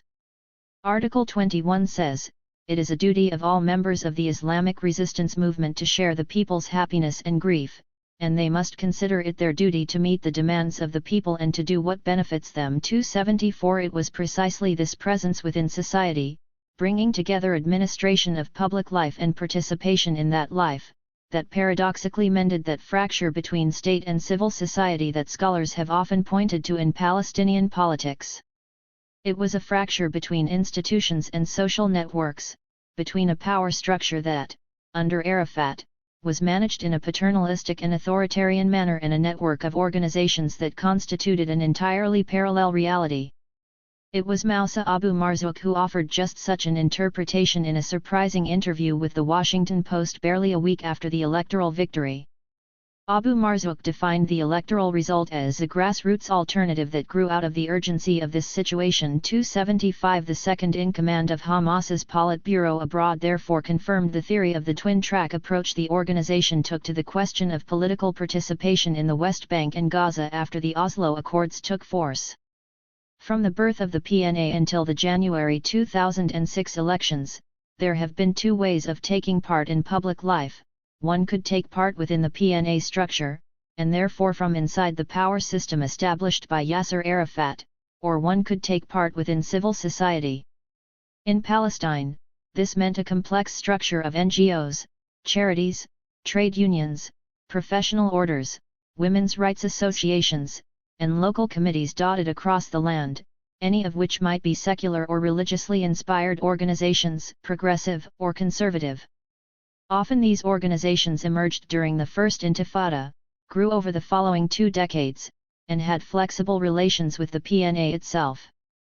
At certain stages, this dichotomy between civil society and PNA institutions coincided with the division between the Palestinian society left inside the West Bank and Gaza after the 1948 and 1967 wars and the elites who had returned from exile in Arafat's tow to take up the most important positions of power within the PNA. Although Abu Marzouk himself belonged to those exiled elites, just like the majority of PLO members particularly from Fatah who arrived in the occupied Palestinian territory in 1994, he nonetheless understood one of the most important factors in explaining what happened on January 25, 2006. It was precisely that civil society, the tip of the iceberg of the silent Palestinian majority that had lived all the stages of Palestinian history after 1948 from the inside, from the West Bank and Gaza, that gave Hamas the chance to govern. Why? In his Washington Post article, Abu Marzouk argues that Hamas was seen as a positive social force striving for the welfare of all Palestinians because of its legacy of social work and involvement in the needs of the Palestinian people. He also provides a sense of the deep ideological change afoot in Hamas when he describes the heart of the mandate for the deputies elected on the change and reform list as alleviating the debilitating conditions of occupation, and not the establishment of an Islamic State. 276. It was as though, through the January 2006 elections, Hamas had come full circle and returned to being the Muslim Brotherhood, shedding the fatigues of a revolutionary movement and once again replacing them with a double-breasted suit. Harkening back to social conditions on the ground, as Abu Marzouk did, was crucial because it recalled the Palestinian Ikhwan's politics, particularly that of the post-1967 period, when the Muslim Brotherhood under Sheikh Ahmed Yassin decided to focus on the shaping of good Muslims, on the educational sector, and on networks of social organizations in order to consolidate the movement's roots. The heritage that Abu Marzouk recalls comes back to the fore while again emphasizing the dichotomy between the party cum state Fatah and its opposition.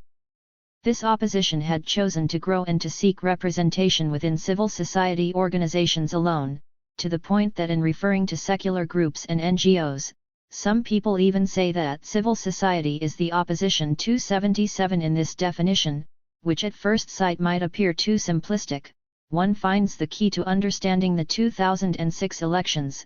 This was not a protest vote, unless one thinks of it as a way of grading the PNA leadership and those parts of Fatah that did not find their raison d'être in their relationship with their base and with popular consensus. Hamas vs. Fatah.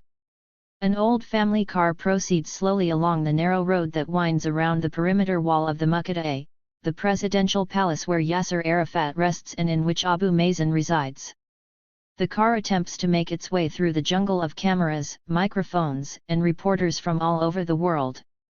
The driver is not used to Ramallah, nor in this case is he used to the power centers of the PNA, the epitome of which is the Muqtada itself, which still bears the scars of the Israeli siege of 2002 on its walls and in its large courtyard. The Muqtada is the place where the Palestinian parliament was sworn in on February 18, inaugurating its second legislature. This is the parliament of Hamas's electoral revolution.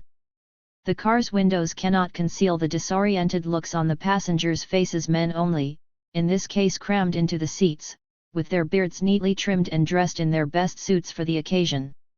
The women follow soon after in other cars. These were the Islamist deputies who arrived, supremely punctual, at the presidential palace to take part in the PLC's inaugural first sitting.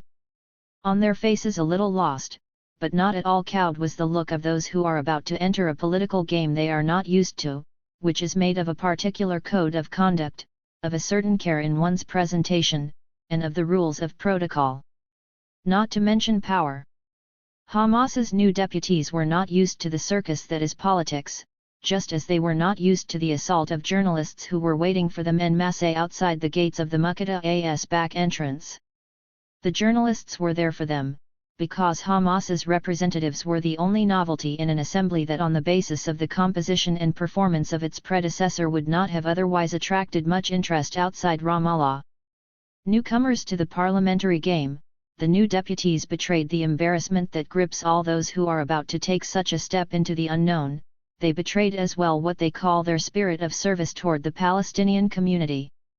It might be difficult to comprehend for a Westerner, but in the eyes of the new deputies there was a deep respect for the responsibilities that come with the role of a parliamentarian. Hamas deputies were new to this kind of life, but they were certainly not naive. Parsing the list of those elected to the Second Palestinian Legislature in the West Bank reveals a kind of catalogue of Islamist activism: technicians, businesspeople, university professors, teachers, preachers, ordinary citizens, and a small contingent of women. While most of these women had been elected primarily because of the pink quotas, some were also symbols of that Islamist feminism that had taken root over the last few years across the Arab world, Palestine included. Many of these members of parliament had been Hamas militants ever since the establishment of the operational arm of the Palestinian Muslim Brotherhood. The elder statesman of the group is Abdel Fattah al-Dokan, who had taken part in the founding meeting at Ahmed Yassin's house on December 9, 1987, and who is considered the author of the charter. A dozen deputies had lived through the Marj al-Zuhur deportation episode, while others represent the younger generation who had entered politics during the first 12 years of the PNA's life. Many of them shared the short but vivid political experience of Alcala's. In a Ramallah blessed with a brilliant sun and swept by the sharp wind of a Palestinian winter, the detachment of men and women elected on the change and reform ticket were the first to arrive. They had chosen to undergo the twists and turns of the dozens upon dozens of kilometers of hills around the West Bank in order to avoid the checkpoints, and they had reached the city the previous night.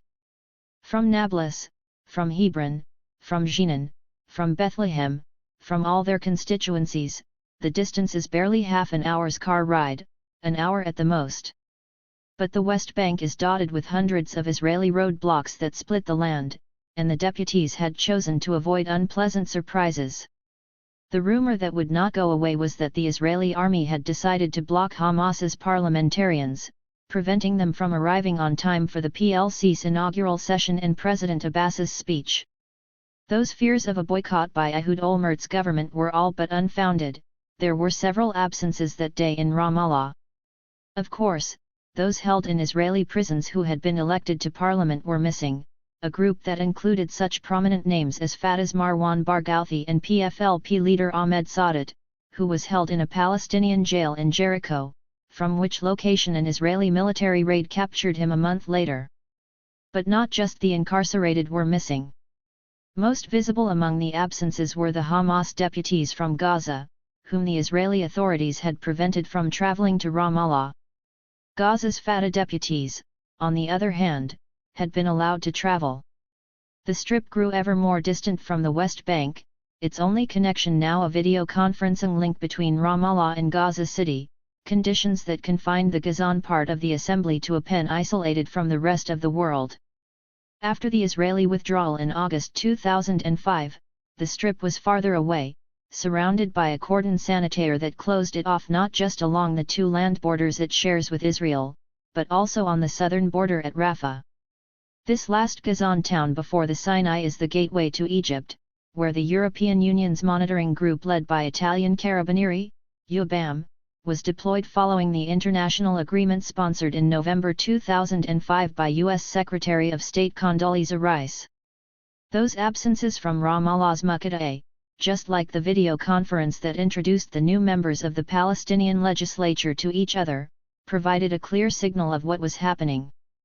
They immediately made clear the geographical and political difficulties that an assembly cleft apart would face during Mahmoud Abbas's presidency. President Abbas himself decided to skip formalities and go straight to the heart of the matter, Hamas's entry into the PNA. The president confirmed that the Islamist movement, which had won the elections, would be given the task of forming a government, with all that this entailed at the level of economic reform, of managing security organizations, and a range of other matters, including relations with Israel and with the international community. Despite the fact that negotiations over the formation of the new government were still going nowhere, Abu Mazen clearly stated his intention to safeguard these international links by living up to the commitments undertaken in the roadmap in order to protect the PNA from the increasing isolation of the Palestinians that Israel was attempting to bring about. Israel's was a preemptive pressure, and one that from the outset relied on the economic and financial blockade of the territory. This was considered the most effective weapon, and the one whose consequences were most immediate. The blockade had, for all intents and purposes, already begun in January with the failure to pass over to the PNA the tax revenues that, according to the Paris Protocol attached to the Oslo Accords, Israel was to collect on the authorities' behalf. Israel also prevented about 4,000 workers from entering the country from Gaza. Tel Aviv decided to freeze the roughly $50 million in monthly taxation payments, only to unfreeze them a few days later, in February, because Hamas was not yet in power. In doing this, the Israelis were following the practice of turning the tap of resources off and on at will, a practice already established during the Second Intifada. The message was clear: Israel was not willing to tolerate a government in which Hamas played a role, least of all the role of an executive. But this was not all. Already in February, rumors circulated about the new strategy taking shape in government circles both in Israel and the United States. The idea was simple and perfectly in line with the Bush administration's Middle East policy after the objective failure of its first phase, during which it attempted to export democracy to the Arab world. If the Arabs, in this case, the Palestinians, were unable to use the instruments of Western-style democracy to choose secular governments that were friendly to the West, if they would rather choose their representatives from the ranks of political Islam, then democratic practices must be channeled into directions more congenial to the wishes of Washington and its allies. This meant using methods such as regime change, despite the fact that this had consistently proven a failure during the second half of the 20th century in the Middle East. As they had done with the overthrow of Saddam Hussein in Iraq, and as in the classic case of the CIA intervention against Mossadeq's liberal revolution in Iran in the 1950s, the United States decided that Hamas also had to be overthrown, regardless of the fact that it had obtained a mandate from a majority of Palestinians in elections that the very same George W. Bush above all others had demanded, and regardless of the fact that Hamas had received consensus without coercion, as international observers had witnessed. This consensus should have told Americans and Israelis a long story about the flawed politics of the first 12 years of PNA government, about the way in which humanitarian aid had been handled, and not least of all about the mistakes made at the very outset of the peace process outlined at Oslo. The strategy of strangling Hamas, of boycotting the PNA while it attempted to find a way to share power between secularists and Islamists, however, did not meet with the slightest hesitation. Already in February, before any government had time to emerge from the new balance of Palestinian political power, the New York Times revealed decisions 278 being made in Washington's back rooms. According to the most prestigious American newspaper, the United States and Israel were considering destabilizing the future Hamas government by strangling the PNA economically. The strategy was simple: no money to the Palestinians, in order to force President Mahmoud Abbas to call new elections and bring about a Fatah victory. Were it just a throwaway suggestion, it would not have been a scoop. But according to Stephen Erlanger, author of the article, the highest echelons of the U.S. State Department and of the Israeli government were debating the strategy. Confirmation was indirect. A few hours after the article's publication, Israeli Defense Minister Shaul Mofaz, speaking after a meeting with Hosni Mubarak, placed Hamas-led Palestine squarely within the axis of evil, alongside Iran, Syria, and Hezbollah, in that order. In the meantime, Israeli Supreme Court Vice President Michael Cheshin stated that the PNA was by now a de facto enemy state. 279 Tel Aviv, in short, proceeded with the strategy Ehud Olmert had indicated the day after the Palestinian elections, the strategy explained to the international community by Foreign Minister Tzipi Livni on her international tour, which began in Cairo and concluded in Washington on the eve of the first sitting of the Palestinian parliament. The New York Times scoop would be only the first in a long list of leaks throughout 2006. Soon, full-blown scenarios elaborated by the various actors in this play emerged. It was primarily U.S. diplomacy and its military who on several occasions indicated that they feared the failure of Washington's involvement in Palestinian internal affairs. According to these plans, from the outset the key to Hamas's fall was Fatah. Fatah, in its role as party cum state, should be the political group that replaces Hamas. To do this, the idea that Hamas had won the elections had to be undermined. Ever since the day after the January 25 elections, one can find two interpretations of the elections' results. The first, and the most direct, is that Hamas won the elections by a clear margin. The competing explanation was that Hamas received a greater number of votes only because its secular counterpart Fatah had reached the ballot divided, and that it had been damaged by the mixed electoral system, a system that, incidentally, Hamas had played no part in choosing. This second interpretation was based on one indisputable fact, namely, that Fatah had been fragmented up until the last days before the election, just as it had been over the course of the past few years under Arafat. Fatah was split between the cadres that had come to the fore during the First Intifada on the one hand and the old Tunisians on the other, between the youths of the Second Intifada and the corrupt bureaucrats in Ramallah, between the base exposed to the winds of change sweeping through Palestine and the stultified establishment. This split could not be resolved save through the technicalities of electoral law or the composition of individual lists of candidates. It was so deep that it could be dealt with only through the cleansing of a general congress. Fatah, however, had been unable to organize its 6th Congress in 17 years, not least of all because of an inextricable mire of reciprocal vetoes. Thus Fatah had lost. It had clearly lost both the electoral test and the test of internal reform. Yet none of its leaders really admitted defeat. On the one hand, this was because such an admission would have meant driving the crisis even deeper. On the other, this was also because the international community had always accepted the more benevolent and technical explanation of the January 25 result, even pushing Fatah itself to support such an interpretation. In political practice, the implication of such a revisionist position was that from the very beginning Fatah never seriously sought a compromise with Hamas in order to overcome the aftershocks of the Islamists' success, and instead the party allowed itself to be seduced by the international sirens who predicted the fall of Hamas as soon as it had been tainted by power. At the same time, the Islamist movement was faced with the task of reconstructing its strategy within the PNA entirely from scratch, no longer from a position of parliamentary opposition, but as a party of government.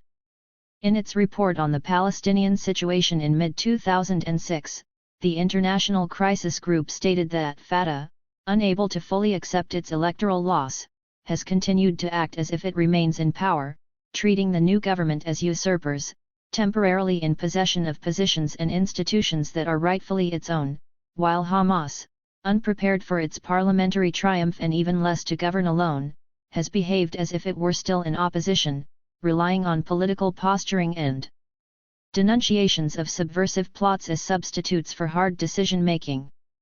280. The struggle between Hamas and the West, as much as between Hamas and Fatah, began immediately, and was played out on several different fronts.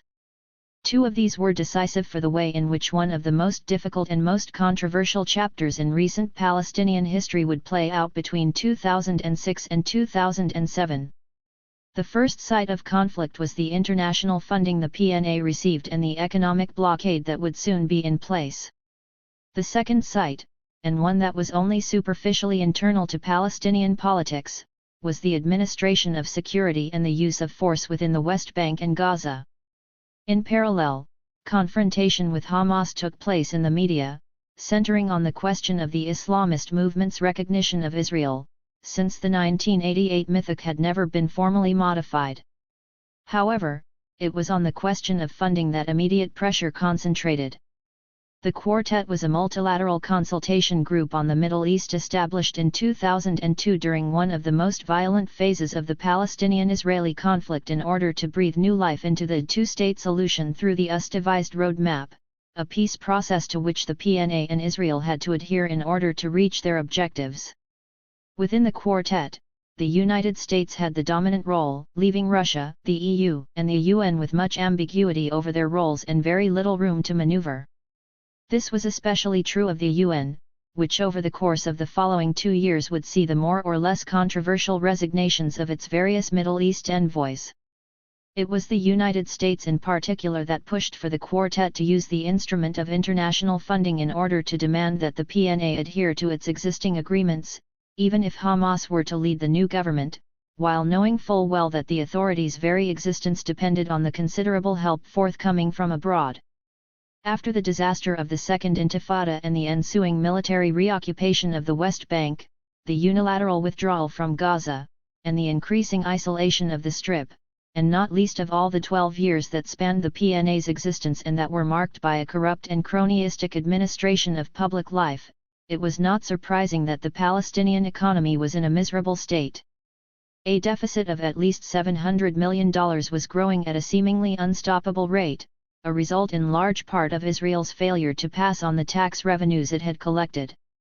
It was precisely on this point that Israel applied pressure, initiated by the interim Prime Minister Ehud Olmert, who delayed the payment of the funds due to the PNA. This measure provoked harsh reactions from both the PNA and from UN Middle East envoy Alvaro de Soto.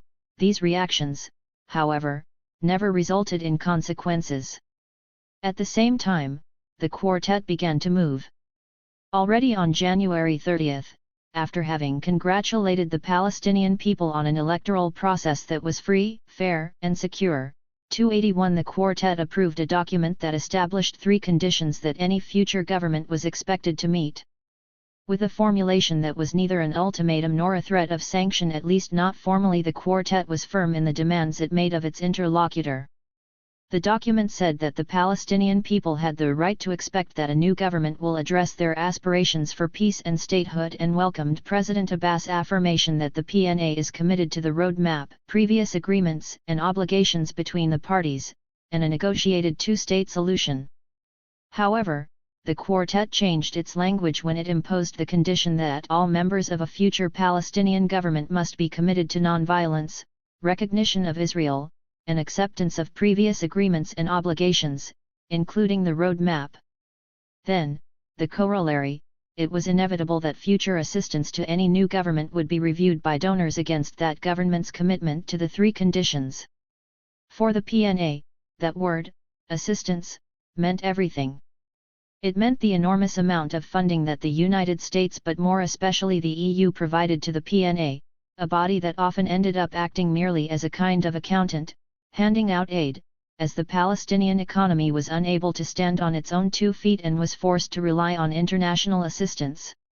In this way, the international community demonstrated how completely unprepared it was to elaborate a more sophisticated and less superficial strategy after the developments that in the space of barely 5 months had radically changed the political landscape of the Middle East, with Israel's withdrawal from Gaza, the sudden departure of Ariel Sharon from the political scene, and finally Hamas's unexpected victory. Alvaro de Soto, who participated in the meetings, confirmed that the quartet's line had been decided by the United States, whose representatives, Elliot Abrams and David Welch, went so far as to imply that had the UN not acquiesced, U.S. funding to the UN itself might have been threatened. 282. The $50 million in monthly revenue that Israel had decided to freeze toward the end of February represented a considerable portion of the Palestinian budget, which passed on to the new Prime Minister a continuously rising deficit of around $700 million. The tax revenues amounted to about a third of total income and were used mainly to pay the salaries of the 140,000 PNA employees, including the 58,000 on the payroll of various security bodies, which accounted for the income of around one-fifth of the population. Israeli, and later international, pressure had a specific target, even before a Hamas government had been formed: the petty bourgeoisie linked to the PNA, who were thought to be the true weak link and the pivotal element of popular discontent. By linking aid to compliance with the three conditions indicated in the January 30 declaration, the quartet immediately traced a line Palestinians could not cross. In the following 2 years, the quartet as a group never distanced itself from this stand and avoided any possibility of opening a channel with Hamas. 283. The quartet and Israel's actions confined acceptable politics in Ramallah and Gaza City to clearly defined and non-negotiable borders, a confinement that immediately influenced the negotiations between parties concerning the establishment of a new government. These restrictions would also affect the actions of Abu Mazen's presidency, which from that moment forward moved along two different paths. On the one hand, there was the problematic relationship with Hamas, which would receive several ultimatums from Abbas until the June 2007 takeover by the Islamist movement in Gaza. On the other hand, Abbas continued a distinct policy aimed at strengthening the presidency so as to make it a center of power. The presidency might provide an alternative to those parts of the PNA that would be run by Hamas after the result of the elections, particularly as far as relations with the West were concerned. This twin-track policy had at its core the management of security bodies, and began precisely on January 28, the moment the official results were declared. Immediately, Mahmoud Abbas ordered the main armed groups, the preventive security, police, and intelligence services, to report to him and not to the Prime Minister or the Minister of the Interior. This deprived Hamas of one of the pillars of executive power. But this was only the first change in the running of Palestinian security organizations, changes that paradoxically moved Abu Mazen toward the positions held by Arafat, particularly in 2003. At that time, Arafat had not wanted to relinquish control of security organizations to the government, then chaired by Abbas. Abbas had handed in his resignation precisely after losing the battle for control of these armed groups. The problem was real. The Second Intifada had caused the proliferation of the Palestinian security forces, and the fragmentation of the West Bank carried out by the Israeli army had accelerated the decentralization of these apparatuses, which young local warlords were beginning to take control of and which were concentrated primarily in the northern areas, in Nablus and Jenin above all. The message conveyed by the international community was clear: there was only one person with whom it wished to speak, Abu Mazen. It was not prepared to entertain relations with Hamas, whose power had to be diminished to the point that it would become insignificant. But it was precisely this agreement to exclude Hamas that diminished Mahmoud Abbas's role in Palestine and, more importantly, created increasingly serious problems within Palestinian society as time went by. The fact that Mahmoud Abbas was so clearly and extensively supported by the West weakened him among the Palestinians who had democratically invested Hamas with executive power within the PNA. With the obvious exclusion of Abbas's clients, those security bodies linked to Fatah, and the presidential office, Palestinians increasingly perceived Abbas as being supine to the will of an international community that refused to recognize the legitimately elected government unless that government was willing to accept the conditions imposed by the quartet. Yet Abbas accepted this role, and in this spirit he kept the security organizations linked to the presidency on a short leash, a tactic encouraged not least of all by the advisors close to him. First and foremost among these advisors was Mohammed Dallon, viewed with increasing ill favor by Hamas just as he was held in increasingly high regard in certain Western circles. Before conferring Hamas with an exploratory mandate to form the new executive office, Abbas attempted on February 20 to further concentrate the exclusive control of the use of force in the presidency by reshuffling the upper echelons of the security establishment, a move with serious implications for relations between Hamas and Fatah. A few hours before meeting Ismail Haniyeh, the man Hamas had indicated as a possible prime minister, Abbas increased the powers of the new person in charge of preventive security, a man whose field of action had ever since mid-2005 included not just Gaza but also the West Bank, Rashid Abu Shbak. Abu Shbak was Fatah's strongman in the Strip, but more importantly, he was the right-hand man of one of those closest to Abbas, namely Dallon, who in this way could control internal security from a distance. Thus, consultations for the birth of the Hamas government were undertaken in an atmosphere of mutual suspicion, with trenches already dug, thereby sinking the idea Hamas had been cultivating before it even had a chance, building a coalition that might be as wide as possible, and that would have included Fatah. 284. Swords into government. Every now and then, there are episodes in a person's life that look a lot like history turning the tables.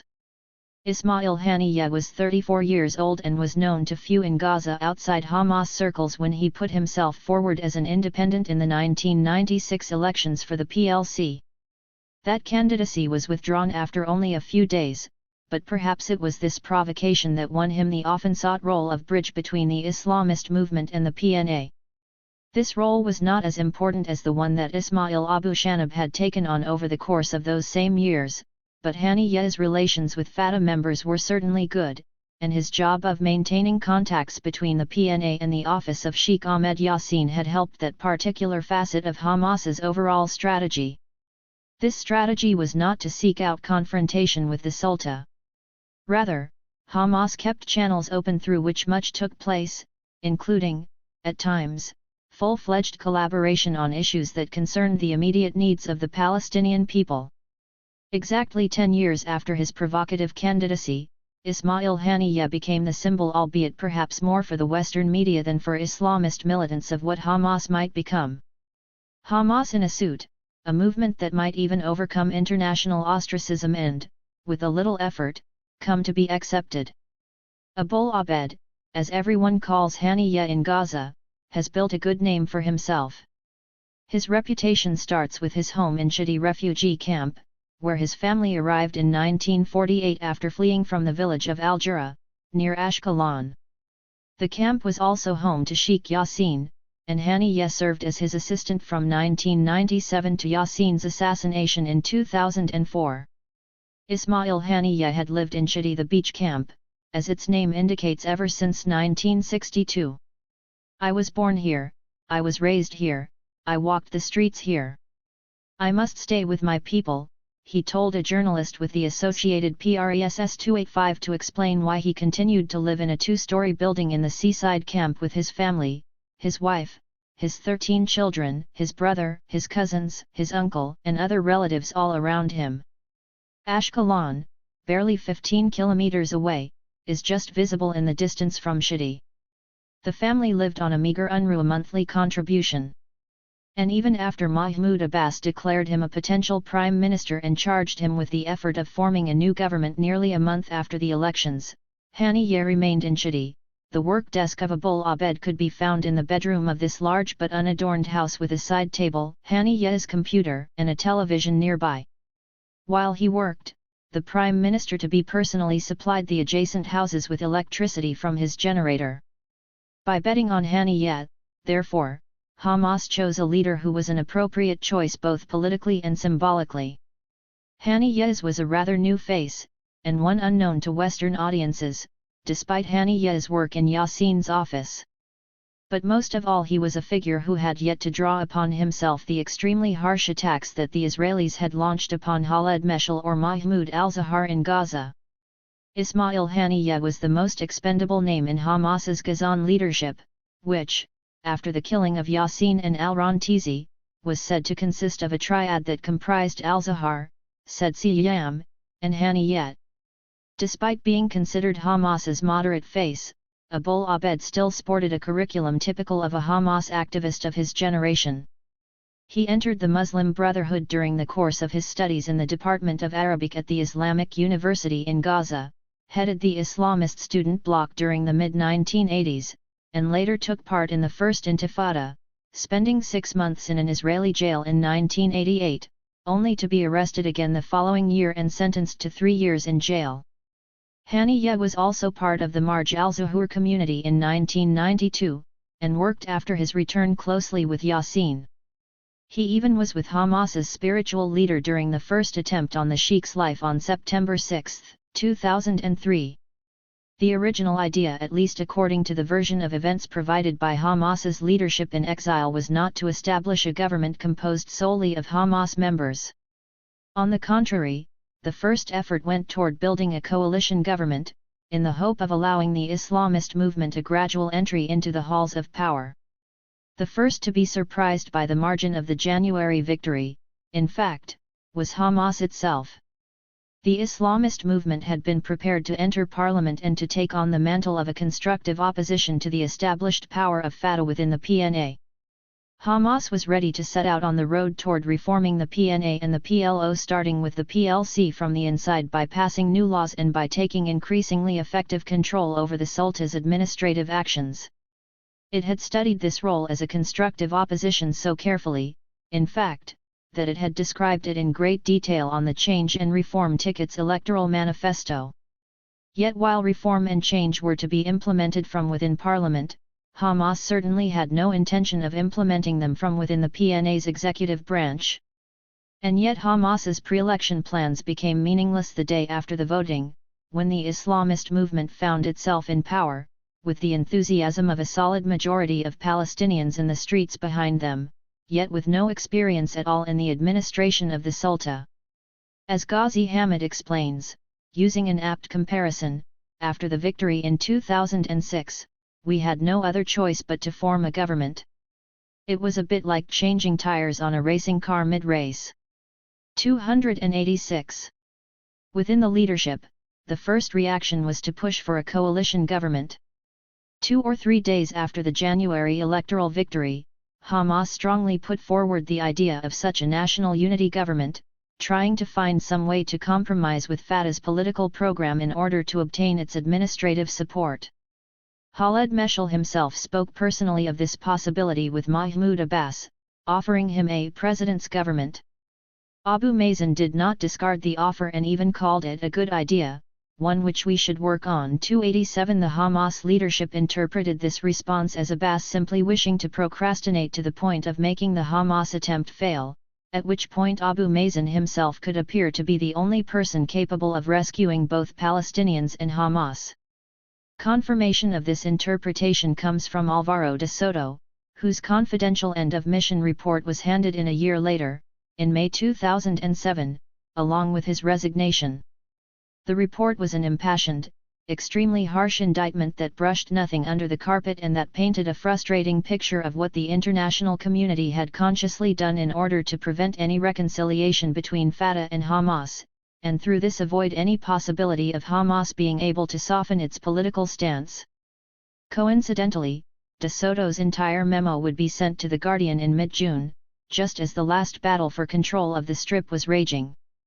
De Soto, a UN official with much experience, 25 years plus a few days in the United Nations, as he writes in his end-of-mission report, with more than a little irritation lived through the entire behind-the-scenes history of the post-Arafat period, from June 2005 until the eve of the Hamas takeover in Gaza 2 years later. According to de Soto, a national unity government with a compromise platform along the lines of the Mecca Agreement of February 2007 might have been achieved soon after the election, in February or March of 2006, had the US not led the quartet to set impossible demands, and opposed a NUG national unity government in principle. 288. More than that, the UN official recalls that at the time, and indeed until the Mecca Agreement a year later, the US clearly pushed for a confrontation between Fatah and Hamas. 289. Hamas, however, did not give up. Consultations continued, both before and after the official mandate had been given to Ismail Haniyeh. Several names had been put forward for the prime minister post over the course of the weeks before Haniyeh himself would be formally named for the position. Among the other candidates were businessmen from Gaza and from the West Bank, Jamal al-Qudri and Mazen Sinokrat, for example, who were well known for their good relations with the international community. Hamas, however, concentrated on the most political name it could find, and although Haniyeh was a moderate choice, Hamas failed to convince other Palestinian political parties to support him. Many explanations were put forward for this failure. Khaled Hroub, for example, one of the most respected experts on Hamas, ascribed the lack of agreement on a political program for the Hamas-backed government to two factors: Hamas's failure to acknowledge the PLO as the sole legitimate representative of the Palestinian people and its refusal to subscribe to the UN resolutions on Palestine and Israeli PLO agreements. 290 others, such as Ziad Abu Amr, later foreign minister of the 2007 National Unity Government and one of the most important scholars on Palestinian political Islam, attributed the failure to Hamas's inability to be flexible in giving away certain posts. In Abu Amr's words, when Hamas talks about power sharing, it means something that won't take away its decision-making power. Hamas could have compromised far more easily now with its big majority in parliament. 291. One fact remains interesting regardless: the program for the National Unity Government that Hamas presented to the other parties in the new parliament, as well as to Islamic Jihad, contained none of the anti-Zionist and anti-Israeli rhetoric of the 1988 Charter, in an obvious attempt to open a channel with the international community, especially through Articles 9 and 10, out of the full 39, both of which dealt with the question of respect for UN resolutions and agreements with Israel. Furthermore, other parts of the document referred to Palestine exclusively as the territory within the Green Line, although the document retained enough ambiguity to maintain the support of the militants and to avoid caving in completely before the quartet's demands. 292. As for the rest, the government's objectives were the same as those in the electoral manifesto: fighting corruption, defending weaker parts of society, great importance given to welfare, and an obvious attempt to reassure its secular counterparts in Palestinian society. Specifically in Article 6, the government undertakes to build a society and institutions on democratic foundations that guarantee justice, equal participation, and political pluralism, stress the rule of law with complete separation between powers where the independence of the judiciary should be guaranteed and human rights and basic liberties protected. 293. However, all this was not enough to convince the other parties, not even the left represented by the PFLP, which had earlier been more willing than other groups to enter into a government with Hamas, a move unthinkable a few years before. The idea of a coalition having failed, the Islamist movement had to resign itself to forming a government of its own. As the Hamas leadership recalls, even the circles closest to Abu Mazen believed that Ismail Haniyeh would meet with Abbas merely to inform him of Hamas's failure to form a coalition executive branch. But Abbas himself was surprised when Haniyeh instead delivered a 40-minute speech, one that ended not with his letter of resignation, but with a list of the 24 ministers in his single-party government. The list included leaders of the Islamist movement, deputies elected on the Change and Reform list, and independents considered close to Hamas. It was what some called a government of experts. The team included university professors, professionals with doctorates from Western, often American universities, as well as specialists, technical experts, intellectuals, and lawyers. The Minister of Finance post was given to Omar Abdel Razak, holder of a doctorate in international economics and mathematical economics from the University of Iowa and a professor of economics at Al-Najjar University in Nablus. The well-credentialed Abdel Razak was the archetypal Hamas government minister. At nearly 50, he is from the same generation as Haniyeh, the new Interior Minister said Siyam, and many other colleagues, and shared the respectable academic track record common among many of the new cabinet members. Health Minister Bassam Naim, a doctor at the large Shifa hospital in Gaza City, had a degree from a German university as well as a doctorate. Samir Abu Eshet, Minister for Planning, was a professor of engineering at Al-Najjar University.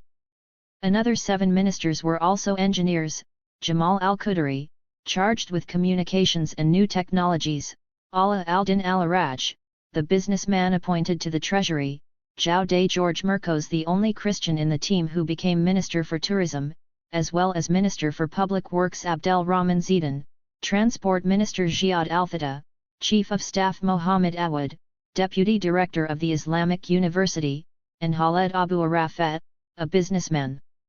The list continued with Minister for Information Youssef Rizka, who had a doctorate in Arabic and was a literary critic; Mariam Saleh, Minister for Women's Affairs, with a PhD in Sharia jurisprudence; Justice Minister Ahmed Khaldi, considered one of the top experts in legal disciplines, as confirmed by his position as head of the committee charged with drawing up a Palestinian constitution and his position as Dean of Al-Najjar University School of Law; Minister for Agriculture Mohammed Al-Agha, who earned a doctorate in environmental studies and hydrology from Manchester University and who was a visiting professor at the University of Virginia in the United States, as well as in Manchester and in Bremen, Germany.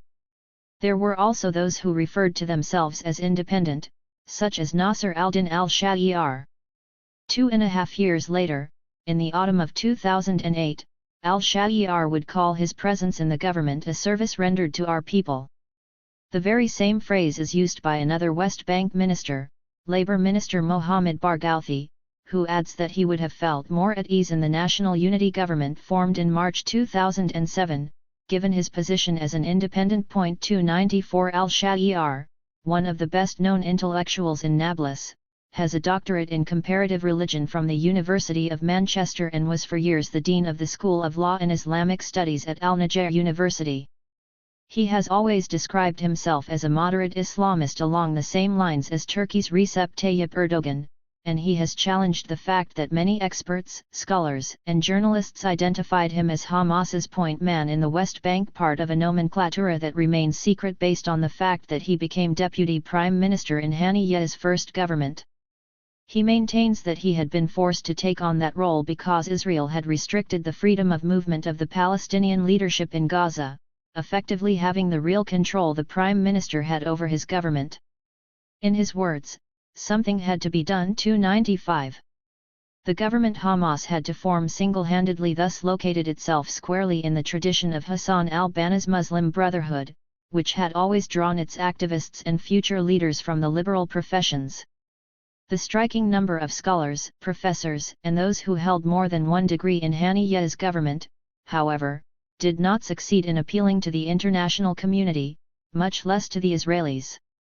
Degrees, doctorates, and academic titles did not help Hamas much in the arduous task of gaining acceptance for a government without allies, particularly without Fatah. The professors, Haniyeh first and foremost among them, had donned double-breasted suits, but they made no concessions to Israel. Indeed, they still refused to recognize it formally, and they continued to reject the conditions that the quartet had set. A readiness to dialogue combined with inflexibility on fundamental questions — this is how the story of Hamas's leadership of the PNA unfolded. Ultimately, Hamas did not want preconditions because it was those preconditions, at least according to the interpretation the Islamist movement had always given of the Oslo process and of Arafat's conduct, that had from the very beginning precluded any possibility of real negotiations. There were too many concessions on the Palestinian side, with nothing but delays to show for them.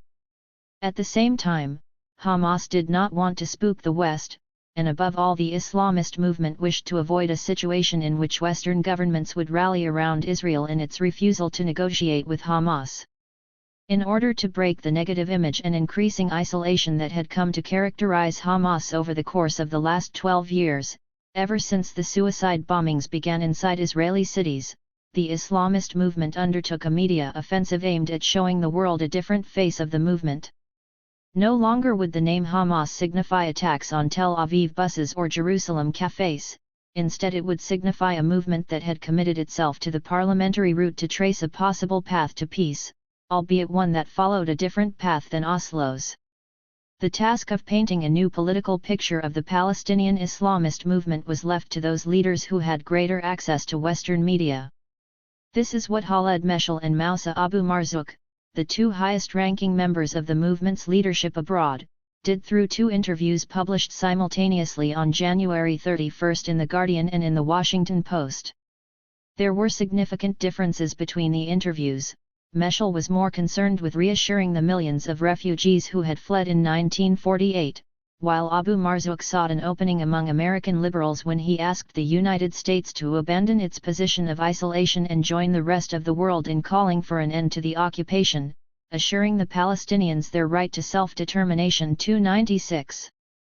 Having said this, it was not so much the Damascus leadership but rather the Hamas leaders inside the occupied Palestinian territory, and the pragmatists in particular, who formulated the clearest description of the new Hamas as it related to Israel, to the West Bank and Gaza, and to Palestine as a whole. It was Ismail Haniyeh, the moderate leader within the Strip, who delivered the message, before he even became Prime Minister, this time not from the generalist platform of a large broadsheet, but to the experts of the International Crisis Group, the European think tank that between 2004 and 2011 published the most in-depth and reliable analysis on the Palestinian situation.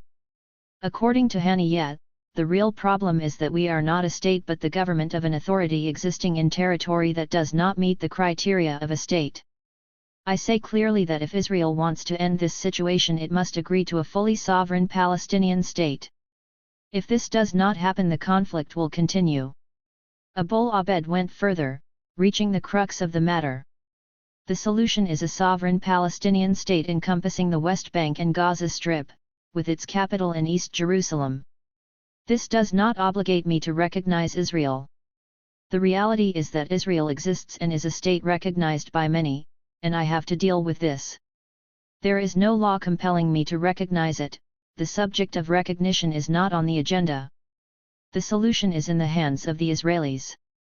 We demand that it announce its commitment to a Palestinian state with its capital in Jerusalem, and clearly announce and fully respect a schedule for implementing this.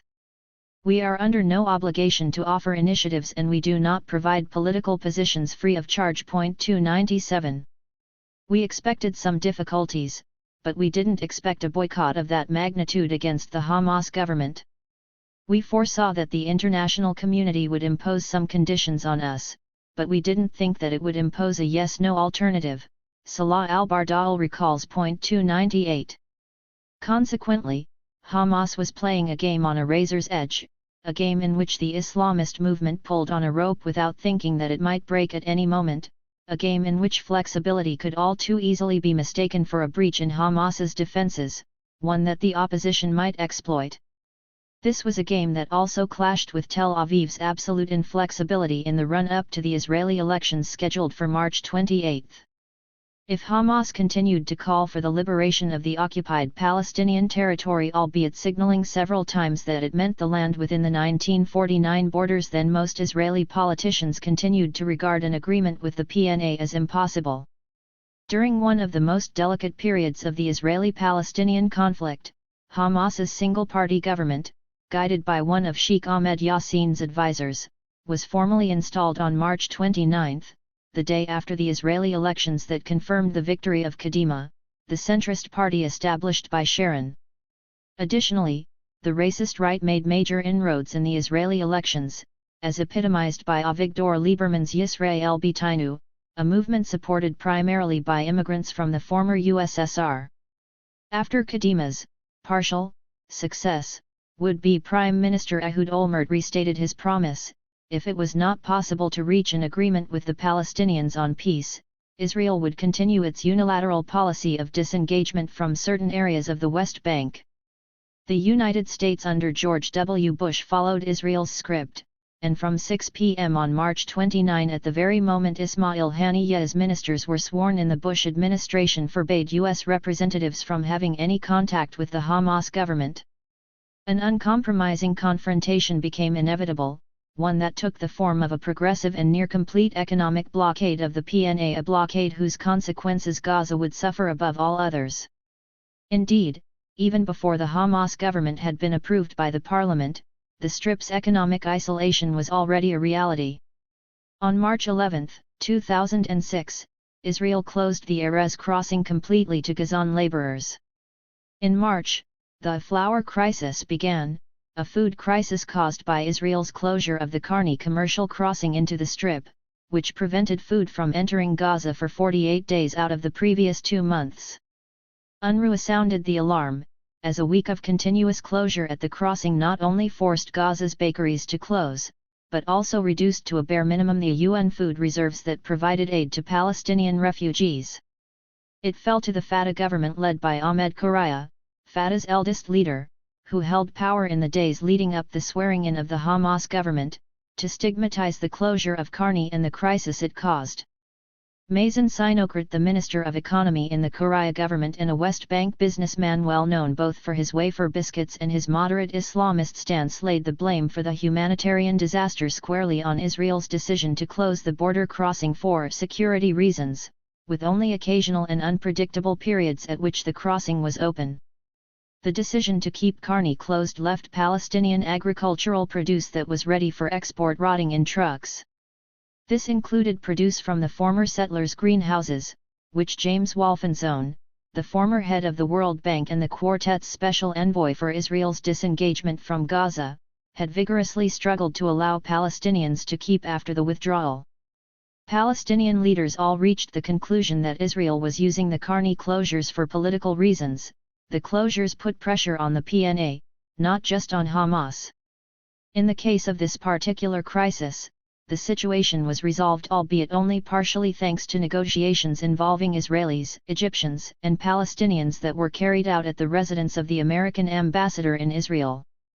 As a result, a dozen trucks loaded with flour were allowed to pass through Caridi in order to resupply Gaza's bakeries, which had shut down due to the lack of ingredients. The episode had lasting significance, however.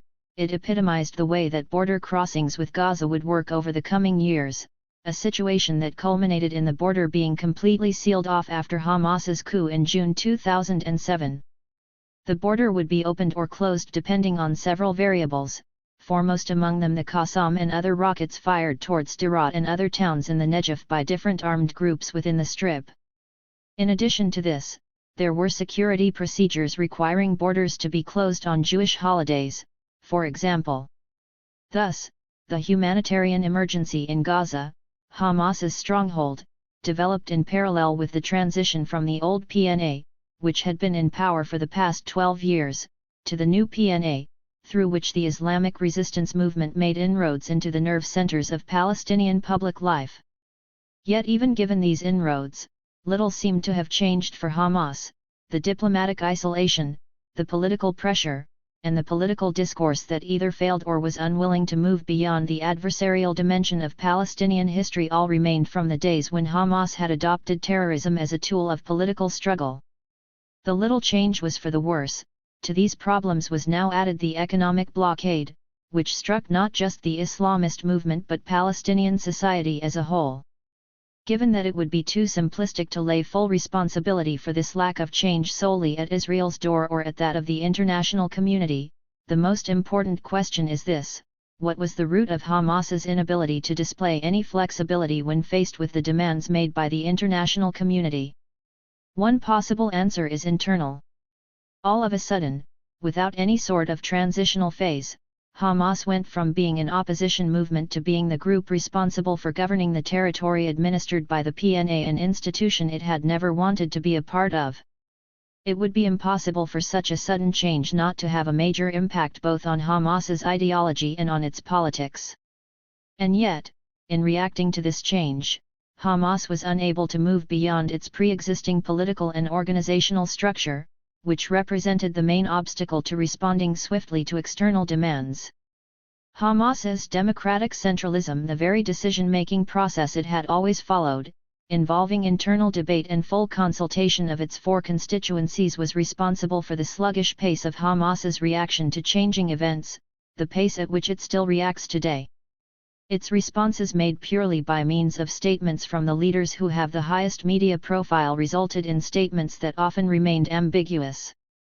Having said that, Hamas's ambiguity often looked, from the outside, like steadfastness, the very steadfastness that voters had rewarded by punishing Fatah for its flexibility.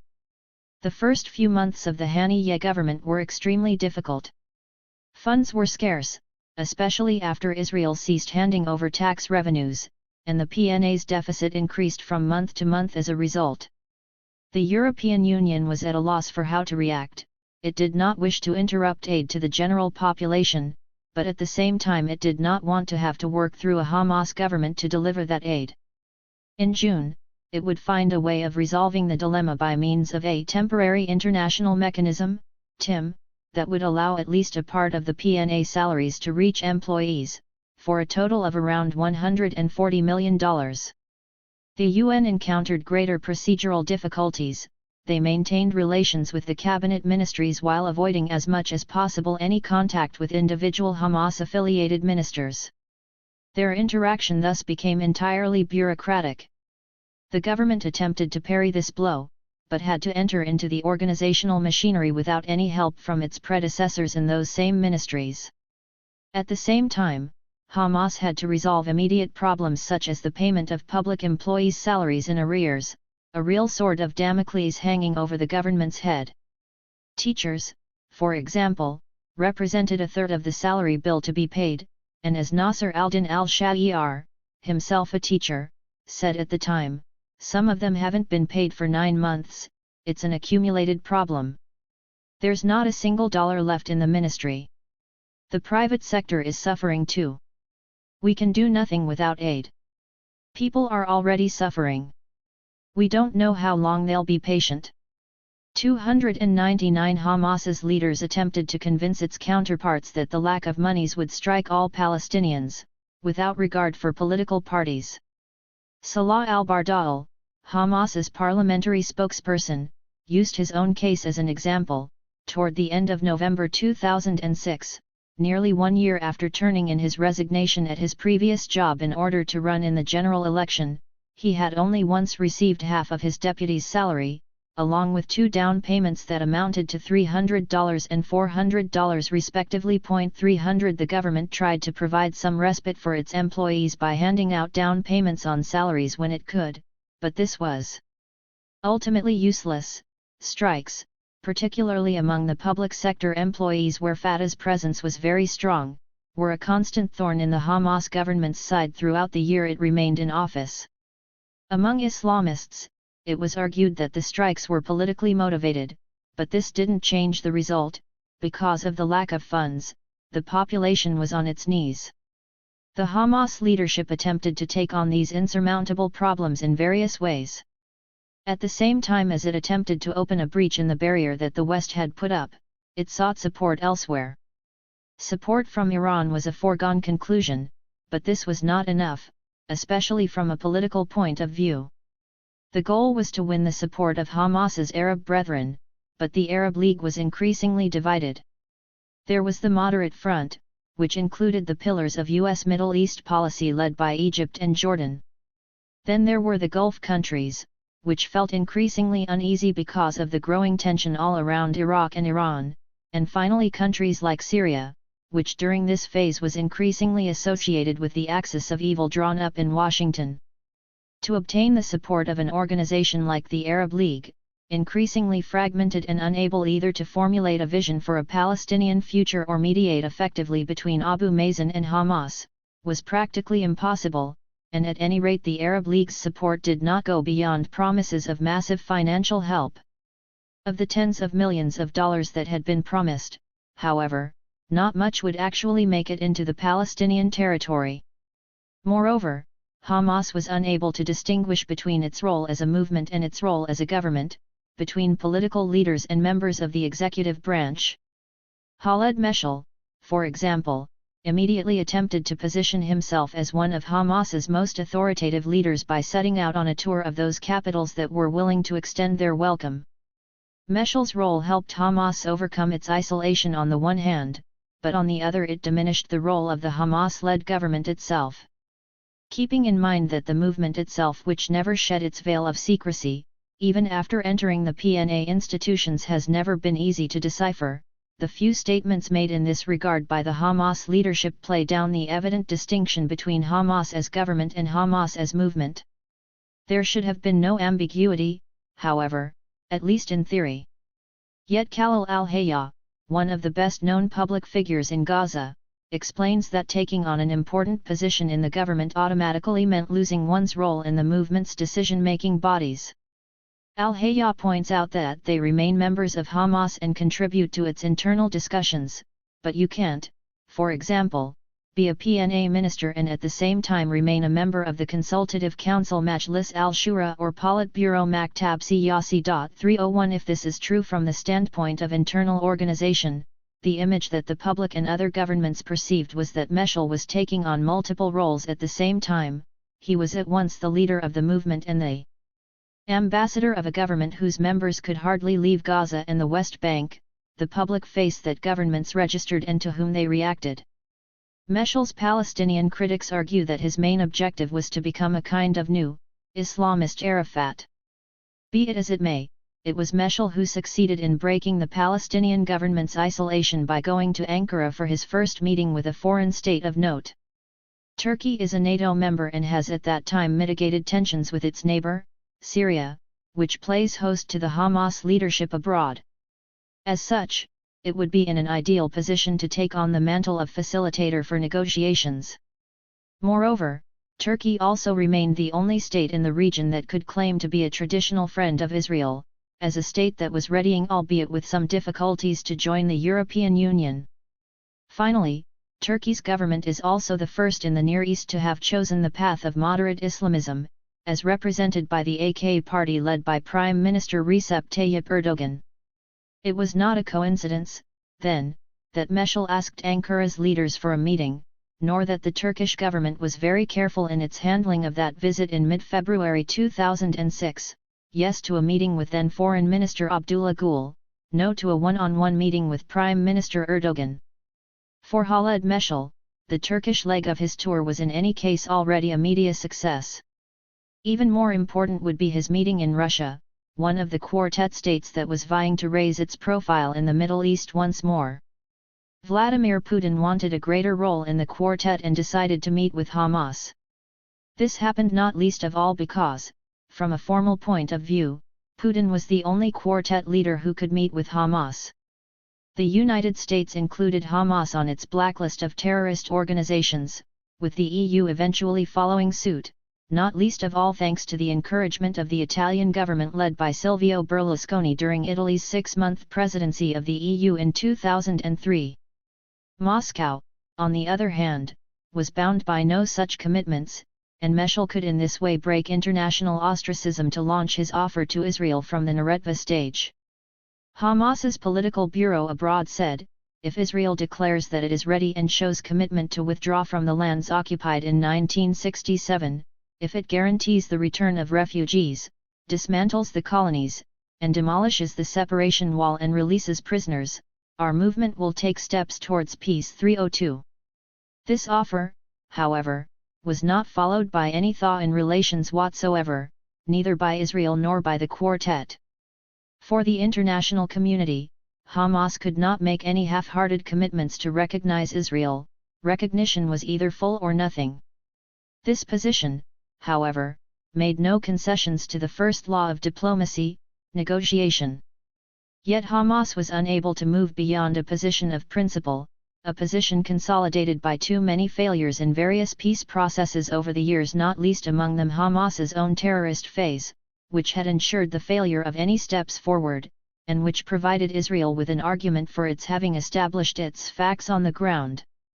Hamas, however, was not a monolith.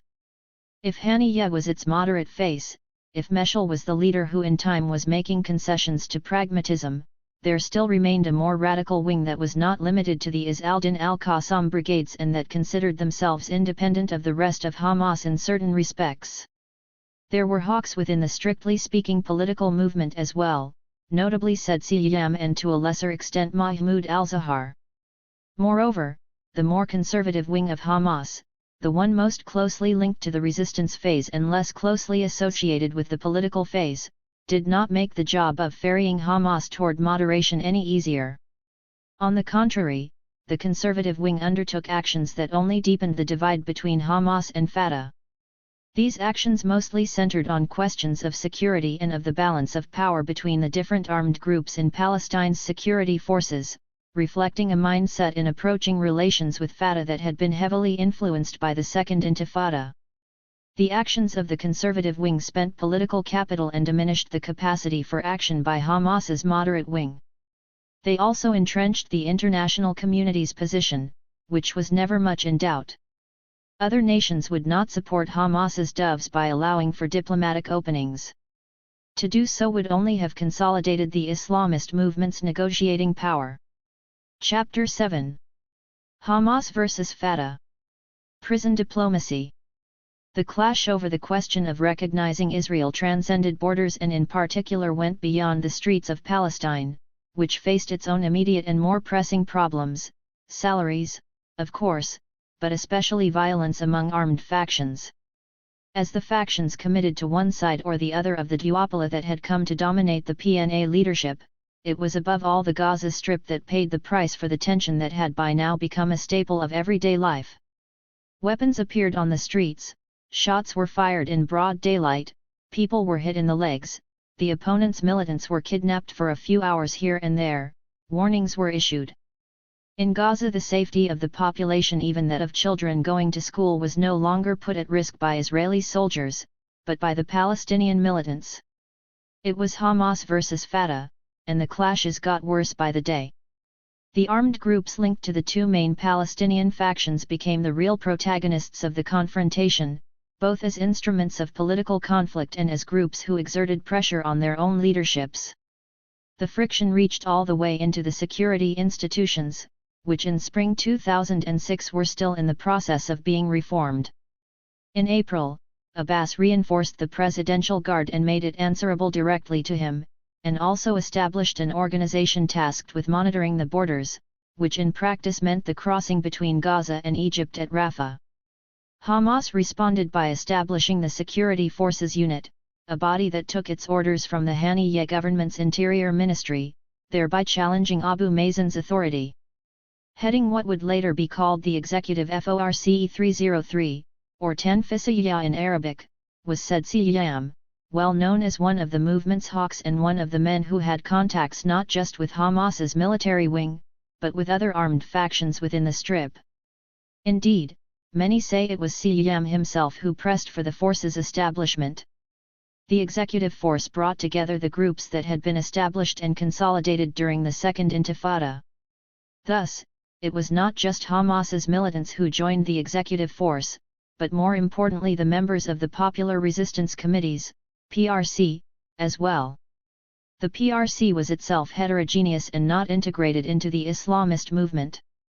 In a move that appeared to be aimed at strengthening links with the PRC, Siyam appointed as Director General of his ministry the founder of the PRC, Jamal Abu Samhaydana, who was also second on Israel's most wanted list. Abu Samhaydana's appointment, therefore, was yet another spark over a very dry pyre, and one that could not but seriously embarrass Abbas, who sure enough immediately yet unsuccessfully attempted to block it. The executive force initially comprised 3,000 men but practically doubled within a few months. The perception was that the force had been established for two reasons: to reinforce and regularize the military tools at Hamas's disposal in the Gaza Strip and to establish an organization strong enough to confront the preventive security force which had traditionally been close to Dallon head-on. The sheer numbers were still relatively small, compared to the 60,000 strong forces controlled by the presidency. The 3,000 men initially incorporated under Siyam's Tanfisiyya, however, gave Fatah more than a little to ponder, not merely because of their training and their cohesion as a force and their religious zeal, but because they heralded a confrontation that could be expected to be bloody, given what had already happened in the Strip. In a surprise move, however, this cycle of violence was broken on May 11 by the prisoners held in Israeli jails, the only group within Palestinian society whose moral standing was high enough to bring both Hamas and Fatah together at the negotiating table. If in mid-2006 national dialogue was restarted, it was because a document drawn up by the prisoners and signed by the most important leaders of each movement emerged from the Haiderim Penitentiary in central Israel. The so-called prisoners' document contained few novelties compared to what had been said a few weeks earlier by Hamas leaders in the West Bank and in Gaza, who had attempted to reconcile ambiguity and flexibility with statements that differed merely in their tone. The document is blunt: Palestine is the land within the 1967 borders, including the West Bank, Gaza, and East Jerusalem. Refugees have the right of return. Hamas and Islamic Jihad must become PLO members. Internal Palestinian divisions and armed confrontation between factions must cease. And there must be a relationship of reciprocal respect and trust between the PNA presidency, Abbas, and the Prime Minister's office, Haniyeh. Thus, the document attempted to bring together essentially internal matters, such as the clash between factions, with the need to break the PNA's increasing isolation. This international isolation forced Palestinian prisoners to dedicate the first of the 18 points of this document, entitled the Document for National Reconciliation, to the question of the geographical boundaries of Palestine. The first point stated, "The Palestinian people in the homeland and in the diaspora seek to liberate their land and to achieve their right to freedom, return, and independence, and to exercise their right to self-determination, including the right to establish their independent state with Al-Quds al-Sharif Jerusalem as its capital on all territories occupied in 1967, and to secure the right of return for the refugees and to liberate all prisoners and detainees based on the historical right of our people on the land of the fathers and grandfathers and based on the UN Charter and the international law and international legitimacy." In this sense, the text was a perfect example of a balancing act. The recognition of Israel was as implicit as it was in the statements the Hamas leadership had previously made. The tool was the recognition of the PLO as the legitimate and sole representative of the Palestinian people wherever they are located. The PLO itself recognized Israel in its own charter, and as the document stated, Hamas and Islamic Jihad must become members of the PLO. Equally, the document made implicit statements when it referred to its support for the right of the Palestinian people in resistance. Focusing the resistance in the occupied territories of 1967. 304. The way the document is phrased speaks volumes about the extent to which every word had been carefully weighed in the internal debate among prisoners so that there might be a de facto recognition of Israel, while not discarding either references to historical Palestine, land of their fathers and grandfathers, or refugees' right of return. The terms used were drip-fed into the document after a slow debate involving all the prisons and all the factions represented there. In fact, the idea of a national platform that might overcome the divisions between factions had been floated at least since Arafat's death in late 2004. In this sense, the prisoner's document was not a bolt out of the blue, nor an agreement imposed from above. First-hand accounts 305 state that a draft document, handwritten on large yellow sheets of paper, had been circulating in the Beersheba jail as early as January 2005. The person who showed me the draft was one of those whose signature later appeared on the published Document for National Reconciliation, Mohammed Jamal al-Natchat, another member of Hebron's Natchat clan. Elected in 2006 along with the deputies on the Change and Reform list, he was one of the Hamas leaders who were taking part in the national dialogue between Palestinian factions.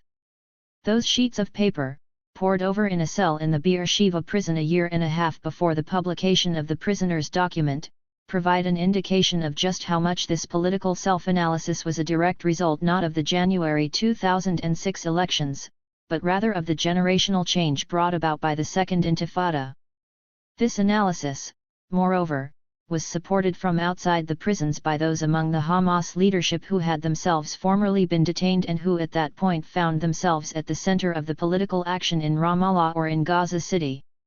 From this point of view, it was no coincidence that the first signatory of the prisoner's document was Marwan Barghouti, who was not only Fatah's most famous and most popular leader in Palestine, but also the only one in the Fatah leadership who all factions would listen to, Hamas included. Well before the Islamist movement's electoral victory, Barghouti had given a memorable interview to Al Jazeera in which he argued that there would be only one possibility for the future PNA government: national unity. In the interview aired on Al Jazeera Arabic the day before the elections, Marwan Barghouti referred to the need of a national unity government.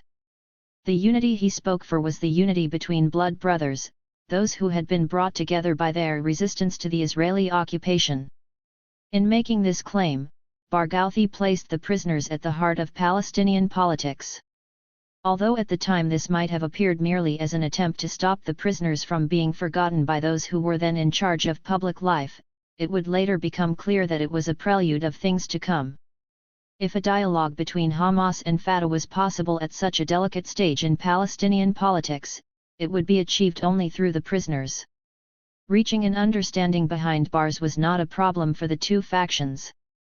The other high-profile signatory of the prisoners' document was Sheikh Abdelkhalek al-Natshet, Hamas's highest-ranking prisoner. 306 Such an agreement should not have come as a surprise precisely because national dialogue between factions was a practice that had been going on for a long time, at least among prisoners.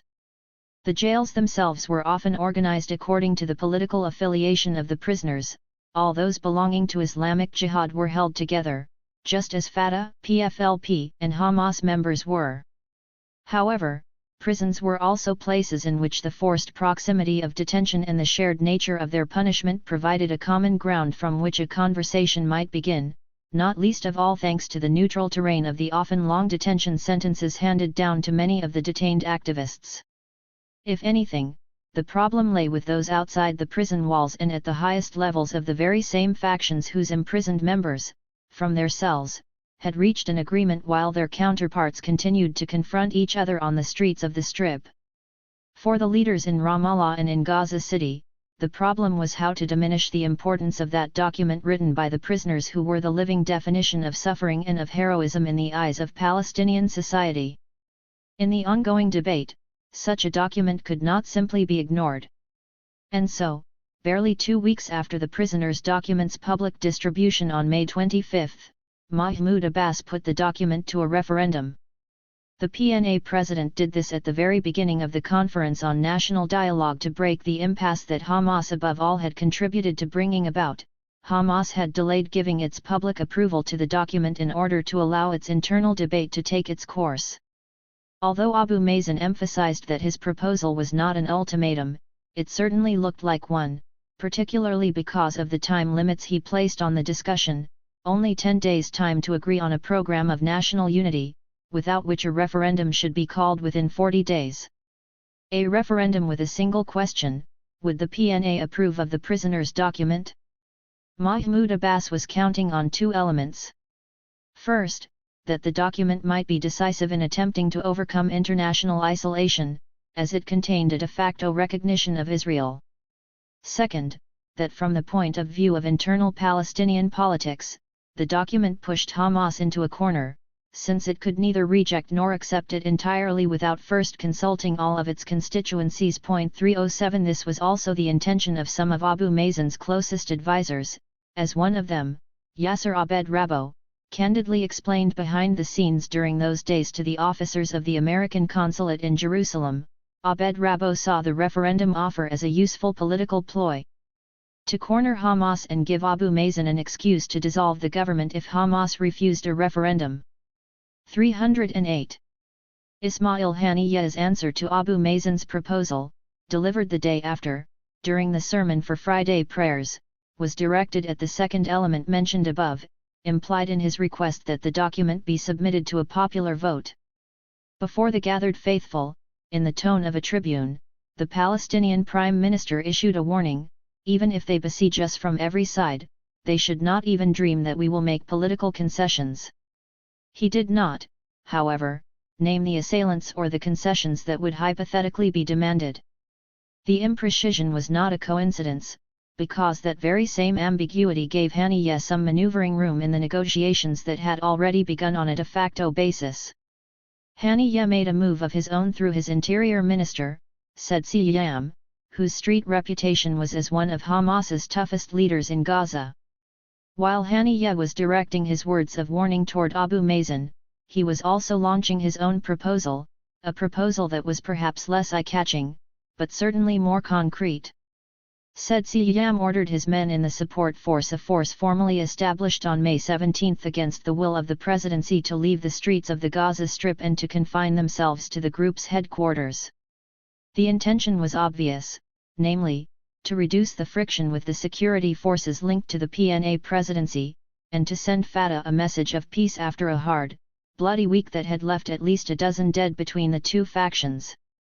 Besides, the referendum could help Hamas overcome the difficulties in its position relative to its recognition of Israel, as it would be able to appeal to the will of the people. Moreover, a referendum could provide an opening for Hamas to be able to accept the Saudi plan proposed by then-Regent Abdullah during the Arab League summit held in Beirut in the spring of 2002, an Israeli withdrawal to the 1967 borders, in exchange for security and peace with the whole of the Muslim and Arab world. In reality, however, Haniyeh's message did not have the desired effect.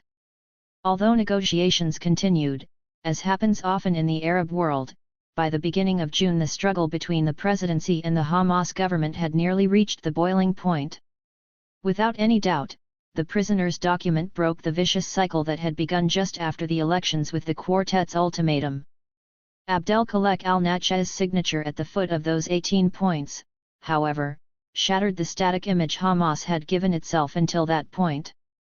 There has been no confirmation to date by the protagonists themselves, but one may hypothesize that the Hamas leaders within the Israeli jails attempted to put pressure on the movement's leadership both within the occupied Palestinian territory and abroad, pushing them to adopt a less ambiguous position not on the question of recognizing Israel so much as on the delimitation of Palestine to the 1949 armistice borders. An indirect confirmation of this hypothesis can be drawn from the silence with which the document was met by the Hamas leadership in the West Bank, in Gaza, and in Damascus. Had Sheikh al-Nached's position been the result of Hamas's normal decision-making process, with the four constituencies voting on the decision to be made, the response from the leadership abroad to the document's publication would have been immediate, without uncertainty or embarrassment. But the decision-making process in this case was not normal, and nearly 2 months passed before Hamas was finally ready to accept the document, even to the point of making it the basis of the agreement between Abu Mazen and Haniyeh, whose signature came only after certain changes were made, reflecting some sense of the tough internal debate that had taken place over those 2 months. Ultimately, as Mustafa Barghouti, among others, argue, the moderate wing won out over resistance from the leadership abroad. 309. As expected, it was the very first article of the document that underwent changes. The changes, however, were not regarding the definition of Palestine along the 1949 armistice lines as the West Bank, Gaza, and East Jerusalem, but on two even more controversial points: the presence of Israeli settlements in the West Bank, and the fate of the refugees from between 1948 and 1967. In the context of the peace process as defined by the roadmap and George W. Bush's position from spring 2005, the Palestinian assertion of any right to remove the settlements and evacuate the settlers and remove the apartheid and annexation and separation wall, as well as the question of annexation and separation itself, meant an implicit halt to any negotiations that involved territorial exchanges or concessions concerning the Green Line.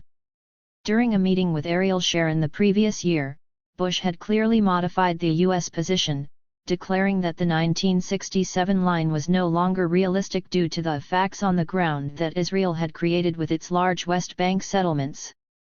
The prisoners' document, as it was modified and then approved on June 28, 2006, put the brakes on the prospects for a compromise on borders just as it hardened its position on the question of refugees by adding a proviso that would make any negotiation far more difficult.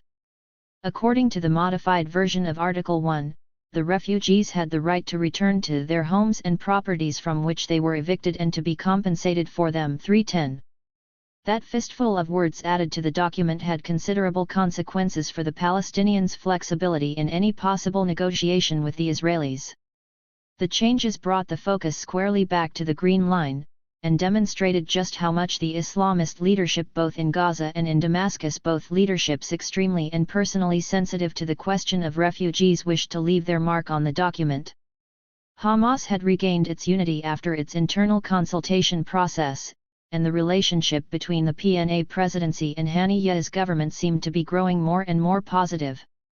To take one example, it previously would not have seemed possible for Foreign Minister Mahmoud al-Zahar to pass through the Rafah crossing under the watchful eye of the Presidential Guard with suitcases containing $20 million, just as Abbas and Haniyeh were engaged in negotiations over the prisoner's document.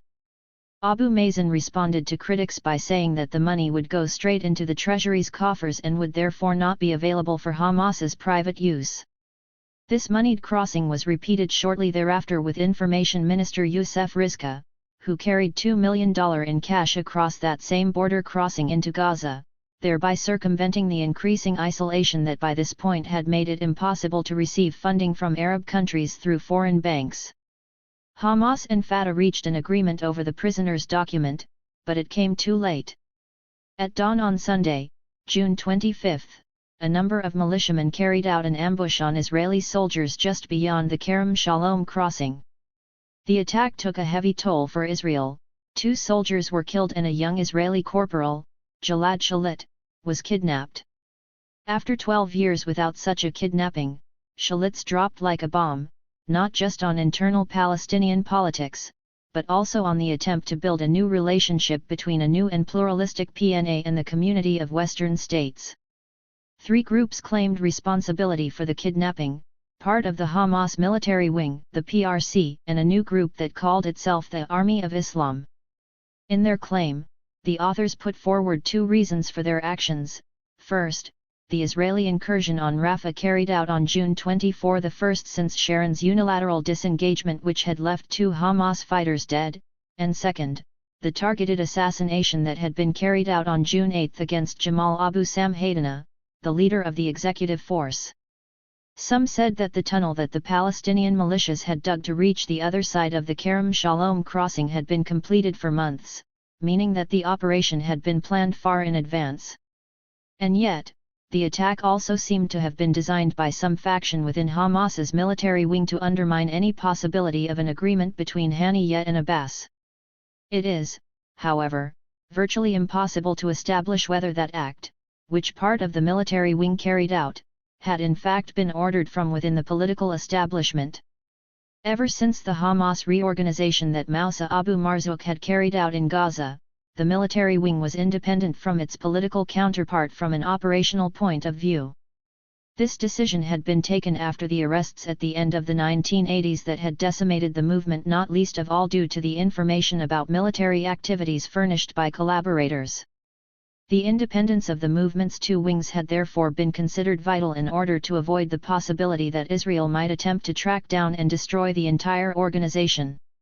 And indeed, Israel's military reaction to Gilad Shalit's kidnapping was not far off from such an attempt. Early on, military operations were limited to raids that targeted infrastructure and to the entry of tanks into the old airport at Dahania near the Israeli border. 3 bridges were destroyed, as was the power station on which half of Gaza's population depended, leaving 700,000 people without electricity or water. Having done this much, Israel decided to raise the stakes by targeting the Hamas leadership. On July 2, it bombed and destroyed Ismail Haniyeh's offices, although he himself was not present at the time. 3 days earlier, in a move intended to put pressure on those who had kidnapped Gilad Shalit, the Israeli authorities had arrested and imprisoned 64 of the most prominent Hamas leaders in the West Bank and in East Jerusalem. This was only the first in a number of raids that would in the end result in the arrest of 8 ministers, 26 PLC members, and various other leaders of the Islamist movement's base. The first wave of arrests, carried out at dawn on June 29, apprehended Minister of Economy Omar Abdel Razak, Minister of Planning Samir Abu Eshet, the Minister for Decentralization Issa Al-Jabari, the Minister for Prisoners Washfi Kabaha, the Minister for Social Affairs Fakhri Turkman, the Minister for Jerusalem Affairs Khaled Abu Arafat, the Labour Minister Mohammed Barghouthi, and the Minister for Religious Affairs Naif Rajoub. On August 5, Israel came for PLC Speaker Aziz Dwight, whose health was fragile, and on August 19, they came for Deputy Prime Minister Nasser al-Din al-Sha'ir. These were the 2 best-known figures among Hamas moderates in the West Bank, and both were very well known in Nablus. The list continued with the Minister for Public Works Abdel Rahman Zidane, who was arrested on November 3.311. Despite all of this, Israel had thus far been unable to get Gilad Shalit back. And so the military stranglehold tightened. 178 Palestinians were killed in the space of a month and a half, property was destroyed, and a humanitarian emergency was created. One would assume that media attention would result, but in the meantime, the 33-day war between Israel and Lebanon had erupted, diverting cameras. On July 12, just after the initial Israeli attack on the Gaza power station and Haniyeh's offices, Hezbollah opened a second front by performing 2 raids, with 8 Israeli soldiers killed and 2 more kidnapped. Tel Aviv responded with unprecedented harshness, which the Party of God had not expected. Over 1,200 Lebanese were killed in little more than a month through intense bombardments carried out against Beirut and in the southern portions of the Land of Cedars. Hezbollah responded with Katyusha rockets that struck not just in the Galilee area, but reached as far south as Haifa.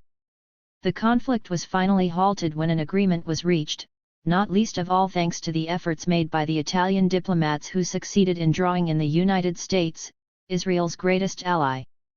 The spotlight had moved temporarily from Gaza to Lebanon, until it would again turn south in September to the developing humanitarian emergency.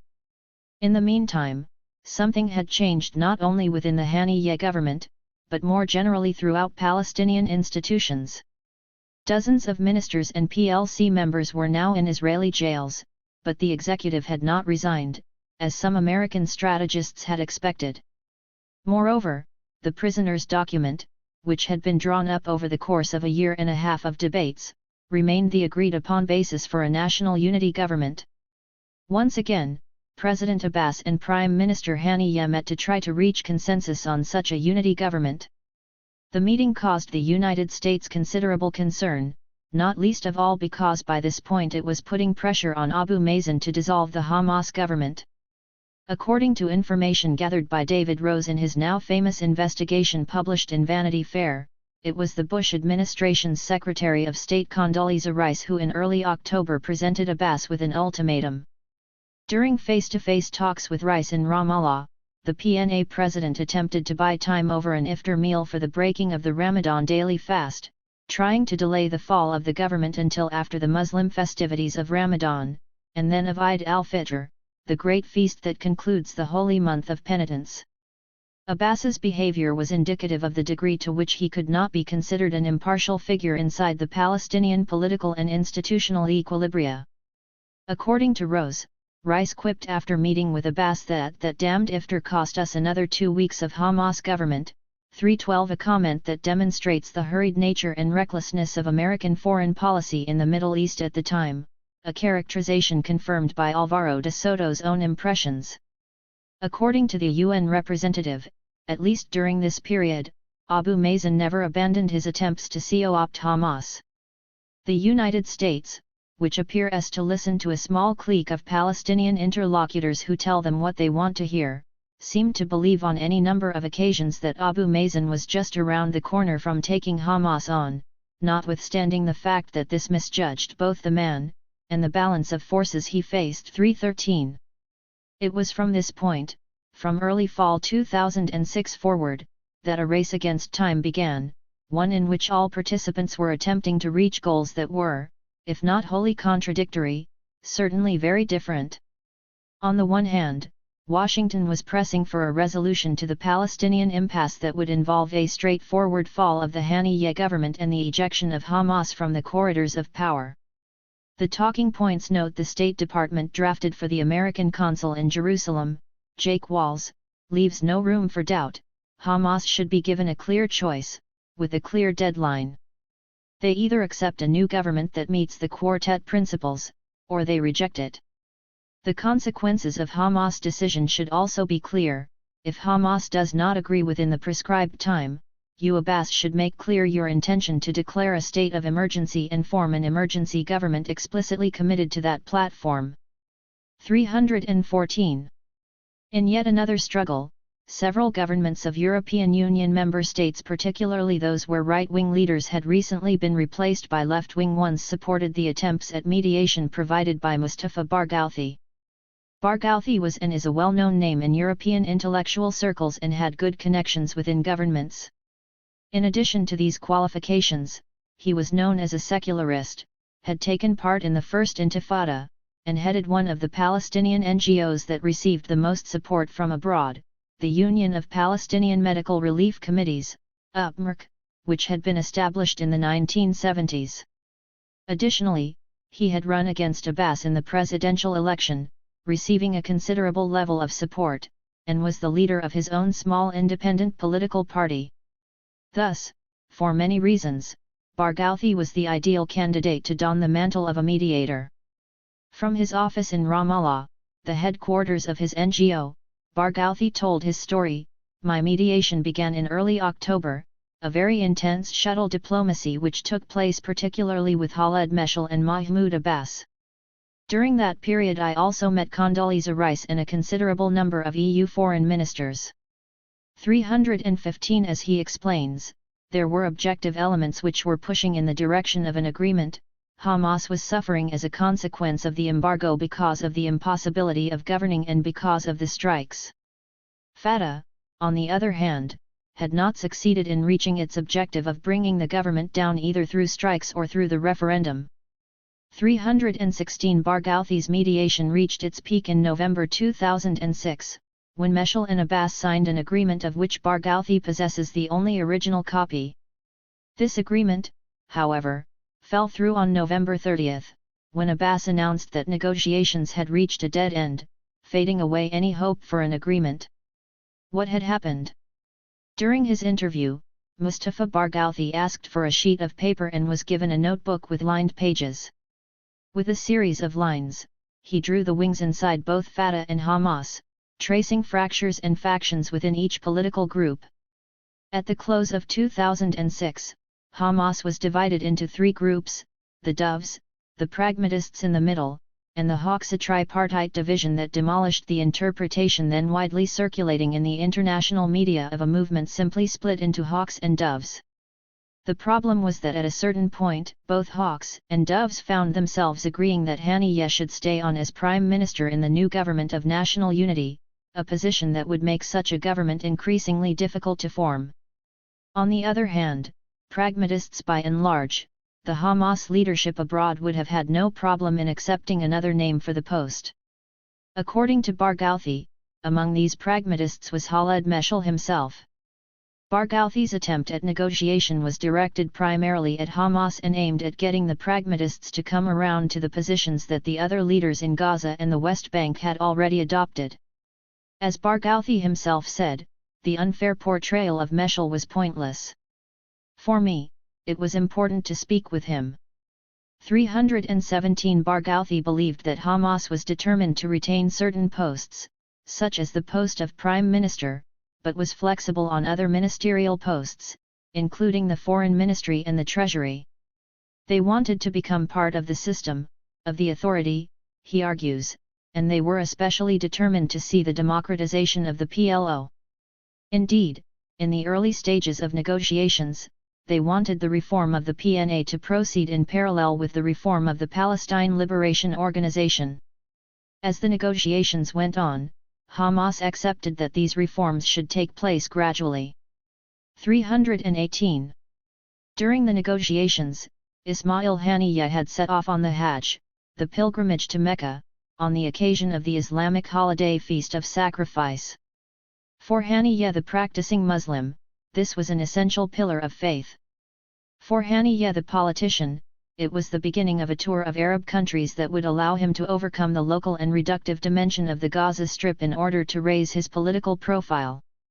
He returned from Mecca with his head shaved, as is the custom, and wearing the kafiyah. In the contemporary Arab world, the kafiyah has two symbolic meanings.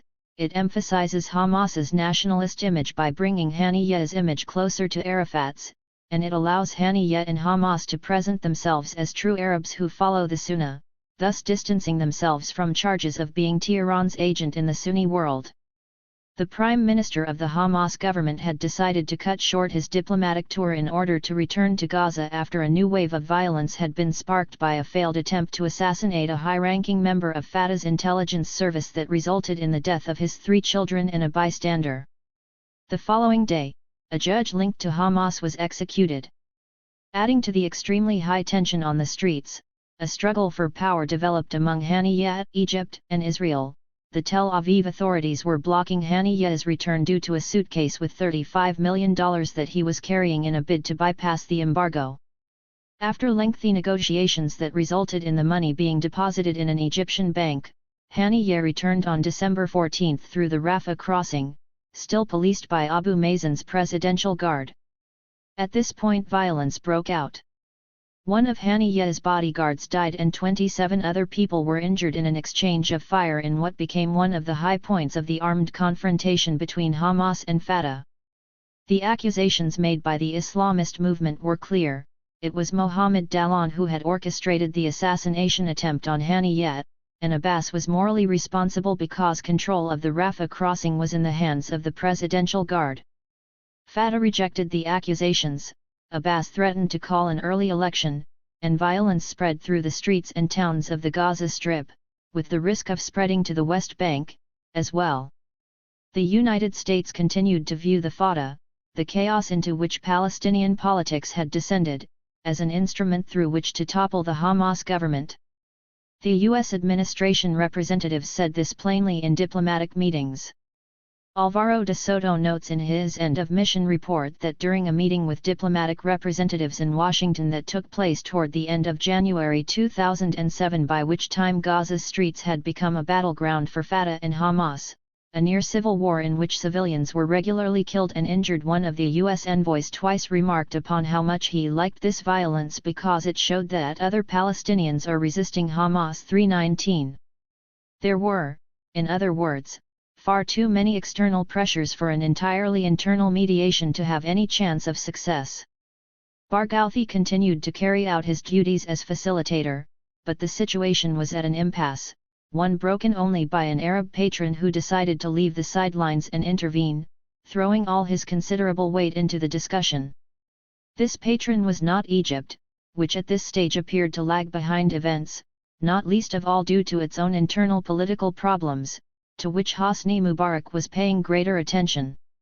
The regional landscape had changed, and domestic politics had a considerable impact on Cairo's ability to mediate internationally, so much so that Egypt had taken for itself only a small stake in the pressure being applied by Arab countries upon Palestinians, namely security matters, and Egypt was limited to negotiating truces that were reached and then breached on a practically daily basis, lasting no more than a few hours before it was necessary to negotiate another all-too temporary truce.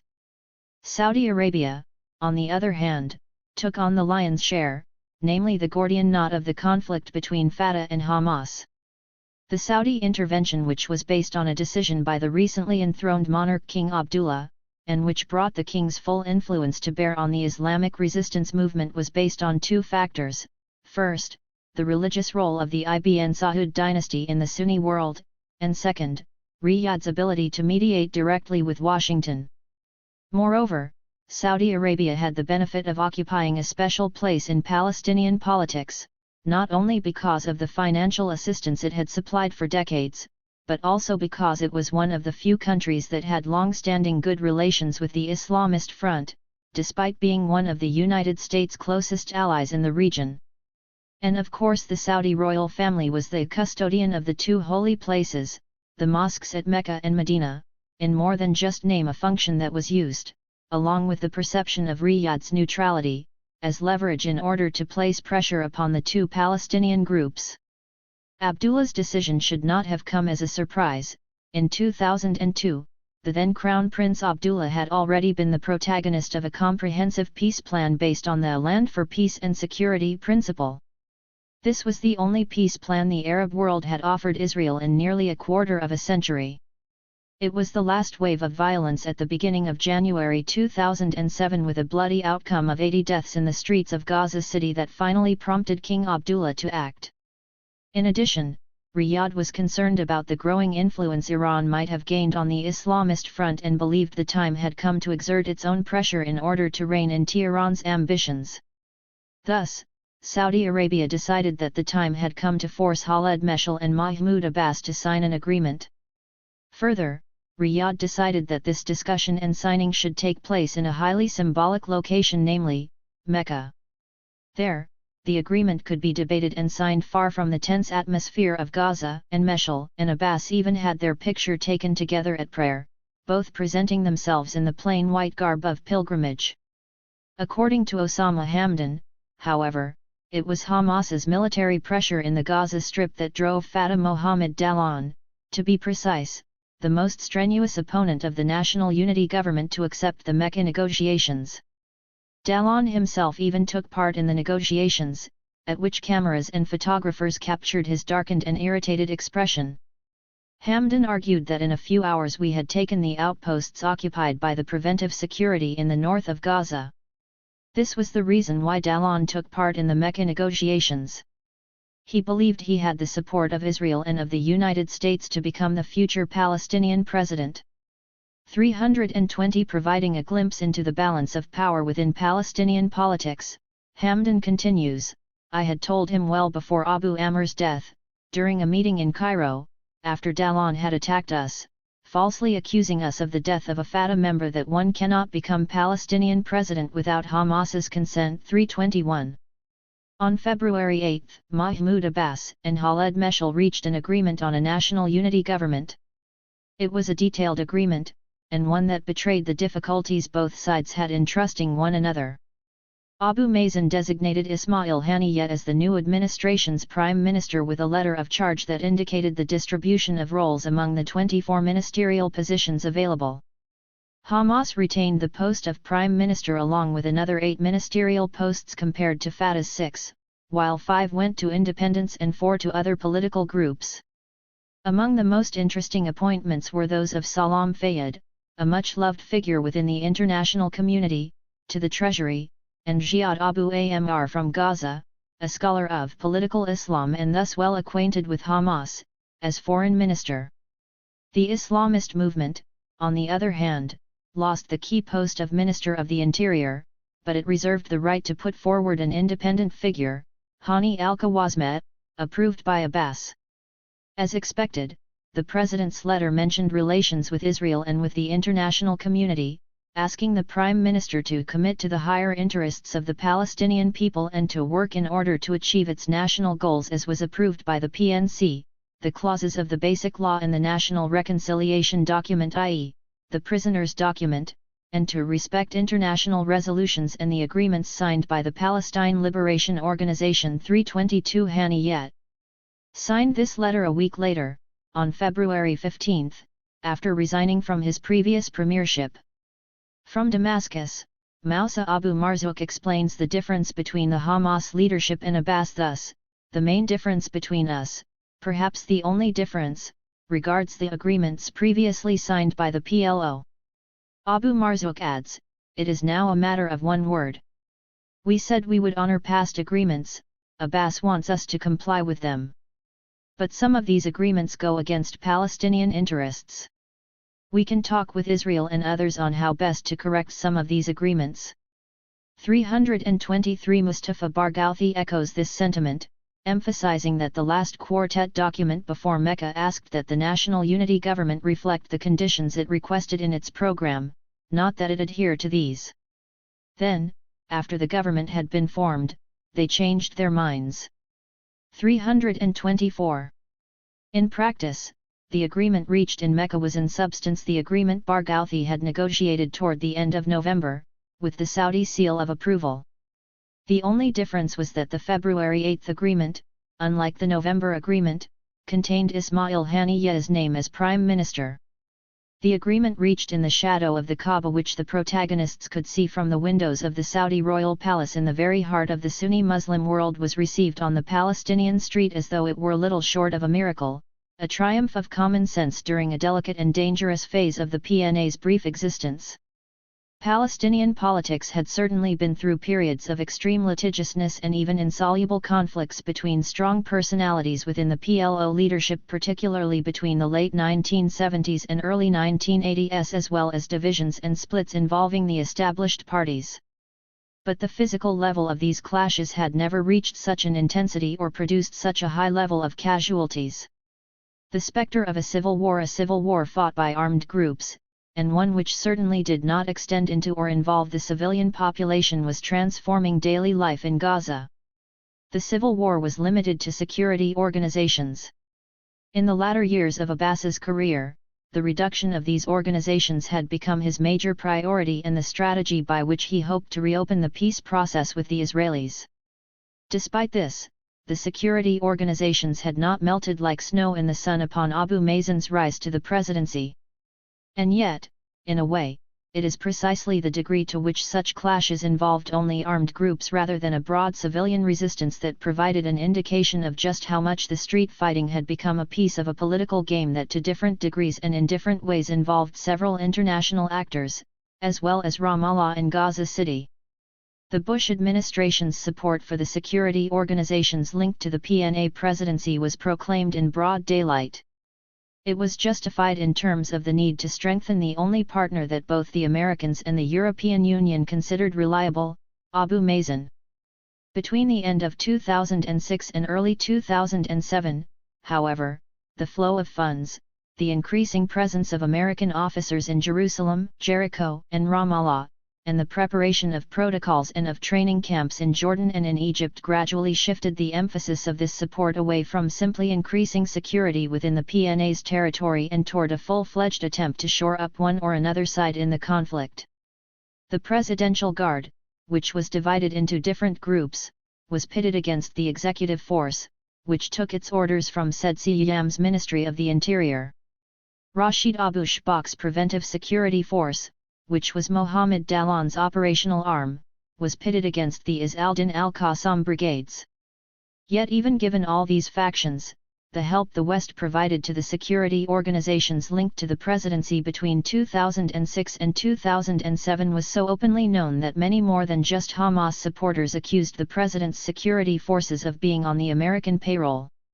No party explicitly claimed responsibility for the support provided to Hamas and the organizations to which it was linked.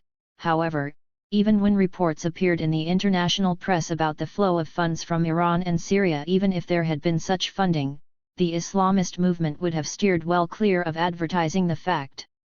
In any case, the support external powers gave to the security bodies on both sides could not at this point be stopped, and thus while the national unity government held together, the fragile executive coalition born from the Mecca Agreement attempted to forge a path between the Scylla and Charybdis of skepticism and outright sabotage. But the new government would not last even 3 months. The 3-month adventure. Hamas wanted legitimization from Europe. Hamas leaders argued that European diplomacy had promised to recognize the Islamist movement if it could manage to form a national unity government. Mustafa Barghouti, whose mediation was principally responsible for bringing the national unity government about, agreed with this. Barghouti says that Hamas signed the agreement because it wanted the embargo to be lifted, and I promised them as much because I was in turn promised this by many European foreign ministers, including Italy's Massimo D'Alma, who had been one of the best. But in Europe there is a system whereby 2 or 3 states can manage to block decisions. 325 This account is confirmed by those facilitators and consultants who during that period undertook the subtle work of talking to both parties on the sidelines, conveying each party's desires and demands. Hamas's leaders in Gaza, in the West Bank, and abroad all agree on this interpretation, and all also agree that the prospect of ending the international boycott the quartet had put in place had been the turning point in the mediation that brought Hamas to share power with Fatah. Nasser al-Din al-Sha'ir, the former deputy prime minister in the Hamas government of March 2006, said that it was already common knowledge where Haniyeh would have traveled first as prime minister of a future national unity government of which Hamas would have been a part. London 326 As the Sebastia-born Islamist leader recalled, the promise to recognize a Hamas-associated national unity government had come from the offices of the prime ministers in European capitals. There were those who, requesting anonymity, were even more precise. The Norwegian foreign minister, although Norway is not a member of the European Union, and the Spanish, through a direct channel in the Prime Minister's office, as Javier Solana, Mr. European Foreign Policy himself, had told the Egyptians and the Saudis. The Germans also spoke about this possibility, while the Italians then under Foreign Minister Massimo D'Alma 327 promised nothing. At the official level, European diplomats deny ever having promised recognition to Hamas, which, during Italy's leadership of the EU in 2003, had been formally included in the list of terrorist organizations unless the organization could meet the four conditions the quartet had set out in spring 2006. European diplomacy itself had reacted quite ambiguously to the Mecca Agreement, with France appearing much more flexible than Germany, which held the EU presidency at the time and which under Chancellor Angela Merkel was gradually moving closer to Israel. For Hamas's part, the movement's openness toward Europe had been a precise strategic decision agreed on by all four of the movement's constituencies. 328. Alistair Crook, however, argues that at a certain point the European Commission became far more intransigent toward Hamas, placing before it not the quartet's four conditions, but rather 7 points that Hamas would have to fulfill. 329. In private, however, well-informed European diplomatic sources, who wished to remain anonymous, confirm that it is true that Hamas had been promised that the embargo would be lifted when the movement entered a national unity government, on the condition that it would then send a signal in the direction of recognizing Israel.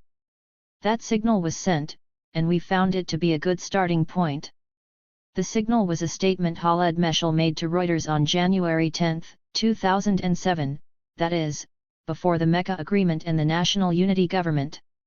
Meshal did not recognize Israel directly, but did so indirectly in the context of his statement, "We in Hamas are with the general Palestinian and Arab position and we are with the consensus of the necessity of establishing a Palestinian state on the June 4, 1967 borders, including, East, Jerusalem, the right of return and the withdrawal of Israel to these borders." 330. When the journalist specifically asked whether accepting the 1967 borders implied the existence of Israel, Meshal replied by again asking that Israel, in turn, recognize a Palestinian state. Meshal stated that the problem is not that there is an entity called Israel, adding, "There is a reality that Israel exists on Palestinian territory. The problem is that the Palestinian state does not exist. My concern as a Palestinian is to found this state. International relations are not based just on recognition."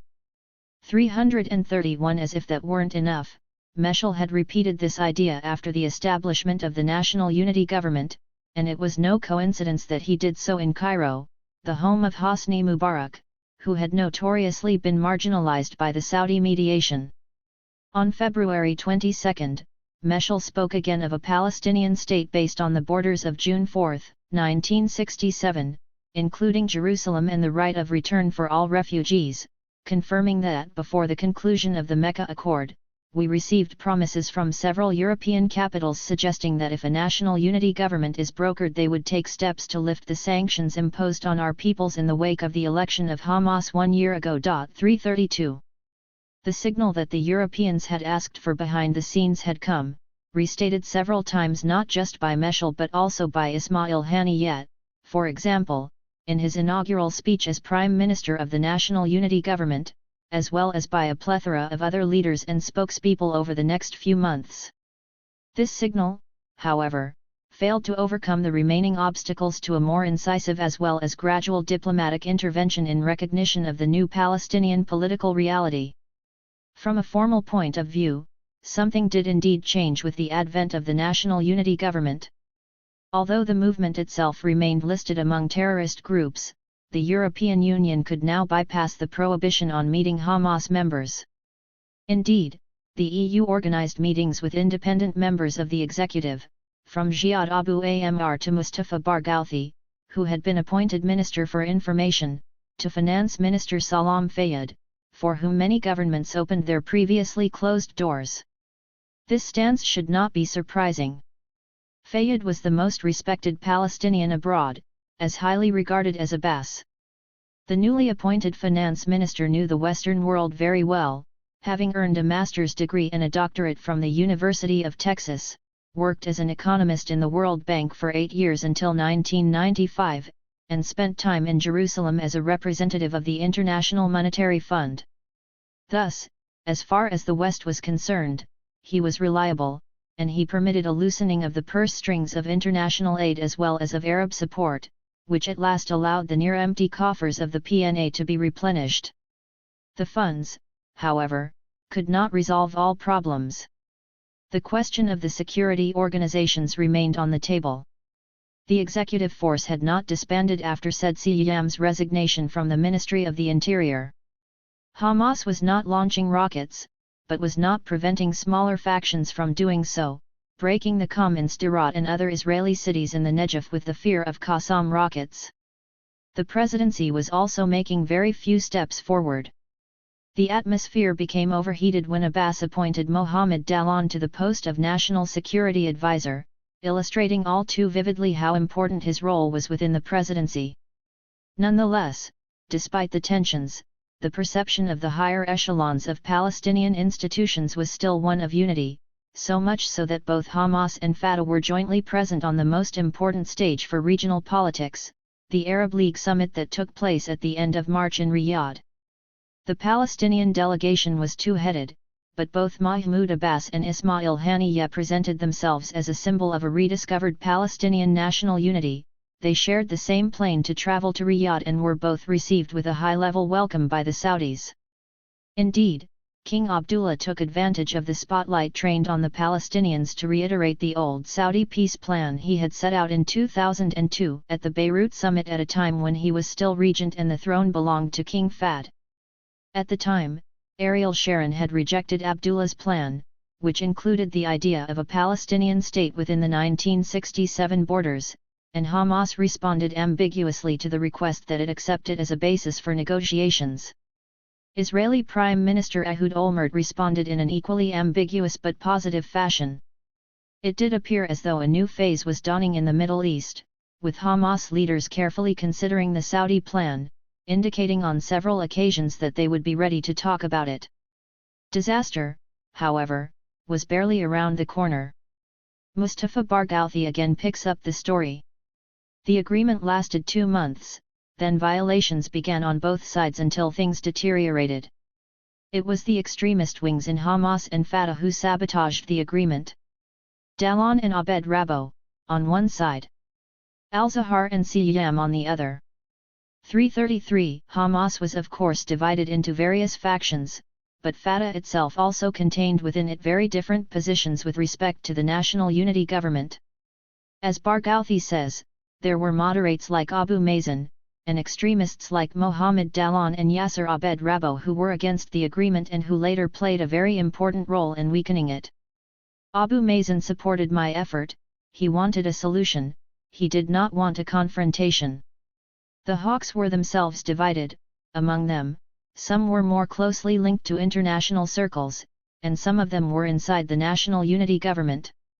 Mustafa Barghouti accuses them directly, albeit without mentioning names, saying it was precisely these individuals who, when they went abroad, would say, "Wait, don't send the money, because the situation will change soon." And that's precisely what happened. Those working against an agreement, however, were not to be found exclusively in the ranks of Fatah and Hamas. As Barghouti recalls, what changed the situation was the power of the pressure exerted by Israel and the United States, and by the weakness of the European position, the inability of the EU and of the Arab states to counterbalance Israel and the United States. Ultimately, it was the Israelis who dictated the political line in order to continue to have a weak Palestinian counterpart, not a strong one, as would have happened with a national unity government. They did not want real negotiations with us. Palestinian democracy began to represent a threat, to Israel as to other states in the region.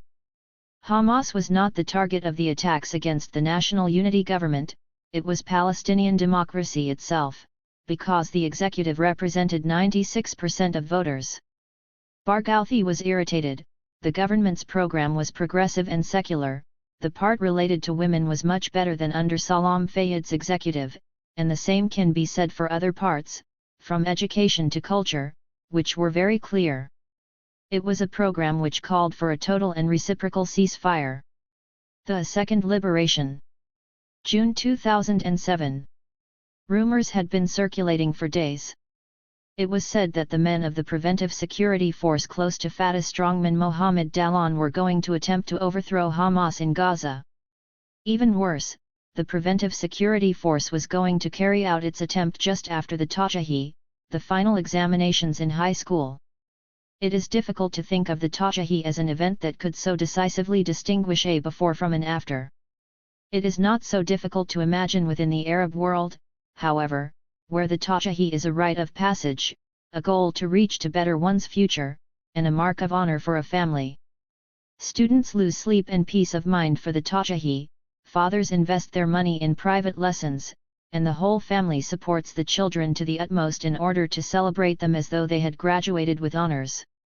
For the school year 2006-2007, the PNA had set the starting date for the THIRD as June 11. Some 50,000 students in the West Bank and Gaza, nearly half of them in the Strip, would have sat for that year's exam.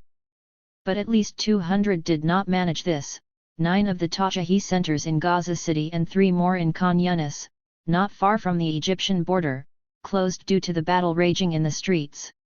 The first clashes between Fatah's and Hamas's armed men took place in the Strip the day before the eve of the exams, June 9, when minor scrapes in the Tel al-Sultan district in Rafah acted as a detonator for 7 days of armed confrontations. At the end of these 7 days of fratricidal war on the streets of Gaza, the Islamist movement had taken total control. Was the THIRD chosen to be the watershed moment in the battle for Gaza? This was the most reliable version of events, according not just to those within Hamas's political wing, but also among the circle of experts and journalists who had most closely followed post-Arafat Palestinian politics. The most important pragmatists within Hamas, for example, had more than once stated that they knew nothing of the attempted coup, but that there were insistent rumors going around according to which armed groups linked to Dallon were planning to do something after the THIRD examinations. 334 Ahmed Youssef, Ismail Haniyeh's main political advisor, told the International Crisis Group experts that we knew they were training and smuggling weapons. We have seen the confessions and tapes. There is enough information to prove to the whole world those people were planning a civil war in which 10,000 would be killed. All the time we felt something was coming, but we had no plan to take over Gaza. 335 This version of events was reiterated several times. The evening of the coup, we were in a car together, Ghazi and I. The Ghazi to whom Ahmed Youssef referred in November 2007 in his Gaza City office, his lights on in full daylight because the curtains were drawn for security reasons, is Ghazi Hamid, who until June 2007 had been Haniyeh's spokesman. He was one of the men of the middle generation, considered to be the symbol of Hamas's wing that favored participation in government. We were returning home to our families in Rafah, he continues. Don't you think that if the coup had been planned a long time before, that the two of us, Ghazi and I, given our positions within the government, we would have stayed in Gaza City to follow events? 336 From the West Bank, Hamas backed the same version. According to Farhat Azad, what happened in June was not prepared. 337 At the time, Azad, who had spent many years in Israeli jails, was the movement's spokesperson, and before that had been one of Hamas's coordinators during the Second Intifada, as well as the overall coordinator of Hamas's electoral campaign in the 2006 general elections. In other words, he knew the movement intimately. If something had been decided, he adds, sitting in a chair in his Ramallah home, which faces the Israeli settlement of Sagat, barely a few weeks after having been released from jail in October 2008. This was the response of the military wing to February 2007. 338 February 2007, that is to say, before the Mecca Agreement from which the short-lived National Unity Government would emerge. In February, before the agreement, Gaza had been plunged back into violence. Factions linked to Fatah targeted the Islamic University in Gaza City, Hamas's alma mater and one of the Muslim Brotherhood's bastions in the Strip. Buildings were hit, thousands of books were burned, and a communique was released to the press stating that an arms cache had allegedly been found in the university and that 7 armed Iranian advisors had been arrested. There would never be any confirmation of the find or of the arrests. Hamas's response, however, was immediate. From reports at the time, it is known that armed groups linked to the Islamist movement effectively took control of the streets in Gaza. What Farhat Azad refers to, however, is the way in which Hamas went well beyond the streets, taking control of around 50 buildings in which forces linked to Fatah were concentrated, which confirmed Osama Hamdan's explanation of Mohammed Dahlan's participation in the Mecca negotiations. The occupation lasted less than 5 hours, and was intended to send a precise military signal. If Hamas wanted to, it could take control of the Strip. But it didn't want to. According to Azad, the difference between what happened in February 2007 and what happened 4 months later lay in precisely this message. In June, the coup had not been prepared, as it had been in February. Instead, the clashes provoked a chain reaction from which there was no going back. Hamas had no military plan. This version is also confirmed by Salah al-Bardal 339 born 1959, professor of literature from Khan Yunis, and a Hamas member ever since its inception. These different accounts strengthen the hypothesis that Hamas's military wing, both the Izz al-Din al-Qassam brigades and the executive force linked to Said Siyam's Ministry of the Interior, had in fact misled the political wing, and had decided to force its hand to the most extreme consequences, out of fear that time would favor Fatah. Or, more precisely, that it would favor the portion of Fatah that was pressing for a final confrontation with Hamas, the portion linked to Mohammed Dahlan, who at that time was considered even in some Western circles as the final bulwark against a Hamas-dominated Strip. The unresolved tensions between security organizations that answered to their respective factions and not to the PNA's institutions exploded a month before the showdown, in mid-May, in 2 nearly simultaneous episodes that marked the end of the brief truce between Gaza's armed factions. On May 14, a Hamas commando broke into a training base for Mahmoud Abbas's Presidential Guard near Caridi, the commercial crossing that bridges Gaza and Israel. 8 men loyal to Abu Mazen were killed. During that period, about 450 Fatah armed militants, who had been trained by the Egyptians, entered the Strip with Israeli consent through the crossing of Rafah, which had been closed for the majority of the previous year and a half. The entry of the Fatah men was perceived by Hamas not only as an unmitigated slap in the face by its partner in government, but also as a signal that the groups linked to Mohammed Dahlan were rearming. An indirect confirmation that something dangerous was happening within the security institutions was provided by the resignation of the Minister for the Interior, also on May 14. Hani al-Khawazmet, a political independent, used the resignation letter he presented to Ismail Haniyeh to make extremely harsh accusations to all parties concerned, including Haniyeh and Abbas, who had not given him the necessary power to reorganize security in Gaza and thus reduce the influence of individual armed factions. Al-Khawazmet's accusations were not leveled only at Hamas, but also at Fatah, and the accusations came complete with first and last names. Outstanding among the accused was Rashid Abu Shbak, head of the Preventive Security Force, Director General of the Ministry of the Interior, and one of Mohammed Dahlan's lieutenants. On May 11, Abu Shbak had ordered thousands of Fatah's armed men to deploy on the Strip's roads without warning the executive force headed by Hamas and, most importantly, without asking for Al-Khawazmet's permission. This raised the general level of tension considerably, which had quieted down after the establishment of the National Unity Government. Abu Shbak's decision to deploy turned out to be crucial, however, and was criticized both by circles close to Abu Mazen and by Hamas, who perceived it as a full-blown provocation. Further raising the level of tension, Abu Shbak and Dahlan then opposed Al-Khawazmet's request for control over all of the armed groups, according to one of the best Israeli analysts, Danny Rubenstein. Thus Rashid Abu Shbak became the target to hit, as far as Hamas's military wing was concerned. On May 16, a commando broke into Abu Shbak's house and killed 4 bodyguards. Abu Shbak and his family were not hurt, but the message had been delivered.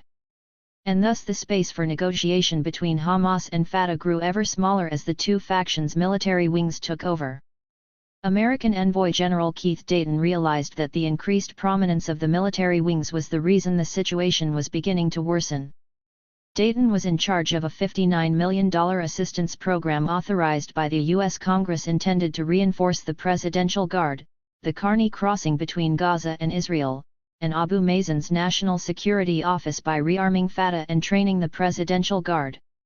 The security assistance goal, as Dayton himself told a subcommittee in the U.S. House of Representatives 20 days before the coup in Gaza, was to help create the conditions necessary to advance Israeli-Palestinian peace via the roadmap and, as a first step, to give the Presidential Guard a security horizon, an assurance that they have support and have a future.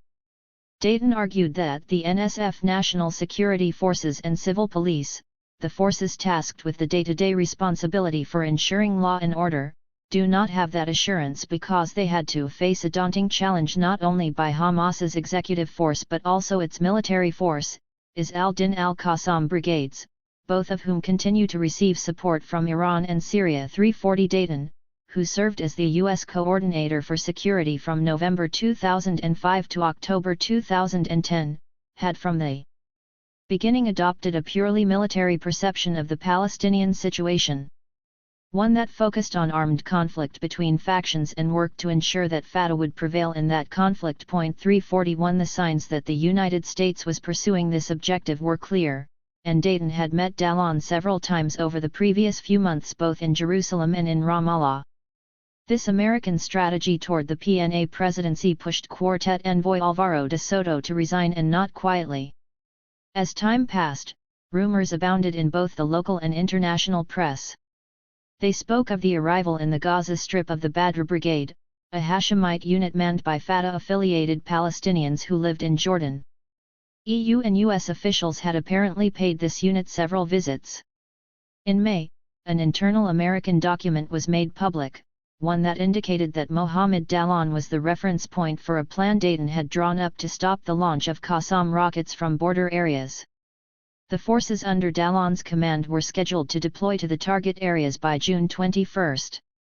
The 450 Fatah fighters who crossed the border at Rafah in mid-May appeared to confirm this scenario. The authorities in Cairo had given their blessing, as had the Israelis and the Europeans who had manned the crossing ever since November 2005 under the direction of a contingent of Italian Carabinieri commanded by General Pietro Pistoles.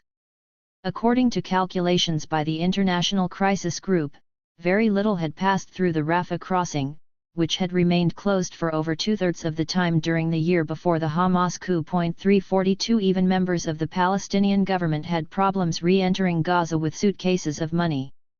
And yet 450 Fatah fighters passed through the crossing without a hitch. The Israelis also played a role in the confrontation between Fatah and Hamas. On May 20, the Israeli Air Force attacked the home of Khalil al-Hayya. Al-Hayya, the Hamas deputy who headed the parliamentary wing, had been one of the most influential figures who secured truces between Hamas's and Fatah's armed militants over the previous few months, and had also been one of the most influential figures in the attempt to form a national unity government both before and after the Mecca Agreement. Moreover, he had been charged with the most delicate of assignments, the negotiations over the Islamist movement's entry into the PLO. The Israeli Air Force raid killed 7 of al-Hayya's family members, while he himself was at the Egyptian embassy putting the finishing touches on the agreement for the 6th truce with Fatah. From that point on, Gaza's streets began to fill with armed men affiliated with opposing factions. The principal factions were Rashid Abu Shbak's Preventive Security Force, who toward the end of May had decided to leave the Strip and take refuge in the West Bank, and groups loyal to Said Siyam, who in the months ahead would be revealed as the link between Hamas's military and political wings. Thousands of tents, armed young men deployed throughout urban centers from Gaza City to Khan Yunis, all the way north toward the border with Israel. Lighting a spark was all too easy, and in this context the ongoing attempts to provide mediation such as the efforts of Egypt's powerful head of intelligence services, Omar Suleiman, proved of little use. At least 7 truces, all broken within a few hours or days at the most, succeeded each other in the space of barely a month. Prime Minister Ismail Haniyeh even attempted to declare a ceasefire in order to allow the Tajahi to take place. All in vain. The 2007 Tajahi will be remembered as the Tajahi of Hamas's coup in Gaza. The battle commenced on June 9 in the Tel al-Sultan district in the southern part of the Strip, then spread north to Gaza City, where it raged on the rooftops. In the run-up to the clashes, armed groups from Fatah and Hamas had taken control of strategic rooftops across the city, which they used to control the main arteries and important buildings. Because of the lack of space in Gaza City, it is full of tall buildings, up to and even beyond 10 floors high. It was from these rooftops that the combatants targeted the centers of power, from the ministries to the compounds of security forces and important leaders. Opponents were thrown from rooftops. The first of these was Mohammed Salama al-Swairki, 27, and a member of Abu Mazen's presidential guard. He was thrown off the 15th floor of the Ghafari Tower on June 10. Next came Hussam Mohammed Abu Kainas, a 35-year-old Hamas militant who was thrown from the 11th floor of the Muhanna building in a district in southern Gaza during the evening of the same day. There was no place for pity on either side of the conflict during that bloody week in Gaza, not among Hamas's men, who riddled some of their most fearsome adversaries with bullets, and not among Fatah's, who did not spare imams or unarmed men. Armed clashes took place in the streets, among civilians, and inside hospitals, until, on June 14, the entire strip was firmly in Hamas's hands, and Fatah's men were on the run, fleeing either toward the West Bank or toward Egypt in order to escape further retaliation by the Izz al-Din al-Qassam brigades or the executive force. Hamas's hawks spoke of a second liberation. The first liberation, in 2005, had been the unilateral withdrawal by Israeli armed forces and settlers from the boundaries of the Strip. 2 years later, again in the summer, Hamas had liberated itself from those parts of Fatah's armed wing with which conflict had never really ended. Governing the Strip. A grave strategic mistake. This is what Ghazi Hamid calls it. The June 2007 coup produced 1,000 needless political problems. 343 When the guns finally fell silent, politics again moved to center stage, albeit with far less weight than before. For Hamas's leadership, the Tajahi coup marked the beginning of a two-front struggle to administer power in Gaza. The first challenge of managing relations with Israel was in many ways simpler to deal with in terms of maintaining popular consensus. There was now, however, an entirely internal second challenge: managing relationships with the structures of the PNA itself as it distanced itself from Gaza and began to establish parallel institutions.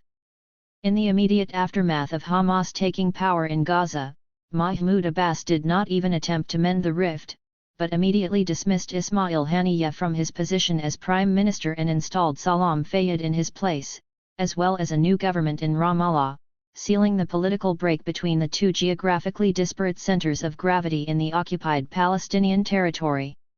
In the space of a few days, a two-headed Palestine had been created.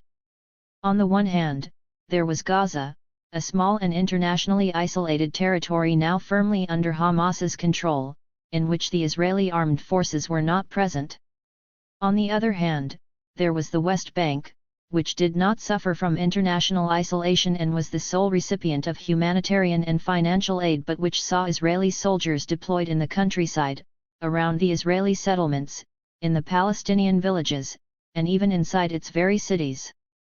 Over the following months, Mahmoud Abbas and Salam Fayyad, supported by the group of advisors around them and by Western countries, consolidated the separation of the West Bank from Gaza. Thus, by seizing power in Gaza, the Islamist leadership found itself forced to administer the Strip and its inhabitants through a system of institutions that they had barely begun to learn how to use. One got the impression that they felt like guests in their own homes, using the bureaucracies, the machineries, the photocopiers as though they were expecting the legitimate owners to return. The hope that the clash between Ramallah and Gaza might be overcome, however, dwindled as time passed, and the Hamas administration increasingly lost its feeling of transience, exhibiting the classic signs of an administration in the process of consolidating its ability to provide for people's basic necessities. To start, Hamas attempted to establish a parallel bureaucracy.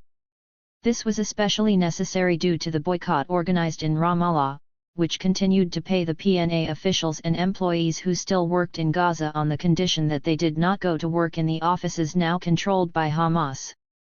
This boycott blocked the machinery of government in Gaza. Not just clerks and judges, but also doctors, nurses, and teachers all stayed home, only to turn up in public standing in line at banks and cash machines in order to draw their Ramallah-deposited paychecks. The Palestinian government's internal isolation thus pushed Ismail Haniyeh's de facto government the third, after the single-party administration of March 2006 and the National Unity Government which followed a year later to begin performing the everyday functions of government through emergency measures. As one of the Hamas ministers commented, "We are managing a crisis, we aren't setting out a program for government." 344 There were two crucial elements in the administrative crisis, aside from the increasingly tight blockade to which the Strip was subjected: first, the lack of personnel as a result of the Fatah boycott, and second, the lack of a budget with which to meet the needs of Gaza's population. The personnel problem was overcome by means of a reduction in wages and through the employment of young people, often fresh out of college, who were less expensive to retain than their older counterparts. According to journalistic sources, the budgetary problem was assuaged by collecting municipal taxes and car registration fees, as well as by placing a tax on contraband cigarettes brought across the southern border with Egypt at Rafah. A similar tax was placed on those who ran the commercial tunnels that pass underneath the border, through which everything and anything that manages to pass into the Strip is smuggled to then be sold on to a population that lacks everything. Thus, Hamas plugged the gap left by the PNA's effective departure. In the words of the International Crisis Group experts, by boycotting the security, judicial and other government sectors, the PNA turned an intended punitive measure into an unintentional gift, creating a vacuum Hamas dutifully filled. From courts to municipalities, the Islamists asserted control of institutions on which the PNA pulled the plug. 345 As the months passed, Hamas's grip was consolidated through exemplary cases and symbolic gestures. Despite the economic blockade imposed by the international community and the Quartet, despite the lack of fuel and electricity provided by Israel, and despite the lack of basic goods like cement and spare parts, Gaza worked. Trash no longer piled up on the Strip's streets, but was collected thanks to a process by which each neighborhood, district, and refugee camp would take charge of providing its own services. The sense of uncertainty and of anarchy in the years before the coup also substantially quieted as the administration of security returned to the hands of a single organization, the executive force, leaving the Izz al-Din al-Qassam brigades the job of facing the Israelis. As months went by, the executive force became Gaza's police. Indeed, the executive force had always wished to be regarded as a police force, as the 2007-2008 poster campaign that plastered the streets of the Strip's towns demonstrated through its request to change the name by which the group was known from Tanfisiyya to police force, from a partisan armed faction to a security force serving all Gazans. Hundreds of women applied to this new police force, according to the account provided by Takreed El-Qaderi for the New York Times. 346. From time to time, the Palestinian press as well as the Israelis published polls that spoke of a gradual loss of popular consensus for Hamas. Given the general suffering and immense daily difficulties that Gaza had faced in recent months, it was difficult to assess the value of these statistics as a measure of response to Hamas's actual policies. But one thing is certain: despite its internal conflict, Hamas's cohesiveness was never in question. The kidnapping of Gilad Shalit, the Israeli army corporal, at the end of June 2006 demonstrated as much. Since then, no one had been able to obtain reliable information concerning the location where Shalit was being held, despite the fact that Gaza is a very small sliver of land within which Israel has built a network of informants over the years. Nothing had ever come to light about the young Israeli soldier, beyond the reports Hamas released on the state of his health, until he was freed after the deal between Israel and Hamas on the exchange of prisoners in October 2011. In order to avoid scaring off the international community, Hamas leaders emphasized several times that the Islamist movement had no intention of establishing an emirate, a caliphate, or any entity in which the Islamist model of Hamas's old charter would become reality. Salah al-Barda'al, for example, stated that Hamas wished to create a honorable model 347 in practice. The Hamas leadership attempted to manage daily life in Gaza without impacting existing power structures in the Strip more than was strictly necessary, while at the same time attempting to resolve the rupture with Ramallah and thus to overcome the uniquely dire Sheikh situation the Palestinian territory found itself in. If the attempt to reach the first goal had objectively succeeded, despite the doubts and concerns raised by human rights associations, particularly with regard to the fate of the Fatah-led political opposition within the Strip, the second objective, mending relations with the PNA, had been problematic from its very inception. Neither Hamas nor Fatah trusted each other anymore, and both feared losing even a single iota of their power.